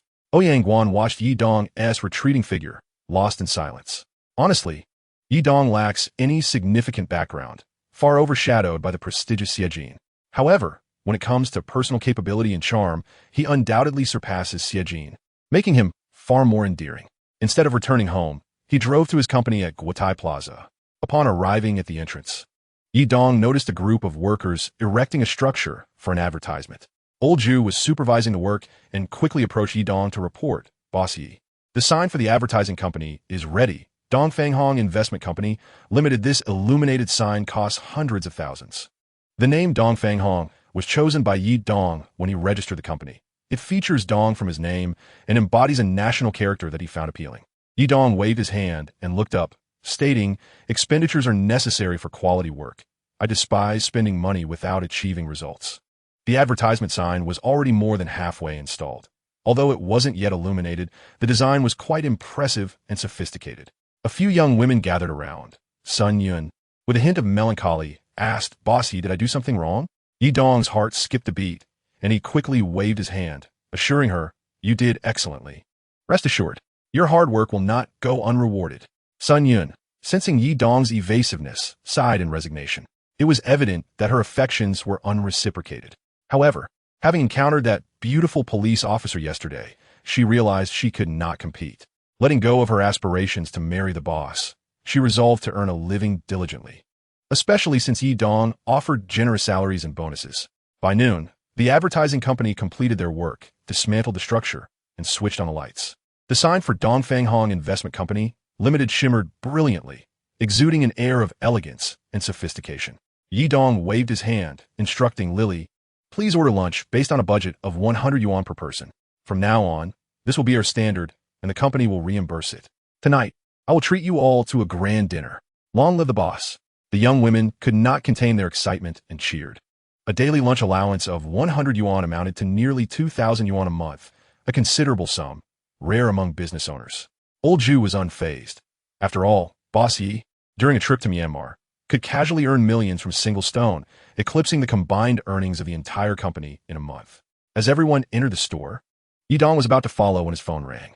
He pressed the answer key and settled onto the stone steps outside the entrance. The caller ID displayed an unfamiliar number, and upon answering, a young woman's voice greeted him. Mr. Yi, hello. I am Yang Xiaoqing. Yang Xiaoqing? Yi Dong was puzzled, as the name seemed unfamiliar. I am the girl from Junyi Car Dealership where you purchased your car yesterday. Oh, now he recalled. Yang Xiaoqing quickly continued, Mr. Yi. A friend of mine is getting married tomorrow and is looking for luxury cars. Would it be possible for me to borrow the vehicles you bought yesterday? After a moment's hesitation, Yi Dong agreed. All right, please send me the address and time, and I will make arrangements. At that moment, 3 individuals approached, and upon spotting Yi Dong sitting on the steps, one exclaimed, Isn't that Yi Dong? What are you doing here? Yi Dong looked up and was surprised to see his uncle Yi Jinshuan, Aunt Zhang Yuru, and cousin Yi Wei. It was his cousin Yi Wei who called out, holding several shopping bags prominently displaying the Nike logo. At just 18, having just completed his college entrance examinations, Yi Wei had never shown Yi Dong any respect and had never addressed him as brother. Aunt Zhang Yuru, noticing Yi Dong's casual demeanor as he sat on the steps, disdainfully remarked, Wei, don't get too close. Be careful of germs. You're about to enter university. You, a university student, should not associate with a country bumpkin. Uncle Yi Jinshuan pondered for a moment before asking, Yi Dong, how is your father? Zhang Yuru interjected coldly, what do you think? With that illness, he is just waiting to die. Enough, don't let him infect us. Just then, Old Ju emerged, addressing Yi Dong, Boss Yi. Xiao Wu's comrade has arrived at the high-speed railway station. Shall we pick him up in the Rolls-Royce? Go ahead, Yi Dong replied, tossing in the car keys. Zhu called for Zhou Wu to join him in the Rolls-Royce Cullinan. In front of Yi Dong, Uncle Yi Jinshuan, Aunt Zhang Yuru, and cousin Yi Wei were left in awe at the sight of the majestic Cullinan. Chapter 55. Has Yi Dong truly struck it rich, or is he merely pretending? Yi Wei's first thought was that Yi Dong was putting on an act. He reasoned that Yi Dong must have staged this encounter, perhaps playing the role of chauffeur for some wealthy individual. He imagined that Yi Dong had arranged to borrow the car keys from a prominent boss, intending to flaunt them when his family passed by. No matter how he contemplated it, Yi Wei could not fathom that Yi Dong could achieve success or rise above his station. Aunt Zhang Yuru was even more skeptical since the day she married Yi Jinshuan. She had never regarded Yi Dong's family with any respect. She firmly believed that dragons beget dragons and phoenixes beget phoenixes, and that a mouse's offspring would dig holes. She could not comprehend how the offspring of the rustic Yi Jingsheng and his wife could possibly amount to anything. After borrowing money from them previously, Yi Dong had ceased to consider them as family, vowing never to associate with them again. At that moment, Sun Yun emerged, ignoring the presence of Yi Jinshuan's family, and melancholically addressed Yi Dong, Boss, The furniture and appliance stores have sent over the invoices. The total for furniture on the first floor is 1.22 million, and for electrical equipment, it is 980,000, totaling 2 million. They mentioned they would come for installation at 1 o'clock. Yidong waved his hand, instructing, "Isn't there 50 million prepared in the company account? Just transfer the funds. Please bring me a large key. I have some matters to attend to." Sun Yin acknowledged and went inside, soon returning with a car key. Ignoring his uncle's family entirely, Yidong took the car key and got into a brand new Mercedes-Benz with no license plates parked in front of the store. He drove off down the road. Zhang Yuru turned to Sun Yun and asked, "Young lady, is Yidong merely putting on a show for us?" Sun Yun, perplexed, retorted, "What kind of show?" Yui, with a disbelieving expression, interjected, "Yidong is just showing off, isn't he? We know his true worth. What's the point of pretending to be a boss? Why not call your boss here? Yidong has taken your boss's car. Sister, aren't you worried about being fired?" Sun Yun was at a loss for words, regarding them as if they were a circus act, before finally muttering, "Crazy people," and turning to re-enter the store. Yi Jianxuan was equally confused, glancing up at the store's impressive and modern electronic sign advertising Dongfang Hong Investment Company, Limited. After a moment's deliberation, he called for his wife and son to enter the store. Upon entering, they discovered the spacious interior, spanning at least 600 or 700 square meters, bustling with both men and women, 5 men and 5 women, to be precise. The beautiful girl who had earlier called them crazy was at the front desk. As they surveyed the surroundings, a young and attractive woman approached them, asking, "Hello, how may I assist you?" Yi Jianxuan, wary of his wife's potential rudeness, quickly spoke up. "Young lady, who is the owner of this company? Do you know Yidong?" He first revealed Yidong's name. If that girl was in cahoots with the 2 men who drove away earlier to deceive them, the others might not necessarily be aware. Yi Jianxuan was taken aback. Was this company truly Yidong's? Zhang Yuru, after a moment's hesitation, could no longer contain herself and coldly confronted the girl. "You are in league with Yidong, aren't you? Colluding to deceive us. Yidong is shameless, and you join him in such despicable antics? How tedious, vulgar, and disgraceful." At that moment, Sun Yin happened to glance over, and the girl called out to her, "Sister Yin, they are insulting the boss." Sun Yin was infuriated, waving for Brother Zhu's associate. "Jin Gu, throw these 3 out. Insulting the boss? Insane." Upon hearing this, Zhu's 5 childhood friends surged forward, pushing and shoving Yi Wei and Yi Jianxuan without a hint of courtesy, yelling, "Get lost. We welcome those who come to do business. We won't be polite to troublemakers." They refrained from pushing Zhang Yuru, being aware that she was a woman. Yet they offered her no kindness either. They had come specifically to buy Yue new clothes, a new phone, and a new computer, celebrating his impressive score of 571 on the college entrance examination, which secured him a place at a good university. However, encountering Yidong had soured their mood. Zhang Yuru, seething with indignation, gritted her teeth and exclaimed, "Old Yi, call Officer Jean at the police station. I cannot stand being bullied like this." Yi Jianxuan retorted impatiently, "Do you have any sense? What do you want Officer Jean for? He isn't even our teacher at No. 5 high school. I am just a vice principal. How can I control him?" Taken aback, Zhang Yuru huffed, contemplating her next words fiercely. "Then call your brother and sister-in-law and have them discipline Yidong. How dare he bully me? It's one thing for others to do so, but what gives him the right?" Upon hearing her mention his brother and sister-in-law, Yi Jianxuan felt a spark of inspiration. He pulled out his phone and dialed his brother Yi Jingsheng. When the call connected, he was surprised to hear his brother's voice, which was not the frail tone he had imagined. "Z, why are you calling me?" In Yi Jingsheng's mind, his younger brother Yi Jianxuan only called when he needed financial support for living expenses or tuition during his studies. Since graduating from college and becoming a teacher, he had not reached out to his elder brother, especially after marrying Zhang Yuru, who was particularly materialistic, leading to even less communication between the 2 siblings. Yi Jianxuan hesitated before asking, "Brother, has Yidong struck it rich? Is he running a company over at Guotai Plaza?" Yi Jingxing replied, "I'm at home. It doesn't matter whether you see or not. I've recovered well post-surgery. I'll come over." After saying this, Yi Jianxuan hung up and turned to Zhang Yuru and their son Yi Wei. "Let's go to Yidong's place." Yi Jianxuan's car was parked in the underground garage of Guotai Plaza, a 5-year-old Volkswagen La Vida. Once inside, he asked Zhang Yuru, "How much cash do you have in your bag?" Zhang Yuru frowned, replying, 20,000. "Why? Are you planning to give it to your brother?" "Let me tell you, even if it were 200, I wouldn't let it go easily." Chapter 56. Yidong has indeed struck it rich. Yi Jianxuan, His face darkened, yelled at her, You foolish woman. Can't you see beyond your narrow perspective? Are your eyes blind? Just look at the luxury cars Yi Dong is driving. It's evident he's made a fortune. Do you really think he's just pretending? Does he have nothing better to do? Zhang Yuru, momentarily stunned by Yi Jianxuan's outburst, asked vacantly, Has he really struck it rich? It hasn't even been a month, has it? Did he win the lottery for 5 million? Yi Jianxuan sighed in exasperation. How can you, a teacher, be so blind? Do you even know what kind of car he just handed over the keys to those two? Do you have any idea of its value? Zhang Yuru shook her head. How would I know? But the car he just drove away in was a Benz. I recognize that emblem, though it's rather boxy and unattractive. Isn't that worth hundreds of thousands? Hundreds of thousands? Yi Jianxuan scoffed. That Benz is an AMG 63. You can't even buy it for money right now. You'd have to pay a premium. It's worth at least 3 million. 3 million? Zhang Yuru gasped, incredulous. Yi Wei, equally astonished, said, 3 million? Dad, I dream of driving a luxury car like that. Can you buy me one? It would be so impressive to drive this to college. Upon hearing the price, Yi Wei's eyes sparkled with desire. Yi Jianxuan scolded him. You foolish child, how much do you think a vice principal earns?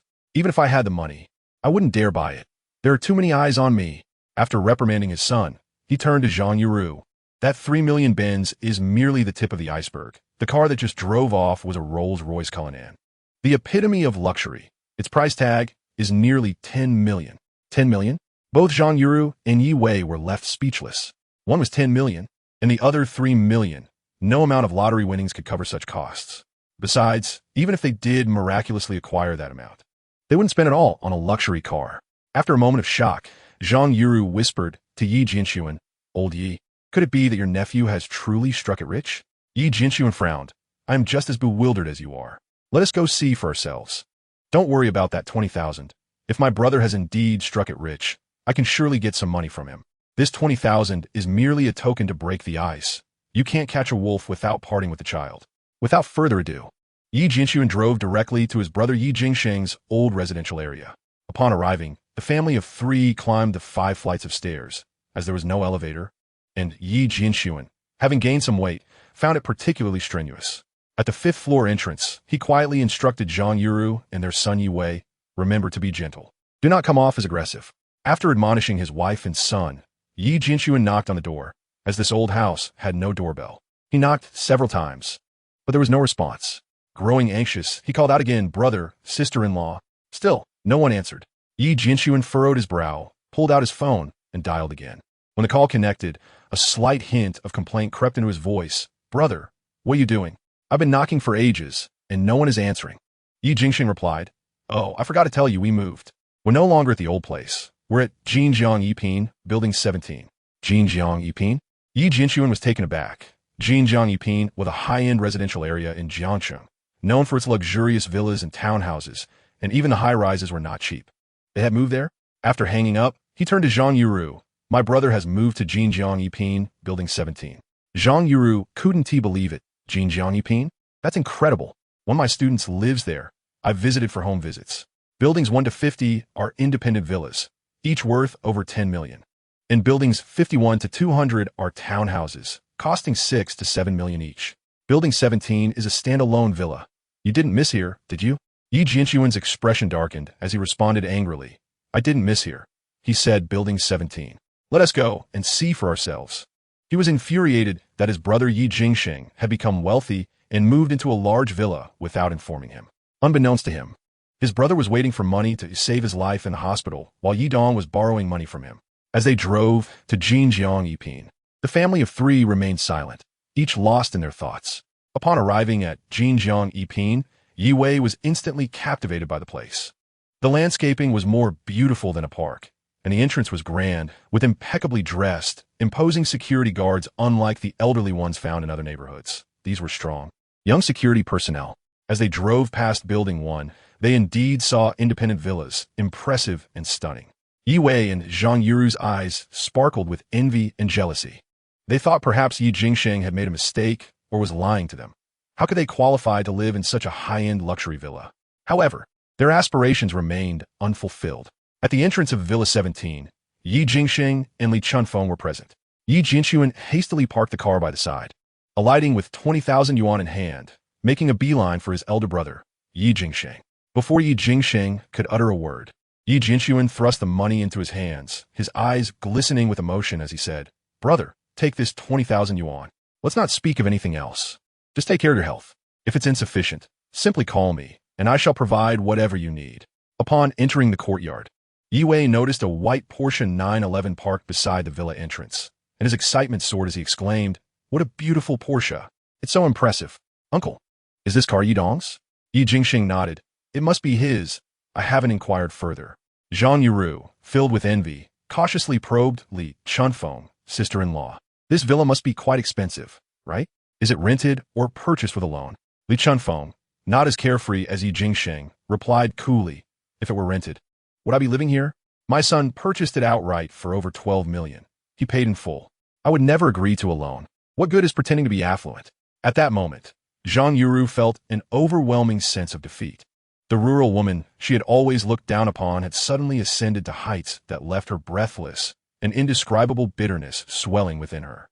In the living room, Yi Lei went to brew tea. Despite her disdain for her pretentious relatives, they were still family, and she could not sever ties entirely. Yi Vianyun, Zhang Yuru, and Yi Wei surveyed the opulent hall, their envy painfully palpable. Yet, they finally acknowledged a stark reality. Yi Dong had indeed struck it rich, and remarkably so. Chapter 57. The cost of 500 yuan returned. Yi Lei brought in the tea. Yi Jinshuan took a sip, gazing at the delicate green tips in his cup as he remarked, "This tea is fragrant. It must be Longjing?" Yi Lei nodded. "Yes, it's Westlake Longjing. Purchased by my brother." He mentioned this small can cost several thousand. Another wave of spiritual blows struck. Yi Jinshuan looked at Yi Jingsheng with a chuckle. "Brother, it seems Yi Dong has truly become wealthy. What does he do? A stone can turn over and earn hundreds of millions." Yi Jinshuan felt a pang of regret, but maintained a smile, saying, "That's wonderful. Brother, I came for 2 reasons. First, to see you, as I feared you might need money, and second, to share the good news that Xiao Wei has been accepted into Jiangnan University. Next Tuesday, we'll book 2 tables at a hotel for a celebration. This marks our Yi family's 2nd university student, a blessing from our ancestors."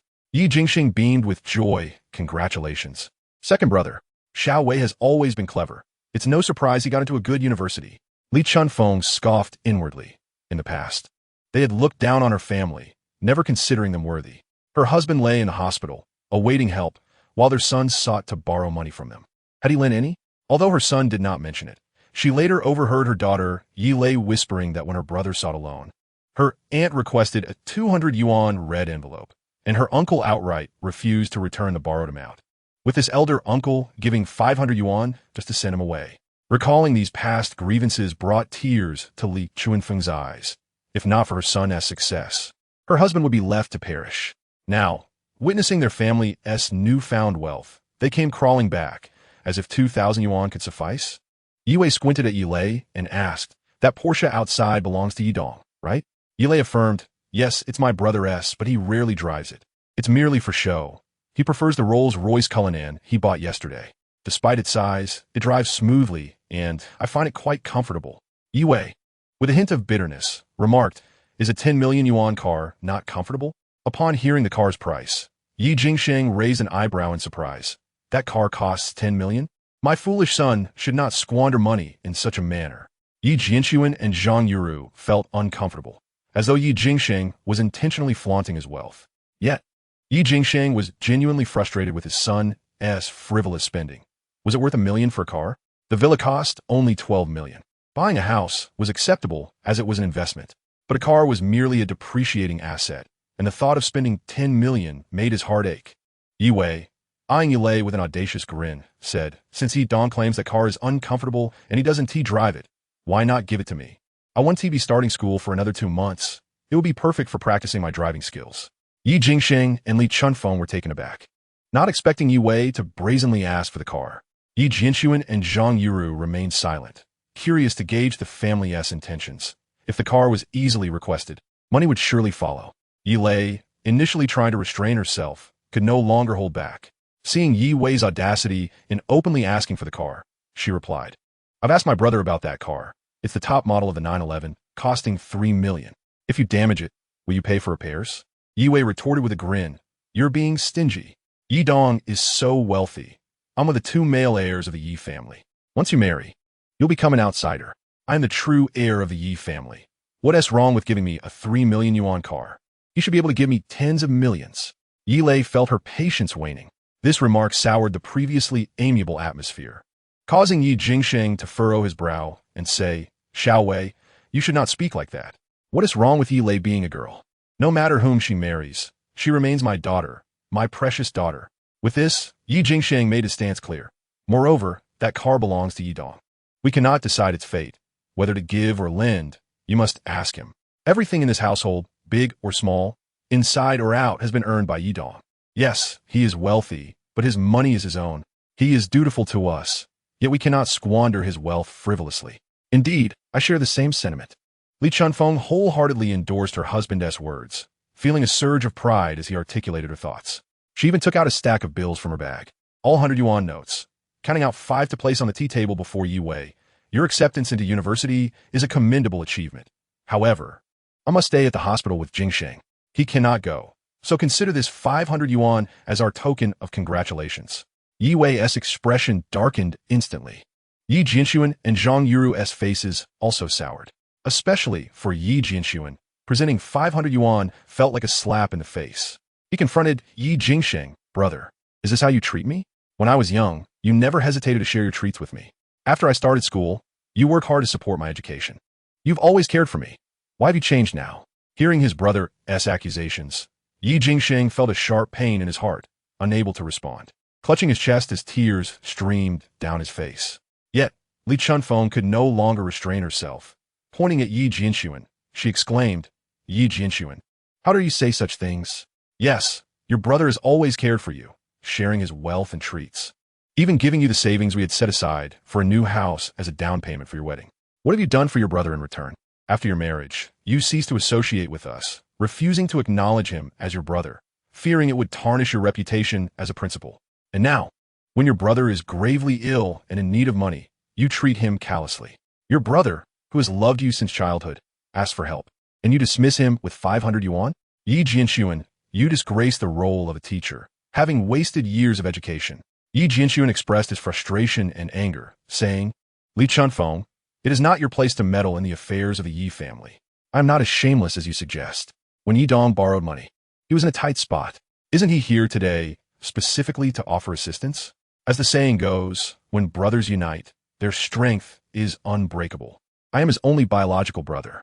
Yi Dong has become wealthy, but he has not attended university and lacks education. Such sudden wealth is hard to maintain. He must rely on me and Yi Wei for support. At that moment, a figure entered through the front door, his expression dark.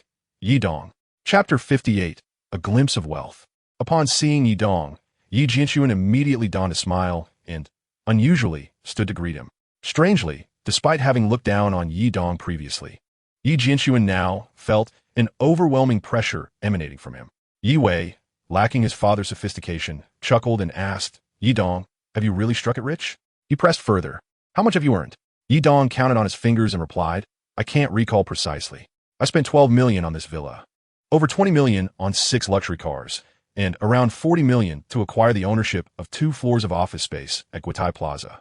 I still have approximately over 500 million in cash. Yi Wei couldn't help but exclaim in disbelief.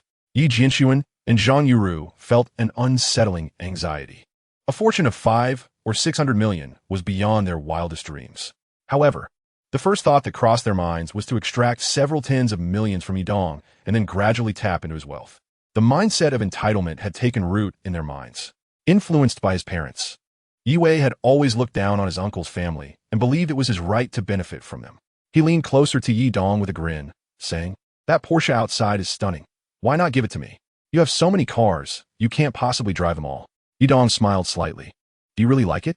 Hearing this friendly tone, Yi Wei quickly responded, of course. Yi Lei mentioned that it's a top-spec 911, which costs around 3 million. If I drive it around, imagine the prestige. Yi Jinshuan, sensing a glimmer of hope in Yi Dong's tone, added, placing 20,000 yuan on the coffee table. Yi Dong. We came to see your father. I was genuinely tight on funds last time, but now that I have a little leeway, I wanted to come by. Our family's lineage is sparse. It's just you and Yi Wei. You've built a substantial estate, but managing it is no easy task. While I may not have business experience, I possess wisdom and connections that you lack. Besides, your brother Yi Wei has been accepted into Jiangnan University, majoring in financial management. He could serve as your manager. Trusting outsiders with crucial roles is unwise. Family is more reliable. Yidong nodded thoughtfully. True. I also feel that my lack of education may hinder my ability to manage such a large estate. Luckily, I found a well-educated wife to help manage things. Yi Jianxuan's heart skipped a beat, and he quickly interjected, this matter cannot be rushed. Nowadays, what girl isn't after money? What if she runs off with your wealth? Yidong pondered, I doubt that would happen. My mother-in-law is a teacher at the 5th middle school, and my uncle and aunt likely know her. Both Yi Jianxuan and Zhang Yuru's faces changed instantly, and they asked in unison, who is she? Yidong chuckled. Her name is the same as my aunt's, Huang Yuru. Teacher Huang. Huang Yuru? Zhang Yuru's expression darkened. Isn't her daughter a police officer? Yi Jianxuan frowned. Her husband is also a police officer. That's not suitable. Such a family carries heavy burdens. Yidong should seek someone who can manage things better. A rural girl would be best. Less scheming. Yilei, unable to hold back, coldly retorted, perhaps my brother should find someone ugly, blind, and foolish instead? Yi Jianxuan awkwardly smiled but still admonished Yilei, what business is it of yours to speak? Yidong cleared his throat and seriously said to Yi Jianxuan, Uncle, you are all educated individuals. I feel embarrassed to speak so bluntly. So, I'll send you 3 pinyin letters. G.N. Yi Jianxuan did not realize the implication and repeated it aloud. However, Zhang Yuru, who teaches daily, immediately understood. It means get lost. Yi Wei's expression shifted, and he angrily confronted Yidong. Are you telling us to leave? What do you mean by that? You don't coldly repeat. Do you not understand? I can endure the slurs against me, but when it comes to my parents and sister, that is unacceptable. My father lies in a hospital bed, awaiting help. You are his brother. He supported your education, helped you buy a house, and finance your marriage. Yet his life is worth only 500 yuan to you? And you, Yi Wei, have you ever called me brother or Yilei sister? Just because my family is poor, we are not your relatives, but once I am wealthy, you suddenly want to be family? I am rich now. I have made a fortune, but what does that have to do with you? Yi Jianxuan's face turned a dark shade, realizing that Yidong was mocking them. He took several deep breaths, turning to Yi Jingsheng in anger. Brother, does your son have no sense of hierarchy? Are you going to let him speak to me this way? Yi Jianxuan was stunned. He had never seen his brother speak to him like that, never witnessed such coldness from him. This statement effectively severed their familial ties. Yidong's 5 or 600 million in wealth would no longer touch them. Zhang Yuru was even more furious, yet as she gazed upon the opulent villa, she found herself lacking the courage to lash out as she usually did. In the past, she never spared Yidong's family any regard, always displaying her disdain openly. Moments ago, Yi Wei had fantasized about driving the Porsche 911 down the street, flaunting it to his classmates, and confessing to the school beauty Chen Min, whom he had long admired. The Porsche 911 was his greatest source of confidence and leverage, but Yidong had extinguished his dreams in an instant. Chapter 59. The Request of the Beautiful Boss. Yi Jianxuan noticed that his wife, Li Chunfeng, and his niece, Yilei, were glaring at them coldly. Yidong wore an expression of disdainful authority. The only ally he had hoped for, his brother Yi Jingsheng, sighed and fell silent, clearly aligning himself with his son. Yi Jianxuan suddenly realized that his brother, whom he thought he could manipulate, was not easily swayed. And Yidong was far from the naive and spineless person he had imagined. All hope had turned to smoke.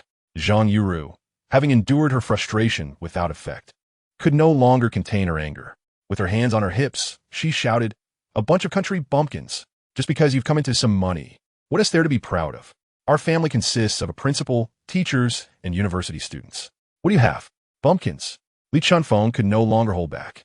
She grabbed a feather duster and swung it at Zhang Yuru's head, shouting, get out. You and your high and mighty principal, teachers, and university students don't belong in our humble home. Zhang Yuru received a couple of blows, feeling both pain and humiliation, before hurriedly fleeing. Yilei followed her out, shutting the iron gate behind them with a look of disdain. While Zhang Yuru envied the cars, her true envy lay with the luxurious villa. Meanwhile, Yi Jianxuan was fixated on Yidong's 5 or 600 million in cash. All 3 of them had their aspirations, but now those dreams seemed shattered. Yet Yi Wei remained unwilling to yield, muttering to Yi Jianxuan and Zhang Yuru, Dad, Mom, I don't care. I want that Porsche 911. Chen Min dislikes me simply because my family isn't wealthy enough and lacks luxury cars. Dad, Go ask uncle, I want that Porsche 911.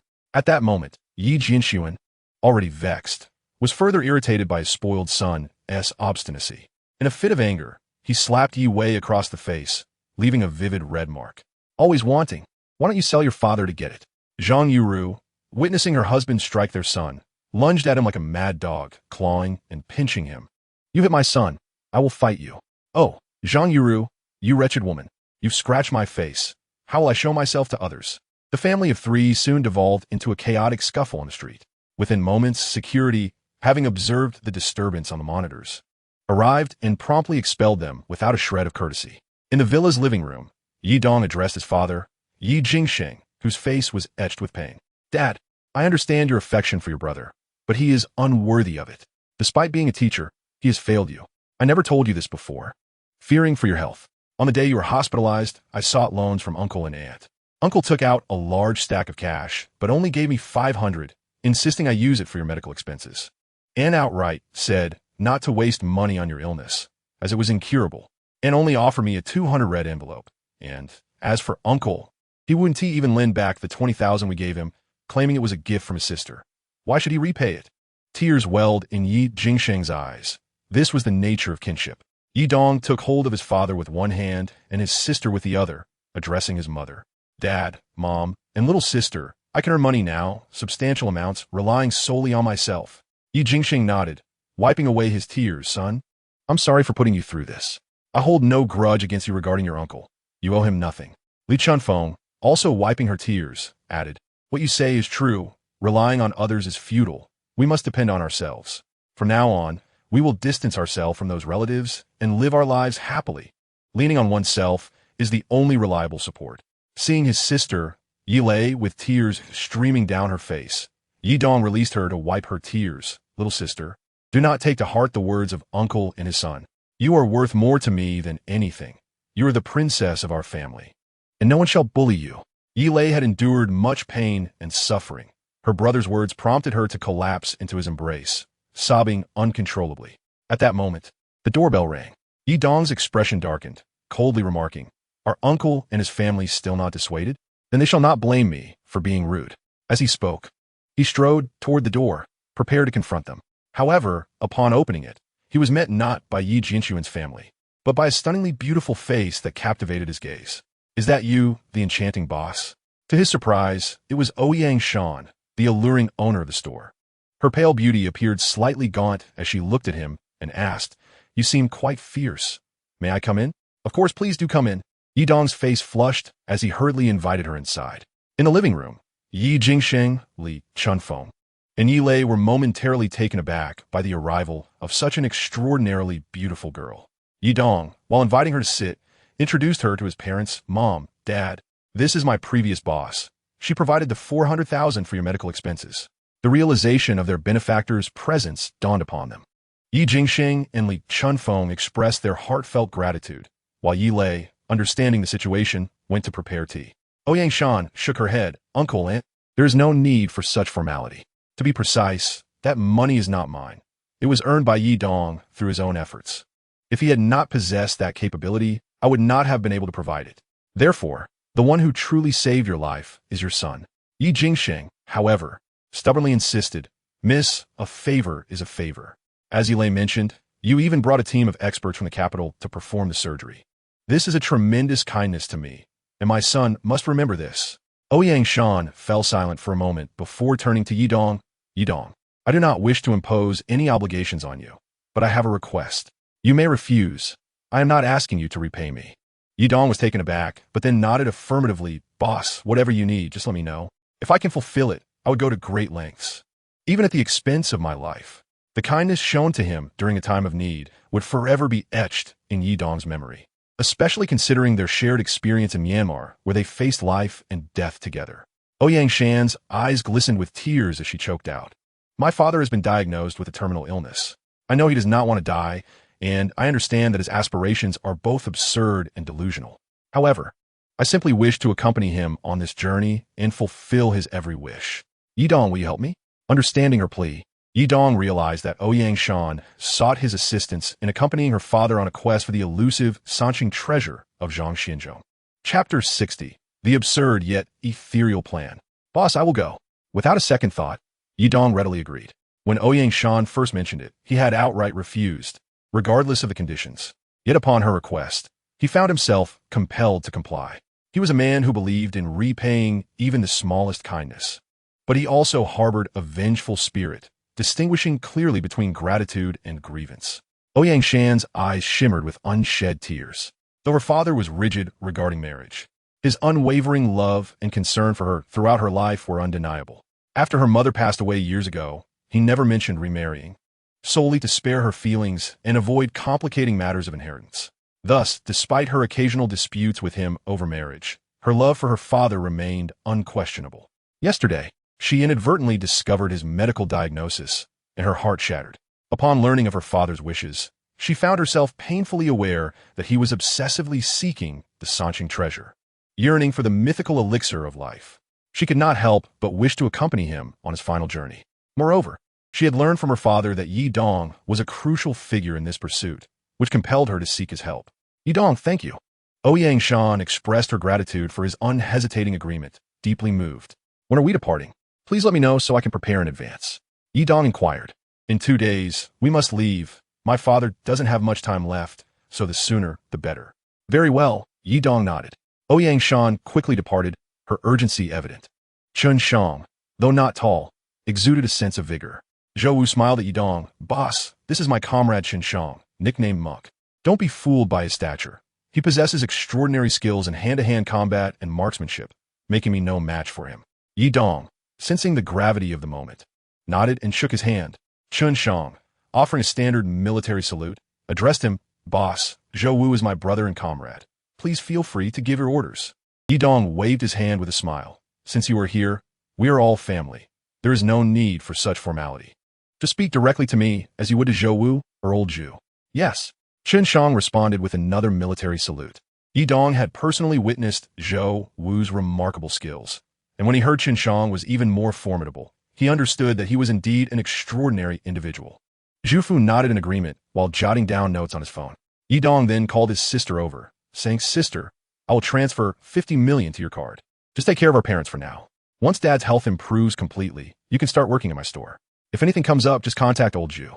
Zhu Fu readily agreed. You don't need to worry, bossy. Family matters are my responsibility. Yidong nodded, glancing at Zhou Wu and Chen Shang, contemplating. One of you should accompany me, while the other stays here. Chen Shang immediately stood up, declaring, Boss, I will go with you. Zhou Wu chuckled, insisting, of course, it should be me. Old Zhu waved his hand, instructing, neither of you should argue. Both of you will go. The safety of Boss Yi is paramount. What could possibly go wrong here? There's still me and the other 5 men. After a moment of thought, Yidong realized that there were indeed no significant dangers at home, with old Zhu and the other 6 men present, as he and Ouyang Guan were set to search for the 3-star treasure, which the previous map indicated would be in a remote area of the Sichuanabet Mountains. It would be safer to have both Zhou Wu and Chun Shang's formidable skills. Thus, he nodded in agreement. Zhu Fu hesitated for a moment, suggesting, Boss Yi, considering your position, perhaps we should arrange for an additional person to accompany you. Yidong smiled and shook his head. It's fine. I want to witness the process. After all, I'm getting married soon, so I might as well gather some experience to avoid being caught off guard later. Zhu Fu chuckled at this and ceased his insistence. Then they discussed the styles and progress of the store's renovations. As he was leaving, Yidong called out to him, instructing, Old Zhu, please make sure everyone at home is well taken care of. Our employees are not only for business, but also for personal matters. Ensure that living expenses are reasonable. Don't be stingy. Let us have a dinner gathering in the evening and a team-building activity over the weekend, with the company covering the costs. Su Fu nodded in agreement. After organizing the company and family affairs, Yidong beckoned Zhou Wu and Chun Shang, saying, You two accompany me to buy some gifts. We're heading to my girlfriend's house shortly. Zhou Wu promptly went to prepare the car, and once in the vehicle, Yidong called Qin Si. Her voice sounded particularly melodious as she answered, Why are you calling me all of a sudden? Were you at the office or home? I have to go on a long trip, likely for at least half a month, so I'm preparing to visit your house to meet your parents, have a chat, and strengthen our bond. Qin Si burst into laughter. Forget it. Just tell me where you are, and I'll come over right away. Yidong provided the address of a nearby upscale commercial center. In just over 10 minutes, Qin Si arrived. Zhou Wu, seeing the charming and refreshing Qin Si, awkwardly smiled. Miss Qin, oh no, I should be calling you boss lady from now on. Qin Si smiled brightly and turned to Yi Dong, asking, where are you going on this trip? Who are you going with? Yi Dong rubbed his chin, contemplating before responding, with my boss's father, Ouyang Wan. Qin Si paused, then inquired, is Ouyang Shan going too? Yi Dong was taken aback. I don't know. I didn't ask her earlier. Qin Si looked at him with a playful smile. You should ask her. If she is going, then I must go too. I can't help but worry about such a beautiful person accompanying you. Chapter 61. The Blood Curse. Yi Dong instantly felt awkward. Zhou Wu and Chun Shang stifled their laughter. With no other option, Yi Dong took out his phone and called Ouyang Shan, glancing at Qin Si, who was intently watching him. He decided to put the call on speaker. Although he had harbored some unusual feelings for his beautiful boss, he had never voiced them, and she had never reciprocated. After the incident involving Qin Si's pregnancy, any lingering feelings had dissipated entirely. With a clear conscience, he remained composed. The call connected, and the beautiful boss's slightly melancholic, yet captivating voice came through. What's the matter? Yi Dong chuckled awkwardly before asking, Boss, may I inquire if you're going on this trip? Upon hearing this question, Ouyang Shan's voice grew choked with emotion. Okay, don't worry. Perhaps I was going to offer some comforting words, but now I'm not sure what to say. Could it be that a miracle might occur? Such a fantastical notion. Yi Dong, regardless, I thank you. If you need anything or have any conditions, I will comply with whatever you request. Oh, just when Yi Dong intended to end the call, Ouyang Shan's words caught him off guard. Qin Si observed Yi Dong's increasingly peculiar expression. He mumbled a few affirmatives before hastily hanging up. Although the conversation had been innocuous, it felt oddly uncomfortable with Qin Si overhearing. How would Qin Si interpret Ouyang Shan's willingness to agree to anything he asked? Yi Dong forced a smile, but suddenly a thought struck him. The blood curse afflicting Qin Si originated from the eye statue, which was 1/3 of the 3-star treasure map. If such a treasure truly existed, might it contain something or a method to cure Qin Si's blood curse? Once this thought crossed his mind, Yi Dong could no longer contain his excitement. Qin Si tilted her head. Are you hoping I want to join you, so I don't disturb your harmonious relationship? If you say so, I'll stay behind. Yi Dong retorted, You're overthinking it.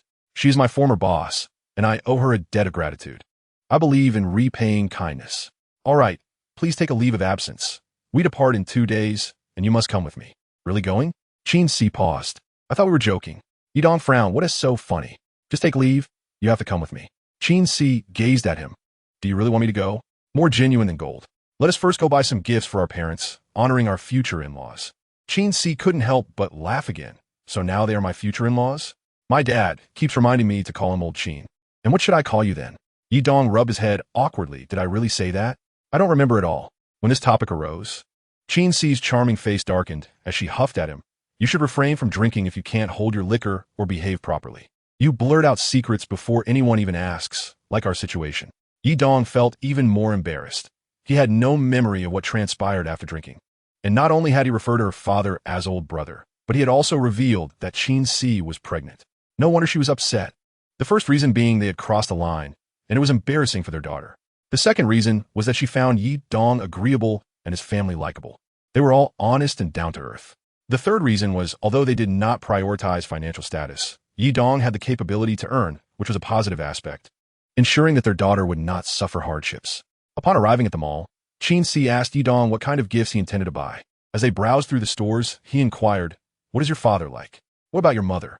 Qin Si contemplated, My dad isn't particular about clothing, and my mom isn't keen on jewelry, but she does take great care of her skin and health. What should we buy? Yi Dong pondered and suddenly had a brilliant idea. Qin Si, do your parents like cars? Cars. Qin Si considered, nodding, both my parents like them. But we only have one Honda, which is several years old. Most of the time, my mom drives it. They're reluctant to spend money on a new car, let alone buy two. They want to save for my dowry. That is perfect. Yi Dong leaned closer to Qin Si, whispering, Let us buy each of your parents a nice car and a villa for them to live in. What do you think? Qin Si was taken aback, taking a while to respond. Isn't that a bit too extravagant? Perhaps we should opt for something more modest. Yi Dong shook his head vigorously. The money I earn is clean and above board. There's nothing to hide. Besides, what is the difference between your parents and mine? They have a daughter like you, and I've taken care of their daughter. So shouldn't I properly support them in their old age? The son-in-law buys cars and houses for the parents-in-law. We are not afraid of what others say. Qin Si was initially smiling, but suddenly at Yi Dong's words, her eyes turned red. She bought a set of clothes for Qin Shuheng and Huang Yuru at the clothing store, carefully selected by Qin Si, costing over 120,000 yuan in total. After purchasing the clothes, she went to the bank to open 2 cards, one for Qin Si's parents and one for Qin Si, each with a deposit of 20 million yuan. Then they headed to Junyi car dealership. On the way, Yi Dong called the salesgirl Yang Xiaoqing, who had assisted him in purchasing the car. As soon as the call connected, Yang Xiaoqing's excited voice came through. "Boss Yi, thank you so much for the wedding car." "No trouble at all," Yi Dong replied politely before asking, "Are you at the store?" "I'm coming to buy 2 cars." "Buying again?" Yang Xiaoqing was taken aback. Then quickly responded, "I'm on vacation today, but wait for me. I'll take a cab to the store right away." It was a matter of great importance. If she didn't arrive, the business would go to someone else. Moreover, since Boss Yi was buying luxury cars, the commission from selling a luxury vehicle was significantly higher than that from an ordinary car worth 1 or 200,000. Zhou Wu, driving, deliberately slowed down, and they arrived at Junyi car dealership 15 minutes later, just as Yang Xiaoqing rushed in, panting. Yi Dong's car was quite noticeable, a Rolls-Royce Cullinan without a license plate. After entering the store, the few girls who had previously overlooked him warmly welcomed him, although it wasn't their business. Wouldn't it be wonderful to know such a young and wealthy gentleman? Yang Xiaoqing, beaming, asked Yi Dong, "Boss Yi, what model are you looking to buy this time?" Yi Dong turned to Qin Si and inquired, "What type of car do your parents like?" Qin Si tilted her head in thought before saying, "My dad likes big muscle cars with good off-road capabilities, while my mom prefers comfortable cars that are aesthetically pleasing." Yi Dong gestured with his hand. "All right, let's go with these 2. Hurry up with the paperwork. I'm in a rush." Chapter 62, The Calculation. Yang Xiaoqing completed the paperwork amid the envious gazes of her colleagues, and Yi Dong, without haggling, directly swiped his card to pay in full. The 2 cars, a Mercedes-Benz costing 3.5 million and a Rolls-Royce Dawn priced at 6.5 million, totaled exactly 10 million yuan. Several salesgirls peeked from the finance office, watching as Yi Dong swiped his card to purchase over 30 million worth of vehicles, 8 luxury cars, without needing a single loan. It seemed as though his bank card would never run out of funds. Qin Si called her mother first to notify her that Yi Dong was coming. When Qin Si and Yi Dong arrived at her home, Qin Shuheng and Huang Yuru were already waiting downstairs. Upon seeing their children arriving in 2 new cars, they asked, "Why did you change cars again?" Qin Si took the car keys from Yi Dong and handed one to each of her parents, cheerfully saying, "Old Qin, teacher Huang, your son-in-law didn't know what gift to bring, so he got each of you a car. Do you like it?" Qin Shuheng and Huang Yuru were stunned, and it took them a while to ask, beaming with joy, "Are these cars for us?" Qin Si continued to smile, her lovely face radiating happiness. "These are brand new cars just picked up from the dealership, totaling exactly 10 million, 3.5 million for dads and 6.5 million for teacher Huang. Do you both like them?" "Yes," Qin Shuheng managed to utter before quickly stopping himself, glancing at Yi Dong and clearing his throat, trying to appear serious. "Don't think that just because you gave us a car, I'll 1T scold you. You've taken advantage of our daughter and still call me big brother. How do you explain that?" Yi Dong turned crimson, wishing he could find a hole to hide in. However, Huang Yuru stepped in, confronting old Qin. "All right, enough of that. Both of them made mistakes in their relationship. Is your daughter blameless? Plus, you insisted on getting him drunk. How can you fault him for that? Whether he calls you big brother or even nephew, what does it matter?" Qin Shuheng instantly felt awkward. He could scold Yi Dong and his daughter, maintaining a strong demeanor. But he lacked the same confidence when facing Huang Yuru, who immediately put him in his place. Huang Yuru was not one to be greedy for money, but how could she not be pleased with a generous and considerate son-in-law? Yi Dong quickly opened the trunk and took out the gifts he had bought for them. Several bags. Upon seeing the brands on the bags, Huang Yuru realized that they were not inexpensive. They must have totaled over 100,000 yuan. The 4 of them joyfully took the elevator upstairs. At that moment, Huang Yuru looked at Yi Dong as a mother-in-law would look at her son-in-law, growing increasingly fond and satisfied. Once in the living room, Yi Dong set the bags down and then produced the 2 bank cards he had prepared. He handed one to his mother-in-law and the other to Qin Si. "Annie, these 2 cards. One is for you and uncle's everyday expenses, and the other is for Qin Si's pocket money." "Pocket money?" Huang Yuru chuckled. "Both Qin Si's father and I have salaries. In a few years, when we retire, our pensions will be even higher. You don't need to give us anything. As long as you 2 live well, we'll be happy." Not yet aware of the bank cards Yi Dong had prepared for her and her parents, Qin Si asked him with a smile, "How much did you put in?" Her question was harmless, but Huang Yuru and Qin Shuhang would never ask. 20 million? Huang Yuru and Qin Shuhang were both taken aback, their expressions shifting as they stared at Yidong. Yidong pushed the bank card toward her, sincerely assuring her, "Auntie, rest assured, my spending rate cannot keep up with my earning rate. Just from jade and gemstone dealings, I estimate I can earn around 100 million a month, so you need not worry about my business affairs." Qin Shuhang was even more astonished. Earning 100 million a month is no small feat. Are you not exaggerating? How do you make that kind of money? 1 billion? The Qin family was taken aback. Could this son-in-law truly be that remarkable? One was an old-fashioned pocket watch. Yidong, you have appraisal skills, right? Can you take a look at these two items? Can you authenticate them? He first took out the old pocket watch, scrutinizing it closely, and then the appraisal information appeared in his mind. Omega 1922 copper pocket watch, produced in Geneva. Craftsmanship level, average. Estimated value, 750,000 yuan. Uncle, this watch is an authentic Omega pocket watch, manufactured between 1920 and 1925. Its craftsmanship level is average by today as standards, but it was top tier at the time and holds certain collectible value. If sold on the market, it would be worth around 750,000 yuan. Worth 750,000? Qin Shuhang was genuinely surprised. This watch had been obtained by his grandfather on the battlefield from an enemy soldier and had been kept ever since. He had never shown it to anyone. He never intended to sell it. Qin Shuhang chuckled. "How can you prove that your appraisal is accurate?" Qin Shuhang was immediately astonished. "Mouth agape, how did you know? But how could Yidong know?" Chapter 63, Remarkable Skills. Qin Shuhang was an experienced criminal investigator. Any suspicion or clue would instantly branch out into thought pathways in his mind. Appraisal, appraisal. Qin Shuhang mentally repeated this word several times, casually grabbing a piece of paper and a pen, scribbling a few words before folding it and holding it tightly in his hand. He then glanced at Yidong and asked, "Can you tell what I wrote on the paper?" Huang Yuru interjected, "He is not a mind reader. How would he know what you wrote?" Qin Shuhang looked at the gifts, then at Qin Si, and suddenly asked Yidong, "Are you here for something else to discuss?" "Right, I do have something to say to Uncle and Auntie." Yidong suddenly recalled and cautiously said to Qin Shuhang, "Uncle, I have a matter to attend to in the Sichuanabet region, and I anticipate being away for at least half a month. I would like to take Qin Si along." "Take CC with you?" Huang Yuru immediately expressed her discontent. "She has to work and is pregnant. What is the point of running around aimlessly?" Yidong quickly explained with care, "Annie, she works too hard, and I don't want her to be so exhausted. This is a chance for her to take leave, to unwind a little, and then withdraw from the criminal police team. In the future, she can either switch to a clerical position or even resign altogether. If she still wishes to work, she can join our company as the chairperson." Upon hearing Yidong's genuine concern for Qin Si, Huang Yuru's discontent dissipated, and she smiled and nodded. "That sounds good." However, Qin Shuhang raised his hand, saying, "Yidong, if you can guess what is written on this piece of paper I hold, I will allow Qin Si to accompany you." Huang Yuru shot him a glare, thinking, is this old man deliberately trying to provoke trouble? Qin Si pouted, realizing that her father was intentionally making things difficult. If he didn't want her to go, he could just say so, but she couldn't bring herself to confront him. If she did, wouldn't her parents think she simply wanted to go with Yidong for a romantic getaway?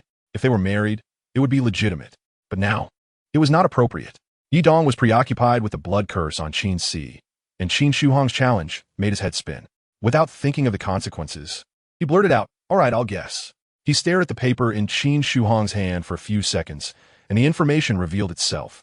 Mingsheng Paper Factory, Xin Fatsi. Produced on April 21st, 2020, and written by Qin Shuhang on December 15th, 2020 at 16:45. Yidong, if you can guess what I wrote. I will call you grandfather. Paper quality, average. Value assessment, worthless. Upon seeing the content, Yidong felt a mix of amusement and exasperation.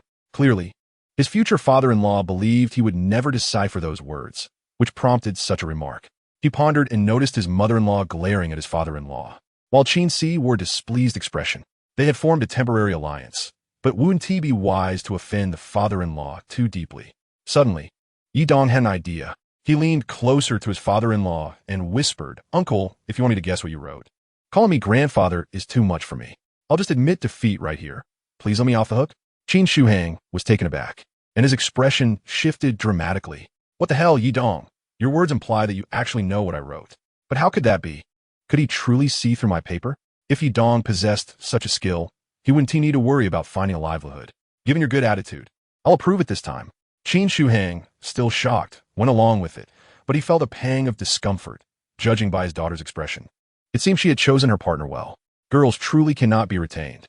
Now that she had grown up, her affections had shifted from her father to Yi Dong, which was rather bittersweet. Nonetheless, Qin Shuhang was exceedingly pleased with Yi Dong as a son-in-law. The young man had risen from humble beginnings to wealth through his own efforts, was capable and handsome, and, most importantly, treated his daughter well as himself and his wife. Huang Yuru hadn't thought much of it. Qin Si was accompanying her to try on new clothes they had just purchased. Naturally, Qin Si chose the outfits, which fit perfectly and aligned with Huang Yuru's tastes. In the room, Huang Yuru admired herself in the mirror wearing her new attire, feeling beautiful, elegant, fashionable, and exuding an air of sophistication. To be honest, she had never bought branded clothing before. Such expensive garments were a luxury she could hardly afford. Qin Si pressed her bank card into Huang Yuru's hand, smilingly saying, "Teacher Huang, here's my card for you. Buy whatever clothes you like, whatever you fancy, and enjoy yourself without hesitation." Huang Yuru hesitated for a moment, replying, "You can let me manage it. I'll keep it for you as a dowry when you get married." Qin Si laughed. "Oh dear. Your son-in-law earns over 100 million a month. You worked hard to raise me. It's only right for him to honor you. If he couldn't earn money, we would have to live frugally. But since he can, you shouldn't deprive yourself." Huang Yuru lightly tapped her daughter on the head. "You girl." Nevertheless, she felt touched by her daughter's thoughtfulness. Her son-in-law was capable and filial. What more could she ask for than this happiness? Qin Si nodded and, upon exiting the bedroom, noticed Yi Dong and her father whispering conspiratorially. She approached and inquired, "What are you two discussing so secretly?" Qin Shuhang quickly straightened up and said with exaggerated seriousness, "What is so secretive? We were just talking about cars." Upon hearing the word car, Qin Si turned to her father, saying, "Old Qin, why don't you take the Rolls-Royce Cullinan that Yi Dong gave me? I'll drive you Mercedes-Benz. That car suits you better." "No way," Qin Shuhang replied, tightly hiding the car keys. Qin Si pouted, "Fine, I'll leave a key at home. Whoever wants to drive it can." Yi Dong quickly interjected, "CC, I need to use your Cullinan tomorrow. I promised Miss Yang from the car dealership that I would use it for a wedding tomorrow." "Oh," Qin Si replied absent-mindedly, then frowned, mumbling, "How can I ask my boss for leave?" Qin Shuhang laughed heartily. "Girl, don't think the world will stop turning just because you leave. Your boss would be delighted for you to take a vacation. They would prefer you not to work so hard. A girl shouldn't have to toil like a man. How can your male colleagues stand it?" Qin Si huffed at her father. "Old Qin, you're just jealous of your daughter." Qin Shuhang pulled out his phone, grinning. "Don't believe me? Watch your dad make that leave request for you." Qin Si shrugged, indicating for him to proceed. Qin Shuhang wasted no time dialing her boss's number and put on speaker. When the call connected, her boss's signature laughter rang through. "Oh, Old Qin, what brings you to call me today?" Qin Shuhang chuckled. "Old Lu, I'm calling on behalf of my daughter to request leave. She has found a boyfriend and wishes to travel." Qin Si beamed with pride, thinking, "Let us see how Captain Lu responds to this." "Oh, Qin Si can find a boyfriend too? Ha, then I must congratulate her." Sure, leave granted.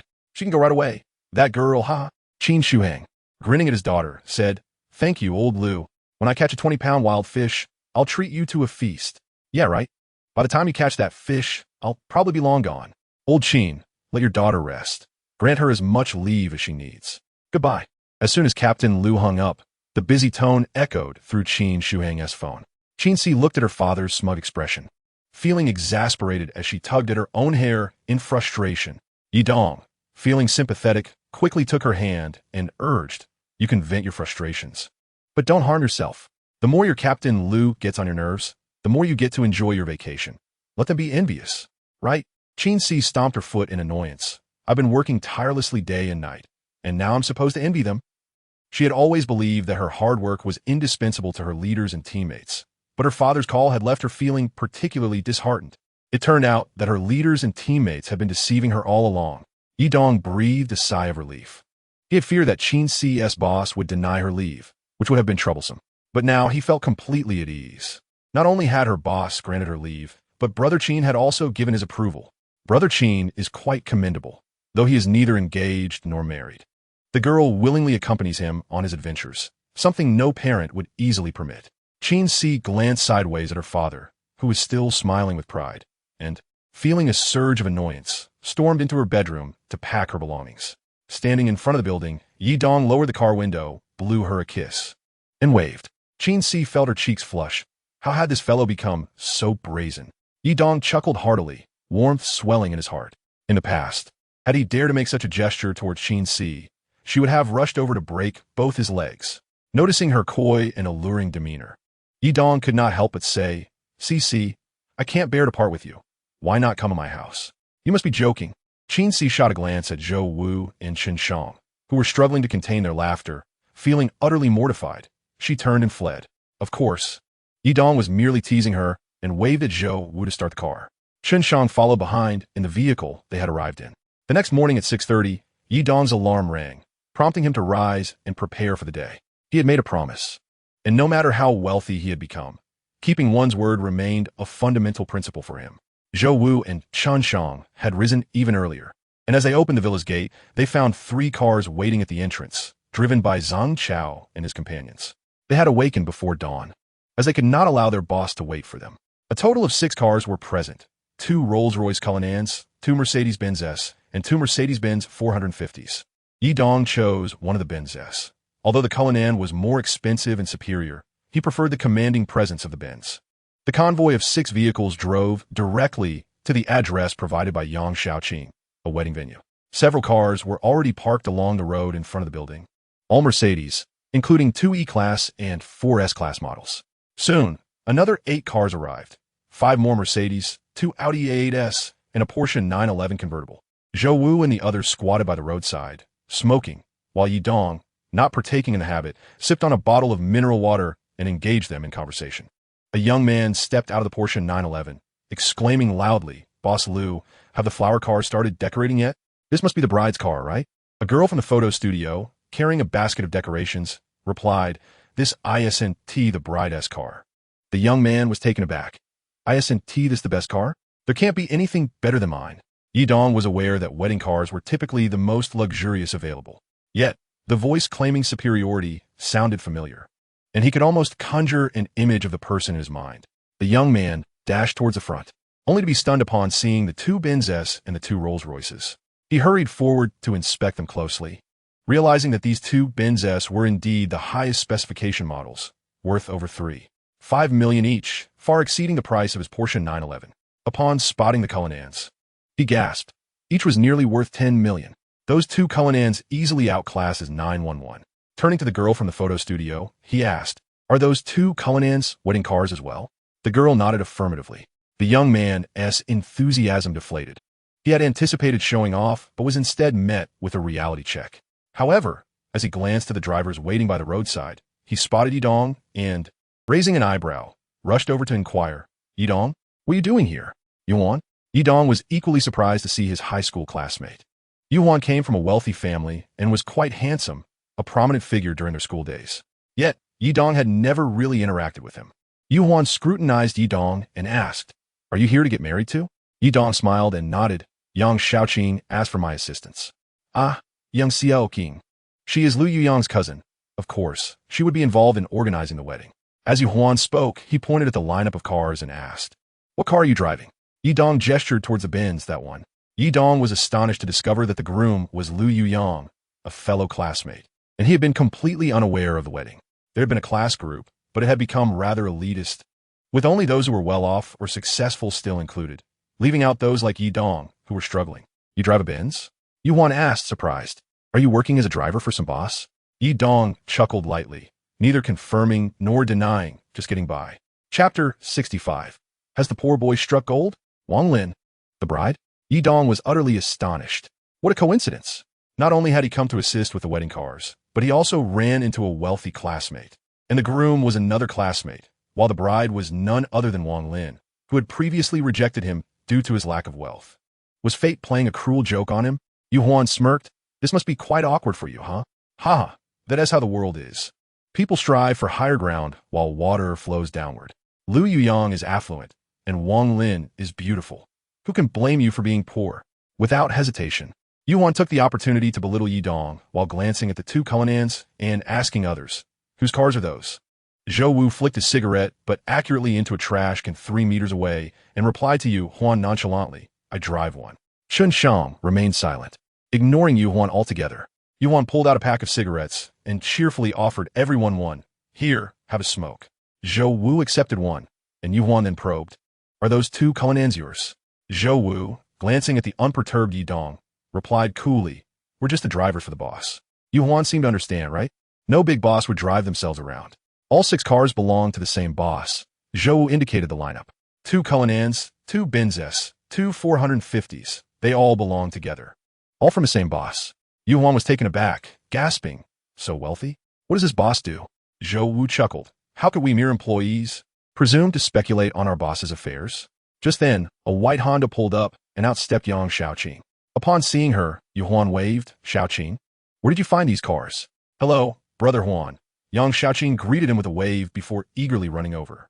She remained stunningly beautiful, and Yu Huan, reveling in the presence of attractive women, laughed. Xiaoqing, I'll trade my car for a Ferrari.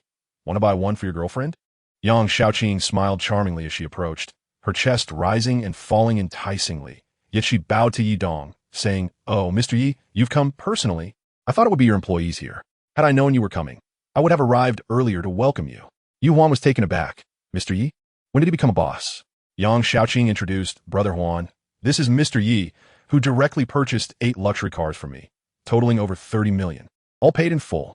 None of our salespeople have ever seen someone buy so many luxury cars outright. Afterward, she hurried to her car, opened the trunk, and reverently offered Yi Dong a beautifully packaged bottle of mineral water before distributing the rest to the others. Yu Huan felt somewhat perplexed, gently rubbing his head before inquiring of Yang Xiaoqing. Yi Dong is my classmate. I know him quite well. How could he possibly afford luxury cars? 8 of them, worth over 30 million. Surely, you must be mistaken. Even my father's wealth barely amounts to 20 million. When he mentioned swapping for a Ferrari, it was merely boasting about his family's affluence. If he truly intended to spend 3 or 4 million on a Ferrari, my father would certainly disapprove. He cannot afford it on his own. Yang Xiaoqing frowned slightly, displeased as she responded, Huan Ge, please refrain from making baseless claims. Those cars are all charged to Yi Dong's account, registered under his name. Thanks to him, I've become a sales champion this month, with my salary exceeding 30,000. Yu Huan was momentarily taken aback, then fixed his gaze on Yi Dong, demanding, Is it true, Yi Dong? Did you really purchase those cars? Yi Dong took a sip of water and replied nonchalantly, They're just a few cars. What else there to flaunt? Yu Huan nearly stumbled in shock, struggling to regain his balance as he widened his eyes in disbelief, questioning Yi Dong. What on earth happened? Did you win a lottery? Ye donc courir market. Just a small business. You're pulling my leg. Yu Huan scoffed. He had a tendency to flatter those wealthier than himself, while disparaging those less fortunate. Yi Dong had suddenly become affluent, leaving Yu Huan both convinced and doubtful. It was hard to comprehend. After all, Yi Dong had only recently been dumped by Wang Lin. Barely a month had passed, and he had been destitute. How could he have amassed such wealth in such a short time? Unless he resorted to robbery. Suddenly alert, Yu Huan glanced around Yi Dong's vicinity, noticing 5 drivers dispersed around him. Alarm bells rang in his mind. Yi Dong had likely become involved with unsavory characters, these 5 imposing figures appearing to be his accomplices. Trembling slightly, Yu Huan excused himself to the restroom and discreetly texted Yang Xiaoqing to join him inside the photo studio. Upon entering, Yang Xiaoqing was startled as Yu Huan emerged from behind the door, swiftly pulling her into a shooting room where he promptly closed and locked the door. What's the matter? Huan Ye? She asked, hand pressed against her chest in confusion. With irritation, he waved her off. What do you mean? I'm not that desperate. Xiaoqing, do you know what Yi Dong is involved in? I wonder if he is engaged in something illicit. Yang Xiaoqing retorted, You're being ridiculous. Yi Dong is a big boss running a company. He has 5 female employees, and we've all chatted on WeChat. He deals in jadeite raw stones. Plus, his girlfriend is stunning, more beautiful than a star, and she's a police officer. Yu Huan was taken aback. He has a girlfriend? A police officer? How long has it been since Wang Lin dumped him? Not only has he struck it rich, but he has also found a girlfriend more beautiful than a star. Yang Xiaoqing then pulled out her phone, displaying several photos. They were clear images taken during the handover of cars to Yi Dong and Qin Si. Qin Si stood affectionately beside Yi Dong, flanked by a Rolls-Royce Dawn and a Grand Mercedes. Her tall figure and striking beauty, even in her police uniform, were dazzling. Goodness, has this poor chap hit the jackpot? Yu Huan thought, feeling a surge of envy and resentment. How could someone less clever and less established than him have achieved such wealth? Not only that, but he also had a goddess-like girlfriend. How was that fair? Yang Shaoqing was taken aback. Huanga, do you know Yidong? Yu Huan, with a sharp edge to his voice, replied, of course I do. He is my high school classmate, and also your cousin Lu Yuyang's classmate. Did you not know? Your sister-in-law, the bride Wang Lin, is Yi Dong's ex-girlfriend. Chapter 66, Scheming. Yang Shaoqing was momentarily speechless. No way. Yu Huan chuckled mischievously, just wait and see. Yang Shaoqing was at a loss. Her cousin was quite image-conscious and preferred grandeur, hence her assistance in arranging luxury wedding cars. However, she hadn't anticipated inviting her sister-in-law's ex-boyfriend. Wang Lin's extravagant spending habits made it unlikely for her to let go of such a wealthy boyfriend as Yidong. Although her cousin Lu Yuyang came from a well-off family, boasting assets of at least 10 million, he paled in comparison to Yidong. Confused by the situation, she decided it best not to dwell on it. The studio's staff took half an hour to prepare the floral arrangements for the wedding car. Designated as the Cullinan driven by Zhou Wu, the imposing vehicle certainly caught the eye, while Yidong switched to the more modest Mercedes 450 to avoid unnecessary awkwardness with Lu Yuyang and Wang Lin. Yet, the thought of Wang Lin still stung Yidong, as he had genuinely cared for her, only to be heartlessly cast aside due to his financial struggles. Yu Huan, deliberately probing, attempted to engage Yidong in conversation, hoping that if he was not involved in anything illicit, he could glean insight into his sudden financial success. Yidong was equally surprised to discover that Lu Yuyang's residence was located in the Jinjiang Yiping complex, though not in the same villa area as Yidong, but rather in the high-rise section to the north. Lu Yuyang's home was situated in Building 22, occupying the ground and first floors, with a basement below. The ground level featured an 80-square-meter private garden. Such a property, complete with a private garden, was valued at around 5 million, while not comparable to a standalone villa. It was certainly a home only the affluent could afford. A grand, colorful inflatable arch stood between buildings 22 and 20, and a red carpet led directly to Lu Yuyang's residence. A line of luxury cars was parked nearby. A life-sized wedding photo displayed the handsome groom Lu Yuyang and the beautiful bride Wang Lin, inscribed with the words, 100 years of harmony. Indeed, there was no mistaking it. Yidong found himself at a loss for words, reluctant to exit the vehicle. Yang Shaoqing, unsure of how to proceed, reasoned that as the main wedding car was the Cullinan and Yidong was not driving, her cousin and sister-in-law would surely be the center of attention, allowing them to avoid any awkward encounters. However, Yuan was not one to let things slide. He rushed inside to find Lu Yuyang, who had risen early that day, clad in a brand-new suit, exuding confidence. Upon seeing Yuan enter hastily, Lu Yuyang approached, playfully patting him on the shoulder while chuckling, "Old you, my apologies. I didn't get a chance to mention that the main wedding car isn't yours. My friend has 2 Cullinans, so we'll be using one of those." Yu Huan stared at him incredulously, his expression a mix of disbelief and intrigue. Lu Yuyang, brimming with pride, added, "Old you, if you want to use a Cullinan for your wedding, just let me know. My friend will do it with just a word from me." Yu Huan chuckled, "Sound good." Although he had initially planned to confront Lu Yuyang directly, the latter's boastful demeanor prompted him to hold back, opting instead to wait until they arrived at the bride Wang Lin's house to address the matter. Yu Huan's financial standing was similar to Lu Yuyang's. While they maintained a friendly facade, they often competed in private. Today's events were a perfect opportunity for Yu Huan to diminish Lu Yuyang's pride. Observing Yi Dong switch to another car without even stepping out, it was clear he wished to remain inconspicuous. By 7:30, the groom's side was ready, with a wedding procession of over 30 people and 18 cars, all eager to board the eye-catching vehicles, among them more than 10 classmates. Yi Dong's inconspicuous Mercedes 450 went unnoticed, much to his delight. He was well aware of Wang Lin's family, yet his feelings about visiting them this time were entirely different from before. Wang Lin's home was rather ordinary, but upon arrival, Yi Dong noticed that half of the bridesmaids were former classmates. With a sigh, Yi Dong thought to himself that he should not have come. Had he known, he would have asked Lao Zhu to arrange for someone else to accompany him. He decided to remain in the car, as no one seemed to take notice of him, and he could just wait it out. However, things did not unfold as Yi Dong had imagined. Yu Huan, being a prominent figure, was soon blocked by the bridesmaids upon exiting the vehicle. Lu Yuyang, while distributing red envelopes, exclaimed, "Red envelopes, pave the way. Ladies, please. Just let us in, and the envelopes will be substantial."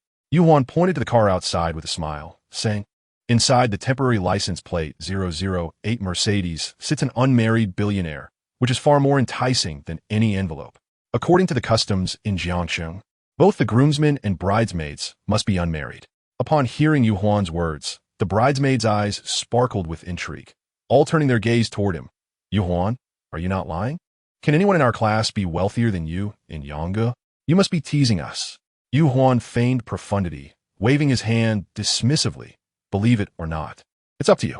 His tone and expression elicited a chorus of scoffing from the bridesmaids, who then redirected their attention to the groomsmen. After overcoming the bridesmaid blockade, the groomsmen, accompanied by Lu Yuyang, finally entered the bride's room. The bride, Wang Lin, sat elegantly on the bed, adorned in a striking red wedding dress. Her makeup exquisitely done. Lu Yuyang quickly pleaded, Lao Yu, you must help me today. Only then can I assist you when it's your turn to marry. Feel free to take any envelopes. Just spare me from further trouble. Yu Huan smiled mysteriously and suggested, Here's the plan. Lao Yu, once you and Wang Lin step out, we'll find a place to pause, distribute cigarettes and red envelopes. Then I'll arrange for you two to switch cars and head to the hotel discreetly. I have it all set. A black Mercedes 450 with temporary license plate 008. Lu Yuyang was instantly elated, nudging Yu Huan playfully. You're a good man. As we set off, Lu Yuyang and Wang Lin normally boarded the Cullinan. But not a kilometer into their journey, Yu Huan stopped the car. The prearranged individuals disembarked, one by one distributing cigarettes and red envelopes. While Yu Huan urged Lu Yuyang and Wang Lin to hurry and change cars, they dashed to Yi Dong's black Mercedes, flung open the door, and hopped inside. Yi Dong was momentarily stunned by the sight of the newlyweds entering his car. Yu Huan handed his car keys to a classmate, instructing him to drive, and swiftly joined Yi Dong in the front passenger seat. Meanwhile, Lu Yuyang and Wang Lin were engrossed in sweet nothings in the back seat, oblivious to Yi Dong in the driver's seat. It was only when Yu Huan settled in that Lu Yuyang queried, Why are you here? Aren't you driving?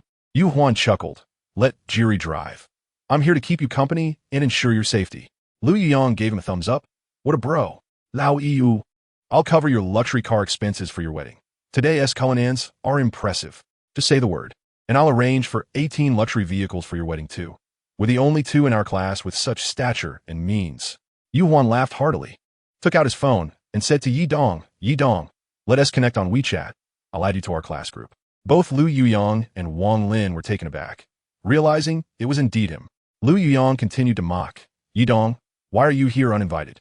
My car is a BMW 5, worth just over $1 million. You couldn't afford even one of my vehicles, let alone my luxury home in Jinjiang. We didn't add you to our group because you're among the least affluent and capable. Hey Lao Lu, let us not speak so harshly, Yu Huan interjected, adding Yi Dong on WeChat while assuring, I can vouch for Yi Dong. He is not here to cause trouble or pursue Wang Lin. He is just driving. Driving? Lu Yuyang and Wang Lin then realized, glancing at Yi Dong in the driver's seat. Wang Lin might not discern the difference between the Mercedes 450 and Lu Yuyang's BMW 5, but Lu Yuyang understood. The Mercedes was of a higher class, priced at an additional 300,000 to 400,000. Yet, Lu Yuyang could not fathom that Yi Dong could afford such a vehicle, scoffing. Is this the car of some boss-ass driver? Is your monthly salary 3 or 5,000? Lu Yuyang persisted with his sarcasm. As the saying goes, a good horse deserves a good saddle. A beautiful woman must have a beautiful lifestyle. Can someone earning 3 to 5,000 compete with me? Well, since you're here, you might as well make a grand exit. Once we reach the hotel, you can leave, and I'll make sure you get a little something. Lu Yuyang felt a sense of relief. Having a poor boy like Yi Dong around only served to highlight his own superiority as a wealthy second generation.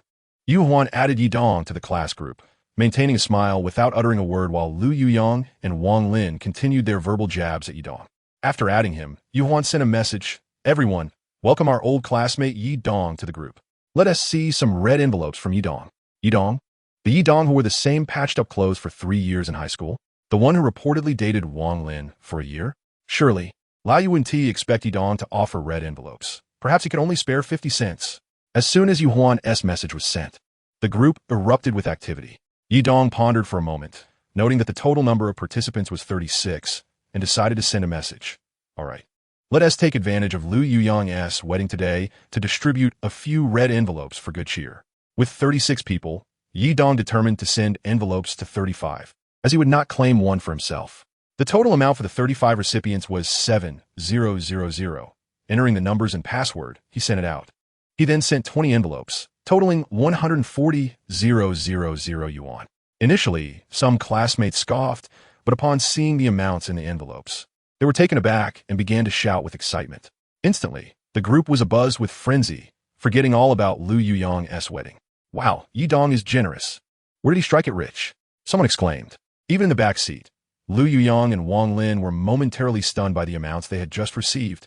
Wang Lin had good fortune, claiming a total of 9,766 yuan from the 20 envelopes, while Lu Yuyong only managed to snag 3,891 yuan. Yu Huan got 829 yuan, and at that moment, all doubt vanished from his mind. Yi Dong had undoubtedly come into a windfall. Lu Yuyong shook his head, regaining his composure as he scrutinized Yi Dong with suspicion. Yi Dong, did you really win the lottery?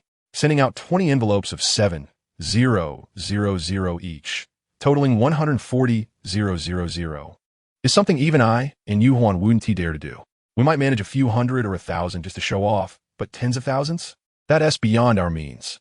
Though both families were well off, their wealth was derived from their fathers. In reality, they probably had access to only about 1 million in cash at most. Just then, someone else in the group chimed in. Yi Dong is quite the generous one. Why not send a few more envelopes to celebrate Lu Yuyong and Wang Lin's marriage? Yi Dong sent a message.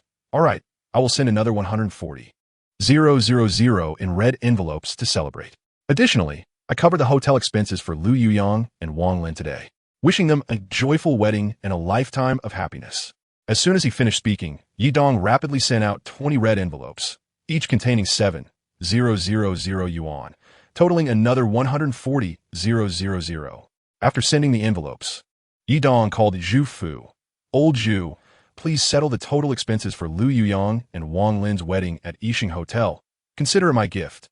Such ostentatious classmates. Using money to slap faces is the most direct approach. Several 100,000 yuan is nothing to Yi Dong. Meanwhile, Lu Yuyong was busy snatching red envelopes, his head buzzing. After Wang Lin collected her share of the envelopes, she received over 9,000 yuan and couldn't help but stare at Yi Dong, asking, "What have you done?" At that moment, Yu Huan turned to Lu Yuyong and Wang Lin and said, "Old Lu, Wang Lin, Yi Dong has made a fortune in the jade and jadeite business, opening a large company at Guotai Plaza. Also, those 6 luxury cars you see today all belong to him." The luxury cars belong to Yi Dong? Lu Yuyong and Wang Lin were taken aback. Yu Huan chuckled. "Old Lu, you should ask your cousin Yang Xiaoqing. Yi Dong purchased the cars from her." Chapter 68. Regrets of the Past. Xiaoqing? Without hesitation, Lu Yuyong called Yang Xiaoqing, making the call on speakerphone in front of Yi Dong. "Xiaoqing, tell me, did Yi Dong buy cars from you?" Upon hearing her cousin finally realized, Yang Xiaoqing had no choice but to confess, "Brother, I didn't know Yi Dong was your classmate, nor that he was Wang Lin's ex-boyfriend. He bought 8 luxury cars from our shop for a total of 32 million yuan, all in cash, no loans at all. He truly has wealth." His female employees even mentioned that Yi Dong purchased a shop and office space of over 1,000 square meters at Guotai Plaza for 40 million yuan, also paid in full. 32 million in luxury cars, 40 million for commercial property.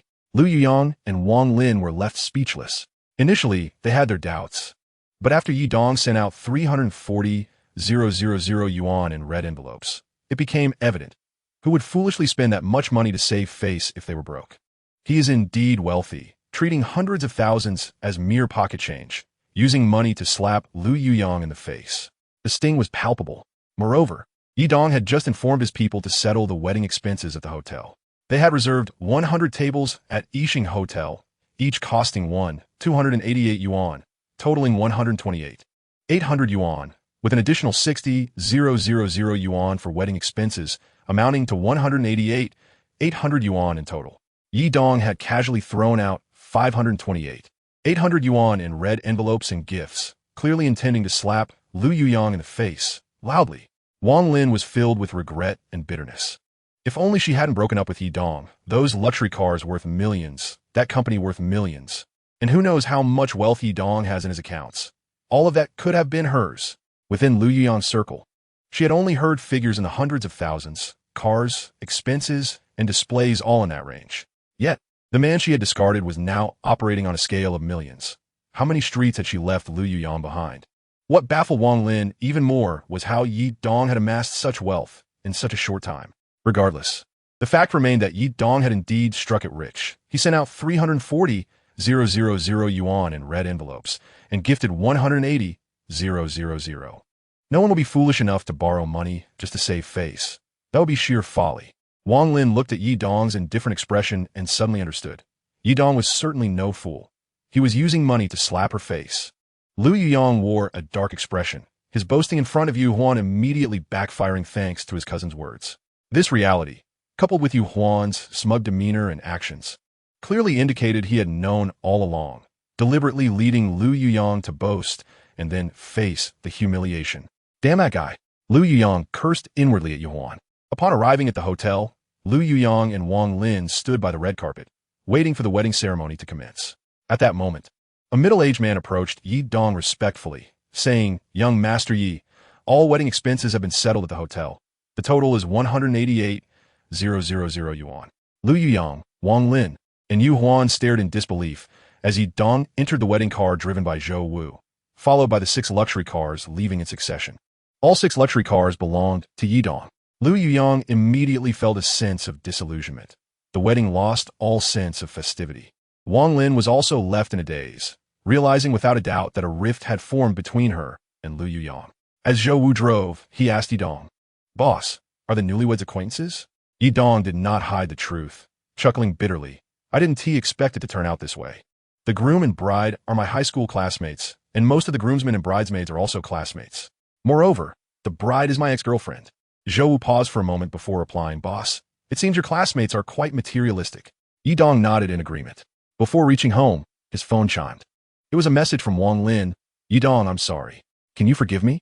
Yi Dong pondered for a moment, typed a response, but then deleted it. Now, he had the beautiful Qin Si by his side, along with her keen, discerning eye. It was time to truly embrace his life. Upon returning home, Qin Si unexpectedly arrived with a large travel bag. Having heard Yi Dong mention they might head to the mountains, so she had brought a suitcase. Qin Si pouted. Both of them went for a drive. "Why did you buy them such nice cars? Leaving me to you?" Yi Dong patted his chest, assuring her, "Don't worry. I will take good care of you." Qin Si glanced at him, a teasing smile on her lips. What does taking good care entail? Yi Dong was momentarily speechless, unable to find an appropriate response. Qin Si then looked upstairs and asked, "Where will I stay?" "I'm tired. I'll take a nap." "You can stay wherever you like upstairs. The 2 rooms on the left side of the second floor are for my parents and sister." With that, Qin Si headed upstairs without saying more. Yi Dong felt a strong urge to follow her, but he restrained himself. The thought of the enchanting Qin Si, with her captivating gaze and blushing cheeks, stirred his heart, reminding him of their first meeting on that fateful day. That night in the hotel, what truly transpired remained a mystery to him. If he were to sneak upstairs now, would Qin Si scold him? He suspected that if it came to a confrontation, she might actually overpower him, given her training at the police academy. In the evening, Yi Dong dozed on the living room sofa and awoke to find his sister bringing a plate of neatly sliced fruit. Following her was Qin Si, who brought several glasses of drinks and cheerfully offered him a glass. "This is freshly squeezed orange juice. Give it a try." Yi Dong took a sip and grimaced. "It's too sour." "No way, it tasted sweet when I tried it," Qin Si replied, surprised, taking the glass from him to have a taste herself. "It's quite sweet." Upon seeing Yi Dong's smiling face, she realized she had been tricked. As he glanced out the window, Yi Dong picked up his phone to check the time. He had slept for quite a while. It was already dark. His phone was flooded with messages and several missed calls. "I asked Xiaoqing for your number, but you never answered." "Yi Dong, please don't stay angry with me, all right?" All the missed calls were from Wang Lin. Since she had broken up with him, she hadn't contacted him once. This unexpected turn of events surprised young Xiaoqing. She likely never anticipated that inviting him to bring a few wedding cars would lead to her cousin and sister-in-law's wedding being overshadowed by his presence. As he was contemplating, his phone vibrated once more. It was a call from Wang Lin. Yi Dong cast a glance at Qin Si, whose bright eyes were wide open, fixated on his phone. She turned and inquired of Yulei, who is Wang Lin. Chapter 69. The Ex-Girlfriend and the Current Girlfriend. Upon hearing ex-girlfriend, Qin Si immediately became fully attentive, her gaze sparkling as it focused on Yi Dong. Noticing his hesitation, she couldn't help but pout and urged, "Answer it. Why don't you?" Yidong felt both embarrassed and helpless, and reluctantly answered the call. Under the scrutiny of Qin Si and Yi Lei, he boldly switched to speaker mode to prevent any misunderstandings. Yidong, you finally answered my call. I'm sorry, I still love you, so I didn't marry Lu Yuyang today. Stop right there. Yidong interrupted her, stating bluntly, we are a thing of the past. Since the moment you resolutely broke up with me, there has been no possibility for us. Whether you marry or not is of no concern to me. He refused to take the blame for Wang Lin's failed engagement to Lu Yuyang. Wang Lin couldn't help but burst into tears. Yidong, I'm so sorry, truly sorry. Please forgive me. If you don't forgive me, I'll die in front of you. Yidong felt an uncontrollable anger rising within him. Coldly replying, I have said it before, you and I have no more ties. What does forgiveness matter? Don't speak of death. Wang Lin, in defiance, cried even louder. Yidong, where are you? Can I come and see you? I just want to be with you. Without hesitation, Yidong retorted, stop saying such things. If I hadn't become successful, if I had no money, would you still feel this way? So, from now on, do not call me again, nor seek me out. The sight of you disgusts me. With those words, Yidong abruptly ended the call, added her to his blacklist, and deleted her contact. Initially displeased, Qin Si observed Yidong's attitude and felt satisfied. She quietly asked Lei, Lei, you know your brother's ex-girlfriend, right? What do you think of her? Lei leaned closer and whispered, not much, really. My brother treated her so well, yet she discarded him the moment he lacked money. She is a woman whose eyes are only drawn to wealth. Now that she sees my brother has prospered, she is envious and wants to reconcile. How can a woman be so shameless? That evening, Qin Si and Yi Lei engaged in lively conversation, and ultimately, Qin Si chose to spend the night alongside her. The following morning, Ouyang Shan called Yidong. Yidong, I have arranged a car to pick you up. You need not prepare anything. We will take care of it. Fearing she might hang up, Yidong quickly added, Boss, I need to inform you that I have 3 companions with me. Ouyang Shan paused. 3 more? Who are they? They're 2 employees from my company. They are quite capable. Given that we are heading to a dangerous place, having extra help is certainly beneficial. And the other is my girlfriend, Qin Si. Your girlfriend? Ouyang Shan took a moment to process before responding. All right. Within 4 or 5 minutes of hanging up, the vehicle arrived to collect them. Ouyang Shan was well aware of the villa where Jinjiang Yiping was located. The driver pulled up in a Rolls-Royce Cullinan, perfectly accommodating 4 people. Throughout the journey, the driver remained silent, as did Yidong, until they reached the airport expressway. He finally asked the driver, Are we going directly to the airport? After that, he fell silent again, valuing brevity. However, Yidong appreciated this kind of person, just like Zhou Wu and Qin Shang. They were men of action, but not given to excessive words. Only Qin Si, looking out the window, was vibrant and lively, relishing her first trip in a leisurely manner with her partner, which uplifted her spirits. Half an hour later, they arrived at the airport. Ouyang Shan and 2 bodyguards awaited them at the entrance of the hall. Upon seeing Yidong, she nodded, though her gaze lingered on Qin Si several times. Quite stunning. Qin Si found Ouyang Shan equally impressive. She had heard much about her, but had never met her before. As the saying goes, heroes admire each other. Similarly, beauties spark admiration. They bypassed the ticketing process and proceeded through the VIP channel directly onto the plane. Qin Si remarked, My father has chartered this flight. The airline arranged a special route. In the past, Yidong might have been astonished, as chartered flight was a term so distant from him. Yet now, he felt no ripple in his heart. Chartering a flight merely cost several $100,000, a trivial matter for him now. On the plane, Ouyang Guan and Lu Digao sat in business class, conversing. Upon noticing Yidong, they nodded in acknowledgement, inviting him to sit. Yidong pointed towards the economy class seats. I'll go to the back, to be with my friends. After all, it wasn't a private jet. The seating arrangements were the same as any commercial flight, and Yidong preferred not to sit with Ouyang Guan. Ouyang Guan's party consisted of 9 individuals, himself, his daughter, Lu Digao, and 6 bodyguards. With Yidong, the total came to 13.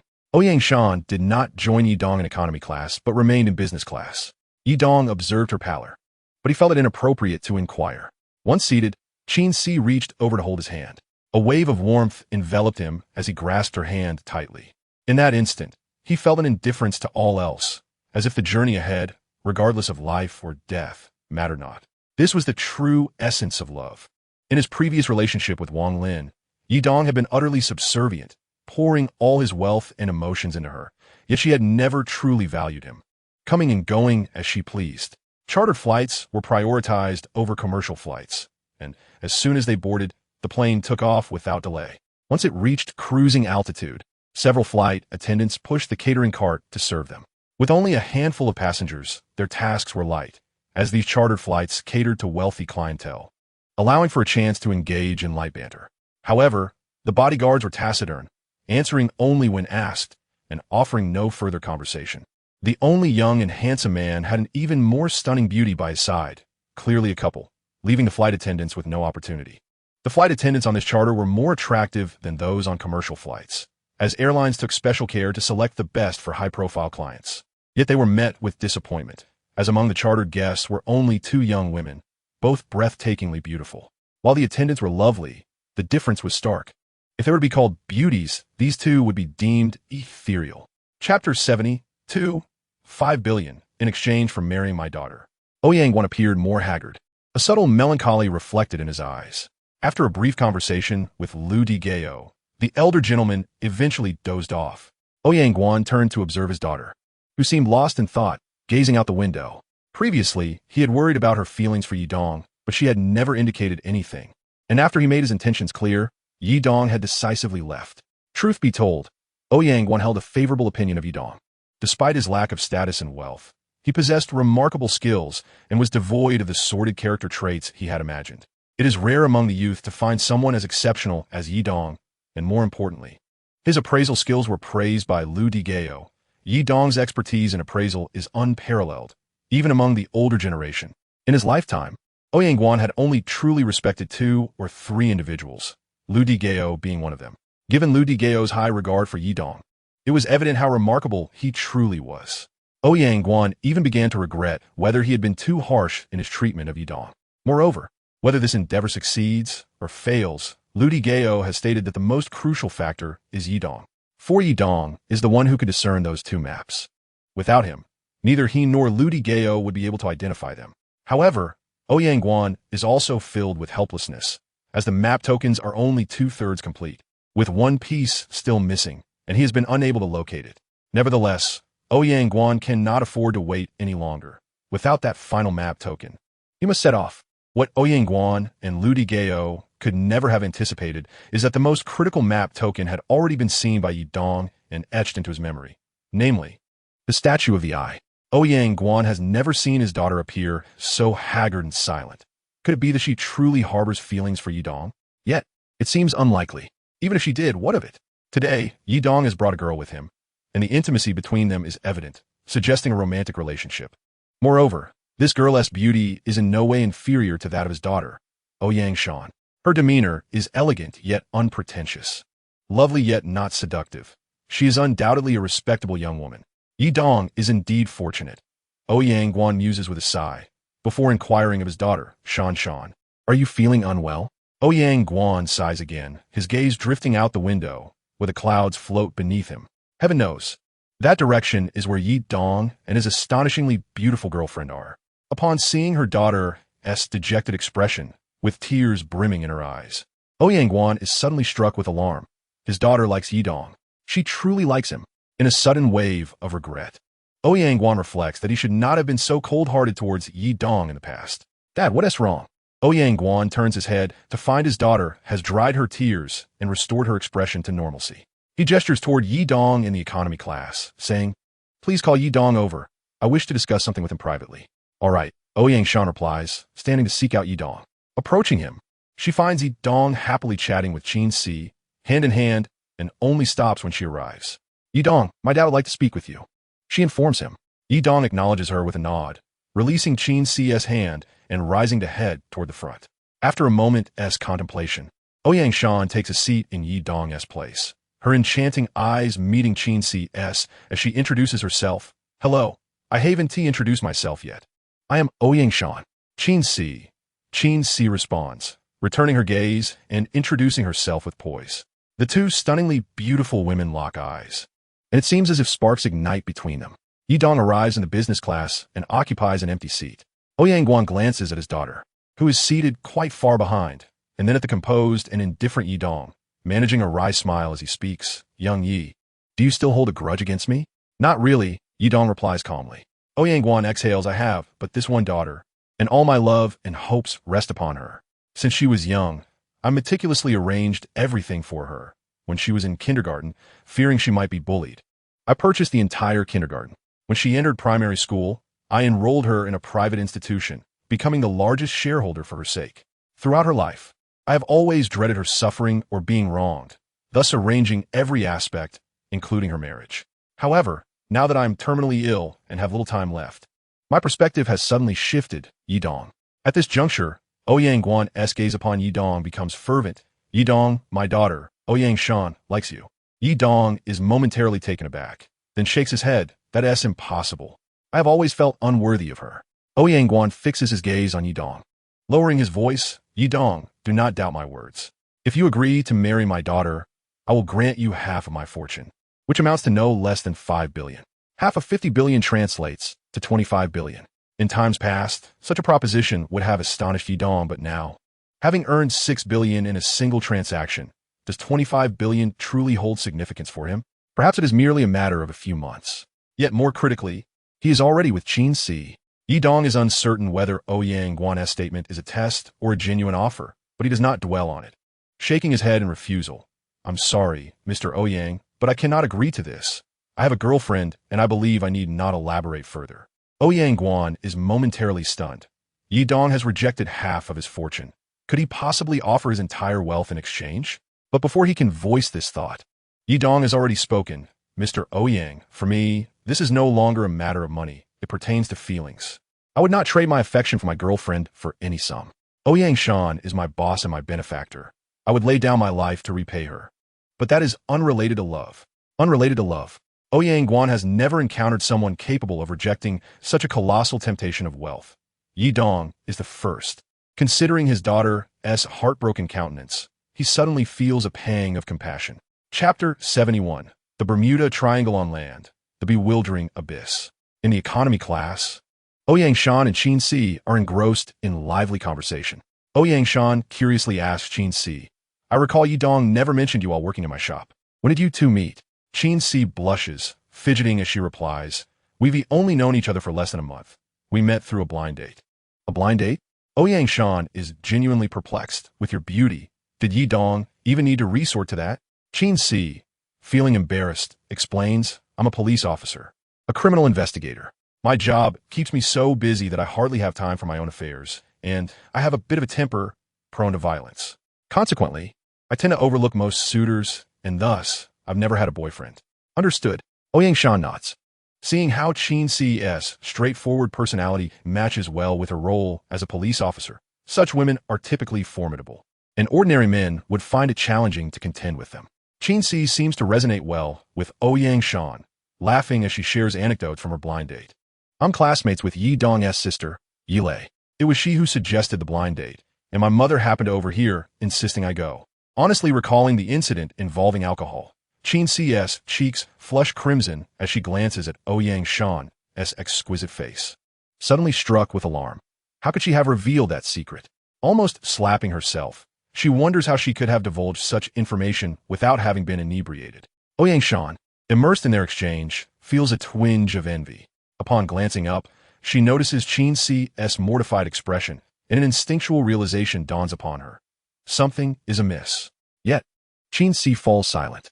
That evening, Ouyang Shan realized her feelings for Yidong had shifted from the past.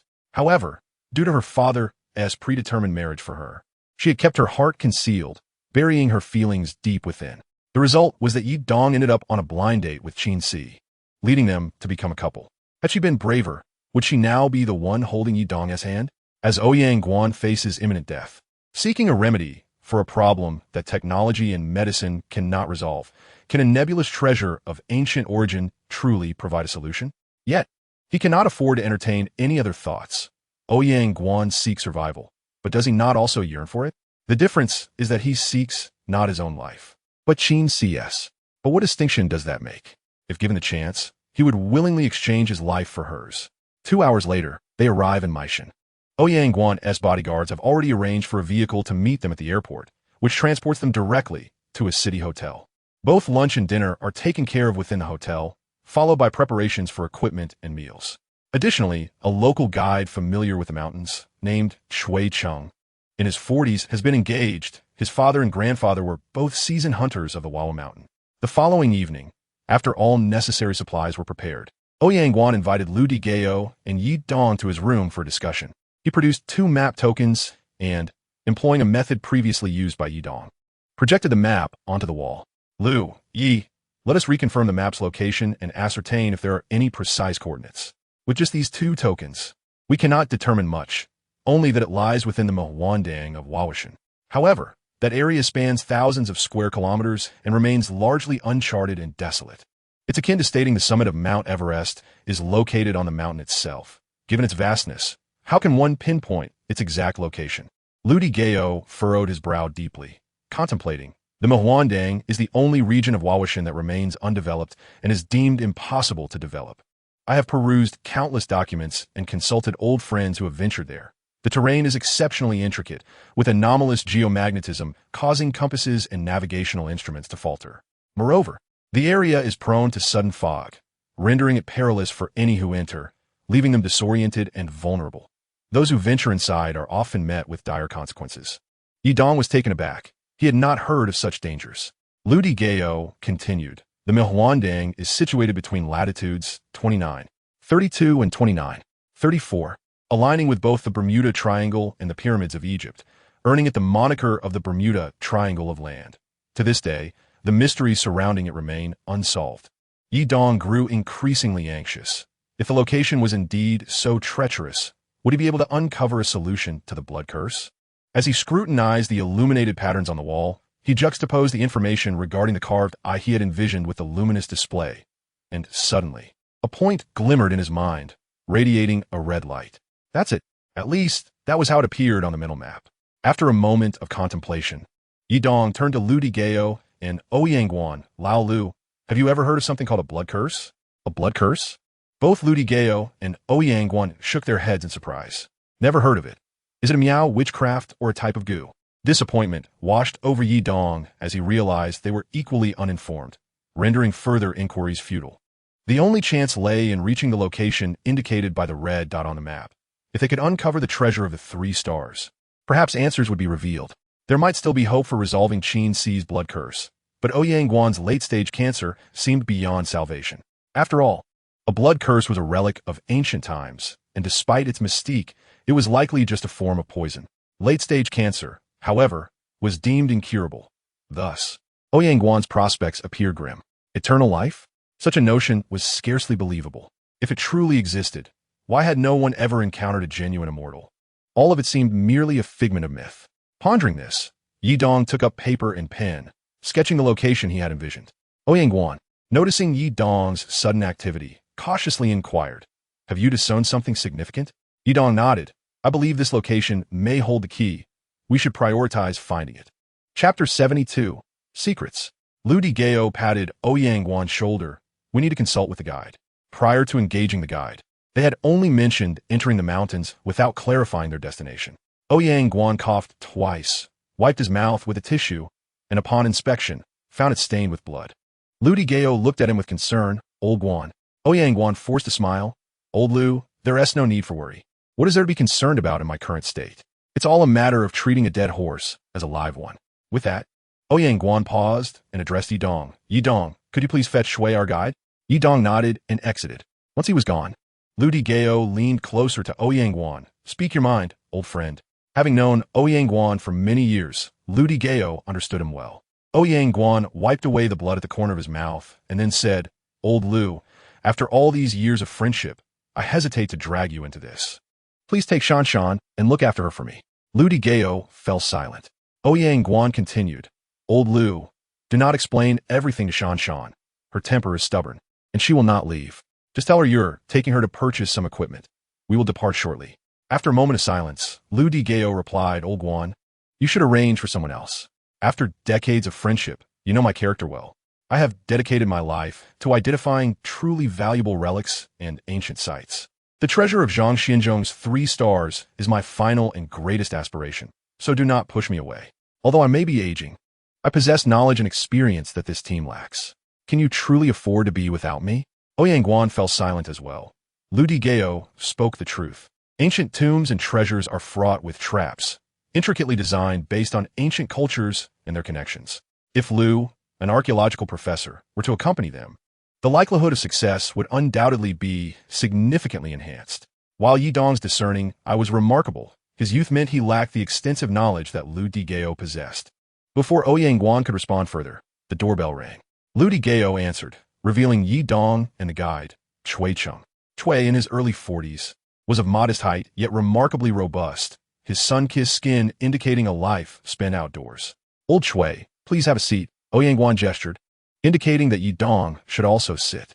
Once seated, Chui Cheng looked at Ouyang Guan and said, Boss Ouyang, you don't seem well. Climbing the mountain is no easy task. You might want to reconsider. Ouyang Guan waved his hand dismissively. That is not your concern. I called you to discuss our route up the mountain. Where exactly are we headed? And what is our primary objective? Kui Ching nodded, seeking clarification. Ouyang Guan produced the geographic point Yi Dong had sketched and placed it before Chui Cheng, fixing his gaze on him. Guide Chui, we intend to go here. Your task will be to lead us to this point, and your job will be complete. Chui Cheng scrutinized the map and the circle point for a considerable time before lifting his head to Ouyang Guan. Boss Ouyang, you wish to go to the Mawandang? Indeed, that is our destination. Ouyang Guan did not conceal the truth from Chui Cheng. While he could obscure information from others, the guide's role was pivotal. Chui Cheng's expression changed, and after a moment of silence, he shook his head. Boss Ouyang, I cannot undertake this task. Ouyang Guan replied calmly, Guide Chui, there is no task that cannot be accomplished. I understand your fear. You have an uncle, and above him, a granduncle, and above him, a great-grandfather, all of whom entered the Mawandang and never returned. You fear that you too would be trapped within. Chui Cheng's face flushed as he clenched his fists, the sound of cracking knuckles echoing. Ouyang Guan continued, Do you not wish to uncover the fate of your ancestors? Are they alive or dead?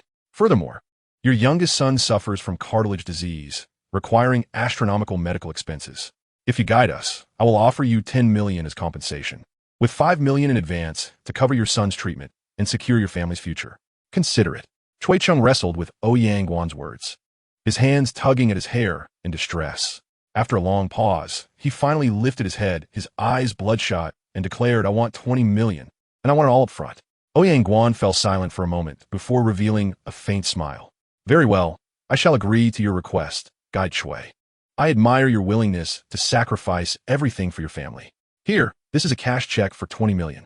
You have 5 hours to settle your family matters. We shall depart in 5 hours. All right, Chui Cheng said without further ado, accepting the check and leaving. Chui Cheng had ventured into the bewitching abyss before. He was, in fact, the only local who had entered and emerged alive. However, he never spoke of his experiences within the abyss, regardless of who inquired. Ouyang Guan glanced at Lu Digao and then at Yi Dong, sipping his tea before leisurely continuing, Yi Dong, I shall not conceal the true reason for our journey into the bewitching abyss from you. I seek the elusive chance for immortality. I do not desire eternal life. I merely wish to avoid death for now. I have yet to witness my daughter's wedding and the birth of her child. Therefore, I must express my reluctance to let my daughter face the dangers of the abyss. The peril I speak of is indescribable. I see that you and your lovely girlfriend are quite well together. Although I regret that you did not heed my advice, I still suggest you leave the girl behind and not let her accompany you into the abyss.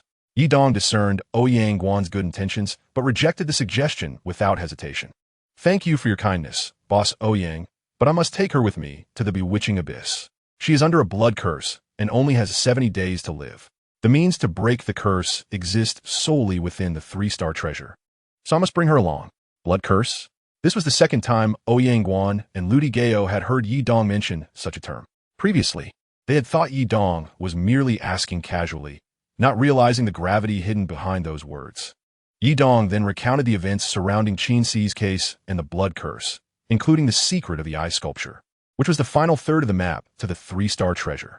Ouyang Guan and Lu Digao were left astonished. After a moment, they grasped the implications of Yi Dong's words, and an overwhelming joy surged within them. If the map to the 3-star treasure were complete, their chances of success would increase significantly. Particularly for Ouyang Guan, he suddenly perceived Yi Dong as a lucky star, as he had brought out and identified the first 2 maps and tokens of the 3-star treasure. Now he had also discovered this 3rd map token. Perhaps this was indeed luck, his good fortune. At 4 in the afternoon, Ouyang Guan's bodyguard prepared 5 Ford 150 vans for Luo Hu. The vehicle's off-road capabilities were formidable, with a double cab seating 5, plus a cargo area for supplies. In total, there were 14 individuals. Ouyang Guan, Lu Digao, Ouyang Guan's 6 bodyguards, Yidong, Zhou Wu, Chen Shang, Qin Si, and the guide, Chui Cheng.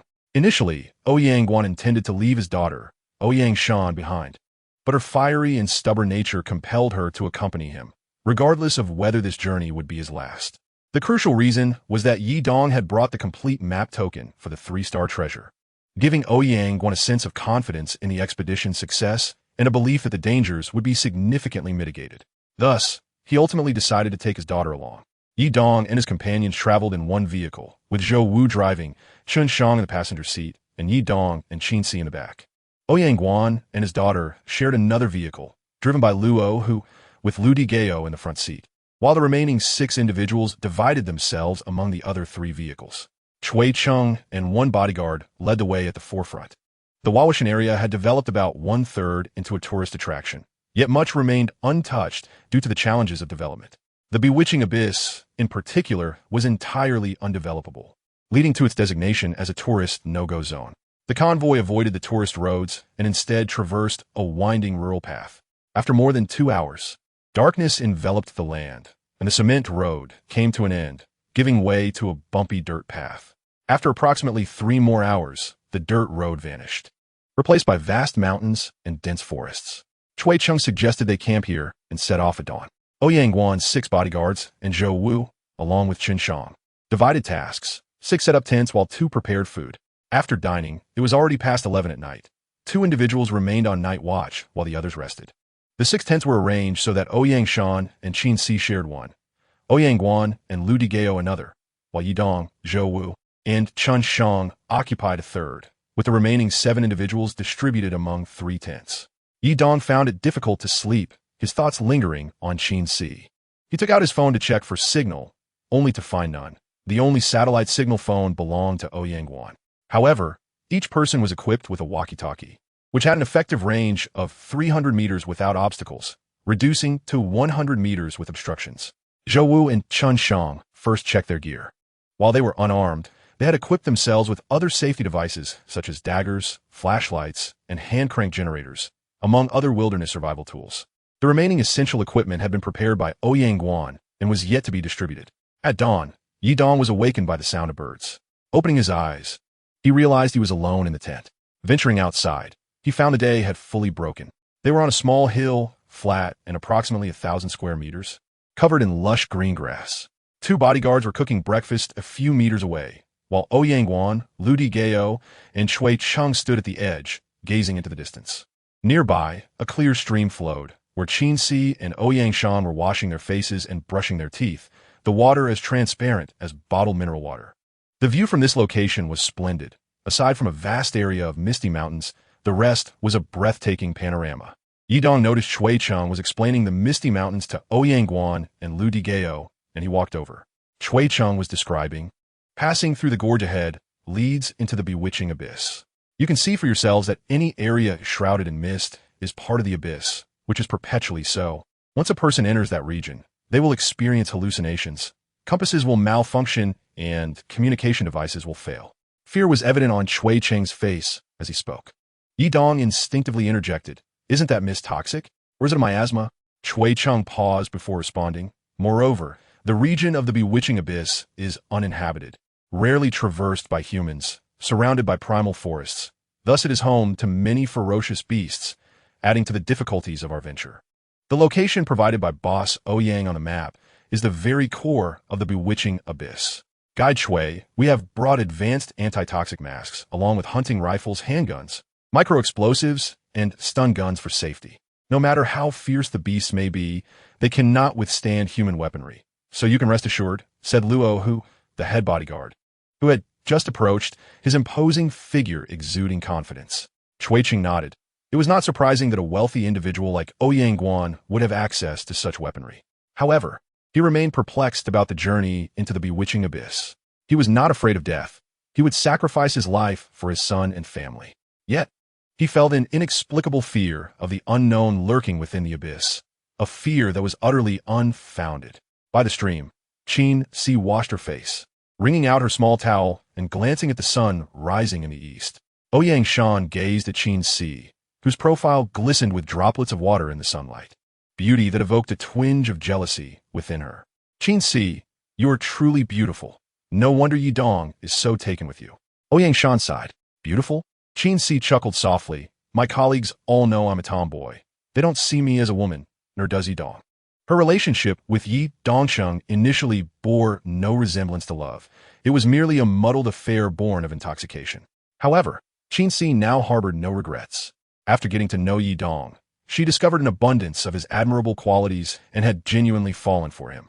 Yet, the confusion of that night at the hotel remained unspoken. Observing Ouyang Shan's envious expression, the melancholy and longing etched on that stunning face, Qin Si had long since realized that Ouyang Shan harbored feelings for Yi Dong.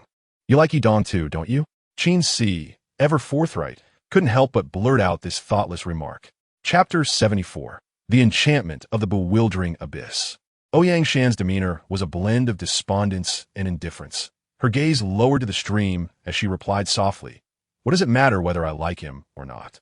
Life is filled with an overwhelming amount of helplessness and unmet desires. Miss Qin, I wish you well. A pang of anguish sliced through Ouyang Shan's heart. In another world, she had a mother and a father, two people who cherished her deeply. In that moment, Ouyang Shan truly comprehended her own feelings. She had fallen deeply in love with Yi Dong. Breakfast is ready. Breakfast is ready, called the two bodyguards who had prepared the meal, prompting everyone to gather around. The bodyguards of Ouyang Guan served the breakfast first to him, followed by Ouyang Shan and Lu Digao. Dojo Wu and Chun Shang remained silent. They eagerly brought breakfast to Yi Dong and Qin Si. Each person served their own master, leaving little room for conversation. Ouyang Shan frowned as she ate. Her father's bodyguards might be skilled in combat, but their culinary skills left much to be desired. The food was simply cooked, seasoned with a bit of oil and salt, resembling pig slop. After a few bites, Ouyang Guan found it hard to continue, yet encouraged Ouyang Shan to eat more. Shan, when in the mountains, one cannot be picky. Climbing up and down the mountains requires physical strength. You must eat well to sustain yourself. All right, Ouyang Shan replied obediently, lowering her head to consume the unappetizing breakfast. Qin Si, on the other hand, seemed to have a hearty appetite. Yi Dong, Zhou Wu, and Chun Shang devoured their meals without hesitation.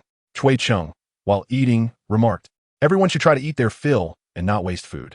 We will set off at 10:30. The fog will lessen as the sun rises. As he spoke, his eyes were fixed on the direction of the bewildering abyss, his expression clouded with concern despite the food in his mouth. Once the 6 bodyguards finished their breakfast, they began to pack up and distribute supplies. Except for Ouyang Guan and Lu Digao, everyone else received their share.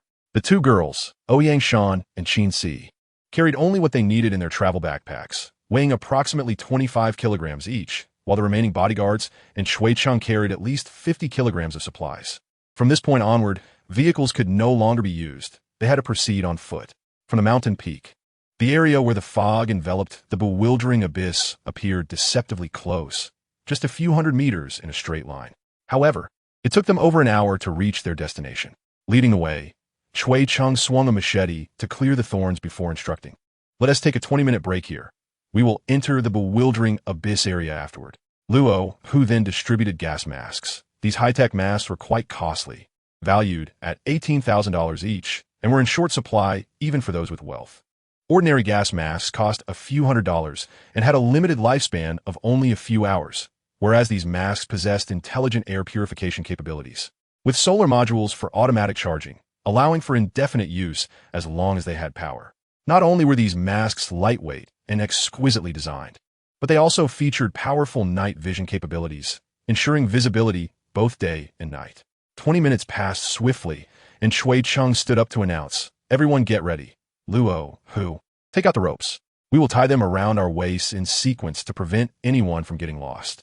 Visibility in the bewildering abyss will be no more than a meter, and afternoon, we won't even be able to see our feet. Be cautious. Tension gripped everyone immediately. Shui Cheng, accompanied by 1 bodyguard, took the lead, followed by 2 more bodyguards. Next came Luo, who, flanked by 2 bodyguards, then Ouyang Guan, Lu Digao, and Ouyang Shan, followed by Yi Dong and Qin Si. with Zhou Wu and Chun Shang bringing up the rear, donning their gas masks, activating their communication devices, and securing the ropes. They set off. Chui Cheng entered the fog with utmost vigilance, followed closely by a bodyguard. Yet, after just one step, the trailing individuals could no longer discern the figure ahead. Ouyang Shan walked silently behind her father, Ouyang Wan, relying on the rope to navigate. Qin Si followed closely behind Yidong, who held her hand tightly despite the rope securing their waists. As they stepped into the mist of the bewildering abyss, an overwhelming sense of dizziness enveloped them, obscuring their view of the ground and terrain. The leading Chui Cheng held a compass in his left hand and a custom cane in his right, probing the path while estimating their direction. This journey proved arduous. The state-of-the-art gas masks effectively isolated them from external air, yet upon entering, they still felt dizzy, indicating that the fog was not toxic, but rather an issue with the area itself. Chui Cheng soon realized the compass had ceased to function, and the compass was useless as well. They could only navigate by the faint sunlight filtering through the mist above. After walking for over an hour, around noon, visibility improved slightly. Everyone was beginning to tire, unsure of how far they had traveled, but it was estimated they had covered several kilometers at least. Chui Cheng sensed something amiss and called for everyone to halt. He drew his machete and cut a branch, marking it and inserting it into the ground, creating a marker every few steps. After another hour of walking, Chui Cheng suddenly shouted for a stop. He crouched down to inspect the ground and found a branch he had marked earlier. As he pulled it up, his heart tightened. This was the first marker he had made, identifiable by the number 1 he had etched into it. Upon further inspection, he discovered a second branch marked with the number 2. After several hours of walking, they had been going in circles, likely not even covering 20 meters of distance. Strangely, both the compass and the compass had malfunctioned, and he had not followed their guidance, but rather the faint sunlight above. Despite feeling certain he had been walking in a straight line, they were inexplicably trapped in a loop. Chui Cheng, feeling a bitter sense of frustration, gathered everyone into a small circle and shared his findings. Ouyang Guan and Lu Digao furrowed their brows, their visibility limited and their heads spinning, as the guides struggled to find the way. The realization that they were merely going in circles heightened everyone's anxiety. Chapter 75, The Circle Point. After a full 3 hours, they found themselves still trapped in a circle of mere 10 to 20 meters. Luo Hu and the other bodyguards, robust and capable of combat, found themselves both frustrated and frightened by this inability to escape the bewildering abyss. For them, it was a feeling of powerlessness, unable to use their strength. Kui Ching proposed, "Let us discuss our next course of action." Upon hearing this, all that could be heard was the sound of heavy breathing. None had ever encountered such a situation. After a moment, Yi Dong removed his gas mask, causing Qin Si's heart to leap, and she quickly tried to dissuade him. Yi Dong waved his hand, removed his gas mask, and attempted to sense his surroundings.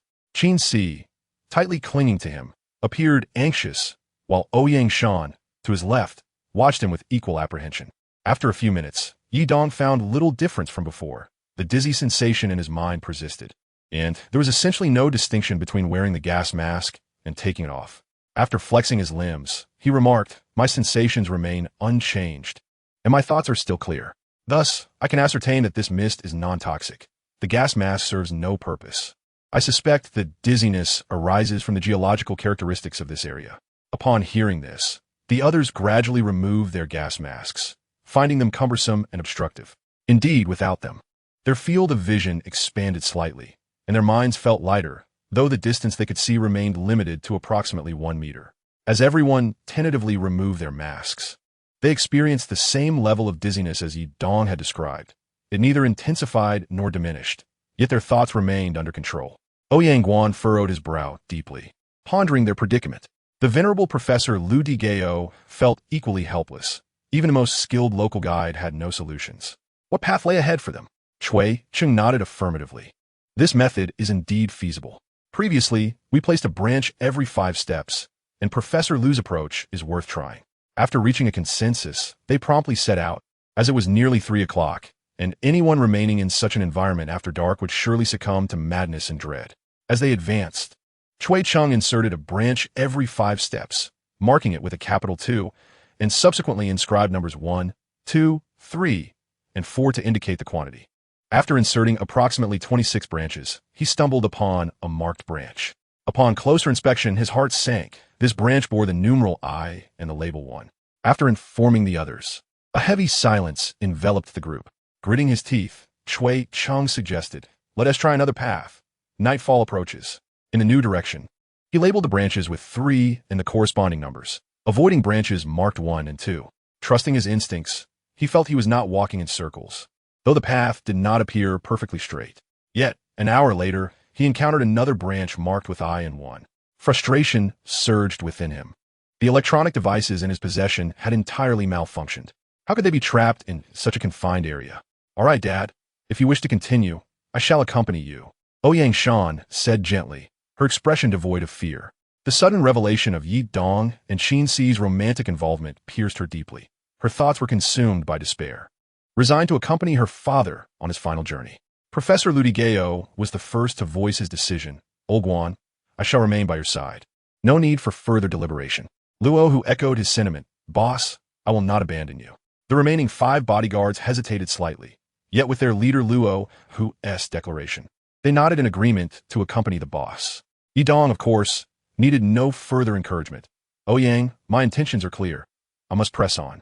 Qin Si and Zhou Wu, along with Chun Shang, were equally resolute, following Yi Dong's lead without question. After a moment's hesitation, Chui Chung acquiesced to continue, as the others turned to him expectantly. He had ventured into the misty abyss once before, but that time, he had delved into a much deeper area, and the specifics of how he entered remained a blur, overshadowed by fear and devoid of any useful memories. Professor Ludigeo, who had been silent until now, suddenly proposed, "If we are to proceed, we might as well divide into 3 small groups. With 14 of us, we can form 2 groups of 5 and 1 of 4, potentially increasing our chances of escaping this misty abyss." Ouyang Guan concurred with Lu Digeo's suggestion, intending to place his daughter in Yi Dong's group. Before he could speak, Ouyang Shan interjected, "Dad, I want to be in your group." Ouyang Guan nodded, and naturally, old Lu would join him. Among them, Lu's experience and knowledge were unparalleled, providing a sense of reassurance. Luo, who proactively suggested, "I will be in the same group as the boss, with a Chao and Zheng Zijie joining us. Our group will have 1 extra member, while the other 2 will accompany Chui Chung."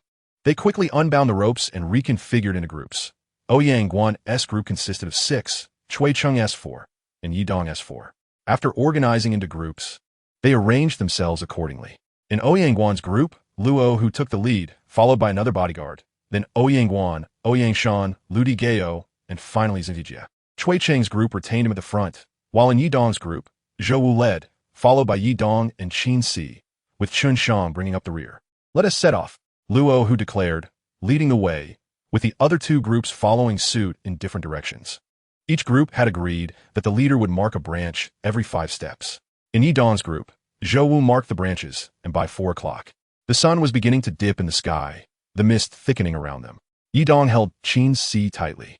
The fog had grown so dense that even Zhou Wu's silhouette was obscured, and they could scarcely feel the rope tied around their waists. "Boss, let us pause for a moment," Zhou Wu suddenly called out, crouching to examine a branch. Yi Dong, Qin Si, and Chun Shang approached.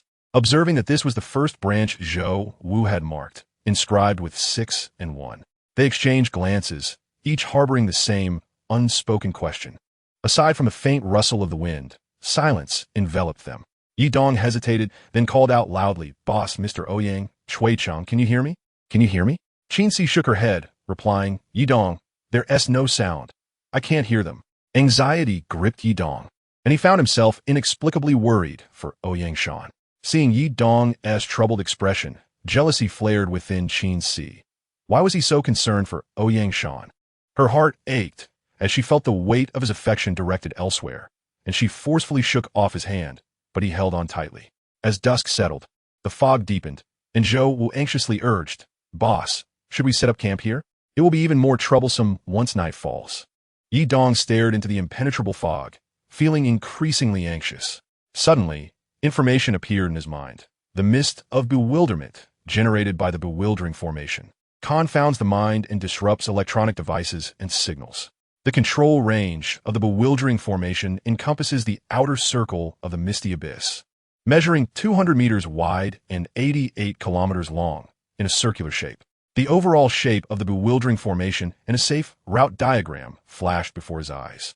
Yi Dong was taken aback. He had not expected the mist itself to be subject to identification. He had always believed that only tangible objects could be assessed, never anticipating that this pervasive mist could also be analyzed. Recovering from his astonishment, he swiftly focused on examining the map of the bewildering formation in his mind. In an instant, a grand circular image materialized in my mind, adorned with intricate red and green lines, interspersed with numerous tiny red dots. Each dot bore annotations, some signifying visual hallucinations, others auditory illusions, and still others representing bewildering paths. The red lines represented deceptive and perilous routes fraught with various illusions, while the green line indicated a safe passage. However, there was but a single green line amidst a sea of red ones. Additionally, there were some small blue dots in motion, categorized into 3 clusters. 2 groups were moving, 1 stationary. The moving clusters comprised 6 blue dots in one, and 4 in the other, while the stationary group also contained 4. As Yi Dong observed these blue dots, a thought struck him. Could these blue dots represent their trio? With this realization, he could not resist taking a few steps forward. As he moved, one of the stationary blue dots began to move as well. When he halted, it froze in place. Yi Dong then urged Zhou Wu and Chun Shang to take a few steps, confirming that they indeed were the blue dots. Ecstatic with understanding, Yi Dong quickly instructed Zhou Wu and Chun Shang to untie the ropes. I will lead the way. Follow me closely. Although Zhou Wu and Chun Shang were puzzled by his directive, they complied. After untying and readying the ropes, Yi Dong took Qin Si's hand and proceeded ahead, mentally tracing the green line within the circle. His blue dot followed the green path, which spanned 200 meters in width. With one hand holding Qin Si's hand and the other wielding a cane to probe the way, Yi Dong navigated with precision along the green line. Qin Si, surrounded by mist, could barely see anything. It was already past 5, nearing 6, and the darkness had enveloped their surroundings. Not only could she not discern her immediate vicinity, but she could hardly make out Yi Dong, who was holding her hand. Zhou Wu and Chun Shang remained acutely attentive to their surroundings, ready to react at the slightest disturbance. The 200-meter distance took approximately 15 minutes to traverse, and as Yi Dong stepped beyond the circular boundary, the world before him suddenly illuminated, revealing a scene of azure skies and white clouds.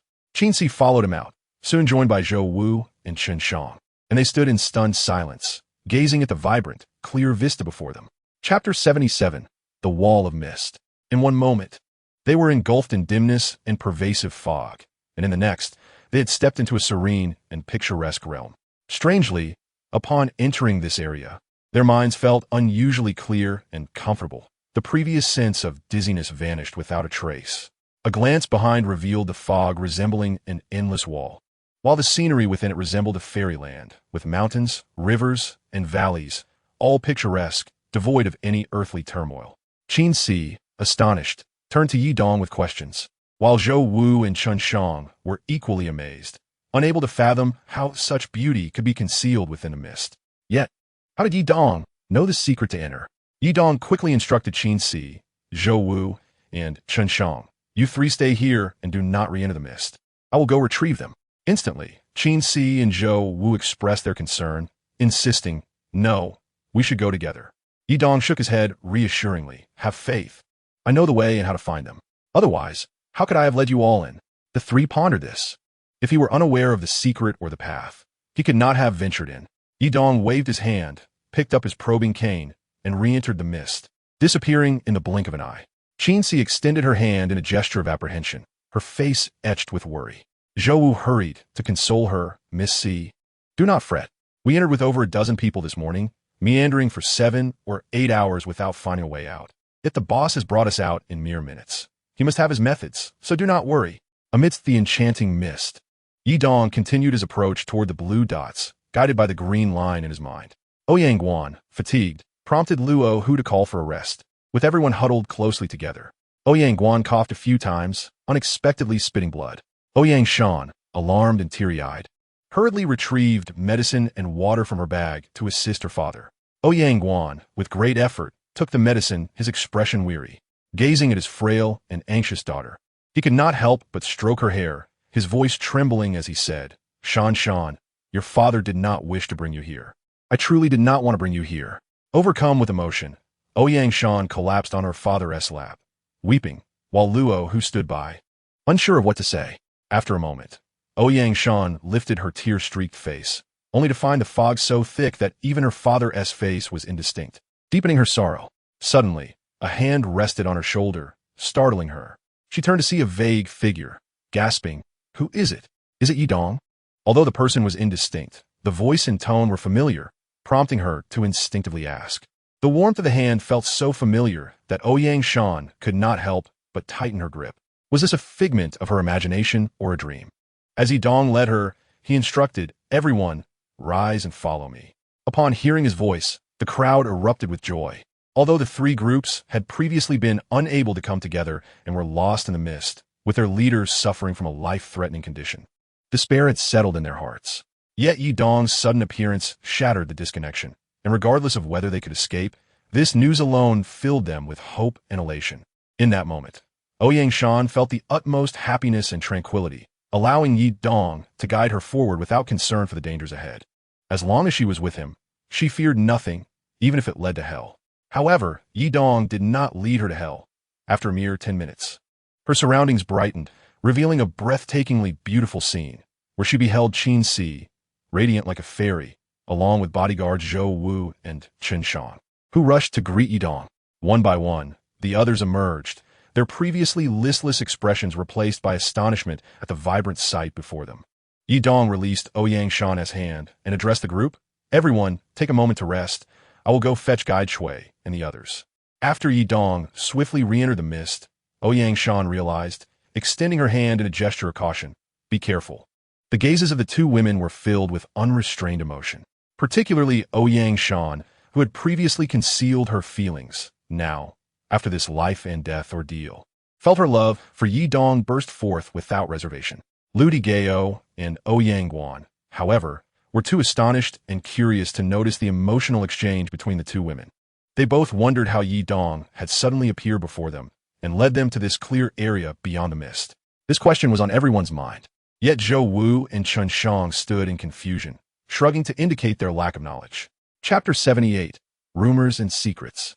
20 minutes later, Yidong returned with Chui Cheng and 3 others, their expressions reflecting shock and disbelief as they surveyed their surroundings, mouths agape. Ouyang Guan exchanged a glance with Ludi Gao, both understanding one another and nodded in agreement. "Yidong, come here." Ouyang Guan waved at Yidong, and Ludi Gao followed him as they approached. The three settled on several pristine white rocks.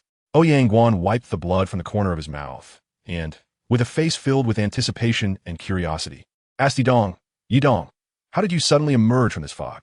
Ludi Gao, also surveying the boundless walls of mist, marveled at the picturesque scenery hidden within. After wandering for what felt like an eternity, he had thought it impossible to enter or escape, yet Yidong had provided them with an incredible surprise. Since discovering the secret of the soul fog array, Yidong had been contemplating an explanation. When Ouyang Guan inquired, he pondered for a moment, then picked up a twig and began to draw on the ground.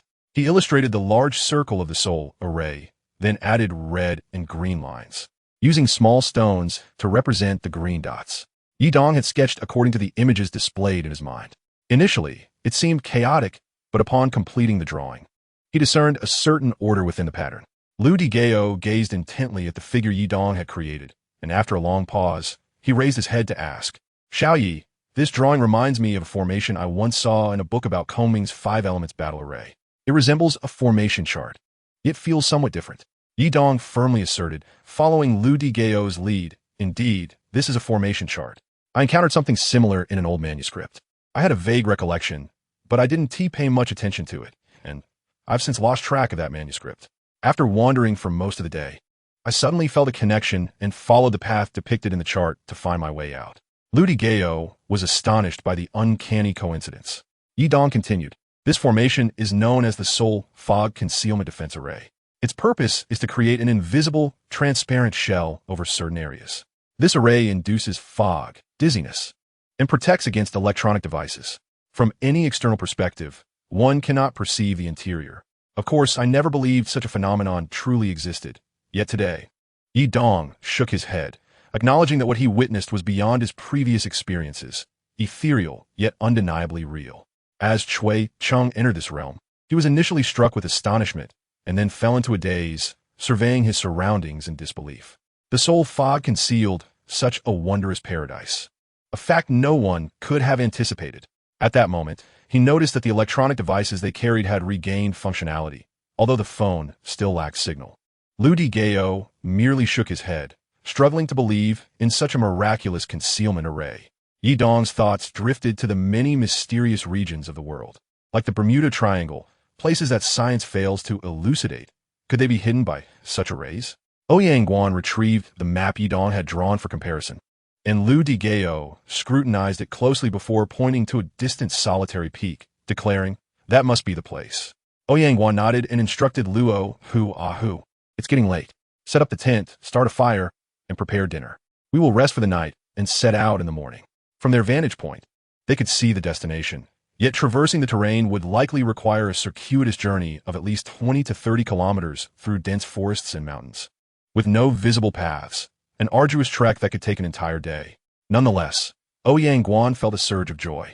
Having ventured through the soul array and witnessed such extraordinary scenery, he believed fortune was smiling upon him. Yi Dong, however, did not assist with setting up the tent or preparing the meal. He instead sat on a stone, contemplating the soul array. Although he had visually identified it, he struggled to comprehend its underlying principles. How did it function? How did it induce fog, confusion, dizziness, concealment, and disorientation? Within the mental image of the array, he noticed a larger green dot among the others. Could this be the key to the formation? However, upon closer inspection, he realized that the significant green dot was not in this direction, but rather on the opposite side of the large circle. Traveling straight, there would span 40 to 50 kilometers, with mountains and forests in between, rendering direct passage nearly impossible. They would have to take a longer route. This detour could potentially triple the distance, with no established path, making a 2 to 3 day journey plausible. Yi Dong surmised that Ouyang Guan and the others would not accompany him to seek such an elusive point, and he had no means to reveal this secret, as he lacked a reasonable explanation. Having surmounted the formidable challenge posed by the soul fog, Luo Hu made a special effort to prepare a feast of roasted meat and red wine, a rare indulgence for everyone. After dinner, darkness enveloped the land, and Luo Hu arranged for 3 subordinates to take turns on watch for safety. Inside the tent, Ouyang Guan and Lu Gao perused the map, discussing their plans, while Yi Dong occupied himself with his notebook, sketching and reflecting on the enigmatic array in his mind. Suddenly, a soft sound came from outside the tent. An Chui Cheng's head peeked through the entrance. "Xiao Yi, Boss Yi, may I come in to chat for a moment?" Yi Dong nodded. "Come in." Once inside, Chui Cheng sat opposite Yi Dong, smiling as he offered him a cigarette. "Care for a smoke?" Yi Dong politely declined. "Thank you, I don't smoke." After exchanging pleasantries, Chui Cheng hesitated, contemplating his words before finally speaking. "I've heard tales about this fog for a long time. The soul fog is said to be a blessed land of the immortals, yet I have always doubted. My ancestors, including my uncle, entered the soul fog and never returned. They perished within. Thus, this place casts an unshakable shadow over my life. I fear it, yet today." Chui Cheng's eyes reddened as he choked back emotion. "Xiao Yi, thanks to you, I have managed to traverse the soul fog and witness the wonders within. Perhaps this is the greatest fortune of my life. The elders used to say that those without fate cannot force it. I wish to ask you, Xiao Yi, what exactly is this wall of fog like a fortress? Since you were able to enter, you must know its secrets. Is there truly a remedy for Boss Ouyang's terminal illness at your destination?" Chapter 79, Beast Attack. Yi Dong could only shrug. Not only did he lack the answers, but even if he did, he would never divulge such secrets to outsiders. Much like his ability to discern through sight. "Chui, I cannot explain this to you. If I must, I can only attribute it to coincidence.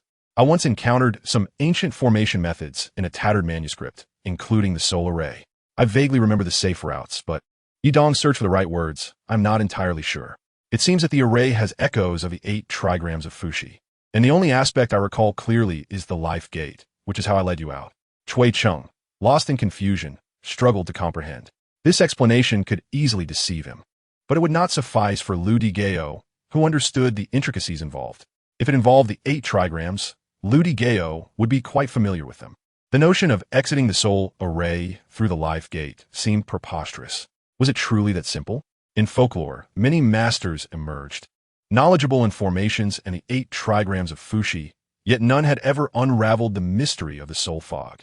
Before their journey, Chui Cheng had considered himself the most vital member of the team, believing his familiarity with Walla Mountain and the soul fog surpassed that of anyone else. Yet after wandering in the soul fog all day without leading anyone through, he realized that had it not been for Yi Dong, they might still be trapped within, potentially facing dire consequences. Once the food and water are exhausted and they remain trapped in the maze, the only fate awaiting them is death by starvation and thirst. Yet, the youngest among them managed to lead them out of this bewildering labyrinth, leaving Chui Cheng to feel that he was an inconsequential presence. Just as Chui Cheng departed, Qin Si entered, and Yi Dong took out his sleeping bag and spread it on the blanket, saying, "Si, you should rest early. Tomorrow is likely to be an early start."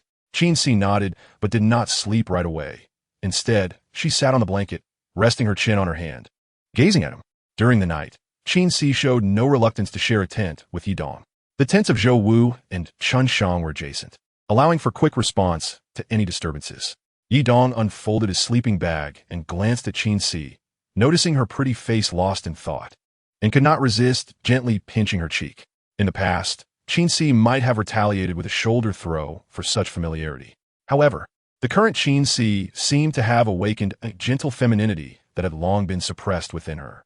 Observing Yi Dong's pensive expression, she smiled softly and asked, "Yi Dong, how did you lead us out of that foggy wall today?" As a criminal police officer, her mind naturally sought answers upon encountering queries. The peculiarity of the day piqued her curiosity. Yi Dong fell into contemplation. Qin Si pressed on, "If we had not entered this place, remaining outside or within the fog wall, we would be oblivious to the secrets within. Yet once inside, it is only natural to wonder about that circular fog wall. Was it formed by nature? I find that improbable. If it were man-made, what methods could create such a miraculous and unfathomable structure?" After a moment of reflection, Yi Dong replied, "Si, I would not share this with anyone else, but you're the dearest person to me. I do not wish to deceive you. I possess certain secrets about the fog wall, though not all. I am still exploring. There are things I cannot disclose to you. I can fabricate excuses to mislead others, but I simply do not want to lie to you." Qin Si felt a sweetness in her heart at Yi Dong's words, which made her feel cherished. "Never mind, I won't press you further. I will either understand what I see or not. After all, I am following you, so there is nothing to fear." As she spoke, she stretched lazily. "Em tired." The 6 bodyguards of Ouyang Guan, along with Zhou Wu and Chun Shang, numbered 8 in total, with 2 per tent stationed at the 4 cardinal points, forming a perimeter. Inside the circle were 3 tents, one for Yi Dong and Qin Si, one for Ouyang Guan and his daughter Ouyang Shan, and one for Ludi Gao and Chui Cheng. After entering the tent, Ouyang Guan saw his daughter facing away, unsure if she was asleep, only hearing her faint breaths. He sighed, sitting in his sleeping bag, lost in thought about the outcome of this expedition. At least entering the fog wall meant they had taken a step forward. Yet he felt increasingly unable to grasp Yi Dong's true nature. Suddenly, a low, unsettling, and terrifying roar echoed from a distance. Ouyang Guan froze, and Ouyang Shan sat up abruptly, asking in astonishment, "Dad, what is that sound?" Outside, Luo Hu's voice rang out. Everyone spread out in a circular formation. "Ajia, increase the firewood in the center. We need a larger flame." Zhou Wu and Qin Shang had already rushed out to guard their side. Luo Hu's men distributed firearms, handing each person a weapon along with several magazines of ammunition. The 6 of them, alongside Zhou Wu and Qin Shang, each wielded a semi-automatic rifle, formidable at close range. Zhou Wu and Qin Shang demonstrated their proficiency as they quickly loaded their weapons, showcasing their expertise. In contrast, Luo Hu and his men were slower, revealing their inferior skill. Yi Dong and Qin Si were awakened and emerged from their tent, where a crackling fire illuminated a circle of brightness. Although the night sky obscured their view, beyond the reach of the flames, pairs of eerie, glowing eyes emerged from the darkness, seemingly moving closer. Qin Si instinctively felt for her waist, but realized she had no weapon. Ouyang Guan, observing the terrifying glowing points in the darkness, anxiously asked Luo Hu, "Where are those?" Luo Hu shook his head, replying, "We don't know yet, but there are many of them. I'll check with the spotlight." He donned a headlamp and switched it on. A strong beam of light pierced the darkness, revealing 5 or 6 dark figures darting about. Though their exact forms were unclear, they appeared significantly larger than ordinary dogs, resembling calves. This was only what could be seen in the beam, Elsewhere, they were encircled, creating an inescapable trap. Chapter 8. Assault. Guns. Luo, who raised his weapon and called out, donning a night vision device, only to be taken aback by the sight. They had brought only 6 sets of night vision goggles, each worth tens of thousands of dollars, the latest in high-tech equipment, not even available to elite special forces worldwide. They had procured them through underground channels, providing only their 6 bodyguards with a set. Through the night vision, they saw the glowing eyes of unknown beasts, resembling wolves but much larger, akin to African lions, howling menacingly, their sharp teeth glinting frighteningly. Who were these creatures? Luo, who slowly turned in a circle, revealing the horrifying truth. They were surrounded by hundreds of these beasts. This time, they had brought 8 weapons with 2,000 rounds of ammunition, 10 handguns with 1,000 rounds, 100 grenades, 50 packets of mini explosives, and even a shoulder-mounted rocket launcher with 5 rounds. This was their entire arsenal. Luo, who had assumed that the foggy depths would not harbor fierce creatures, and even if there were, the numbers could not be significant. Yet, he never anticipated such a predicament. He whispered urgently, "Everyone, conserve ammunition. Do not shoot recklessly. Aim carefully. There are too many beasts." Though Luo, who and his 6 companions were formidable and skilled in martial arts, they were no match for Zhou Wu and Chen Shang, both experts with firearms. Zhou Wu felt the weight of his gun, positioning himself protectively in front of Yi Dong and Qin Si, with Chen Shang at his side. Luo, who retrieved his firearm backpack, grabbing several handguns and asking, "Boss, does anyone else know how to handle a gun?" Qin Si immediately raised her hand, declaring, "I do. I'm a police officer." Yi Dong chimed in, "I can too. I'm familiar with handguns." Chui Qing knew how to use a hunting rifle. But only Ouyang Guan and Ludi Gao were unfamiliar with firearms. Luo, who quickly distributed handguns to Yi Dong, Qin Si, and Shui Cheng, providing each with 2 boxes of ammunition, each box containing 6 magazines, with 12 rounds per magazine. As Yi Dong and Qin Si swiftly loaded their guns, Qin Si was astonished at how adeptly Yi Dong handled his weapon. "How can you be so skilled? I check your background. You've never served in the military or even touched a gun."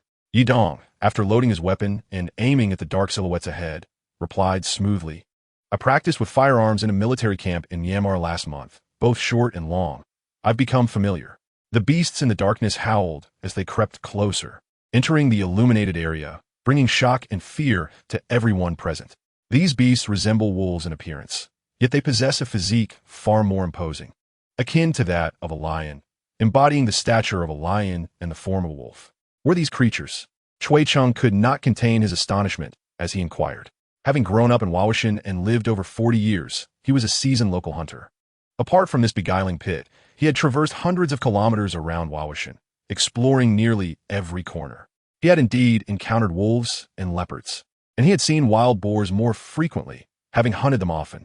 However, he had never laid eyes on a wolf as large as a lion. Bang! The shot rang true, striking the forehead of a colossal, ferocious wolf squarely. Contrary to what everyone anticipated, the beast did not collapse with a gaping wound, its brain matter splattering. Instead, upon impact, a spark erupted from its forehead, akin to a bullet striking bronze or iron, and the projectile ricocheted away, lost to sight.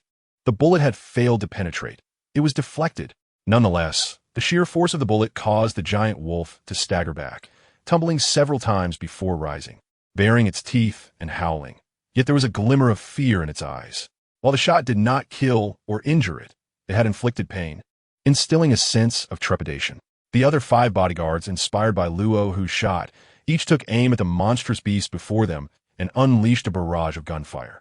Bullets rained down, striking the giants, igniting sparks and eliciting howls of agony.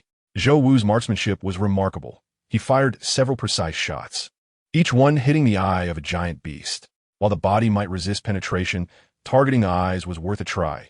These areas, being the most vulnerable, were generally the eyes, throat, and abdomen.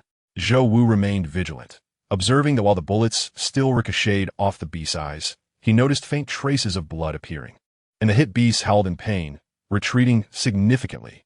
"Aim for the eyes. They fear the eyes," Zhou Wu shouted urgently. Chen Shang, without hesitation, focused directly on the eyes as well. However, Luo, Hu, and his 5 companions did not possess the same level of precision in their shooting. Their efforts resulted in chaotic fire. If they managed to hit a beast, it was considered a success, yet hitting a wolf's eye seemed nearly impossible. Not to mention, The massive creatures were darting swiftly in the darkness.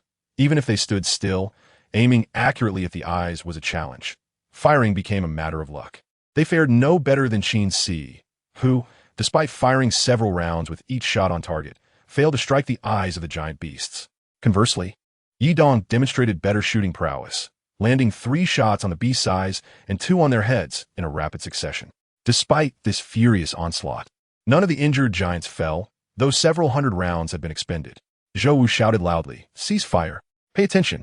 His commanding voice snapped Luo, whose men back to their senses, and they immediately ceased their firing. However, it seemed the beasts were enraged, howling as they surged forward once more. They appeared to understand that although the weapons inflicted pain, they were not fatal. Thus, they charged forth to rend their foes into pieces. Zhou Wu and Chun Shang, with their precise aim, became the primary targets of the advancing giants, who charged towards them with ferocity. Unable to withstand the onslaught, they became entangled with several beasts, drawing their daggers for close combat. Yet, one beast saw an opportunity and leapt viciously towards Yi Dong, jaws agape, aimed at his face. Zhou Wu and Chun Shang gasped in alarm. One beast biting down on a dagger, while 2 others lunged at their flanks. Another beast clamped its jaws around Yi Dong's arm, and with 2 more beasts joining the fray, there was no chance to save him. The rest of the group was similarly besieged, surrounded by the ferocious beasts, and in an instant, they found themselves in dire peril.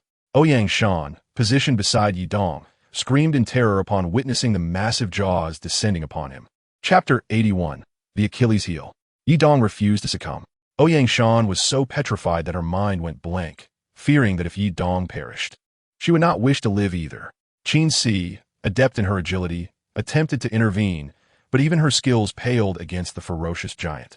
Seeing Yi Dong on the brink of death beneath the beast's maw, she recklessly launched herself toward him, disregarding her own safety.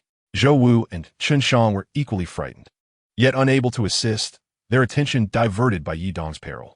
Just as everyone believed Yi Dong's fate was sealed, a sudden loud bang erupted, and the beast's massive head, nearly clamping down on Yi Dong's face, was violently severed from its body, the head soaring high before crashing to the ground and rolling several times. The headless body tumbled as well, then lay still. It was dead. As the group remained in astonishment, Yi Dong, clutching Qin Si who had leaped toward him, fell to the ground.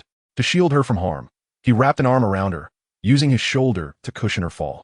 Then with his right hand, he fired 3 quick shots. These bullets did not spark upon impact. Instead, 3 more monstrous wolf heads exploded skyward. In an instant, 3 more giants were felled. Finally, Yi Dong found the opportunity to shout, aim for the white spot the size of a coin beneath its throat. The perilous situation had been averted not by others, but by Yi Dong himself, as he had acted swiftly. His 3 shots had targeted the beasts attacking Zhou Wu and Chun Shang, resulting in 1 fatality, thereby alleviating the pressure on both. Upon hearing Yi Dong's command, Luo, who directed his aim at the beasts surrounding him, firing off 7 or 8 rounds. However, his marksmanship was mediocre, and in such a perilous environment his accuracy faltered. Only 1 bullet struck the white spot beneath a beast's throat, causing its head to explode. The remaining shots resulted in mere sparks, lacking lethality. Everyone, aim for that white spot on the throat. That's their weak point. Luo, who shouted urgently.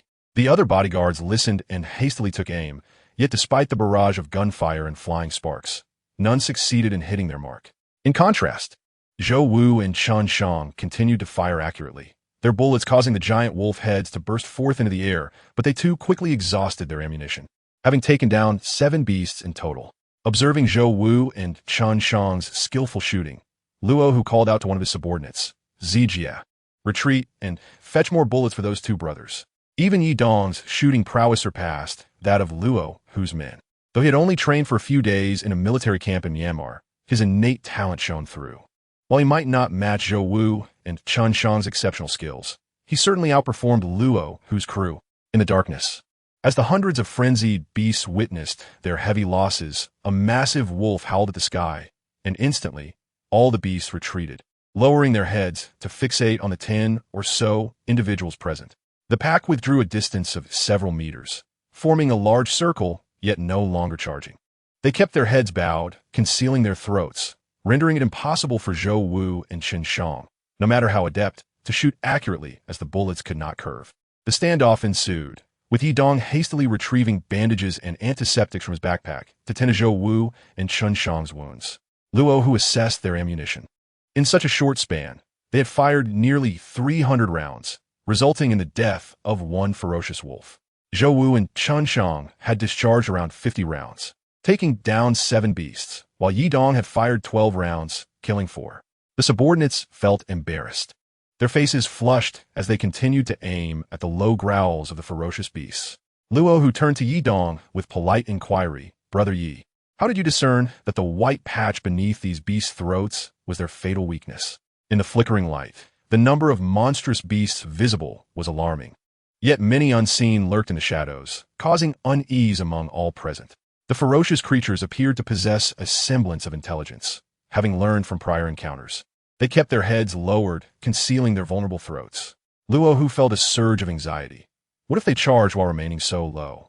His companions, armed with guns, would merely waste ammunition, leaving them all doomed once their bullets were spent. Although danger still loomed, the situation had at least softened slightly. Qin Si rose to inspect Yidong, scrutinizing him from head to toe. The beautiful proprietor nearby also fixed her gaze upon Yidong, but did not approach for a closer examination. "I'm fine. They didn't T-bite me." Yidong reassured Qin Si, brushing off the dust from his clothing as he replaced the magazine in his empty gun. While he mentioned fortuitously spotting the white spot beneath the beast's throat, in truth, he had been analyzing the giant wolf's weaknesses. The mutated wolves, 5 times the size of ordinary wolves, were known as the bewitching abyss variants. They had lifespans of 68 to 88 years, with physical attributes far surpassing those of regular wolves. Bones and skin as tough as iron, their only Achilles heel being the small white circle at their throats. A fatal blow could easily end them. In that moment of peril, Yidong had not thought about identifying the beasts, believing his ability was limited to non-organic entities. Yet, in the heat of danger, his gaze inadvertently triggered a revelation, and he immediately grasped the lethal vulnerability of these monstrous wolves. As the surrounding pack of mutated wolves howled and slowly encroached, they realized their adversaries could not harm them as long as they kept their throats well hidden. "Damn, they've wised up," Luo Hu observed, sweat forming on his brow anew. "What do they do now?" Yidong felt the urgency. Even though both Zhou Wu and Chun Shang had excellent marksmanship, it was futile if they couldn't hit their targets. The moment the mutated wolves closed in, they would all become prey. Chapter 82, The Eye Sculpture. "Old Lu, what exactly is that creature? It resembles a wolf, yet is far larger, akin to a lion, yet maintains wolf-like features." Lu Di Gao pondered, shaking his head in uncertainty. He too had never encountered such a being. This place was truly bizarre, entirely isolated by a wall-like mist, resembling a paradise yet harboring terror within. Only Yidong knew the secret, though he remained perplexed himself. Despite identifying the mutated wolves, he could not comprehend how they existed in this realm. The wolves continued to gather, low howling resonating, their eyes gleaming with an eerie green light. Despite his understanding, Luo Hu realized that while his 5 subordinates were brave, their marksmanship was inadequate. Unless they refrained from firing, every shot would be a waste of precious ammunition. They could not afford to expend the limited bullets they had brought. A few more rounds of attack would deplete their supply, leading them all to doom. Their only hope lay with Zhou Wu and Chun Shang, both exceptional marksmen, far surpassing even Yidong. However, these colossal wolves appeared cunning. After losing a few of their own, they kept their heads low, guarding their throats. What should they do now? Yidong felt a rising panic, while Qin Si remained composed, inspecting her handgun with practiced ease. Yidong turned his gaze to Ouyang Shan, noting her pale face and dazed expression, clearly lost in thought. He positioned himself protectively in front of her.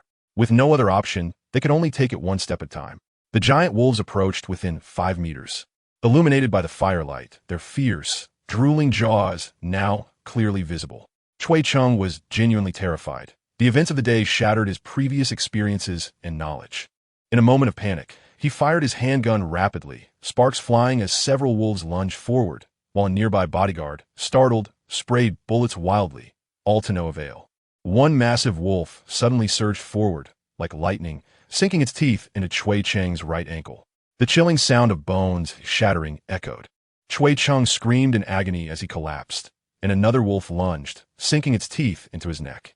The 2 wolves pulled with savage force, blood gushing as his body was torn asunder. This atrocity ignited the ferocity of the pack, In an instant, they launched a full-scale assault from all directions. The size of the wolves' jaws could crush skulls effortlessly. No limb would withstand their grip. Zhou Wu shouted to Chun Shang, "Monk, let us fight." He positioned himself beside Yi Dong, kicking one wolf away before shooting another at its vulnerable throat, the creature collapsing lifelessly. Chun Shang remained silent but unfalteringly defended Yi Dong's left side, displaying exceptional agility. He dodged a wolf's jaws and landed a punch beneath its jaw, sending it crashing backward. With a gunshot, its neck exploded and it fell lifeless to the ground. The two fought valiantly against the encroaching wolves, delivering powerful blows as soon as a throat was exposed. In the chaos, only Zhou Wu and Chun Shang managed to slay some giant wolves. Elsewhere, blood spilled and danger loomed. Luo Hu and the 6 bodyguards exhausted their ammunition without slaying a single wolf, unable to reload before being forced into close combat. Oh no, Brother Hu. In an instant, one bodyguard had his skull crushed, another lost an arm, and the situation became untenable. Ouyang pulled his daughter toward Yi Dong, while Lu Digao trembled, repeatedly pulling the trigger of his handgun, but it failed to fire. The safety was still on. A giant wolf seized the opportunity and lunged at Ouyang Shan, who stood transfixed in fear. Suddenly, Yi Dong yanked her aside, diving toward the wolf, his gun firing with a loud crack as it struck the creature's throat. The wolf's throat exploded, and it fell, crashing onto Yi Dong. Qin Si's face turned white with fright, and she kicked the massive wolf away, only to see Yi Dong covered in blood.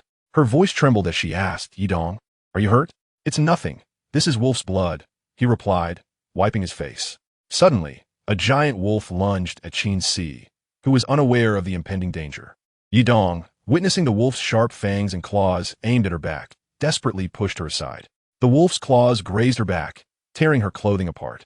As Qin Si flew sideways, Yi Dong's focus shifted entirely to the wolf, and he had no time to retrieve his gun, having discarded it while saving her.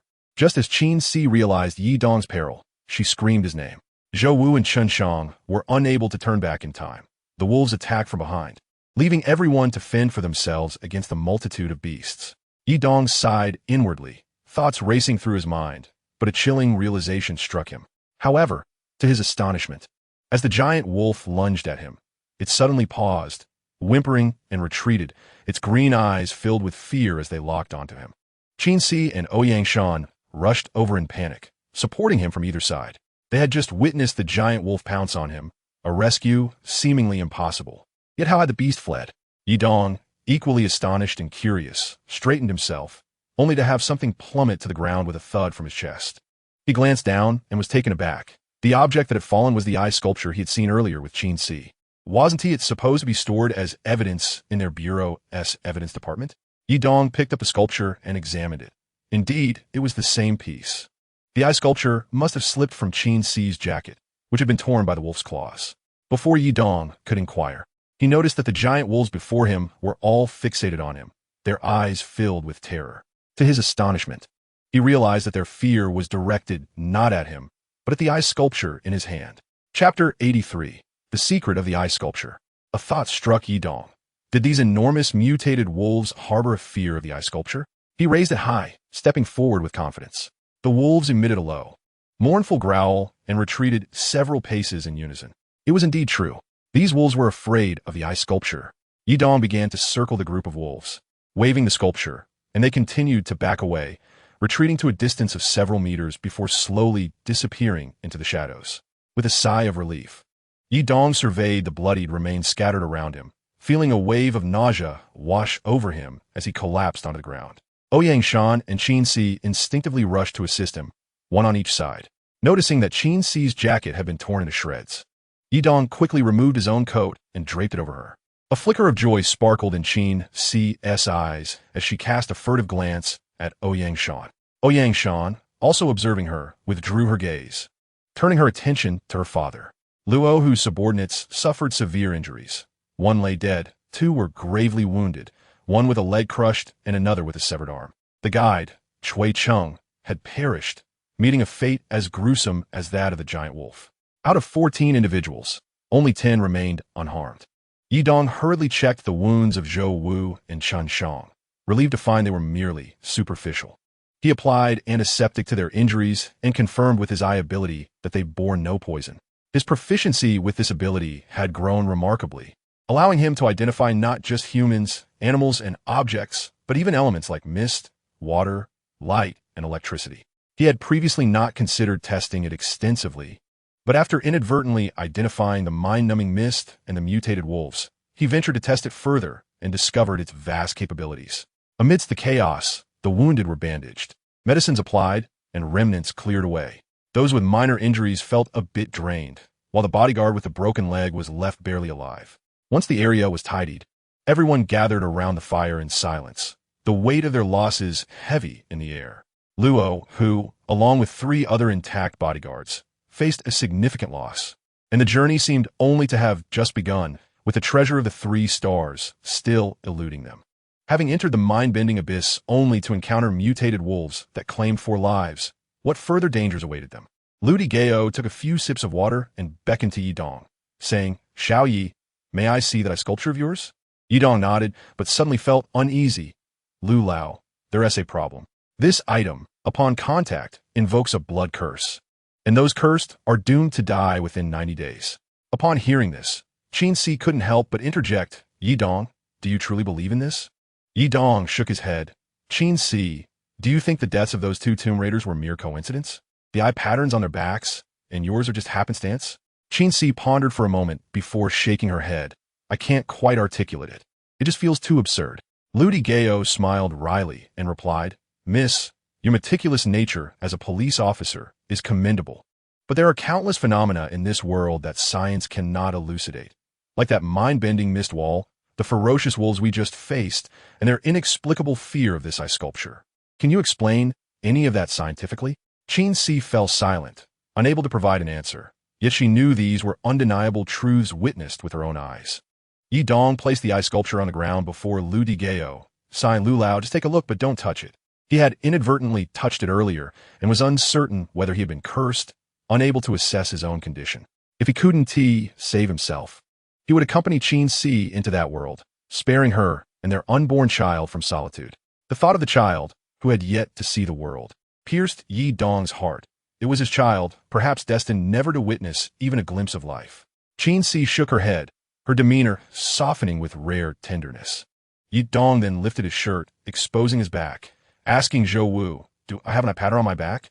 Zhou Wu examined it, took a photo, and showed it to Yi Dong. In the image, a faint eye pattern appeared on his back, paler than Qin Si's. Yet it confirmed that he too bore the mark of the blood curse. Ludi Gao retrieved a magnifying glass from his bag and scrutinized the ice sculpture closely. This object was undeniably peculiar. Ouyangguan leaned in to observe it as well. After contemplating, Yidong chose not to disclose that the ice sculpture was the 3rd map token of the 3 stars treasure. "Qin Si, how did you come by this?" After a moment, Yidong finally asked. Qin Si replied, "On the day I left, I visited the evidence department and decided to bring this piece along. The other items were artifacts, but this one hadn't been classified as such. It was merely a small sculpture, so I took it to investigate." Little did she expect that this ice sculpture would save their lives. Ludi Gao examined it for quite some time, yet could not fathom its nature. Its craftsmanship appeared modern, yet bore no signs of internal mechanisms. If it were merely an artifact, how could it instill such fear in the colossal mutated wolves? Indeed, no one could fathom this dilemma. The ferocity of those mutated wolves left everyone deeply unsettled. Had the wolves continued their assault, they would have likely been reduced to mere remnants, devoured as prey. The ice sculpture's peculiarities eluded comprehension. Why did the wolves fear it? What secrets lay hidden within the ice sculpture? Given Yidong's warning, neither Ouyangguan nor Ludi Gao dared to touch it. Both were seasoned experts in identification, yet neither discerned anything unusual. Ouyangguan cleared his throat and glanced at the darkening night sky. Will those mutated wolves return? Luo, who suggested, "Boss, perhaps you should rest a while longer. We could decide our next move at dawn." Chapter 84. The Weak Water River. Yidong lost track of time and was unaware of when he fell asleep. Upon waking, he found Qin Si nestled against his arm, soundly asleep. The sky outside had brightened. Yidong gently lifted Qin Si's head, attempting not to rouse her. However, at his slightest movement, she opened her eyes and gazed at him. Yidong smiled and said, "You can sleep a little longer. We won't be leaving just yet. I'll step outside for a moment." Qin Si's eyes brimmed with tears as she choked out, "Yidong, thank you for being so kind to me. There is no need for anything further. he replied. Yi Dong held her hand tightly, regardless of whether the blood curse was real or not. If you bear it, then so do I. We shall be together in life and death. Very well, together in life and death. Qin Si pulled Yi Dong's hand to her face. In that moment, she would not have cared if the heavens fell. When Yi Dong emerged from the tent, the scene outside revealed the true desolation. The bodies of dozens of mutated giant wolves were dragged aside, forming a small mountain. Another deceased bodyguard, more gruesome than Shui Cheng-S, sat on a rock, gazing blankly at the distant mountains. One who had lost a leg lay in the tent, fortunate enough to have stopped the bleeding. Surgery was impossible in this place. Merely basic first aid and then leaving the rest to fate. By the campfire, Ouyang Guan sat with Lu Digao, discussing matters. Upon seeing Yi Dong emerge, he waved him over. Yi Dong, come here. After Yi Dong took a seat on the stone across from him, Ouyang Guan continued, there are 2 injured. Our manpower is critically diminished. Should we advance or retreat? What is your suggestion? Ouyang Guan turned to look at Luo, who understood his implication. Only 3 bodyguards remained intact. If they sent one to assist the 2 injured brothers, they would be left with only 2 bodyguards, severely compromising their protective strength. Meanwhile, Yi Dong's side remained intact, with 2 bodyguards whose combat prowess far exceeded theirs. After some deliberation, Yi Dong did not hesitate. Luo, who arranged for a brother to carry the bodyguard with a broken leg, while another with a broken arm used a makeshift crutch. They tied a rope together, and Yi Dong led them into the mist of bewilderment. Following the mental map in his mind, Yi Dong navigated through the mist wall with remarkable accuracy, expending little effort. Once they were out, there was no need to return or gather more people. On the other side of the mist wall, Qin Si and Ouyang Shan anxiously awaited. Upon seeing Yi Dong emerge safely, they finally felt at ease. Lu Digao and Ouyang Guan were similarly reassured. It seemed Yi Dong was not merely lucky in traversing the mist wall. If he could do it once, it might be coincidence. But twice or thrice indicated he had grasped the secret of the mist wall. Yet, Ouyang Guan suddenly realized that no matter what happened, they could not afford to let Yi Dong come harm. Even if they found a solution to his affliction, they could not escape the mist wall without him. Moreover, none could dismiss the dangers ahead. The retreating, mutated wolves and the ominous statue that had frightened them away hinted at even greater perils lurking in wait. Let us have breakfast. The meal was prepared by Zhang Zijia, the only brother under Luo, who. Breakfast consisted of canned meat and compressed vegetables, unpleasant in taste but high in nutrition.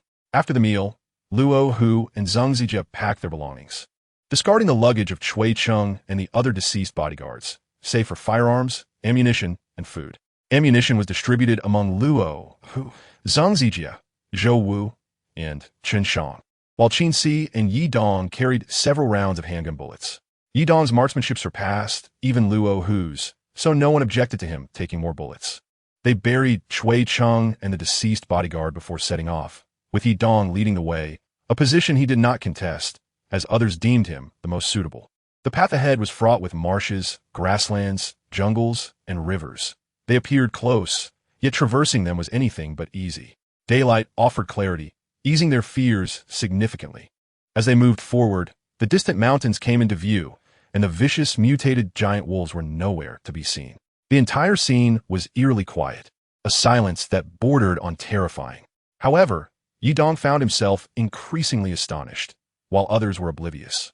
He distinctly recognized numerous plants along the way that he had never encountered outside the mist. These plants, nameless to him, were easily identifiable to his keen eyes. Many were of high medicinal value, while others were dangerously toxic. After more than 2 hours of arduous walking, they had only covered 3 to 4 kilometers, the terrain proving challenging. Upon crossing a grassy expanse, they were met with a river approximately 10 meters wide. The water shimmered a deep green, obscuring its depth. Yi Dong picked up a small stone and tossed it into the river, causing a splash that sent ripples dancing across the surface before fading away. The river remained clear, unclouded. Luo, who glanced at Ouyang Shan, "Miss, can you swim? This river does not seem too deep. I will test the waters first." "Wait," Yi Dong interjected suddenly, prompting Luo Hu to turn, curious about his intent. Yi Dong pondered for a moment, then bent down to pick up a dry branch, throwing it into the river. The branch floated momentarily before sinking from sight. Luo Hu was confused by Yi Dong's actions, but his expression shifted as Yi Dong's face darkened. "Does anyone have paper?" he asked urgently.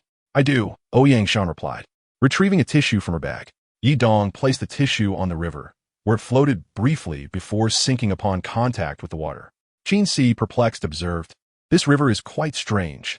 Yi Dong then tore a small piece from his jacket, pulling out several down feathers, and let them drift onto the river. The feathers floated momentarily before the water consumed them, vanishing in an instant. It dawned on everyone that the river could not even support the weight of feathers.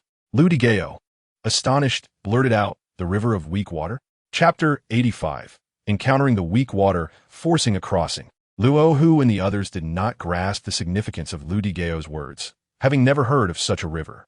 Yet, they were all astonished that nothing could float on its surface. One by one, they bent down to search for dry branches and leaves. Luo Hu even pulled feathers from his clothing to toss into the river, but predictably, everything sank without exception. Ouyang Shan folded a tissue into a small boat, watching as it too sank upon contact with the water, prompting her to curiously ask Lu Digao, "Uncle Lu, what causes this?" Lu Digao shook his head, a wry smile on his face as he replied, "This river exists only in legend. No one has ever witnessed it firsthand. I have always believed it to be mere folklore." The classic of mountains and seas mentions, "North of Kunlun lies a water whose force cannot support even the lightest feather. Hence it is called weak water." Another text states, "Fonglin Island, in the center of the Western Sea, is surrounded by weak water. Not even a feather can float, and it cannot be crossed." Such ancient accounts are shrouded in mystery for the ancients, but to modern individuals, they lack credibility. With advanced transportation, one can reach any corner of the globe, thus there should be no hidden places on Earth. No one has discovered such a river, leading me to believe it does not exist in this world. Yet here we are. Ouyang Shan gazed intently at the river, genuinely intrigued by its nature. A water that could not even support a feather was truly unprecedented. Qin Si stood beside Ouyang Shan, equally captivated by the river's enigmatic qualities, while Ouyang Guan turned to Lu Digao, asking, "Old Lu, where do we cross this river?"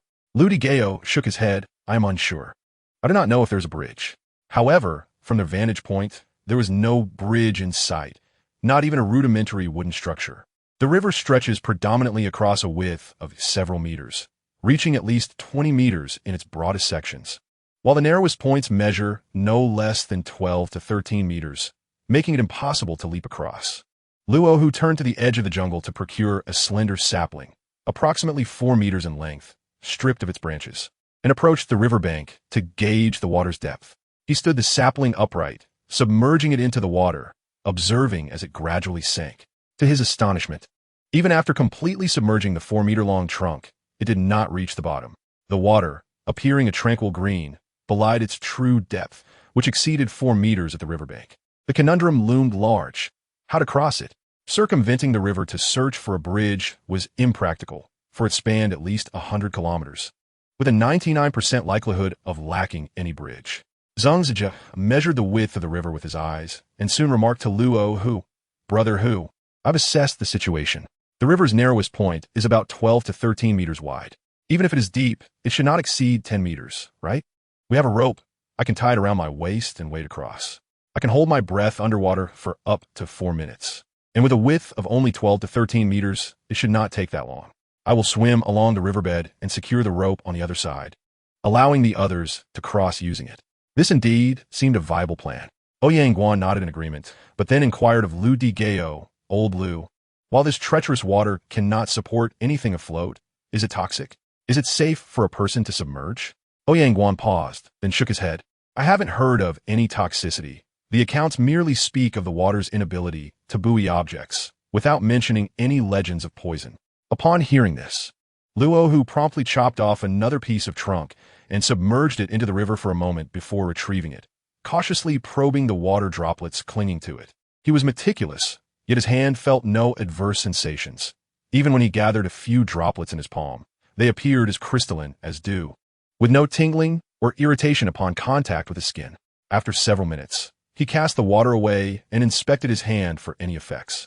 There seemed to be no issue. At least the water did not pose an immediate danger. Zhang Zijia retrieved a bundle of fine nylon rope from his backpack. This was no ordinary nylon. It possessed several hundred times the tensile strength of standard rope, yet was significantly lighter. To illustrate, a typical rope of pinky thickness could bear approximately 300 kilograms, whereas just 3 or 4 strands of the superior quality nylon could support the same weight. If a single strand matched the thickness of a pinky, it could withstand a staggering 5 to 10,000 kilograms. Truly remarkable. They were equipped with this advanced technology rope. Resembling the thickness of a chopstick, yet a 100-meter bundle weighed only about 10 kilograms. Zhang Zijie fastened one end of the rope around his waist and addressed Luo, Hu, and Ouyang Guan. Brother Hu, boss, I'm going in. Understood. Zhang Zijie nodded, reassured by the narrowness of the river, confident that the combined strength of those on the bank could easily pull him out within a minute if needed. He approached the riverbank, while Luo, who held the coiled rope, initially releasing about 10 meters. Zhou Wu and Chen Shang quickly positioned themselves beside Luo, Hu, ready to assist in pulling Zhang Zijie out should he signal. Luo, Hu cautioned, Zijie, be careful.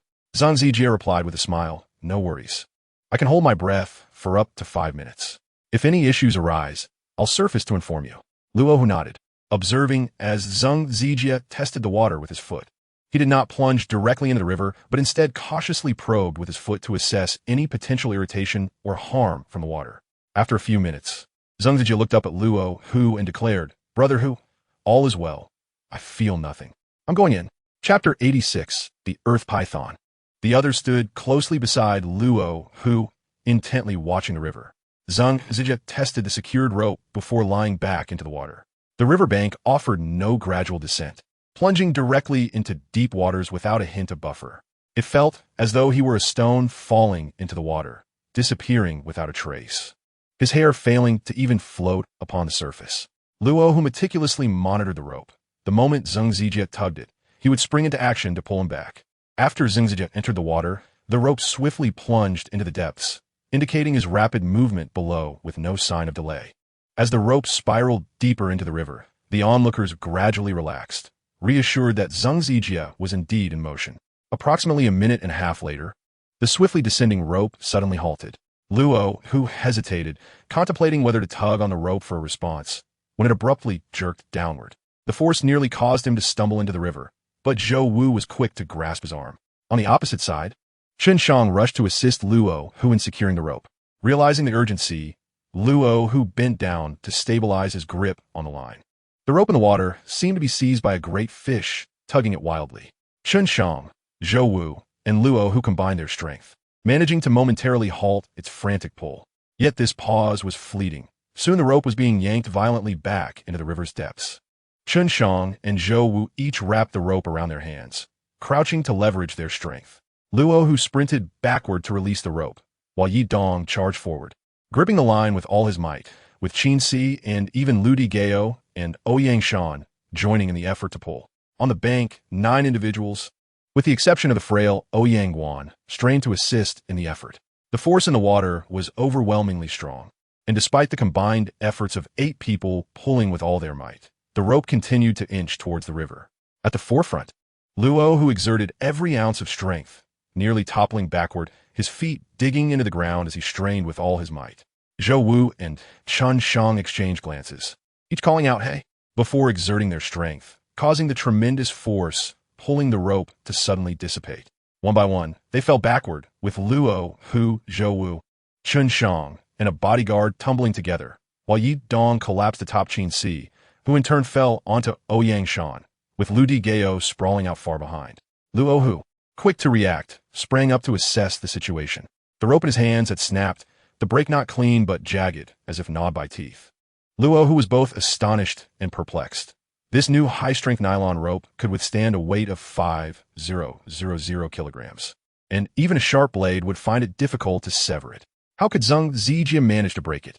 Was there something lurking beneath the riverbed? In the past, none would have believed that the river harbored any extraordinary creatures, but now, uncertainty enveloped them.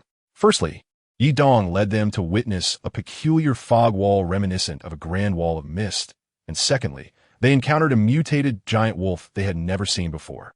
Then, they laid eyes on the weak water river, where even a feather could not float. After witnessing such bizarre phenomena, it would be no surprise if a terrifying monster lurked beneath the river surface. On the river's surface, only a few bubbles appeared, then all fell silent. The water still and an eerie green, obscuring its depths from view. Among Luo, Hu's 5 bodyguards, 2 were injured and 1 was dead. Now, Zhang Zijie's fate was uncertain.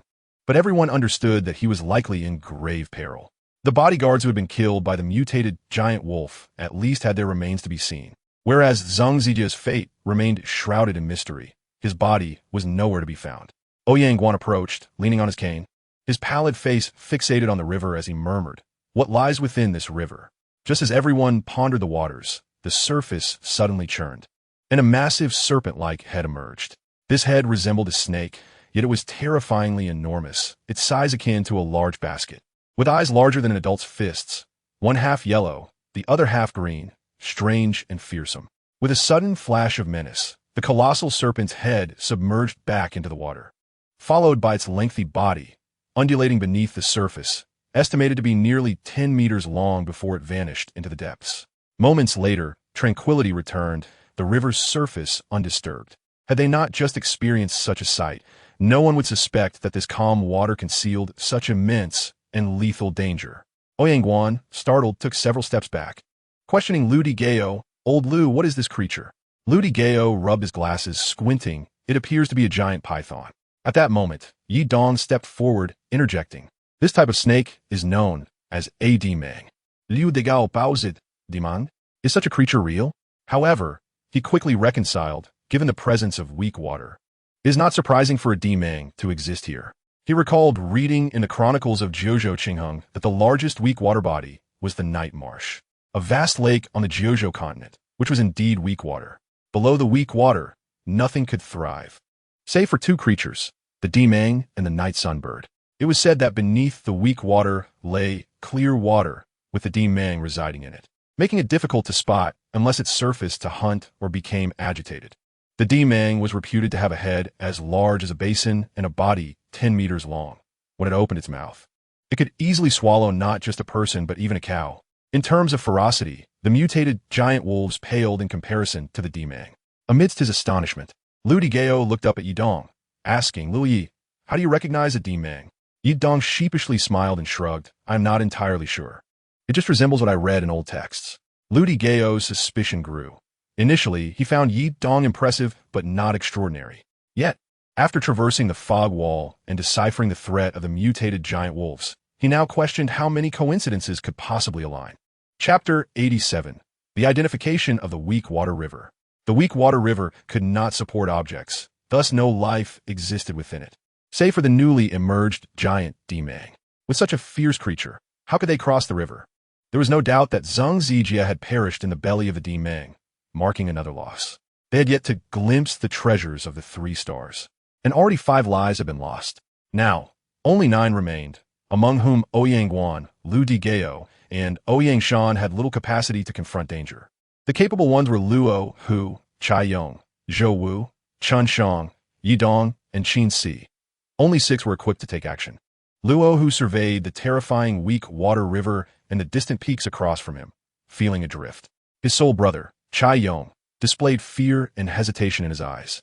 Yet, Ouyang Guan, despite his doubts, showed no inclination to retreat. Qin Si sat on the grass, cradling her face as she gazed at the river. In her 24 years of life, she had likely never encountered such extraordinary events as she had in these past few days. With her keen detective mind and the influence of modern scientific culture, she could not fathom what was unfolding. It felt as if her life had transformed into a game or a fantasy novel.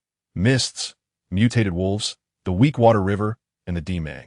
All were beyond her imagination. What more astonishing wonders awaited them? She did not know, but a certain thought firmly lodged itself in her mind. Lu Di Gao muttered the words demang repeatedly. His brow furrowed, as if he were trying to excavate a thought from his mind, yet nothing relieved his furrowed brow. Nonetheless, he felt a wave of dread enveloping his thoughts, compelling him to tug at his hair in frustration. What could it be? What could it be? As he pondered, he inadvertently looked up at the sky and suddenly realized, "I remember now. I remember." Everyone was startled by his exclamation, their attention drawn to him. What had he recalled? The night sunbird. Lu Di Gao exclaimed while gazing upward. What is the night sunbird? Luo Hu inquired first. Lu Di Gao's face then contorted with worry and fear as he explained. It is said that beneath the weak water, life cannot flourish. Save for the demang and the night sunbird. These 2 creatures exist in a cycle of predation. Can you imagine any creature that could easily harm the demang? While the demang cannot leave the water, it reigns supreme within the weak water river. Upon hearing this, Luo, whose expression shifted. Does the night sun bird not fear the Demang? Lu Digao nodded. Every being exists within its own natural order. The Demang is formidable, yet the night sun bird is its nemesis. The bird soars freely in the sky, unlike the Demang, which cannot emerge from the weak water. If the night sun bird were to appear, where could we possibly flee? Lu Digao's words weighed heavily on the minds of the others, casting a pall of dread. Beyond the mists and the weak water river, bizarre and fearsome creatures such as the mutated wolves and the Demang had emerged. Now, the prospect of a night sun bird, capable of flight, loomed ominously. Ouyang Guan gazed at the surface of the weak water river, contemplating Lu Digao's words, feeling a wave of bitterness. Would they still press on in search of the 3 stars treasure? Even if they continued to follow him, how could they navigate the perilous weak water river? With only 2 bodyguards remaining and their journey barely begun, what would happen if Luo, Hu, and Chai Yong also fell? Ouyang Guan glanced at the weary and frail Lu Digao, then at his daughter, whose face was etched with worry. A sudden pang of anguish struck him. While he felt sorrow for the fallen bodyguards, it did not pierce him as deeply as the thought of his daughter facing danger. Without a moment's hesitation, Yi Dong shook his head, refusing. We must proceed. The blood curse you bear can only be resolved here. Qin Si ceased her words, acknowledging that although her interactions with Yi Dong had not spanned a lengthy duration, there are individuals with whom one can forge a deep connection in a mere day, while others who have shared a lifetime may remain strangers at heart, fleeing when adversity strikes. The stark reality of the numerous lives lost here weighed heavily. Yi Dong, not blind to the horrors, was willing to confront perilous dangers for the sake of an uncertain blood curse, a gesture that deeply moved her. Thus, Qin Si resolved that if Yi Dong wished to proceed, she would accompany him, whether in life or death, as long as they were together. Yi Dong, lost in thought, found his gaze unintentionally fixed upon the weak water river. Suddenly, the notion of identification surged forth in his mind, prompting an epiphany. Am I truly foolish? How could I forget that I can identify things? His lapse in memory was understandable. His focus had primarily been on the notion that his ability to identify was limited to objects, failing to grasp the unfamiliar. The bewildering mist wall and the mutant giant wolves had been identified by chance, and now, the weak water river had also come to his attention inadvertently. The weak water river, with its circular form encircling the bewildering abyss, stretched a total of 78 kilometers, its breadth varying from 44 meters at its widest to 11 meters at its narrowest, and depths ranging from 39 meters to a mere 13 meters. The three-dimensional representation of the river was truly impressive, allowing for a 360-degree view. Yi Dong, without hesitation, activated the rotating 3D model of the weak water river. The translucent imagery revealed 2 distinct hues within the river. The upper layer glimmered in a ghostly green, while the lower layer was crystal clear. The true essence of the weak water flowed above, with the clarity beneath representing ordinary water. As he observed several small creatures, Yi Dong's realization struck. Those were not mere earthworms, but rather earth pythons, with a total of 26 coiling within the depths of the weak water river. Approximately 1 python per 3 kilometers. Chapter 88. 3,000 Weak Waters, a Singular Path.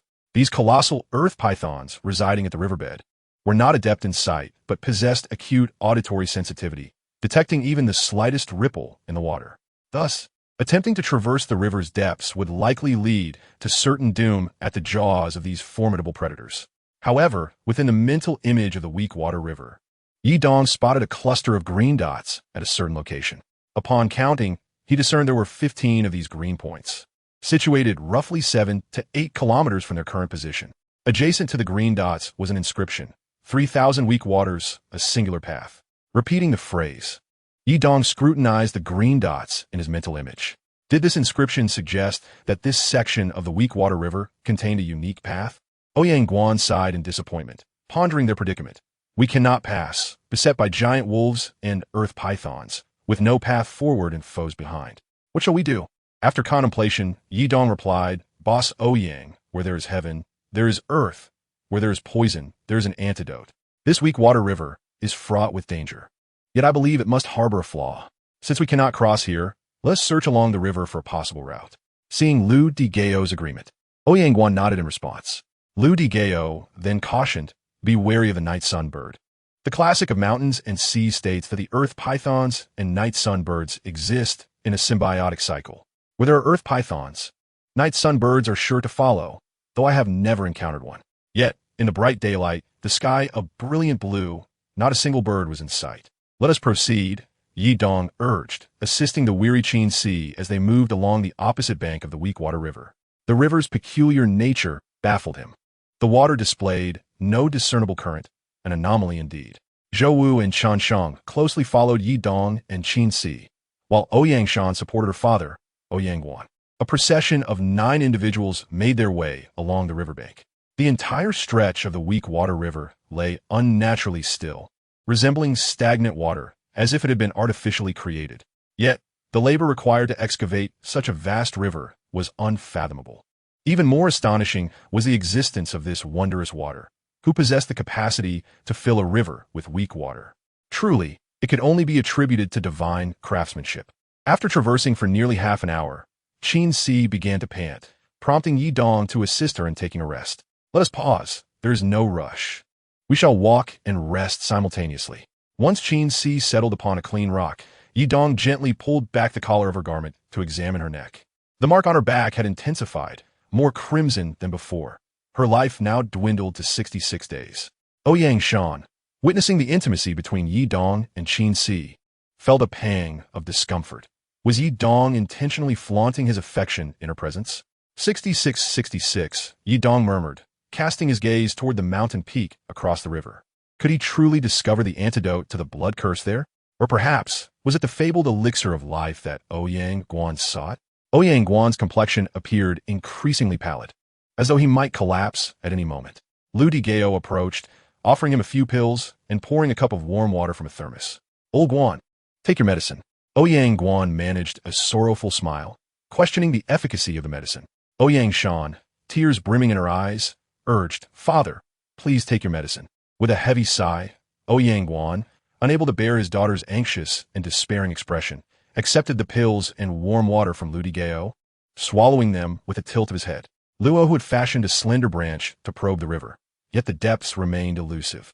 Zhou Wu and Chen Shang scouted the area, scanning with binoculars. The mutated giant wolves were nowhere to be seen, and the Weakwater River lay in eerie silence, devoid of any disturbance upon its surface. Had it not been for Zheng Zijia's descent into the depths, inadvertently provoking the terrifying earth pythons, no one would have known of the formidable presence hidden within. Yi Dong observed the mountains for a moment before redirecting his focus ahead. The location of the green was drawing nearer. After a brief respite, he glanced back at the weary Ouyang Guan and the aged Lu Digao. Standing up to address Ouyang Guan, Boss Ouyang, you all should rest here. I shall proceed to investigate. Ouyang Guan nodded, resigned to let him be. The essence of the Weakwater River felt uniform regardless of their position. As Yi Dong took a few steps forward, Zhou Wu and Chen Shang followed suit. After a moment's thought, Yi Dong gestured to Chen Shang. You stay here and keep an eye on CC. Chen Shang nodded in agreement. With only Zhou Wu accompanying him, Yi Dong felt a sense of relief. Zhou Wu and Chen Shang were trusted allies. He need not worry about any inquiries being leaked. The green dot was still over a kilometer away, and Yi Dong proceeded directly toward it, though the surface of the Weakwater River remained utterly still, concealing the depths below. As he approached the green dot, he slowed his pace, gradually closing in on the location. Upon reaching the spot indicated by the green dot, Yi Dong halted to scrutinize the area. Zhou Wu, observing Yi Dong's rapt attention on the river's surface, found the scene perplexing. This location bore no distinguishing features from the rest. Yi Dong stared blankly for a moment before instructing Zhou Wu to fetch a slender branch. Zhou Wu promptly returned with a branch about the thickness of a small wine glass and 3 or 4 meters long, stripped of its leaves, and handed it to Yi Dong. Crouching by the riverbank, Yi Dong concentrated, sensing the position in his mind, and then extended the branch into the water. To his surprise, as soon as the branch reached a depth of half a meter, it encountered something solid and could not go deeper. It was true. The green dots displayed in his mind represented the hidden piers of the Weakwater River. Chapter 89. Crossing the river, the presence of the piers indicated that passage was possible, but would it attract the lurking river python beneath? According to the mental image, the distance between these piers was approximately 50 centimeters. The river at this location spanned about 15 meters, and the piers were roughly square columns, each about 50 centimeters in length and width, with 50 centimeters separating them. Yi Dong carefully observed the movements of the pythons in his mind, noting their stillness. They were several hundred meters away, remaining motionless at the river's bottom. Seeing Yi Dong testing the depth, Zhou Wu gazed blankly at the river's surface and quietly asked, "Boss?" Yi Dong pondered for a moment before instructing Zhou Wu to use the walkie-talkie to call the others, informing them that he had found a way to cross the river. Found a crossing? Luo, who was taken aback, then joyfully exclaimed upon hearing his own voice relaying the message to Ouyang Guan. "Great. We're on our way." The news of a crossing was like a shot of adrenaline for the weary group, and they arrived even quicker than Yi Dong and his companions. As soon as they arrived, Ouyang Guan fixed his gaze on Yi Dong, asking, "Have you found the passage? Where is it?" However, when he saw that the river's surface appeared no different from other spots, his excitement waned. Where's the passage? Was Yi Dong deceiving them? Yet, despite his doubts, Ouyang Guan recalled that Yi Dong, though not of noble birth, had never lied to anyone and did not possess a deceitful nature. But where was the route? Yi Dong pointed to the surface of the river. It's beneath the water.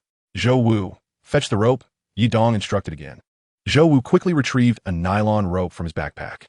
Yi Dong took it and tied it around his waist. Zhou Wu was taken aback. "Boss, what are you doing?" Yi Dong nodded, explaining, "To cross the river. There are 15 piers beneath the surface, each about 50 centimeters apart, and the pier tops are approximately 30 centimeters below the water. I have tested it and am more familiar with this route than you, so I'll go first. Once I'm across, hold onto the rope and follow." Both Zhou Wu and Chen Shang were momentarily stunned before they simultaneously protested, "No." Ouyang Shan and Qin Si echoed their disapproval.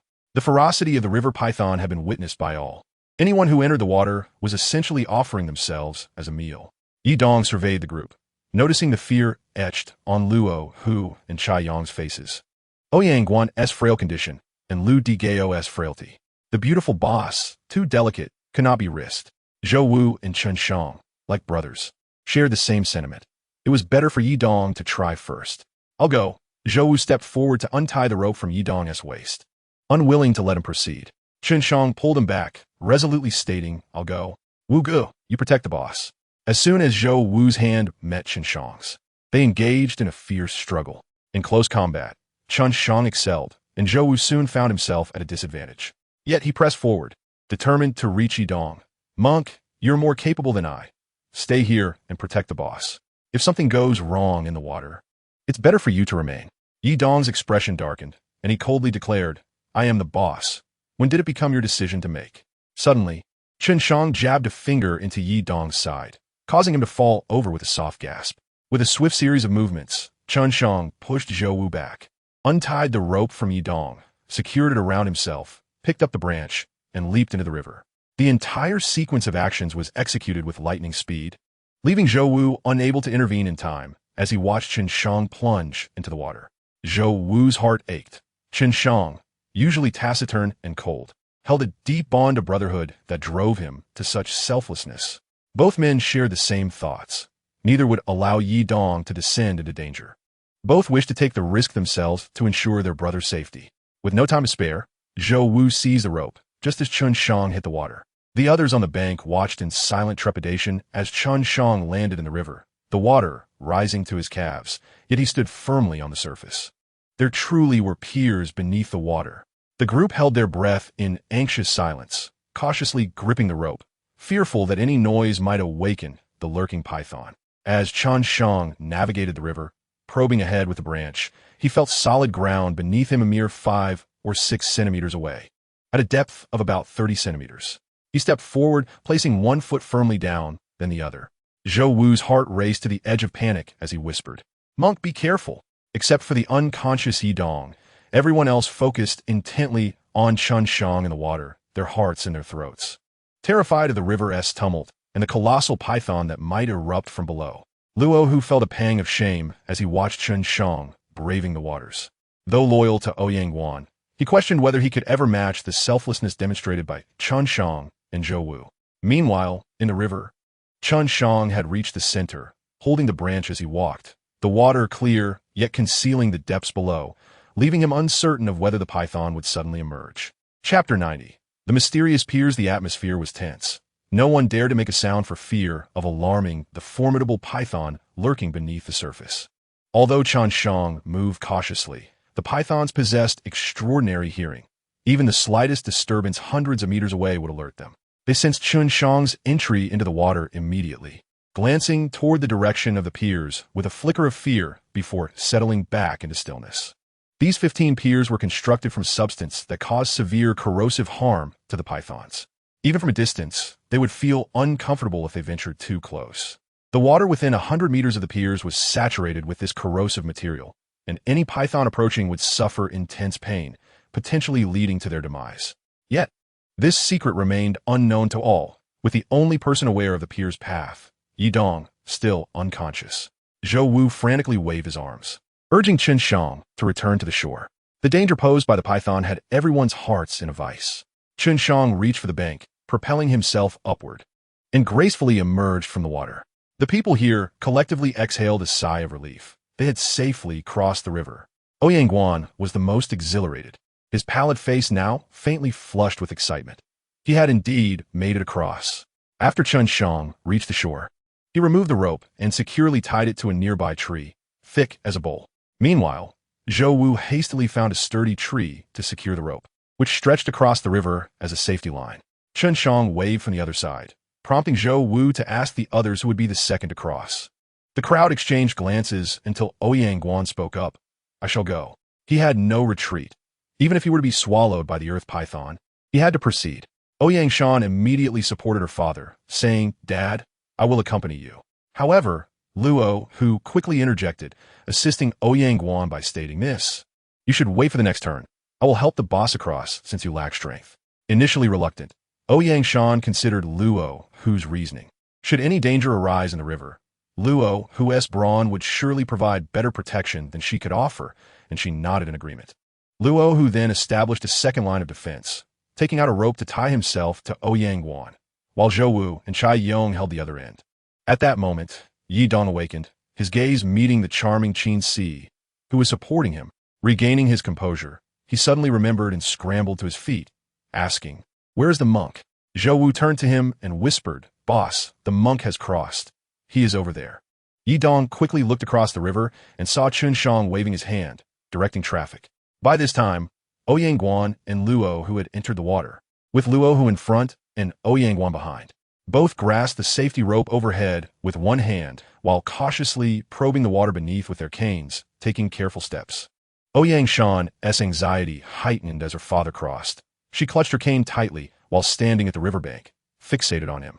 Yidong noticed the anxious Ouyang Shan and contemplated pulling her back, but hesitated, fearing Qin Si might feel jealous. Qin Si chuckled softly and leaned closer to whisper in his ear, "Never mind. I will be the good person here." She approached Ouyang Shan and took her hand, saying, "Be careful, don't fall in."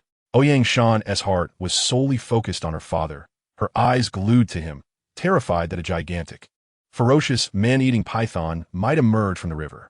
In the water, Luo, who felt even more tense, his mind plagued by visions of Zhengzija being devoured by the earth python. Minutes later, Luo, who finally reached the last bridge pier on the opposite side, and Chen Shang bent down to grasp his hand, pulling him up onto the shore. Luo, who leveraged the pull and jumped up, tightly gripping Ouyang Guan's hand, effortlessly lifting the man, who weighed less than 100 pounds, onto the shore. Both men were safely ashore. On the other side, Ouyang Shan exhaled deeply, only then realizing she was tightly clutching Qin Si's hand, her palms slick with sweat. After Ouyang Guan crossed, he signaled his daughter to hurry over, gesturing enthusiastically, but he dared not speak, fearing that his voice might attract the earth python. Yidong, analyzing the entirety of the weak water river in his mind, noted that the earth pythons had not approached the bridge piers at all. Observing Ouyang Guan urging Ouyang Shan to cross, Yidong promptly suggested, "Let me scout ahead." Zhou Wu, without a word, shouldered his backpack and prepared to accompany Yidong. Qin Si stepped forward, stating, "I will go first, you follow behind." Ouyang Shan, not knowing why, followed suit, saying, "I will go with you." Yidong was keenly aware that the earth pythons showed no signs of movement and were not near the bridge piers, which assuaged his concerns, allowing him to agree to let Qin Si lead. As Qin Si entered the water, Ouyang Shan followed closely, followed by Yidong and Zhou Wu, forming a line as they descended into the river. Behind them were only Professor Lu Digao and Chai Yong, the latter glancing nervously at the river's surface. Hastily joined the others, gesturing to Lu Digao on the shore. "Professor Lu, come, grab my hand and come down." Lu Digao secured the safety rope, tightened his grip on Chai Yong's hand, and carefully descended into the river. Once his feet found the firm, stable bridge pier beneath the water, he felt a measure of steadiness. At this moment, they all disregarded the possibility of the earth python surfacing. With no one left behind, they needed to cross swiftly. The six of them traversed the river together, the safety rope suspended at chest height and another tied around their waists. As long as the fearsome, colossal earth python did not appear, they were safe. Yet who could know? The terrifying presence of the massive python had already ingrained itself deep within their minds. In truth, Yidong, wading through the weak water, felt the most apprehensive, his mind vigilant as he scrutinized the overall pattern of the river, fixating on the green dots representing the earth pythons. Fortunately, none approached from this direction. They remained motionless at the riverbed. Yidong began to comprehend that perhaps if the disturbance grew louder, they still would not come closer. It was likely not fear of the few of them, but rather of something else that instilled fear. It was unlikely to be any of them. If so, they would have fled earlier and not lingered until now. If they were not afraid of humans, then it must be an object. However, the equipment and supplies they carried remained unchanged from before. Suddenly, a realization struck Yidong like a bolt of lightning. They feared the 15 bridge piers hidden beneath the river's surface. Chapter 91. The Gate of Life. What material were these piers made of? Whatever it was that could instill terror in the fierce, giant earth pythons was certainly not ordinary. Yidong intended to identify it, but the piers lay submerged beneath the weak water. His ability to discern required him to focus on an object for 3 seconds to trigger his ocular talent. The piers were entirely invisible, rendering him unable to activate his ability. Among the 9, only Yidong was acutely aware of the earth python's location and their lack of danger to them. The other 8 were on edge. If the python were to suddenly emerge from the water, those in the river would be doomed, as it was not something mere human strength could contend with. Thankfully, everyone crossed the river without incident, and once they all climbed onto the shore, they collectively breathed a sigh of relief. Ouyang Guan's fatigued face bore a hint of joy. He realized that bringing Yidong along was his greatest fortune. From a miasmic fog to inadvertently scaring away the mutated giant wolf, and avoiding the earth python to cross the weak water river. These were seemingly insurmountable challenges that Yidong had resolved. Whether it was due to his genuine abilities or sheer luck, it was he who had navigated them through adversity. Without Yidong, they would likely still be trapped in the miasmic fog, awaiting their doom. As Ouyang Guan observed the elation on everyone's faces, he noticed Yidong staring blankly at the river surface. Gently, he patted Yidong's shoulder and expressed, "Xiao Yi, thank you. Even though the piers are hidden beneath the surface and indistinguishable, how did you deduce their presence?" Ouyang Guan could not help but nod.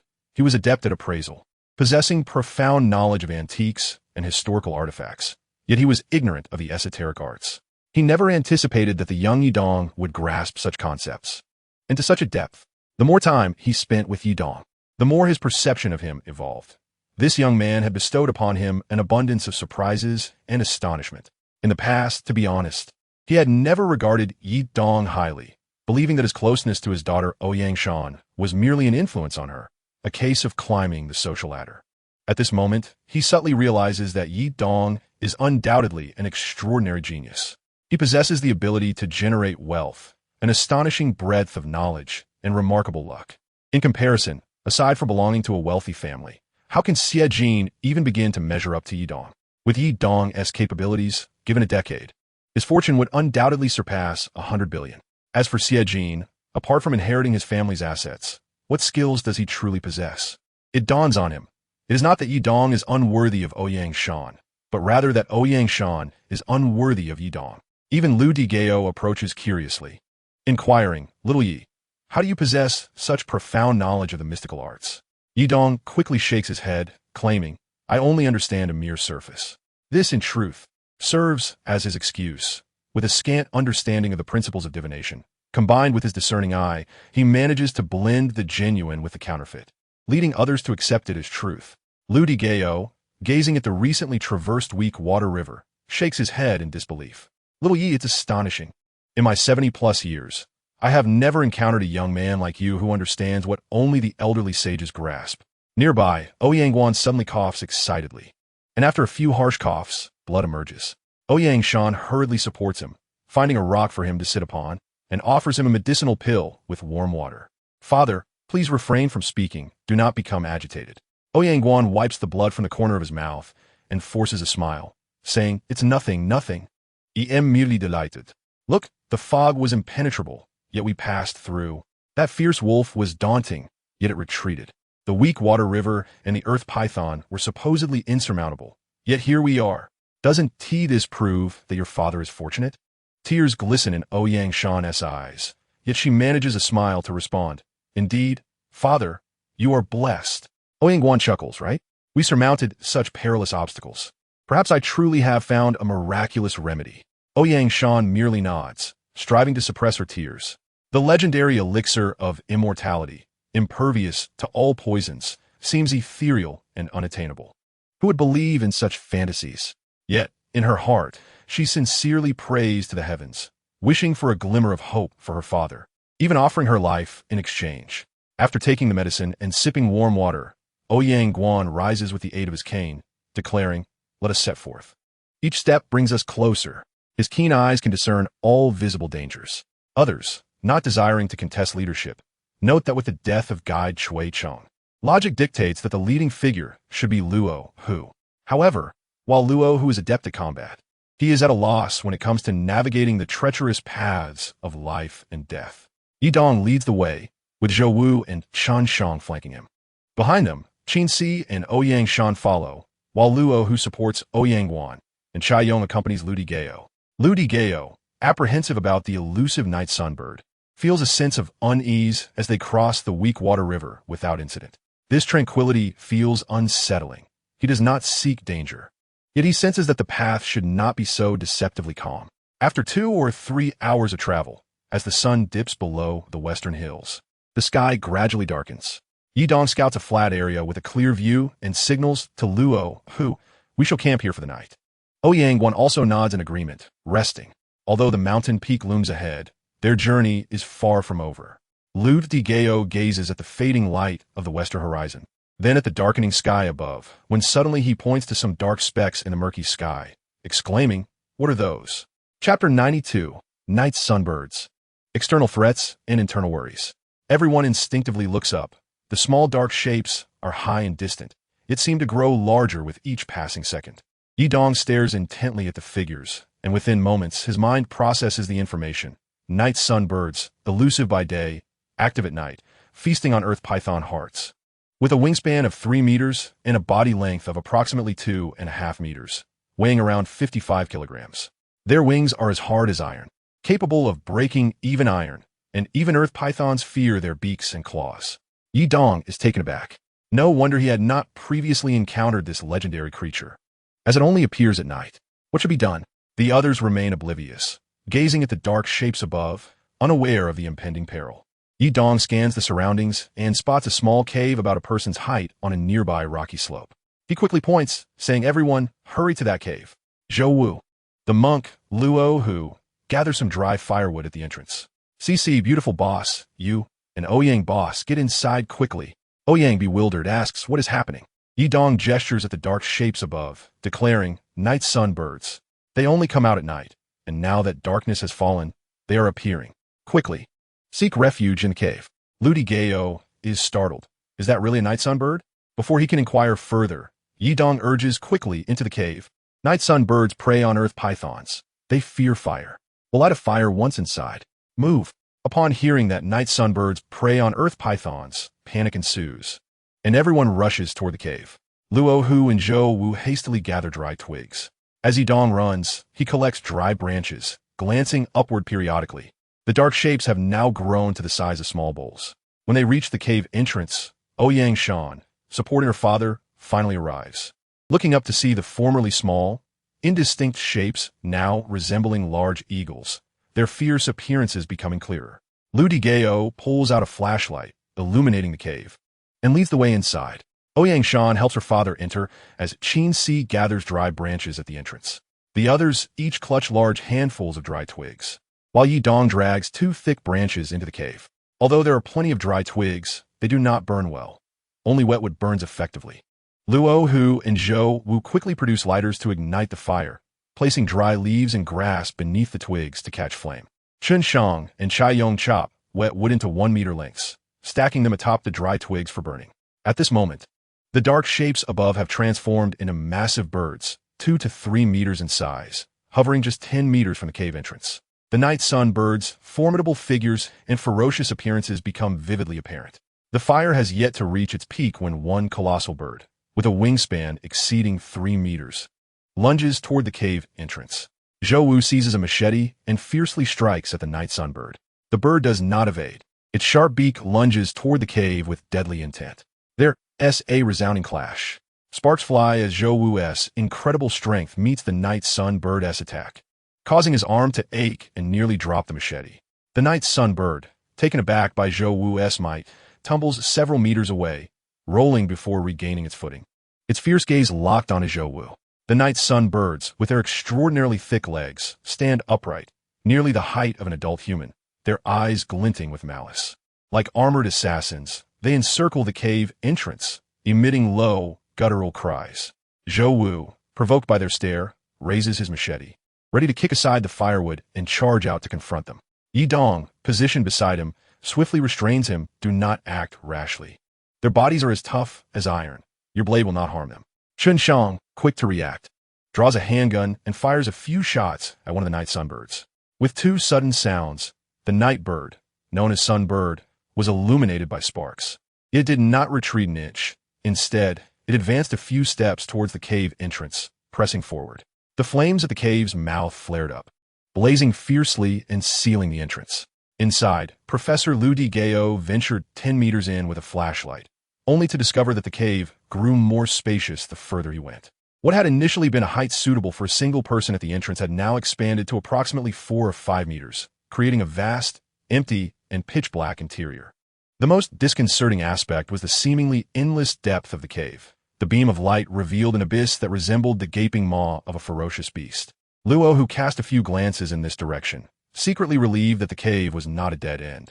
If it had been, the large fire at the entrance would have suffocated them with heat or smoke. The flames blazed fiercely, forming a protective ring around the entrance. The towering sun birds stood rigidly, their eyes fixed on the entrance, motionless. Kai Yong, glancing at the fire, exclaimed with delight, "They fear the flames." This was hardly news. Yi Dong had already mentioned it, and it was fortunate that they had gathered ample dry firewood in advance.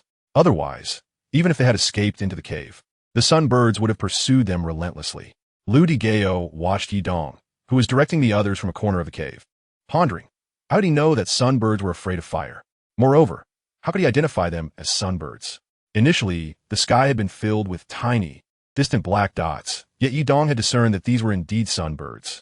A fierce group of sunbirds fixed their piercing gazes on the entrance, staring intently at the people within. Suddenly, the monk called out unexpectedly, "It's waiting for our firewood to burn out." Everyone was taken aback. Indeed, once the firewood was consumed or the flames weakened, the sunbirds would be able to swoop into the cave. Yi Dong understood all too well that the ferocity of these sunbirds far surpassed that of mutated wolves. If they found an opportunity to rush into the cave, everyone would become their prey, and the firewood would undoubtedly not last the entire night. 2 pieces of wet wood combined with dry branches would barely burn for 2 to 3 hours. And it was only just past 7 o'clock, enough to last until a little after 10. What would happen when the firewood ran out? Zhou Wu was about to retreat into the cave when he suddenly heard a scream emanating from within. Chapter 93, Stone Arrows. The few individuals at the entrance were momentarily stunned by the scream, then turned to look inside. Could there be some mutated creature or wild beast lurking within? If there were, the blazing firewood at the entrance would block them, while the lurking threat inside remained unknown, creating a perilous situation with enemies both outside and in. Zhou Wu made a swift decision. Monk, protect the boss and CC. Kaiyong, keep an eye on Boss Ouyang and Miss Ouyang. Luo Hu and I will venture inside. At this moment, the external danger was evident. The sunbirds, but they feared fire, and the large flames at the entrance would deter them. Conversely, the unknown dangers lurking inside posed a far greater threat. All right, be cautious. The monk drew a military dagger to guard Yi Dong and Qin Si.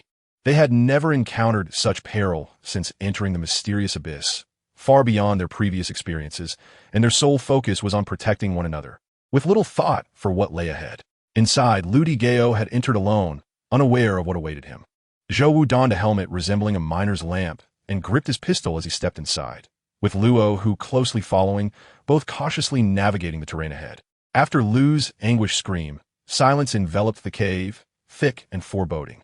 After a few steps, Luo retrieved a night vision device from his backpack and handed it to Zhou Wu. "Put this on, Xiao Zhou." Zhou Wu fitted the night vision goggles over his eyes and was taken aback. This device also had thermal imaging capabilities. Unlike their previous night vision equipment, which displayed black and white images of overall shapes, this one rendered true colors, revealing a vivid, lifelike depiction of their surroundings. Every nuance of human expressions and fur was clearly visible. Zhou Wu wondered where Luo had procured such an impressive device.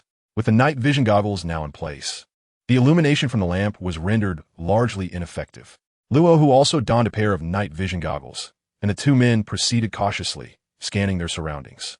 The cave widened as they ventured deeper. After traversing several dozen meters, it had expanded to dimensions sufficient for a vehicle to pass through, with bizarre stalactites hanging from the walls and ceiling, some still dripping water. In the night vision display, these stalactites appeared as white as jade, stunningly beautiful. After walking a few more meters, they encountered a forest of stalactites resembling arrows, standing vertically, with a multitude above and below, each corresponding to the other, numbering in the thousands. However, most did not connect, with gaps ranging from several centimeters to over a meter. Only 5 or 6 were fully joined. Luo could not help but exclaim, "So beautiful." This sight momentarily distracted Luo from the imminent danger, and after advancing 100 to 200 meters into the cave, the sounds from the entrance had entirely faded, leaving only an eerie silence within. Zhou Wu advanced slowly, acknowledging the beauty of the scene. Yet his vigilance far surpassed Luo's. After all, he was a trained scout, having faced countless foreign agents and survived through the trials of bloodshed. Luo's martial skills honed in peaceful times paled in comparison. As they passed through the stalactite grove, Zhou Wu suddenly halted. Yet he still saw nothing amiss, though the sense of danger intensified. Noticing Zhou Wu's pace slow to nearly a standstill, Luo could not help but whisper, "Xiao Zhou, have you noticed something?" Upon hearing Zhou Wu's caution, Luo instantly heightened his awareness, scanning the surroundings with utmost care. Zhou Wu's movements had become sluggish, akin to a sloth, one hand gripping his gun while the other clutched a dagger. He truly saw nothing stirring, and the night vision goggles revealed no anomalies, while thermal imaging displayed nothing of concern. As he turned a corner, Zhou Wu suddenly spotted a figure lying on the ground ahead and immediately stopped to scrutinize it. It was Professor Lu Digao, lying motionless, leaving Zhou Wu uncertain whether he was unconscious or lifeless. There were no other signs nearby. Zhou Wu pondered deeply when, suddenly, a slender stone pillar shot towards his face like an arrow. Chapter 94. The Concealed Serpent. Zhou Wu's reflexes were extraordinarily swift. With a flick of his wrist, he struck the stone pillar with his dagger. The impact reverberated through his arm, leaving it weak and trembling, nearly causing him to drop the weapon as he staggered back several steps. Although he had severed the stone-like entity in two, the force contained within it was indescribable, rendering his arm utterly powerless in that fleeting moment. Should another such projectile be hurled at him, he would be unable to defend himself. Beside him, Luo gazed in astonishment. What on earth was that? Zhou Wu quickly admonished him in a hushed tone, "Do not gaze at it. It is already dead. Be wary of the others." Startled, Luo immediately lifted his head to observe his surroundings. Zhou Wu's greatest concern lay in the fact that the area was densely populated with stone pillars, numbering in the hundreds or even thousands. If these pillars are not mere stones, but rather these iron-hard, serpentine anomalies, then even a few more could spell disaster for both him and Luo. If another were to emerge, Zhou Wu could block it, but his arm would be rendered useless, leaving him defenseless against a subsequent attack. As for Luo, a single strike would likely incapacitate him, leaving him no chance against the second. Carefully scrutinizing his surroundings, Zhou Wu cautiously began to retreat. He noticed that the head of the stone pillar bore a nearly imperceptible seam, which upon closer inspection revealed itself to be a tightly closed mouth. These were no ordinary stone pillars. Zhou Wu's mind raced as he understood that these entities were cleverly camouflaged among the stone formations, easily overlooked by the unobservant. They would strike when least expected. Had it not been for his exceptional agility and reflexes, he would have been caught off guard, though he could not identify these creatures. He surmised they were likely lethal mutations. A quick count revealed approximately 50 or 60 of these entities hidden amongst the stone pillars, sending a shiver down his spine. Should they all launch an attack simultaneously, he would be powerless to withstand a second assault. Fortunately, they only exhibited slight movements, without launching another arrow-like strike. Fearing to provoke them, Zhou Wu whispered to Luo who, "Keep quiet. Those things are concealed within the stone forest. Observe closely. Any pillar with a seam at the top harbors one of those creatures. That is their mouth." He paused to catch his breath before continuing. "They are as hard as iron. When I struck that dagger, the impact nearly incapacitated my arm, exerting at least 300 kilograms of force. If another were to attack, I wouldn't be able to defend myself. Is it truly that formidable?" Luo Hu gasped in disbelief. If what Zhou Wu said held true, he would stand no chance. Having witnessed the prowess of Zhou Wu and Chen Shang, he understood that both were far beyond his capabilities. If Zhou Wu could not withstand such a creature, he would certainly be a loss. Holding his breath, Luo, who continued to observe, soon confirming Zhou Wu's claims. He noticed indeed that the stone forest harbored the very creatures described by Zhou Wu, identifiable by their seam-like mouths and subtle, slow movements. When Zhou Wu had forcefully struck with his dagger, Luo, who had seen the sparks fly, the strength required to execute such a blow was beyond ordinary measure. The sparks emitted upon impact affirmed the hardness of these creatures. Had someone with less strength attempted to strike, they would have failed, resulting in a successful ambush. One could only speculate the dire consequences. Neither Zhou Wu nor Luo, who recognized these creatures, and they both cautiously retraced their steps. Although Professor Lu Digao lay not far ahead, they dared not approach directly. "Xiaozhou, what exactly are those things?" Luo Hu whispered, revealing his confusion. Zhou Wu shook his head slowly. "I do not recognize them either, but they appear to be a mutated species of serpent." "A serpent?" Luo Hu gasped, fear coursing through him. Snakes were among his most dreaded creatures. The appearance of this serpent was indeed peculiar. Its form resembled that of a uniform black stick, as thick at both ends as in the middle. Luo Hu nodded, acutely aware of the peril they faced. Professor Lu lay there, his fate uncertain, but they could not act recklessly. Disturbing the creature could lead to their demise. Unlike their boss, Ouyang Guan, who would go to great lengths to save anyone in danger. Professor Lu was merely a close friend and colleague, not his master. Thus, risking their lives for someone who was not their superior was beyond Zhou Wu's capacity. The fire at the cave entrance continued to blaze, albeit somewhat dampened. Given the circumstances, it would likely flicker out within 2 hours, consuming both wet and dry wood alike. Ouyang Guan anxiously inquired, "How is old Lu?" Zhou Wu reported to Yi Dong, "Boss, that creature resembles a headless stick, uniform in thickness. When I struck it with my dagger, I severed it, but my arm felt utterly incapacitated. I cannot withstand another attack. I may be injured, and I do not know if it is poisonous." Both Yi Dong and Chen Shang felt a chill of apprehension, particularly Chen Shang, who was acutely aware of Zhou Wu's capabilities. If Zhou Wu could withstand only one strike, it was evident that the creature was indeed formidable. Though Chen Shang excelled in close combat, his strength paled in comparison to Zhou Wu's. Yi Dong asked, "Is Professor Lu still there?" Chapter 95, The Blind Viper. Zhou Wu estimated that there were roughly 50 or 60 of those creatures lurking amidst the stone pillars. Ouyang Guan pondered aloud to Luo Hu, "Can you identify what those creatures are?" Luo Hu shook his head, uncertain of the creatures and unaware of Professor Lu's condition. Ouyang Guan turned his gaze towards Yi Dong, feeling that among the group, his best hope rested with him. After a moment's contemplation, Yi Dong instructed Chen Shang and Chai Yong, "You two keep watch at the cave entrance while I accompany Zhou Wu and Luo Hu to investigate." Since neither Zhou Wu nor Luo Hu could defend against the creatures, and given their unfamiliarity with them, only Yi Dong's discerning eye could identify the threat. However, without having seen the creatures firsthand, he could not make an assessment. He resolved to approach the scene directly. As Yi Dong moved, Qin Si naturally rose to follow him. "I will accompany you." Ouyang Shan averted her gaze, her expression cold. Ouyang Guan leaned on his cane. "I will also go. I must know about old Lu." The thought of Lu Digao filled him with concern and urgency. Upon entering the cave, he had been so preoccupied with the external threats that he had not paid heed to Lu's condition. With Ouyang Guan following, Luo Hu assisted him, while Zhou Wu, leading the way, slowed his pace to accommodate Ouyang Guan's frailty. The distance of 100 or 200 meters was not far, having traversed it once before.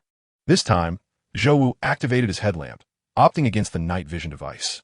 Minutes later, as they approached the stone forest, Zhou Wu halted at a distance and addressed Yi Dong, "Boss, it is over there. Those peculiar entities are nestled among the stone pillars, resembling serpents yet not quite. Remaining at a distance, Yi Dong scrutinized the stone forest, shaking his head gently. It is too far to see clearly. Let us advance a bit closer. Wary of Yi Dong leading the way, Zhou Wu positioned himself in front, cautiously stepping within 4 or 5 meters of the stone pillars before stopping. Boss, let's pause here. We should ascertain the situation before proceeding. The power of those creatures weighed heavily on his mind, though he feared for himself. He was more concerned about endangering Yi Dong. Now only a few meters from the stone forest, Yi Dong could see clearly. The first pillar he examined confirmed itself as a stone pillar. The second pillar remained consistent with that identification. The third one is still a stone pillar. And the information that surged into my mind was entirely different. The blind viper, a mutated species of the highly venomous viper, has undergone significant adaptations due to its prolonged existence in the darkness of caves. Its eyes have regressed to a vision equivalent to 0.01, while its hearing has developed to an extraordinary degree, allowing it to detect the faintest sounds. Should it bite a person, the venom of the blind viper could, in an instant, kill 30 individuals. Yi Dong felt a surge of apprehension. First, there was the mutated giant wolf, followed by the earth python in the Weakwater River. And now, yet again, another blind viper. Who knows how many unknown, deadly creatures might appear before reaching the destination. Ouyang turned to Yi Dong and inquired, "What is this creature?" Zhou Wu and Luo, who were momentarily taken aback, surprised that he could indeed recognize it. Ouyang was equally bewildered, having never heard of such a creature as the blind viper. Yi Dong glanced over at Professor Lu, who lay motionless on the ground, his impressive eyes unable to identify human information. Luo, who lowered his voice and asked Yi Dong, "How do we deal with this blind viper?" Zhou Wu, with his skills, dared not confront it directly, and naturally, Luo, who would not take the initiative to provoke the creature either.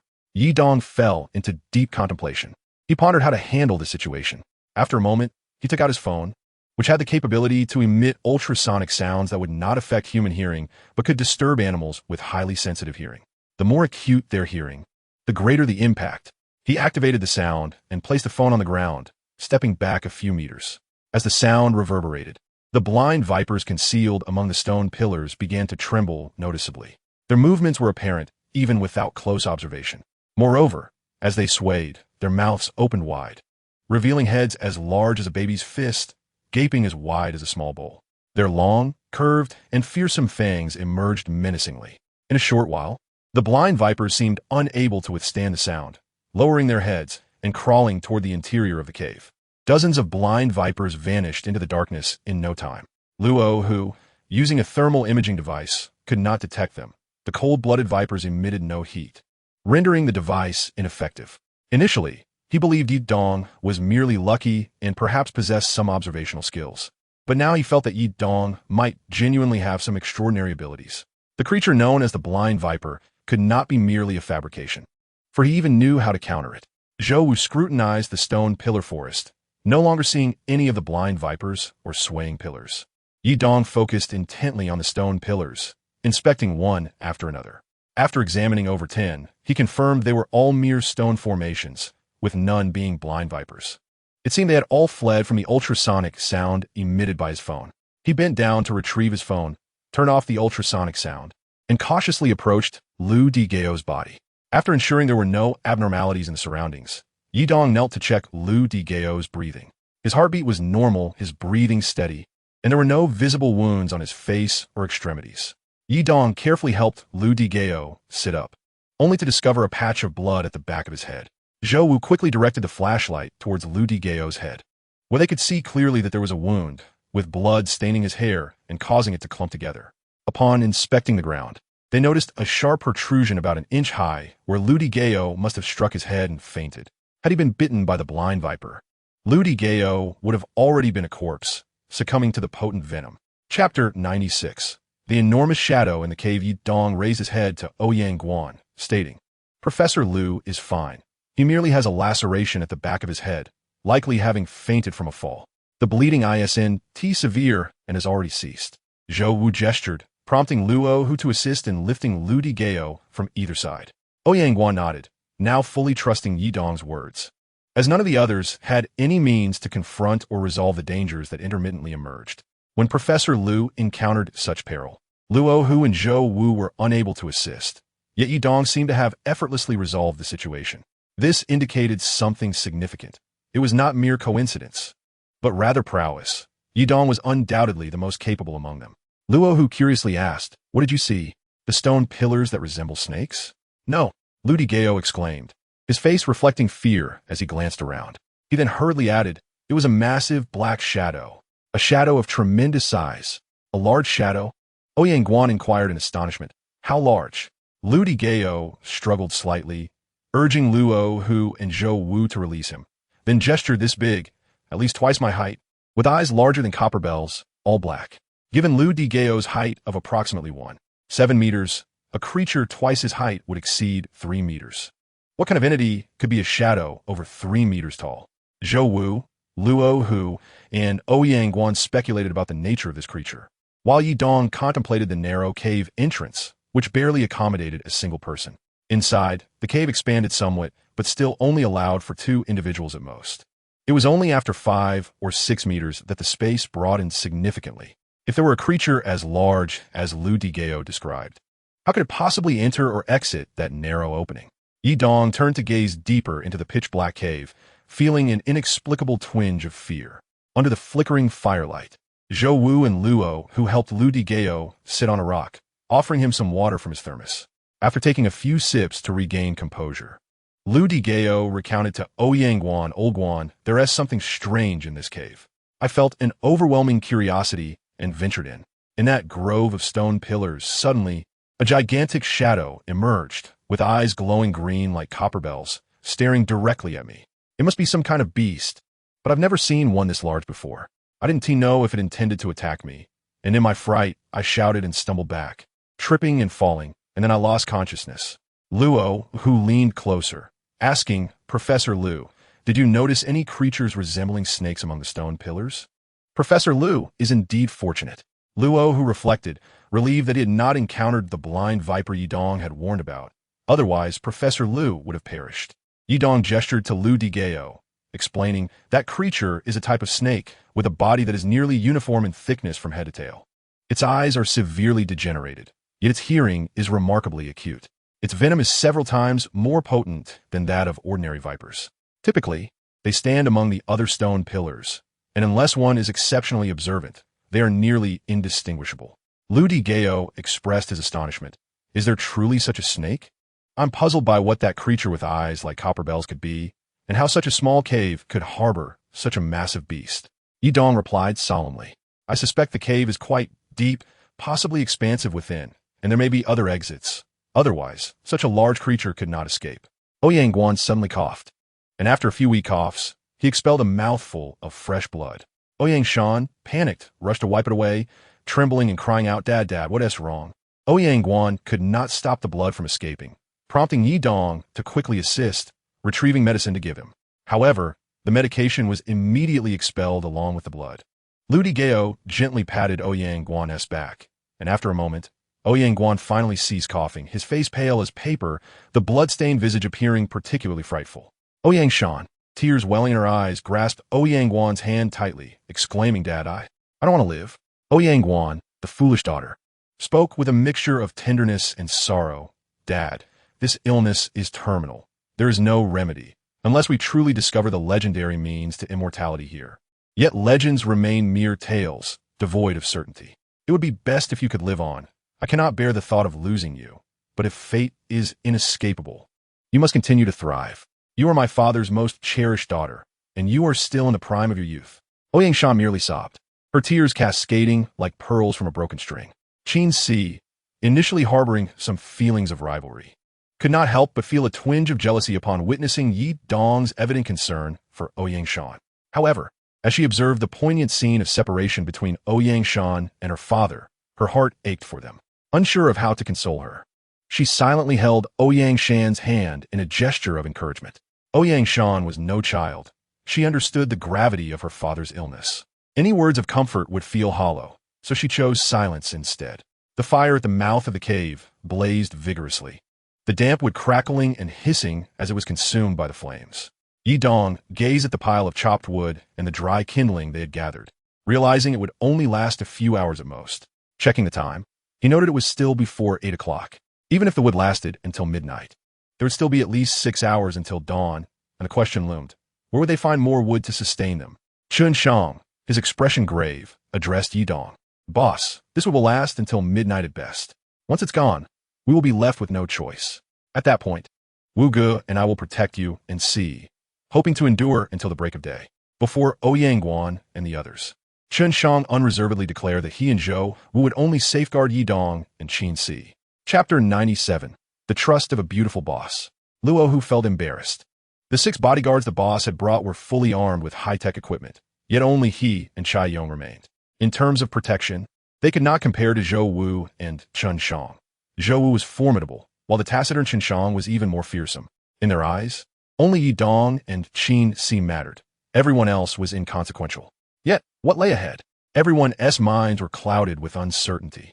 None could discern what awaited them or where their destination lay. Ouyang Guan no longer contemplated the safety of himself and his daughter. The vast wealth he possessed paled in comparison to the young Yi Dong. The 2 bodyguards he had, regardless of their loyalty or prowess, could not hold a candle to Zhou Wu and Qin Shang. After a brief respite, Ouyang Guan finally ceased coughing blood. Ouyang Shan, tears in her eyes, offered him pills and warm water. Aware of their futility, Ouyang Guan could not bear to see his daughter's sorrowful expression and forced a smile as he swallowed the medication. This time, he managed to keep it down. After a moment, he beckoned Yi Dong over, saying, Yi Dong, I wish to speak with you privately.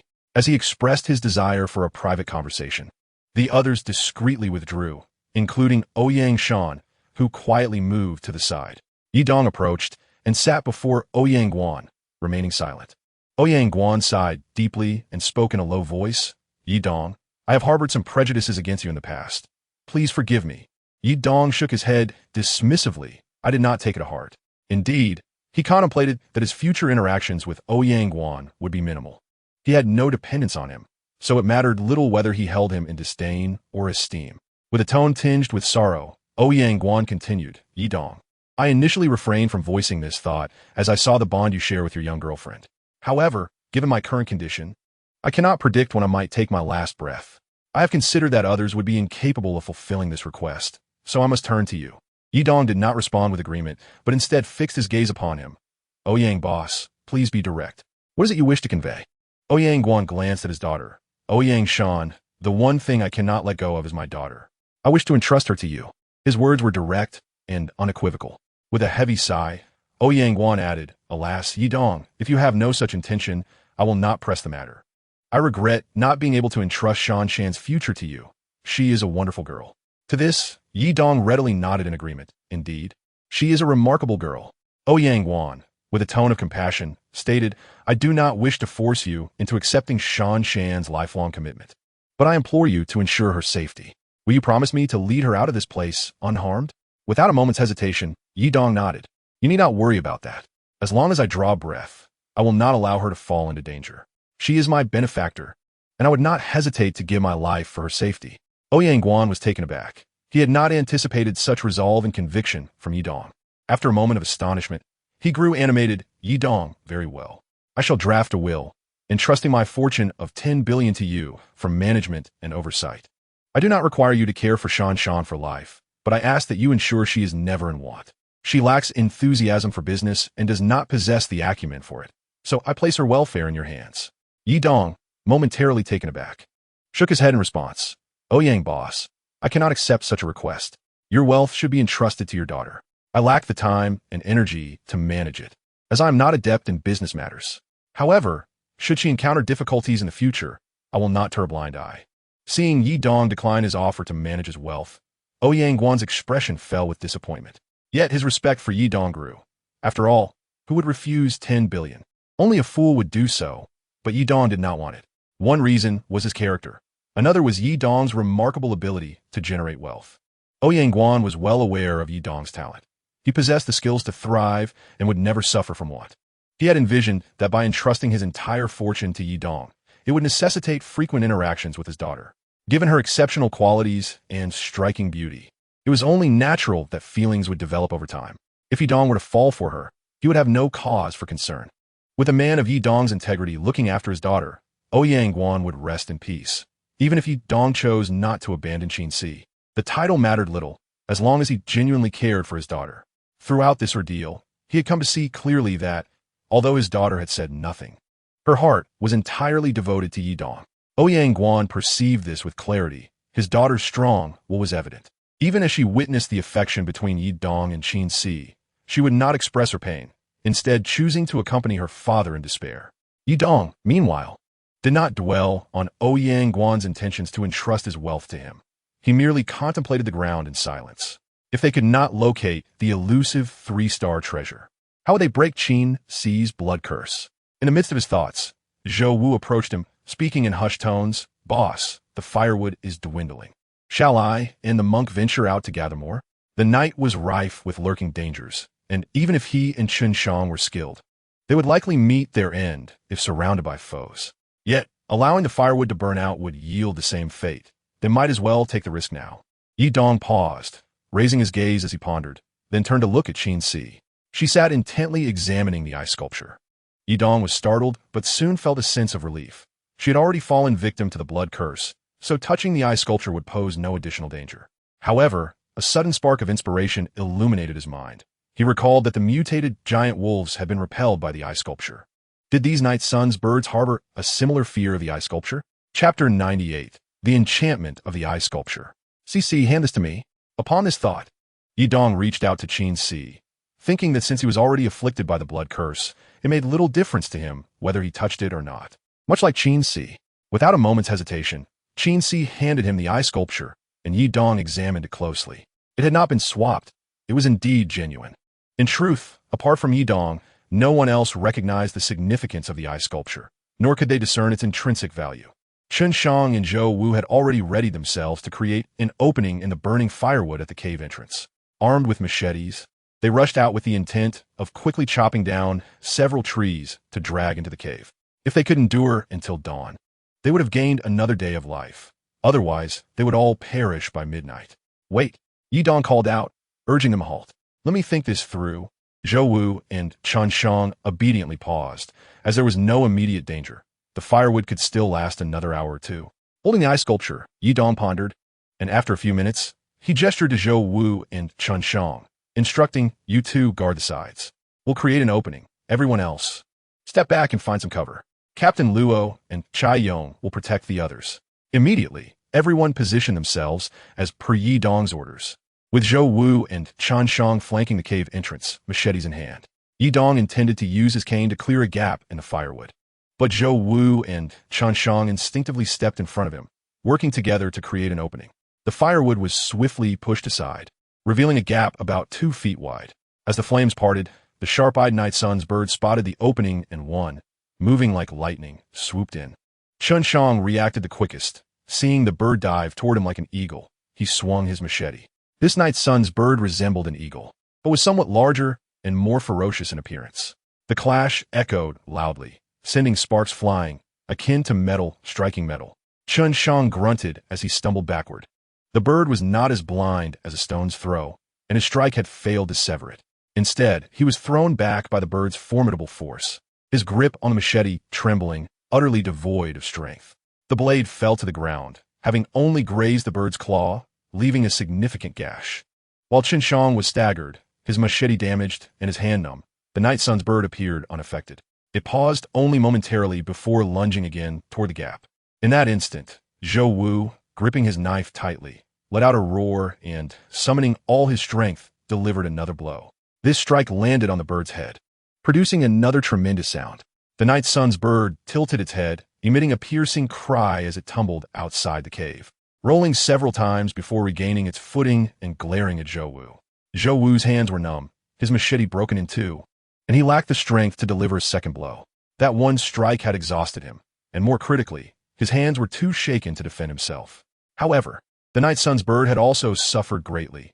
Dazed and disoriented, it stared at Zhou Wu, hesitant to charge again, fearful of enduring further punishment. Both Zhou Wu and Chen Shang gasped in astonishment.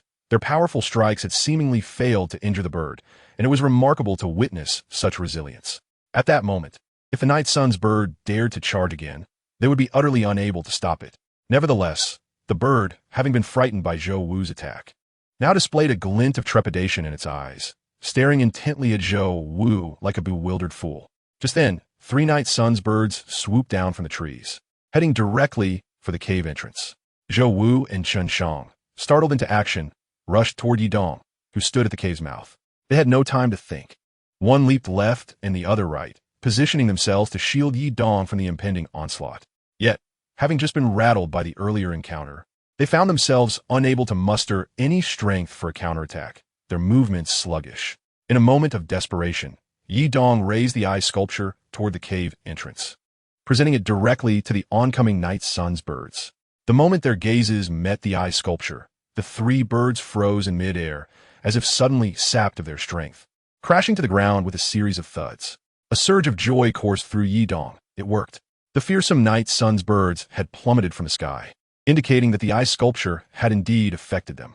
He hurried to the cave entrance, waving the eye sculpture outside. Many other night sun's birds, poised to attack, hesitated upon meeting the gaze of the eye sculpture, falling from the air in unison. In an instant, the ground outside the cave was littered with fallen night sun's birds. It seemed they genuinely feared the eye sculpture. However, those that had fallen did not perish immediately. Instead, they rose, fixated on the eye sculpture in Yi Dong's grasp. Uncertain of the eye sculpture's true power, Yi Dong quickly waved it again, and to his astonishment, the fallen birds suddenly began to attack one another. It was not a mere pretense. They were genuinely fighting, pecking and clawing at each other with a ferocity that belied their earlier demeanor. The night sun's birds, with their impervious hides that had withstood the mightiest of blows, now turned on one another, feathers flying and blood spilling in their frenzied skirmish. Were they truly engaged in mutual destruction? The cacophony of anguished cries filled the air as the combatants tore into one another, some attempting to flee while others sought refuge in the foliage, mercilessly attacking any companion who came within reach. Even Yi Dong stood in stunned silence, aghast at the chaos unfolding before him. Could the eye sculpture possess some arcane power? The sight of the night sun's birds in a state of self-destruction was utterly bewildering. The cave entrance, once a source of grave danger, now bore witness to the aftermath of their frenzied conflict, with the ground strewn with the remnants of their battle.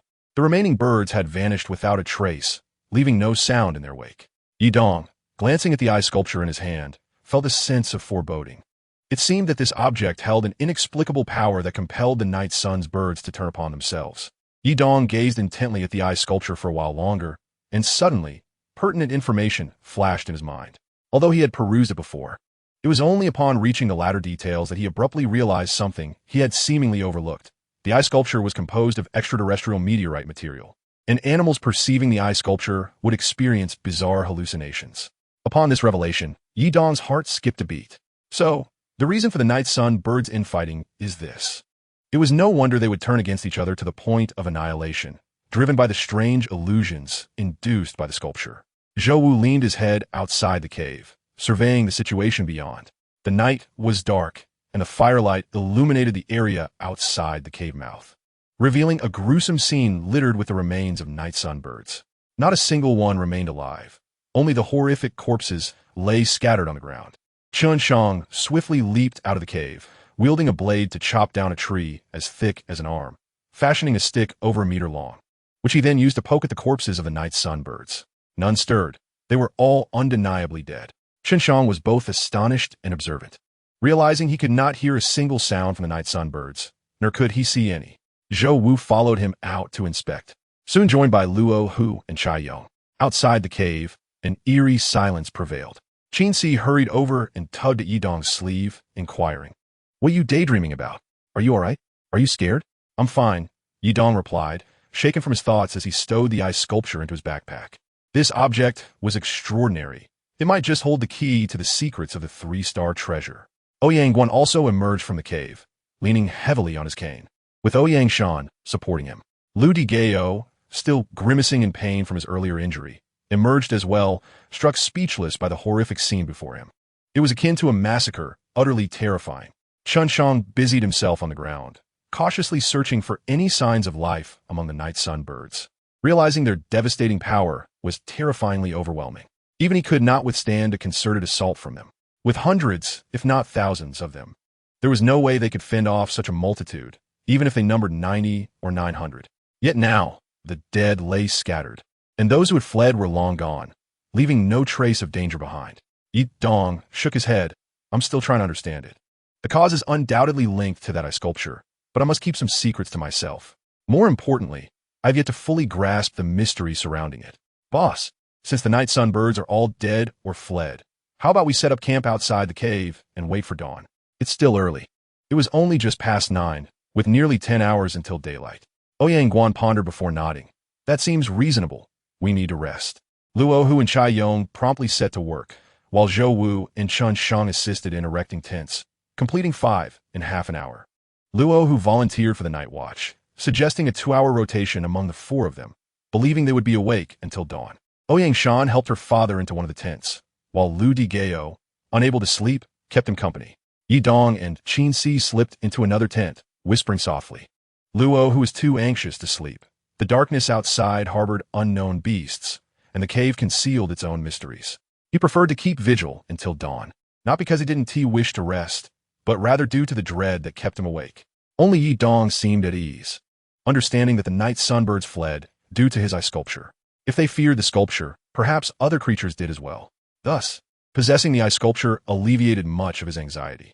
Nevertheless, both inside and outside the cave, there were dangers that could not be disregarded.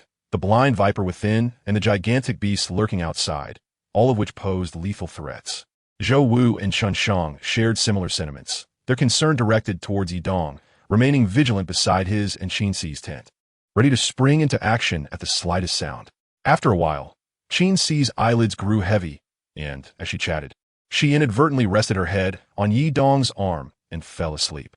Yi Dong looked down at her delicate features, her long eyelashes framing her beauty. Once a tomboy, Qin Si had gradually embraced her femininity since developing feelings for Yi Dong, becoming more affectionate and dependent on him. He sighed inwardly, wondering if this journey would lift the blood curse that bound her. If it could not be resolved, he would face it alongside her. After all, both bore the eye design linked to the curse. If they were to perish, they would do so together. However, Ouyang Guan was unlikely to survive the climb. His situation resembled that of someone clinging to their last breath, at risk of succumbing at any moment. Should he pass away, the beautiful boss would undoubtedly be heartbroken. The mere thought of her stirred an inexplicable ache within Yi Dong. If possible, he would strive to fulfill Ouyang Guan's wishes, not only for him, but also for the beautiful boss, whose kindness would likely never be repaid in this lifetime. Chapter 100, Destination. A large fire blazed at the cave's entrance, casting a warm, crimson glow over a vast area.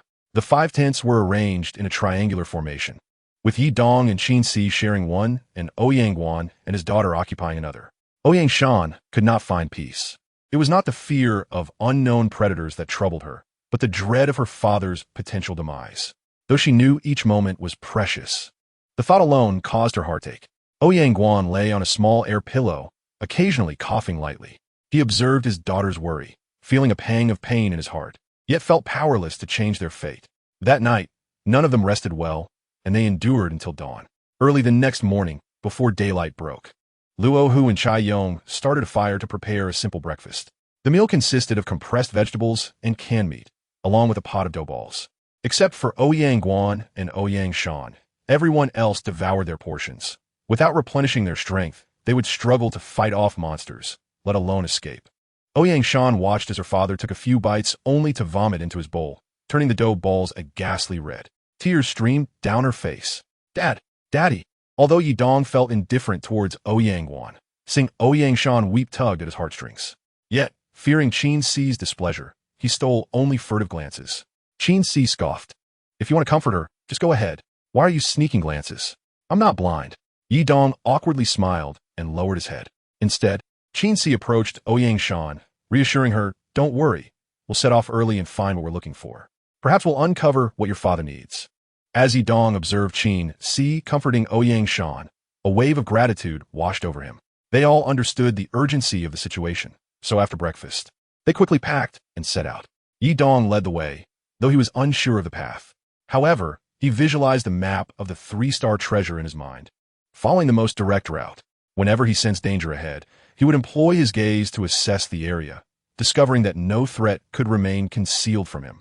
Under Yi Dong's precise guidance, they encountered little trouble along the way, maintaining a reasonable pace and avoiding the feared mutated beasts. In truth, Yi Dong suspected that his possession of the eye sculpture had instilled a profound fear in those mutated creatures. The towering peaks loomed ahead, yet the distance seemed insurmountable. As darkness fell without having reached the summit, reluctantly, they set up camp for the night, kindling a fire to prepare their meal. Ouyang-Guan appeared to cling to life by thread, yet that thread remained unbroken. At dawn, they broke their fast and set forth once more, finally arriving at the base of the mountain by noon. As they approached, the mountain revealed itself as a sharp cone, with sheer cliffs on all sides, devoid of any paths.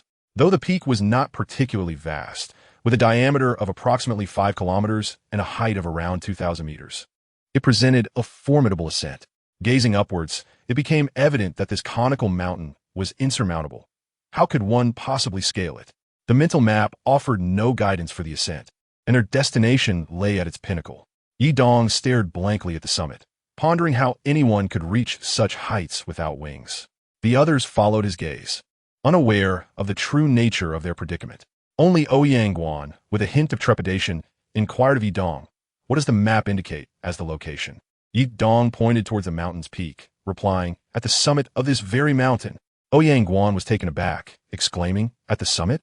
How on earth do we ascend? Unless we had a helicopter, but where could we possibly procure one in this remote location? Returning to gather resources would consume precious time I cannot afford, and a helicopter would never penetrate the dense fog." The map indicated a point at the mountain's apex, yet offered no paths to reach it. Lu Digao approached Yi Dong after surveying the area, asking, "Does the map truly indicate the summit?" Yi Dong confirmed without deviation. The location was indeed accurate, but the route was unclear. After some contemplation, Ouyang-Guan instructed Luo Hu, "You and Chai Yong should circle the mountain to search for other potential paths." Luo Hu nodded, beckoning Chai Yong to follow him as they ventured towards the right, ensuring their communication devices were operational before departing. They equipped themselves with firearms and ammunition, leaving the others in the capable hands of Zhou Wu and Chen Shang.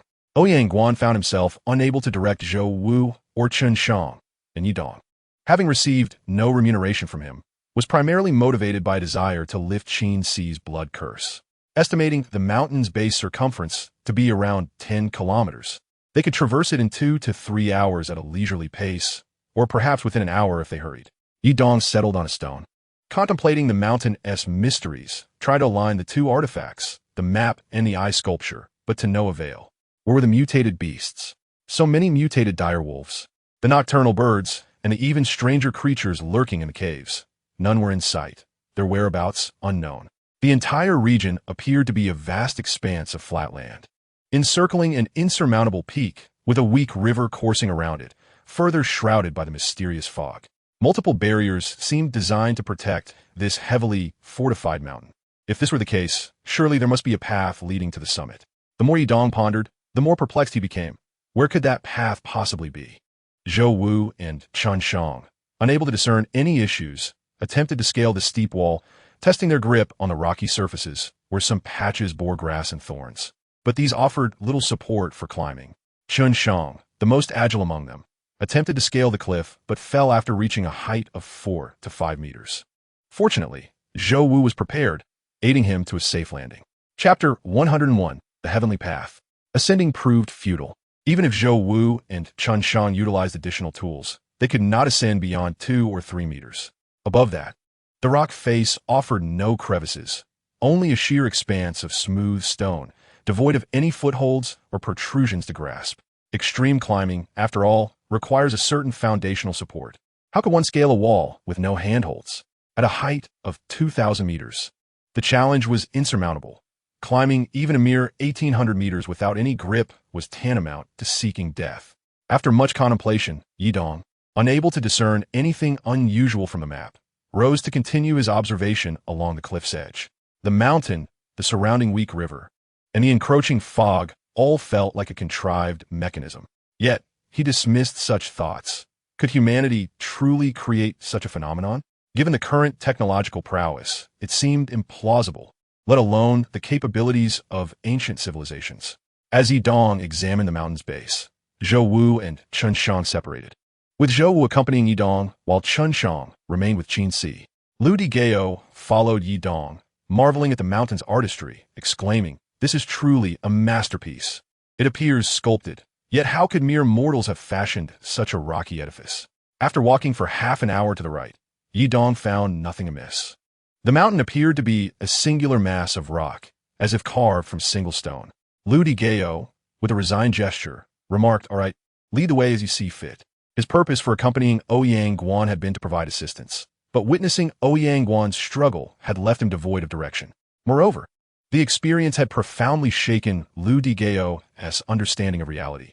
The fog alone had shattered his preconceived notions, presenting him with knowledge beyond comprehension. The existence of the mutated dire wolves was another shock. How could such immense creatures have evolved? The sight of the weak river, a mythical entity, had brought his beliefs into question. Then there was the monstrous earth python lurking beneath the river. How had such a creature survived and grown? Finally, the mysterious bridge, pier concealed within the river's depths, raised further questions. If it was man-made, how had its creators evaded the ferocious earth python? And what material was utilized in its construction? The nocturnal birds, fearless even of the python, added to his bewilderment. Why had they suddenly turned on one another? The mountain itself, if it concealed the treasures of the three-star bounty, where could they be hidden? This mountain, formed solely of stone, could it be hollow within? Or did it contain hidden passages? Yet, there were no entrances or exits visible. Where could such a passage be? Lu Gao was at a loss. Yet he sensed that Yi Dong was the ninth enigma in his journey. So many insurmountable challenges had been overcome by Yi Dong. Was it mere coincidence? Lu Gao firmly rejected such thoughts. Coincidences could occur once, but not repeatedly. The improbability of so many occurrences aligning could not simply be dismissed as chance. Returning to their starting point, Ouyang Guan weakly inquired, "What have you discovered?" Lu Gao slowly shook his head. Yi Dong remained silent, continuing to scrutinize the rock face as Zhou Wu closely followed. Qin Si, feeling revitalized, stood and said, "I will accompany you to investigate." Ouyang Shan hesitated, fearing that in the blink of an eye, her father might succumb. Chen Shan watched as Qin Si followed Yi Dong away and stood up to follow them. Zhou Wu glanced at Ouyang Shan and her father, hesitating for a moment before saying to Chen Shan, "Monk, you should stay here and keep an eye on Miss Ouyang and her father." Zhou Wu was not foolish. He could see that his boss Yi Dong had feelings for Ouyang Shan. With the others gone, only Ouyang Guan and Ouyang Shan remained. If anything unexpected occurred, they would be utterly defenseless. After a brief hesitation, Chen Shang nodded in agreement. Zhou Wu was his brother and would not harm him. His instructions surely held significance. Yi Dong, oblivious to these matters, focused intently on the rocky wall, moving steadily to the left. After about 10 minutes of walking, the strange sensation in his mind intensified, urging him to reach the source of the feeling. He continued along the stone wall for over half an hour, but had yet to arrive at the place where he sensed the strongest pull. However, he soon encountered two individuals approaching. Zhou Wu leaped forward and recognized them as Luo, Hu, and Chai Yong. They had taken a circuitous route, and upon seeing Yi Dong, shook their heads, asking, "Have you discovered anything here?" "We went around in a wide circle and found nothing but barren rock walls, not even a crack, let alone a cave or a path." Seeing that Yi Dong was not paying attention to him, but rather fixated on the rocky wall, Luo, Hu, quickly added, "Boss Yi, there's no need to go further. We circled back and checked everywhere, and it's all just bare rock walls. There isn't even a fissure. You needn't waste any more time." Yet Yi Dong disregarded him, continuing his exploration.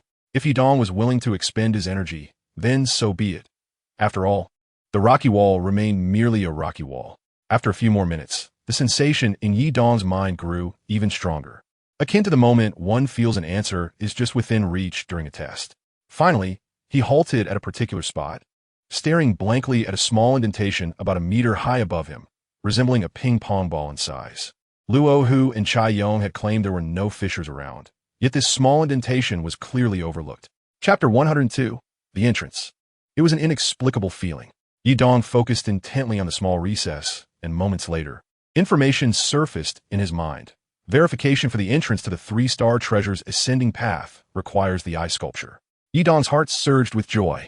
For the first time in his life, he confirmed something so absurd, and more importantly, he felt a glimmer of hope for the possibility of saving Qin Si from her blood curse.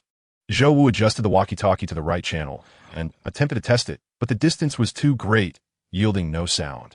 Qin Si tugged at Yi Dong's sleeve, unable to contain her excitement. "Did you really find the entrance? Where is it?" As she spoke, she looked up at the steep peak. noting that it appeared no different from any other location, still so steep that even a gecko would struggle to climb it. How could one ascend from here? Present were only herself, Yi Dong, and Zhou Wu, all allies, so Yi Dong pointed to the small indentation, saying, "That little recess is the entrance."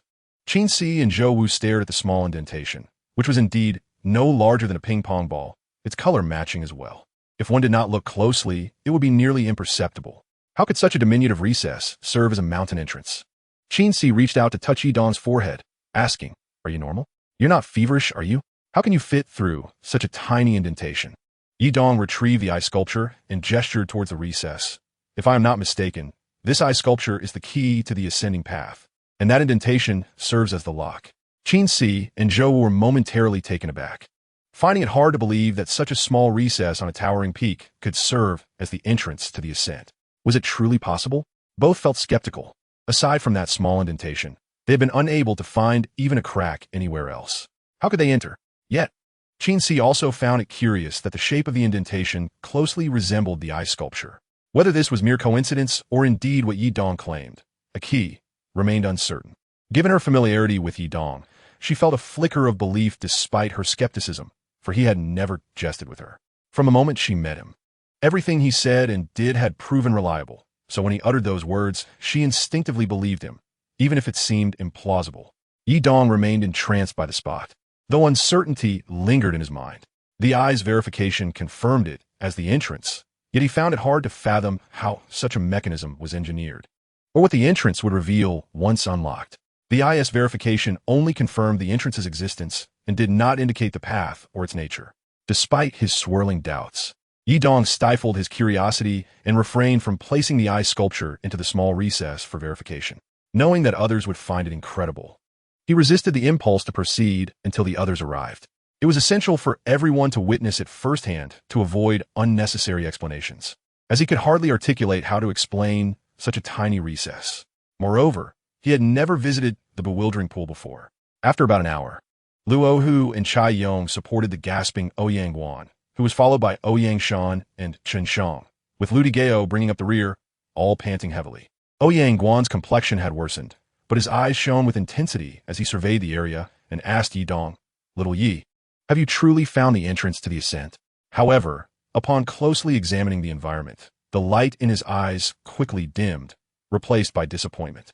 This place appeared no different from any other, with the steep, unscalable conical rock wall presenting no alternative routes. Yi Dong pointed toward the small recess and said, "Boss Ouyang, look over there. Is there not a small indentation?" Everyone's gaze followed his pointing finger. Indeed, there was such a small recess. Throughout their exploration of the mountain, they had found it nearly impossible to locate even the slightest indentation or protrusion, as the surface was predominantly smooth and even devoid of any fissures. The presence of this small recess was undoubtedly strange, but its significance remained unclear. Ouyang Guan, voice trembling with disappointment, asked Yi Dong, "Little Yi, you're saying that this small indentation is the entrance? How can we possibly climb to the summit from such a tiny recess?" His disheartenment seemed to drain his vitality. As if each breath he took diminished his spirit further. Yi Dong held up the eye sculpture, standing beneath the small recess, and said, "Look, doesn't this small indentation match the shape of the eye sculpture in my hand?" Ouyang Guan inspected it closely and acknowledged the resemblance, yet he still shook his head, saying, "It resembles it, but what does that signify? Are you suggesting that placing it in the indentation will miraculously reveal a path to ascend?" Lu Digao approached, examining the situation, and also shook his head in disappointment, asking Yi Dong, "What do you mean?" Yi Dong cleared his throat and said solemnly, "Here's what I think. First, this eye sculpture in my possession is the third token of the so-called 3-star treasure. Second, as we have explored this mountain extensively, have you not noticed that apart from this small indentation, we cannot find any other recesses or protrusions? This singular small recess, doesn't it strike you as curious? Moreover, the shape of the eye sculpture bears a striking resemblance to the entrance of the mountain, leading me to believe that it could indeed be the gateway." Ouyang Shan could not help but furrow her delicate brows and retort, "Yi Dong, your words sound like tales from 1,001 Nights. Is this even plausible?" The displeasure in Ouyang Shan's heart was evident on her face. Her father's hopes rested upon this endeavor, and with his current ailment, he was barely hanging on. Yi Dong's wild conjectures felt as if they were extinguishing the last flicker of hope for her father. Strangely enough, when the eye sculpture was inserted, It fit perfectly into the indentation, as if the sculpture had been carved out from that very spot. Yi Dong placed the eye sculpture into the small hollow, and its size was so precise that not a sliver of a gap could be discerned. The onlookers, filled with curiosity, were suddenly startled by a deep rumbling sound that seemed to reverberate through the ground. Everyone jumped back a few steps, glancing around, unsure if an earthquake had occurred. The rumbling grew louder, and then Qin Si pointed at the mountain stone wall and exclaimed, "A hole has appeared in the stone wall." All eyes followed Qin Si's finger, and there, at her indicated spot, a square fissure roughly 2 meters wide suddenly emerged in the stone wall. The crack widened, and the stones within began to recede inward. Minutes later, a 2-meter-wide opening materialized before the crowd. Everyone gasped in astonishment, unable to close their mouths. Who could have imagined that such a large hole would appear in a stone wall that seemed entirely solid? Moreover, the emergence of this opening in such an extraordinary manner was truly beyond comprehension. A faint glimmer of light appeared from within the hole. What lay inside? Yi Dong peered into the darkness, and while there was an elusive glow, his attempts at identification were futile, as he could only discern the stone wall, yielding no useful information. Beside him, Qin Si leaned on Yi Dong's shoulder to look inside, exclaiming, "How peculiar! How could such a vast hole be concealed from the outside?" The expressions of the onlookers varied, but Ouyang Guan's countenance was the most animated, nearly bringing him to tears. Luo Hu and Chai Yong quickly retrieved night vision goggles and distributed them among the group, knowing that Ouyang Guan was the most anxious. Yi Dong donned his night vision goggles, ready to lead the way, but Zhou Yong and Chun Shang, without seeking his opinion, dashed ahead of him. Yi Dong did not contest. He understood that Zhou Yong and Chun Shang would never allow him to take risks alone. Only Zhou Wu, Chun Shang, Luo Hu, and Chai Yong wore night vision goggles. The rest, aside from Ouyang Guan, donned headlamps. The interior of the tunnel was approximately 2 meters wide and high, with stairs ascending in increments. Concerned about potential traps on the stone steps, Yi Dong cautioned Zhou Wu and Chun Shang, "Take it slow." After traversing a dozen meters, they encountered an entrance resembling a door, above which were 3 characters, one of which Yi Dong recognized, Tian. Zhou Wu and Chun Shang halted, examining the door, but could not decipher the characters. Lu Digao stepped forward to discern and read aloud, "Tung Tianmen." "Tung Tianmen?" Yi Dong echoed, "Tung Tianmen? What does that signify?" Zhou Wu glanced inside the door and suddenly exclaimed, "You all turn off your lights." The others, puzzled by Zhou Wu's command, complied and extinguished their headlamps. Instantly, the tunnel plunged into darkness, only to be illuminated by a gentle glow emanating from within the door. Intrigued, several individuals followed him inside. Upon entering, they were left speechless. The ceiling of the tunnel was adorned with luminous pearls the size of goose eggs, casting a soft, bright light akin to a multitude of miniature moons. Yi Dong's eyes widened as the identification information appeared. He was astounded. These radiant pebbles were genuine luminous pearls, each worth over 100 million. Approximately every 3 meters, a luminous pearl was embedded within the tunnel's walls. From a distance, the winding passageway seemed to ascend toward the mountain's peak. How many luminous pearls must be nestled within? Luo Hu gazed upward at the pearls shimmering like white moonlight, while Chai Yong jumped excitedly, but fell short of reaching the pearls. Surely, excavating a few would yield a substantial fortune, right? Chai Yong glanced around, contemplating finding something to use as a foothold to attempt to dig. Lu Digao immediately intervened. "Chai Yong, don't move. It's best not to disturb anything until we understand the situation. Places like this harbor dangers beyond your imagination." Chai Yong paused, suppressing the urge to leap again. Yet a seed of greed had been planted in his heart. Ouyang Guan's remuneration for this expedition was merely 1 million. But unearthing a single luminous pearl would far exceed that amount. With so many luminous pearls here, there was no need for competition. Extracting a few could yield a considerable sum. Rather than toil for others, it would be wiser to seek personal fortune. The passageway appeared to spiral upward around the mountain, though the incline was not particularly steep. After approximately 50 meters, 2 identical paths emerged, leaving them uncertain whether to proceed left or right. Lu Digao scrutinized the options but could not determine which path to take, then turned to Yi Dong and asked, "Xiao Yi, which path do you think we should choose?" Yi Dong contemplated, and Ouyang Guan suggested, "Why don't we split into 2 groups?" Luo Hu immediately nodded in agreement, while Chai Yong felt elated. If they divided into 2 groups, it was evident that Yi Dong's group would consist of 4 people. while he and Luo, who would join Ouyang Guan and his daughter. Yidong's group comprised Zhou Wu and Chen Shang, while Luo Hu's group would have 5 members. Chai Yon was well aware that he stood no chance against either Zhou Wu or Chen Shang.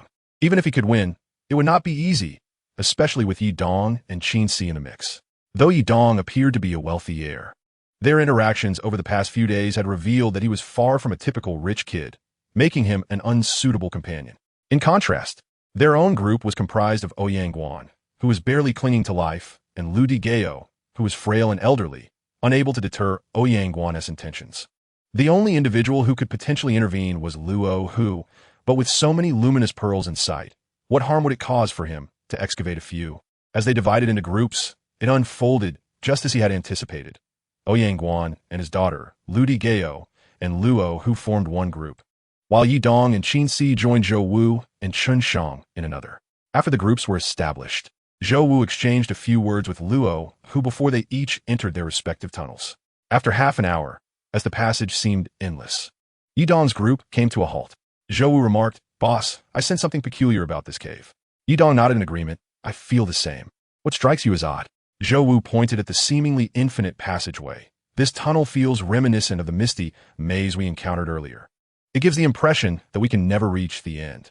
Yi Dong responded, "I share that sentiment, but it is strange. We have traversed at least 5,000 meters. How can we not find an exit?" Every 50 meters or so, they encountered 2 identical openings, and after a moment's hesitation, Yi Dong consistently chose the right passage to follow. This pattern repeated itself, with each new opening presenting 2 identical tunnels. It did not seem like they were ascending, yet if the path were level, how could they walk several kilometers without an end in sight? Yi Dong scrutinized the entrances for some time, but the void before him was not tangible, not even shrouded in mist. He had been able to identify the previous mist, yet this intangible air yielded no information whatsoever. Identification was impossible. The luminous pearls suspended above, seemingly infinite, hung at intervals of 3 meters, instilling a sense of unease in Yi Dong. This place appeared to be an even more formidable trap than the foggy walls of illusion, as the air within was insubstantial, devoid of color and substance, rendering visual discernment impossible. What to do? Upon noticing Yi Dong's expression, Zhou immediately grasped his thoughts and attempted to contact Luo Hu via the walkie-talkie, but found no signal. Qin Si gently squeezed Yi Dong's hand and whispered, "Do not worry, she is safe." As Zhou Wu and Chen Shang marked their path, they soon discovered that every entrance they passed bore identical markings. This was troubling. The uniformity of the signs suggested a sinister turn. Chen Shang tested the walkie-talkie, discovering that the signal weakened significantly beyond 7 or 8 meters due to interference from the surrounding rock. After wandering aimlessly for a while longer, Chen Shang, with determination, proposed, "Boss, why don't we extract these luminous pearls above us? I refuse to believe we cannot find our way back." Yi Dong fixed his gaze on the pearls for a moment before resolutely rejecting the idea. "No, those pearls are connected to a mechanism. Removing them would lead to catastrophic consequences." The realization left Yi Dong sweating with anxiety. Extracting the pearls could trigger a mechanism that unleashed unimaginable horrors in the form of mutated beasts. The mere thought of disturbing the pearls filled him with dread, a sensation that dissipated only after he dismissed the notion of extraction. After a while, Yi Dong confidently declared, "This is a maze passage, and not merely an ordinary labyrinth of diverging paths, but one infused with a formation akin to the fog outside." Zhou Wu and Chen Shang were perplexed, as such concepts of formations and mutations were incomprehensible to modern soldiers like them. This expedition had truly opened their eyes, exposing them to phenomena far beyond their understanding. Only Qin Si, with her curious demeanor, surveyed their surroundings without a hint of panic, playfully asking Yi Dong, "Isn't this place fascinating?" "Fascinating?" Yi Dong couldn't help but smile wryly. Qin Si seemed completely oblivious to the grim reality. This locale could become a death trap, and while they were merely in snare at present, they had yet to confront the dire straits of starvation and dehydration. In such desperate circumstances, human depravity could surface, leading to scenarios of cannibalism. However, even if they reached that point, Yi Dong was certain Qin Si would not resort to such extremes. "Everyone, let's pause for a moment and rest while I contemplate our next move," Yi Dong instructed, settling onto the ground. Qin Si sat beside him, silent, resting her head against his shoulder and closing her eyes. Recently, she had been unusually drowsy, succumbing to sleep almost instantly. Yi Dong tenderly stroked her hair while his mind remained preoccupied with the labyrinth's complexities, unable to discern a way out. Previously, when assessing the mist of illusions, he could at least perceive the fog, yet the maze before him appeared as nothing but an empty void of transparent air, defying identification. What had he done? As Yi Dong gazed vacantly into the hollow corridor, a sudden jolt of clarity struck his mind, conjuring an intricate image of interconnected pathways. Numerous lines intersected, and within this chaotic tapestry, a red dot glimmered, accompanied by two separate clusters of green dots, one with 5 points, the other with 4. The 5 dots were in motion, while the 4 remained stationary. Yi Dong's heart raced as a realization dawned upon him. Could these dots represent them? Zhou Wu, take a few steps forward and see what happens, he urged. Zhou Wu complied, moving several meters ahead before pausing to inquire, Boss, should I proceed further? Yi Dong's mind was clear. As Zhou Wu advanced, one of the green dots shifted in response, halting when he stopped. Without a doubt, the 4 green dots represented the 4 of them, while the 5 green dots indicated Ouyang Guan and his companions. But what lay behind the red dot? Though its significance remained a mystery, it was undoubtedly crucial. Yi Dong pondered deeply before rising abruptly, grasping Qin Si's hand and instructing Zhou Wu and Chen Shang. Let's move, I will lead the way.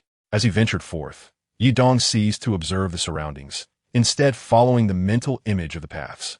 He made his way toward the location of Ouyang Guan's 5 green dots, navigating solely by intuition rather than visual cues. If he strayed too far from the green dots, he would abandon that route. If he drew nearer, he would continue. In under 10 minutes, they had significantly closed the distance, and after another 10 minutes, they were even closer. Suddenly, the sound of footsteps reached them, prompting Yi Dong to halt and signal for silence. Zhou Wu and Chen Shang pressed against the stone wall, listening intently, and soon discerned the approaching footsteps. After a moment, Zhou Wu called out, Luo Hu, is that you? It's Boss Yi. A moment of silence passed before Luo Hu's voice responded, filled with excitement. It's us. It's us. Zhou Wu rushed toward the sound, turning a corner to find Luo Hu approaching, followed closely by Ouyang Shan, supporter of Father Ouyang Guan, with Ludi Gao and Chai Yong trailing behind. Though weary, the expressions of relief and joy on their faces were unmistakable. Ouyang Guan, his voice hoarse, raised a trembling hand in greeting Lu Yi. In that moment, unspoken words lingered in the hearts of all present. How wonderful it was to see Yi Dong. No one voiced any dissent. They all regarded him as their beacon of hope. The 5 from Ouyang Guan's side had been lost and directionless, with Ludi Gao, the most knowledgeable among them, equally baffled by the labyrinthine pathways, just as he had been with the mist. Fortunately, Yi Dong, like a divine savior, had reappeared before them. Luo, who embraced Zhou Wu and Chen Shang, then turned to Yi Dong with a hint of grievance. Boss Yi, let us not split up again next time. It's more reliable to stick together. Yi Dong nodded and sat down to contemplate their next steps, allowing no one to disturb his thoughts. In his mind, he scrutinized the network of pathways, fixating on the red dot, which, though unseen in reality, felt immensely significant. After several minutes of contemplation, Yi Dong suddenly stood and declared, Let us go. Luo, who leaned in to ask, Boss Yi, have you found the way out? Yi Dong shook his head. Not yet, but we shall search. Search again? Luo, whose disappointment was palpable. He had assumed that since Yi Dong had located them, he would surely find the exit, so the prospect of further searching was disheartening. As they set off, Yi Dong took Qin Si's hand, leading the way, with Zhou Wu and Chen Shang flanking them, and Ouyang Shan, supporter of Father, while Ludi Gao, Luo Hu, and Chai Yong brought up the rear. Yi Dong continued to follow the mental image of the red dot, and after several minutes, they were closer still. The individuals trailing behind, Yi Dong remained silent, closely following in his footsteps. None knew their destination. Except for Yi Dong, the others felt uncertain. However, Zhou Wu, Chen Shang, and Qin Si were solely focused on Yi Dong. Ouyang Guan harbored a glimmer of hope amidst despair, while Ouyang Shan was engulfed in sadness. Professor Liu was curious yet perplexed. Luo Hu and Chai Yong were consumed with worry, none wishing to meet their demise in this place. Their primary goal was to survive and escape, but ideally, they would also uncover treasures to amass great wealth. Just look around. Even if they found no other treasures, plucking a few of the luminous pearls overhead could sustain them for generations. After following Yi Dong for over 20 minutes, the cave continued to twist and turn. each section linking to the next, disorienting them completely. Yidong paid no heed to the thoughts of others. He simply followed the distance in his mind. The red glimmer drew nearer, seemingly within reach, and Yidong's heart quickened with anticipation, feeling an intense connection to the glowing light. Suddenly, with a loud thud, Yidong collided with the rock wall. There was no path ahead, only the solid stone. Taken aback, Yidong paused to examine the wall, rubbing his forehead where he had struck it. The red glimmer lingered just a meter away in his mind, yet here stood the cold, unyielding rock. Where was the source of the light? He reached out, feeling the surface of the stone, while Zhou Wu swiftly illuminated the wall with his headlamp to afford Yidong a clearer view. Upon closer inspection, Yidong noted that the rock wall was utterly smooth, devoid of any fissures or indentations. How peculiar! Where could the red glimmer be? The position in his mind was clear, but the reality before him was an impenetrable barrier. The others, noticing Yidong's fixation on the wall, gathered around to observe. 9 pairs of eyes scrutinized the surface, their headlamps casting bright light upon it, revealing its flawless texture, lacking even the faintest trace of a line. Qin Si, after studying the wall for a while without discerning anything, curiously inquired, "Yidong, what are you looking at?" "There is nothing remarkable about this wall." Yidong seemed lost in thought, oblivious to Qin Si's words. Amused yet exasperated, she reached out to touch his forehead, checking for fever. "Are you all right? Did your head short-circuit?" Yidong shook his head and turned to Zhou Wu, requesting, "Hand me your knife." Zhou Wu promptly drew out his dagger and passed it to Yidong, who grasped it and began to tap the rock wall, tilting his ear to listen intently to the sound. The dull thud resonated from the wall, prompting Zhou Wu to comment, "It's solid. There is no hollow sound behind it." Yidong tapped precisely where the red glimmer seemed to be located. Upon hearing Zhou Wu's assessment, he struck other nearby areas as well. All produced the same solid sound, leaving Yidong puzzled. His abilities were undeniably accurate. Yet, why was it that the red glimmer appeared to lie just behind the stone wall, which was evidently solid? What could that red glimmer be? Yidong pondered it, probing the wall with the tip of the knife. It was hard. Luo, who, observing Yidong's intense scrutiny of the wall, leaned in and suggested, "Boss Yi, why don't we use the explosives we brought? I could stick some on and blow it up." Yidong was momentarily taken aback, then quickly shook his head. No, we cannot detonate it. That would lead to serious problems." Luo, who shrugged, "Then what shall we do? Do you think there is something unusual behind this wall?" Yidong replied, "Let us not rush. I need to ponder this for a moment." Luo, who found it all very strange. Why was Yidong so fixated on this wall? If it were up to him, he'd simply blow it up, regardless of what lay beyond.